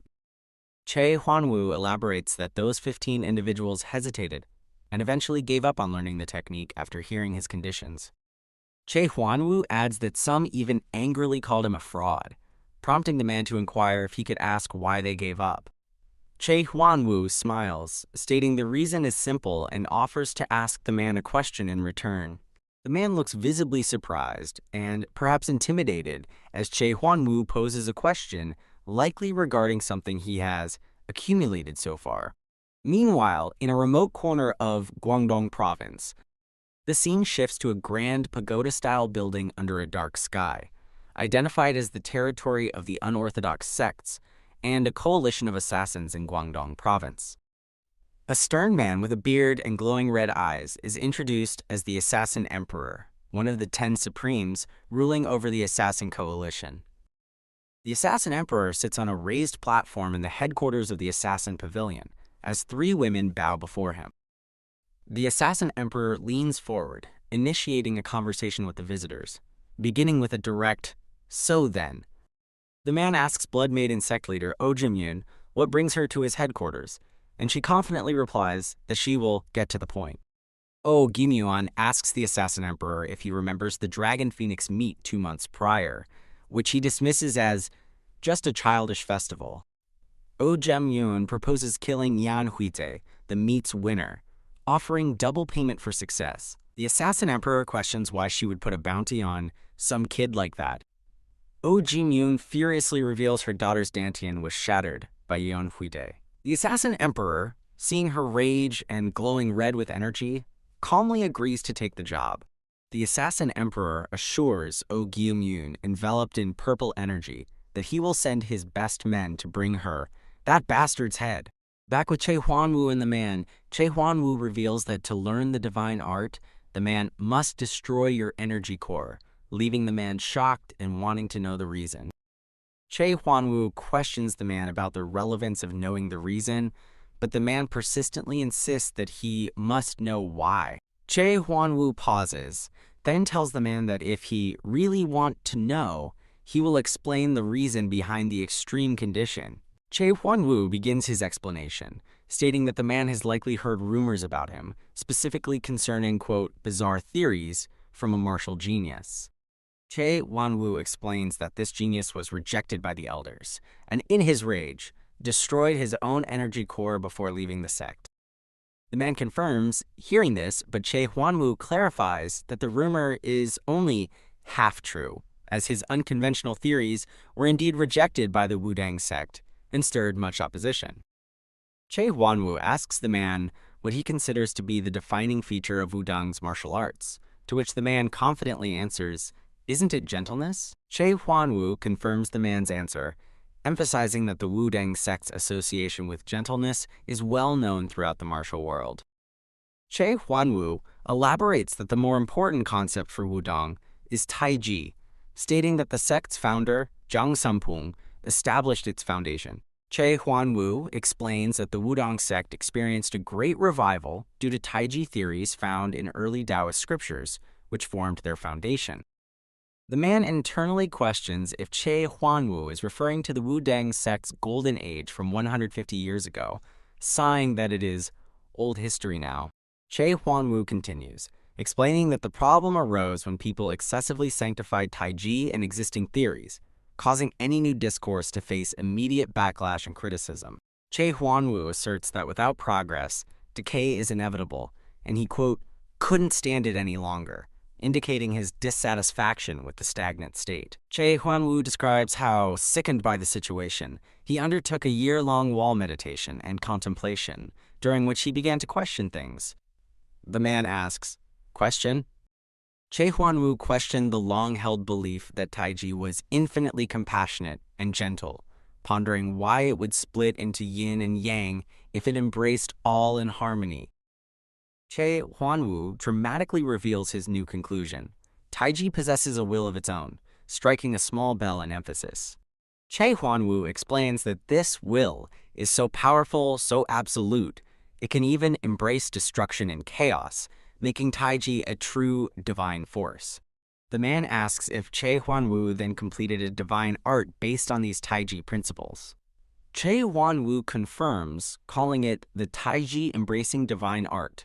Che Huanwu mentions that many mocked his divine art and called it something else, prompting the man to inquire, "Something else?" Che Huanwu, with a serious expression, dramatically reveals the other name for his divine art, the Chaos Origin Art. The man reacts with shock, exclaiming, "The Chaos Origin Art?" implying recognition and surprise at the technique's infamous name. The man reacts with shock, realizing the Chaos Origin Art is the rare demonic martial art that recently drew attention, questioning if this is the martial art he wanted to learn, as Che Huanwu looks away. The man's face contorts in anger as Che Huanwu strikes him lightly on the head, admonishing him not to shout and revealing he's been annoyed from the start. The man shouts, "Why do you keep resorting to violence? I won't tolerate this if you continue to do this," as he clenches his fist and rubs his head. The man's expression changes to surprise as he realizes, "Wait, that attack just now?" The man, now seated on the floor with his hands bound, concludes that Che Huanwu's attack had internal energy, but Che Huanwu states he only asked if the man was willing to give up his internal energy, not that he lacked it. The man asks Che Huanwu why he said his energy core was destroyed, as Che Huanwu turns and tells him to follow him, walking away. Che Huanwu and the man walk outdoors at night, their footsteps echoing as they move across the ground. From now on, Che Huanwu instructs the man to try channeling his energy into Che Huanwu's energy core, shocking the man. The man expresses concern that such an act is dangerous and could lead to energy deviation, but Che Huanwu sharply commands him to just do it, to which the man reluctantly agrees. The man's hand glows with blue energy, preparing to channel it. The man's glowing blue hand is extended towards Che Huanwu's chest, ready to channel energy. Che Huanwu, with a look of surprise and concern, thinks that something is strange and there should be some sort of reaction. The man, facing away, reaches out with a glowing white hand into a starry dark void. The man questions how Che Huanwu can use internal energy without an energy core, to which Che Huanwu explains that the Taiji embracing divine art does not require and must not involve an energy core. Che Huanwu, with his hand on his chest, explains that just as Taiji possesses a will, internal energy also has its own will, something martial artists never considered. Man looks on, realizing, this is Che Huanwu, with a glowing aura and eyes, stands before a tree-like manifestation of energy, asking what the man sees in his internal energy, explaining that it's not just a tool, but another part of his will. Che Huanwu states that the Taiji embracing divine art is simply a path to liberate this second self. The man realizes that Che Huanwu's internal energy flows freely throughout his body, not in an energy core, concluding that the energy is like a living being, and this is the Taiji embracing divine art. The narration explains that enlightenment requires endless effort, luck, experience, and talent, not artificial means, as Yeon Hwitae is shown climbing a mountain with a determined expression. Images of Yeon Hwitae fighting are shown in shattered glass, with the narration stating he was born with innate talent. The narration reveals that if Yeon Hwitae lacked anything, it was just one thing: luck. A shattered glass effect reveals a brilliant star-like energy burst with accompanying sound effects, implying a breakthrough. That final missing piece for Yeon Hwitae has fallen into place. Yeon Hwitae is engulfed in powerful blue energy, signifying a massive increase in his internal power. Yeon Hwitae looks determined and focused, with a subtle blue glow in his eyes. Yeon Hwitae's hand, still glowing, is placed over his chest, suggesting internal consolidation of power. Yeon Hwitae kneels before Che Huanwu, expressing his gratitude for attaining enlightenment and promising to never forget this debt. Che Huanwu smiles, dismissing Yeon Hwitae's thanks, saying he only attained what was his to begin with, and telling him not to make a big deal out of it. Che Huanwu states there's still much to learn about the Taiji embracing divine art, and invites Yeon Hwitae inside, to which Yeon Hwitae eagerly responds, "Yes, sir." Che Huanwu and Yeon Hwitae walk side by side towards a house at night, continuing their conversation after Yeon Hwitae's recent enlightenment. So he really did attain enlightenment. Two masked men discuss that, quote, "He seems far stronger than we were told, but the eccentric immortal who's with him is the bigger problem," concluding he's not someone we can handle and that asking him for help is a last resort. Besides, that kid isn't strong enough to take us all on alone, with a determined expression. So we'll strike when he's by himself. A bright, clear blue sky with fluffy white clouds is depicted, indicating the passage of time or a new day. The narration explains that at an old house on Mount Huiji, Yeon Hwitae prepares for enlightenment, having accepted the eccentric immortal Che Huanwu as his master, and trains in the Taiji embracing divine art by day. The narration reveals that by night, Yeon Hwitae refined cultivation techniques he had acquired through the black market, as various books are piled up.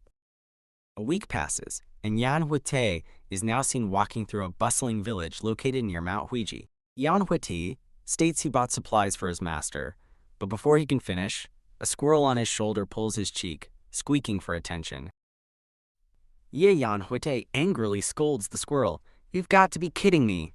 I just bought you acorns earlier, you greedy pig," as the squirrel continues to squeak. Yeon Hwitae internally questions his purpose, noting how events since the Dragon Phoenix manual have focused on monstrous secret manuals, and laments not having had a proper duel yet.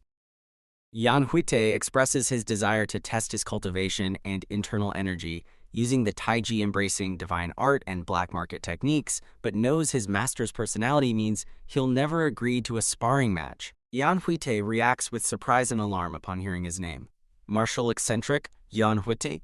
Yeon Hwitae recognizes the frequency whispering technique as a voice commands him, "Come alone to the location we're about to tell you within half an hour. If you do not comply, everyone here will be killed," stated the masked man to Yeon Hwitae from a distance, while people in the village react in terror. Yeon Hwitae tells his squirrel companion, "Squirrel, you should head back first," then smirks, thinking, what perfect timing for guests to appear. Yeon Hwitae runs swiftly through a forest, indicated by speed lines and motion effects. Yeon Hwitae is shown in midair, diving downwards with intense focus and determination. Yeon Hwitae lands at a ruined structure, questioning why an assassin would call him to such an open place, noting the high-frequency whispering technique felt like a professional assassin's work. Yeon Hwitae quickly deflects a thrown blade with a precise, swift movement. Yeon Hwitae faces an ambush by multiple masked assailants, who leap toward him with various weapons, including axes and swords. A powerful impact sound effect and radiating lines signify a strong force or blast.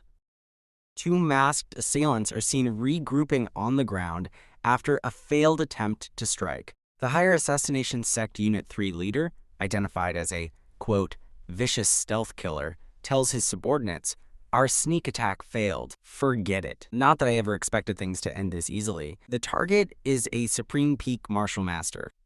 Don't let your guard down. Yeon Hwitae stands in a crater he created, remarking internally, "He's better than I expected," after surviving the ambush. The leader observes Yeon Hwitae, impressed that he neutralized a downward strike by creating a shockwave through the ground, and acknowledges his impressive reaction speed and adaptability. Yeon Hwitae, holding a captured knife, demands of his attackers, "You bastards, where are you from? And what's your purpose in targeting me?" A masked assailant dismisses Yeon Hwitae's questions, stating, "You're a dead man. Why ask so many questions? We're just doing our job," as others stand ready for battle. The man, having located his target, expresses readiness to find him. However, he immediately revises his plan, revealing he must visit a crucial place before commencing the search. Yeon Hwitae, with glowing eyes and a smirk, prepares to fight the masked assailants, stating he holds no grudge at all against them as he charges forward. Yeon Hwitae quickly strikes one of the masked assailants, who cries out, "Kuh!" while another assailant observes the incredible speed of his attack. Yeon Hwitae, with a glowing fist, declares he doesn't care about their purpose or who sent them, only that he is excited that some target dummies showed up to test his strength. Yeon Hwitae delivers a powerful blow with glowing energy to a masked assailant, launching him into the air, fulfilling his desire to test his strength.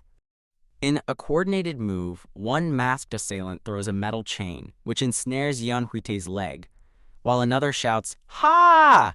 in anticipation. Yeon Hwitae skillfully dodges an incoming attack, but is simultaneously hit by the chain, which binds his leg in the midst of the combat. The leader of the masked group, seeing Yeon Hwitae's leg trapped, senses an opportunity and thinks, "Now's the chance." The masked leader orders his subordinates to kill him now, as three assailants rush Yeon Hwitae while his foot remains trapped by the chain. Yeon Hwitae acknowledges that sealing his footwork is a good strategy, but with a confident smirk, asserts that they picked the wrong opponent. Yeon Hwitae unleashes Yeon Hwitae style 100 bewildering X-weaving, creating numerous glowing, illusory copies of himself to confuse his attackers. The masked assailants are baffled by Yeon Hwitae's strange movements, exclaiming, "WH, what the?" and admitting, "I can't find an opening at all." Yeon Hwitae's eyes glow with internal energy as he prepares his next move, thinking intensely to himself, "It's time." Yeon Hwitae effortlessly breaks the chain, binding his leg with a swift movement, leaping away from the surprised, masked assailant who had thrown it. Yeon Hwitae lands with explosive force amidst the masked assailants, creating a powerful shockwave of energy that knocks them back, causing one to cry out in pain. Yeon Hwitae swiftly grabs a masked assailant by the neck, demonstrating his quick reflexes and control in the chaotic battle. Yeon Hwitae delivers a devastating strike to the masked assailant he seized, resulting in a powerful, blood-splattering impact. Two masked assailants react with wide-eyed shock and alarm, witnessing the brutal effectiveness of Yeon Hwitae's attack. Yeon Hwitae stands triumphantly over the fallen assailant, confidently stating, "One down for now." Yeon Hwitae moves with incredible speed, leaving a blur of motion as he continues his assault against the remaining enemies. Yeon Hwitae knocks two more masked assailants flying with powerful strikes, their weapons discarded, and calmly notes, "Two more down." Yeon Hwitae faces the four remaining masked assailants. Appearing unfazed as he assesses the situation, "There are four left, huh?" The masked leader expresses surprise to a subordinate, noting that Yeon Hwitae took down three of them quickly, despite their intelligence suggesting he had, quote, just barely entered the realm of supreme peak. The masked leader internally observes Yeon Hwitae's exceptional reaction speed, offensive maneuvers, and internal energy, concluding he might be beyond the supreme level, not just at its peak. Don't get impatient. We've assessed his strength now. The masked leader, with a determined expression, announces a strategic shift.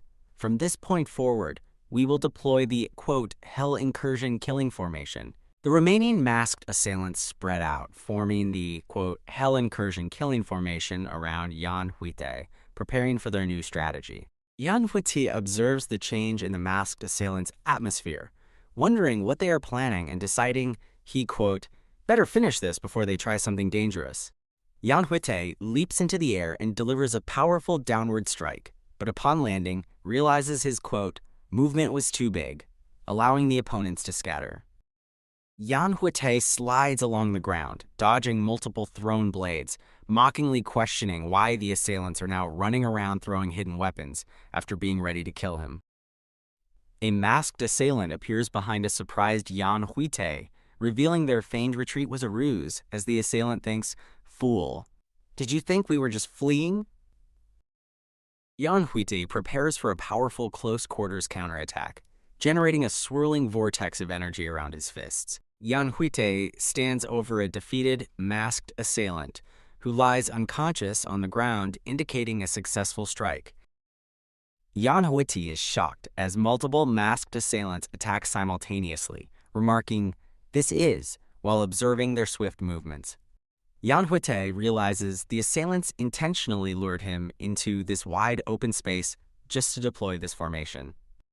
Yeon Hwitae confidently smirks, noting the formation is clever, and plans to break the ground with a glowing fist as he did previously. Yeon Hwitae's face contorts in sudden surprise, realizing an unexpected development has occurred. Yeon Hwitae coughs and grimaces as he is enveloped by dark purple smoke, indicating he is struggling and affected by something within the formation. The masked leader observes Yeon Hwitae, remarking that despite his arrogance, Yeon Hwitae has fallen directly into their formation, while another assailant prepares to strike. An overhead view shows Yeon Hwitae trapped within a vortex of swirling purple smoke, with narration explaining that the area is now filled with poison. The narration continues, stating that if a target has poison resistance, they may survive instant death, but will be repeatedly bombarded. Yeon Hwitae shows signs of being affected by the poison. The narration concludes that after repeated bombardments, the weakened target can be easily hunted down. A monstrous skull-like entity made of purple smoke looms menacingly over Yeon Hwitae, revealed as the, quote, secret technique of the higher assassination sect. Yeon Hwitae struggles within the formation, realizing the, quote, Hell Incursion Killing Formation is an inescapable, multi-layered realm that even a supreme peak master cannot break through. Yeon Hwitae coughs blood and grows disoriented, acknowledging he is losing consciousness and needs to escape quickly before complete collapse as an axe is thrown at him. Yeon Hwitae cries out, "Go!" as the thrown axe strikes him, indicating a direct hit and further injury amidst the chaos. Yeon Hwitae grimaces, calling them meticulous bastards, and realizes they are trying to seriously prevent his escape as numerous glowing red hidden weapons are hurled at him. Yeon Hwitae screams, "Ah!" as the glowing red hidden weapons pierce him, increasing his pain and wounds. Yeon Hwitae, severely injured, generates powerful energy blasts to deflect more incoming hidden weapons, demonstrating his continued resilience despite the onslaught. Yeon Hwitae's face shows intense pain, bruised and with visible veins, as the poison and attacks take their toll on him. The masked leader observes Yeon Hwitae, declaring he has reached his limits, and prepares to deliver a finishing blow with his glowing purple sword. The masked leader unleashes Viper Slash, a devastating purple energy attack shaped like a snake, aimed at the weakened Yeon Hwitae. A powerful golden energy beam suddenly intervenes, striking and neutralizing the masked leader's Viper Slash, creating an explosion and knocking Yeon Hwitae back. The masked leader reacts with shock and disbelief to the unexpected intervention, exclaiming, "That's..." Yeon Hwitae falls to the ground, disoriented, as a small, masked squirrel creature lands on his chest, making a squeak sound. Yeon Hwitae, bruised and still affected by the poison, questions how the small squirrel managed to enter the formation. The squirrel, on Yeon Hwitae's shoulder, squeaks and gestures, seemingly attempting to communicate or help. Yeon Hwitae realizes the squirrel is the one from earlier and is surprised to discover it's not just a pet, but can use martial arts. A masked subordinate apologizes for the squirrel's entry, believing it slipped through the formation unnoticed, but the leader dismisses the oversight. The masked leader asserts that even with the squirrel, it's merely a peak-level spirit beast, and their poisoned target is dying, assuring them it cannot turn the tide. The masked leader orders his subordinates to resume and tighten the Hell Incursion killing formation to trap Yeon Hwitae again, as the purple energy intensifies. Yeon Hwitae and the masked leader, Jihan, lock eyes with intense gazes, a silent challenge passing between them as their power glows. Multiple masked assailants, along with blue and orange energy constructs, form a complex new attack around Yeon Hwitae as the fighting resumes. Yeon Hwitae rushes forward, surrounded by a blue aura with the small, masked squirrel creature following closely, engulfed in its own orange energy. Yeon Hwitae swiftly defeats several masked assailants in close combat, knocking one down with a powerful strike as the squirrel scampers nearby. Yeon Hwitae, still bruised and spitting, reflects that the knowledge he gained from his past Hell Incursion killing formation experience helped him survive the current predicament, while the squirrel looks on.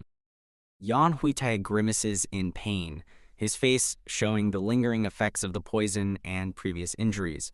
Jihan, the masked leader, observes his defeated subordinate, realizing Yeon Hwitae is an, quote, eccentric immortal, and that their current numbers are insufficient, concluding they need more people. The masked leader, Jihan, expresses his realization that their current forces are insufficient to take on Yeon Hwitae. A new, older man with long gray hair grabs a masked subordinate, angrily demanding to know where he thinks he's going. Yeon Hwitae's expression shows surprise, as the older man's voice is heard questioning the masked subordinate. "You're not actually running away, are you?" The enraged face of the older man, later identified as group leader Jihan, is shown, with a menacing aura emanating from him. Yeon Hwitae and the masked subordinate react with wide-eyed surprise and fear to Jihan's furious accusation of being scared.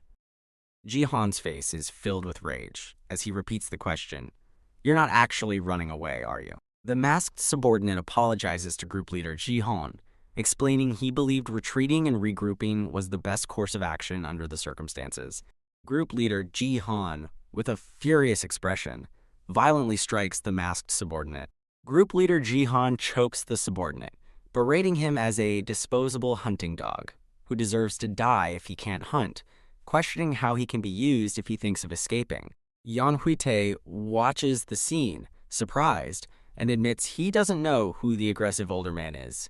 Jihan realizes Yeon Hwitae is a martial master who reached the, quote, evolutionary realm, a fact that surprises him, and he ponders Yeon Hwitae's true identity.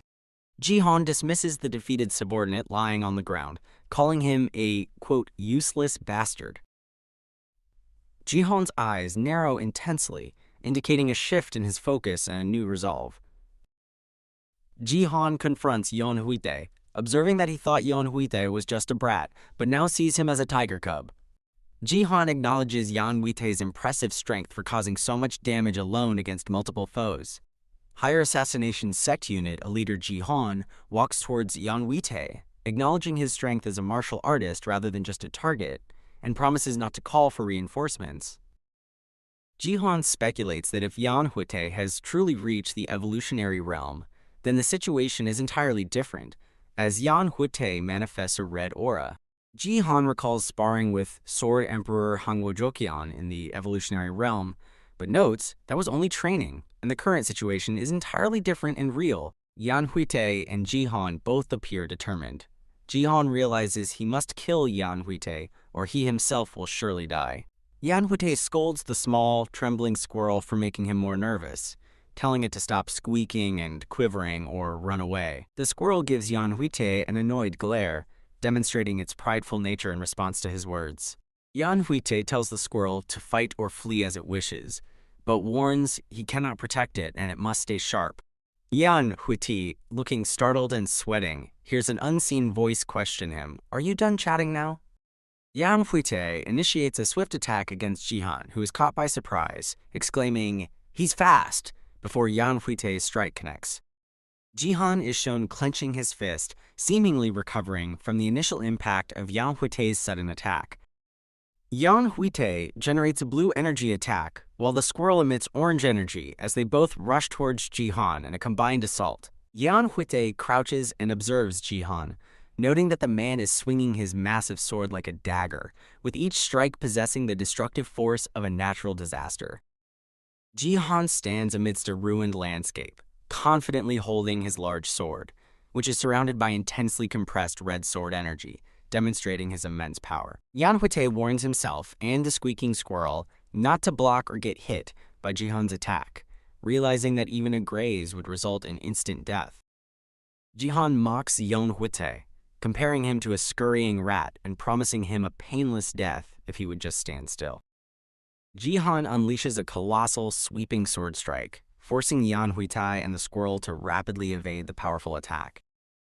Jihan pushes forward with another attack, as Yeon Hwitae skillfully dodges, creating distance between them.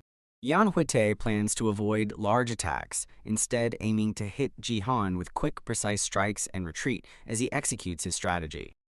Yeon Hwitae expresses frustration with a TCH, while Jihan grins mockingly, revealing Yeon Hwitae's strike left not even a scratch on him. Yeon Hwitae analyzes Jihan's fighting style, concluding that his attacks are fast but surprisingly straightforward, predictable, and lack any unorthodox movements. Yeon Hwitae looks intensely focused, pondering whether he should take a gamble in his strategy against Jihan. Yeon Hwitae calls out to the squirrel, garnering its attention with a direct command, "Hey, squirrel!" Yeon Hwitae reminds the squirrel about their previous experience as Jihan unleashes another powerful red energy attack, prompting the squirrel to squeak in response. Jihan questions Yeon Hwitae, asking how long are you planning to just run around like that, while Yeon Hwitae evades with blue energy. Jihan stands ready for combat, holding his large sword, as the squirrel quickly passes by him in the background. Jihan's eyes glow red as he recognizes Yeon Hwitae's technique, identifying it as the Hell Incursion Killing Formation. Jihan is shown moving across the battlefield, preparing for his next strategic move. Jihan expresses utter disbelief and anger, questioning how Yeon Hwitae dares to imitate the tactical team fighting formation of the higher assassination sect right in front of him. Jihan unleashes a wide-ranging, destructive red energy blast, angrily calling Yeon Hwitae and the squirrel, "Fly like pests!" Yeon Hwitae assesses Jihan's attack, noting his strength but lack of intelligence, realizing that spreading his sword energy so widely creates openings even for someone at the evolutionary realm. Seizing the opening, Yeon Hwitae launches his lightning strike, attack, aiming to exploit Jihan's exposed weakness. Yeon Hwitae screams, his body enveloped in crackling blue lightning, as he commits to his powerful attack. Yeon Hwitae, surrounded by blue lightning, crashes directly into Jihan's red energy, pushing through his defense with a powerful counterattack. Jihan reacts with wide-eyed shock and a sweat drop, exclaiming in disbelief, "He pierced through my sword strike." Yeon Hwitae closes the distance, engaging Jihan in close quarters, appearing to grapple or strike him with electrifying blue energy. Yeon Hwitae mockingly questions Jihan, asking, "What the hell are you doing?" and taunts him about never fighting at close range, despite being or claiming to be at the evolutionary realm. Yeon Hwitae continues to provoke Jihan, asserting that there's no way someone at the evolutionary realm could be this stupid, as he maintains his close quarters assault. Jihan, grappling with Yeon Hwitae, angrily calls him an arrogant brat and scoffs, You think a bit of brute force and some flashy lightning will be enough to take me down? Yeon Hwitae, with intense blue eyes and a determined expression, screams, "Now!" as he initiates the next phase of his attack. While Jihan holds Yeon Hwitae, the squirrel, surrounded by orange energy, swiftly attacks Jihan from below, catching him off guard. Jihan exclaims, "Coo!" as he is hit by the squirrel. Yeon Hwitae notes they are attacking from opposite sides to trip Jihan, who dismisses it as, quote, dirty tricks. Yeon Hwitae pins Jihan to the ground, mockingly asking, "Are you done talking now?" He then observes Jihan, stating, "You're left-handed, aren't you?" A wide shot reveals the ravaged, desolate landscape under a cloudy sky, with a flock of birds flying away, signifying the destructive aftermath of the battle.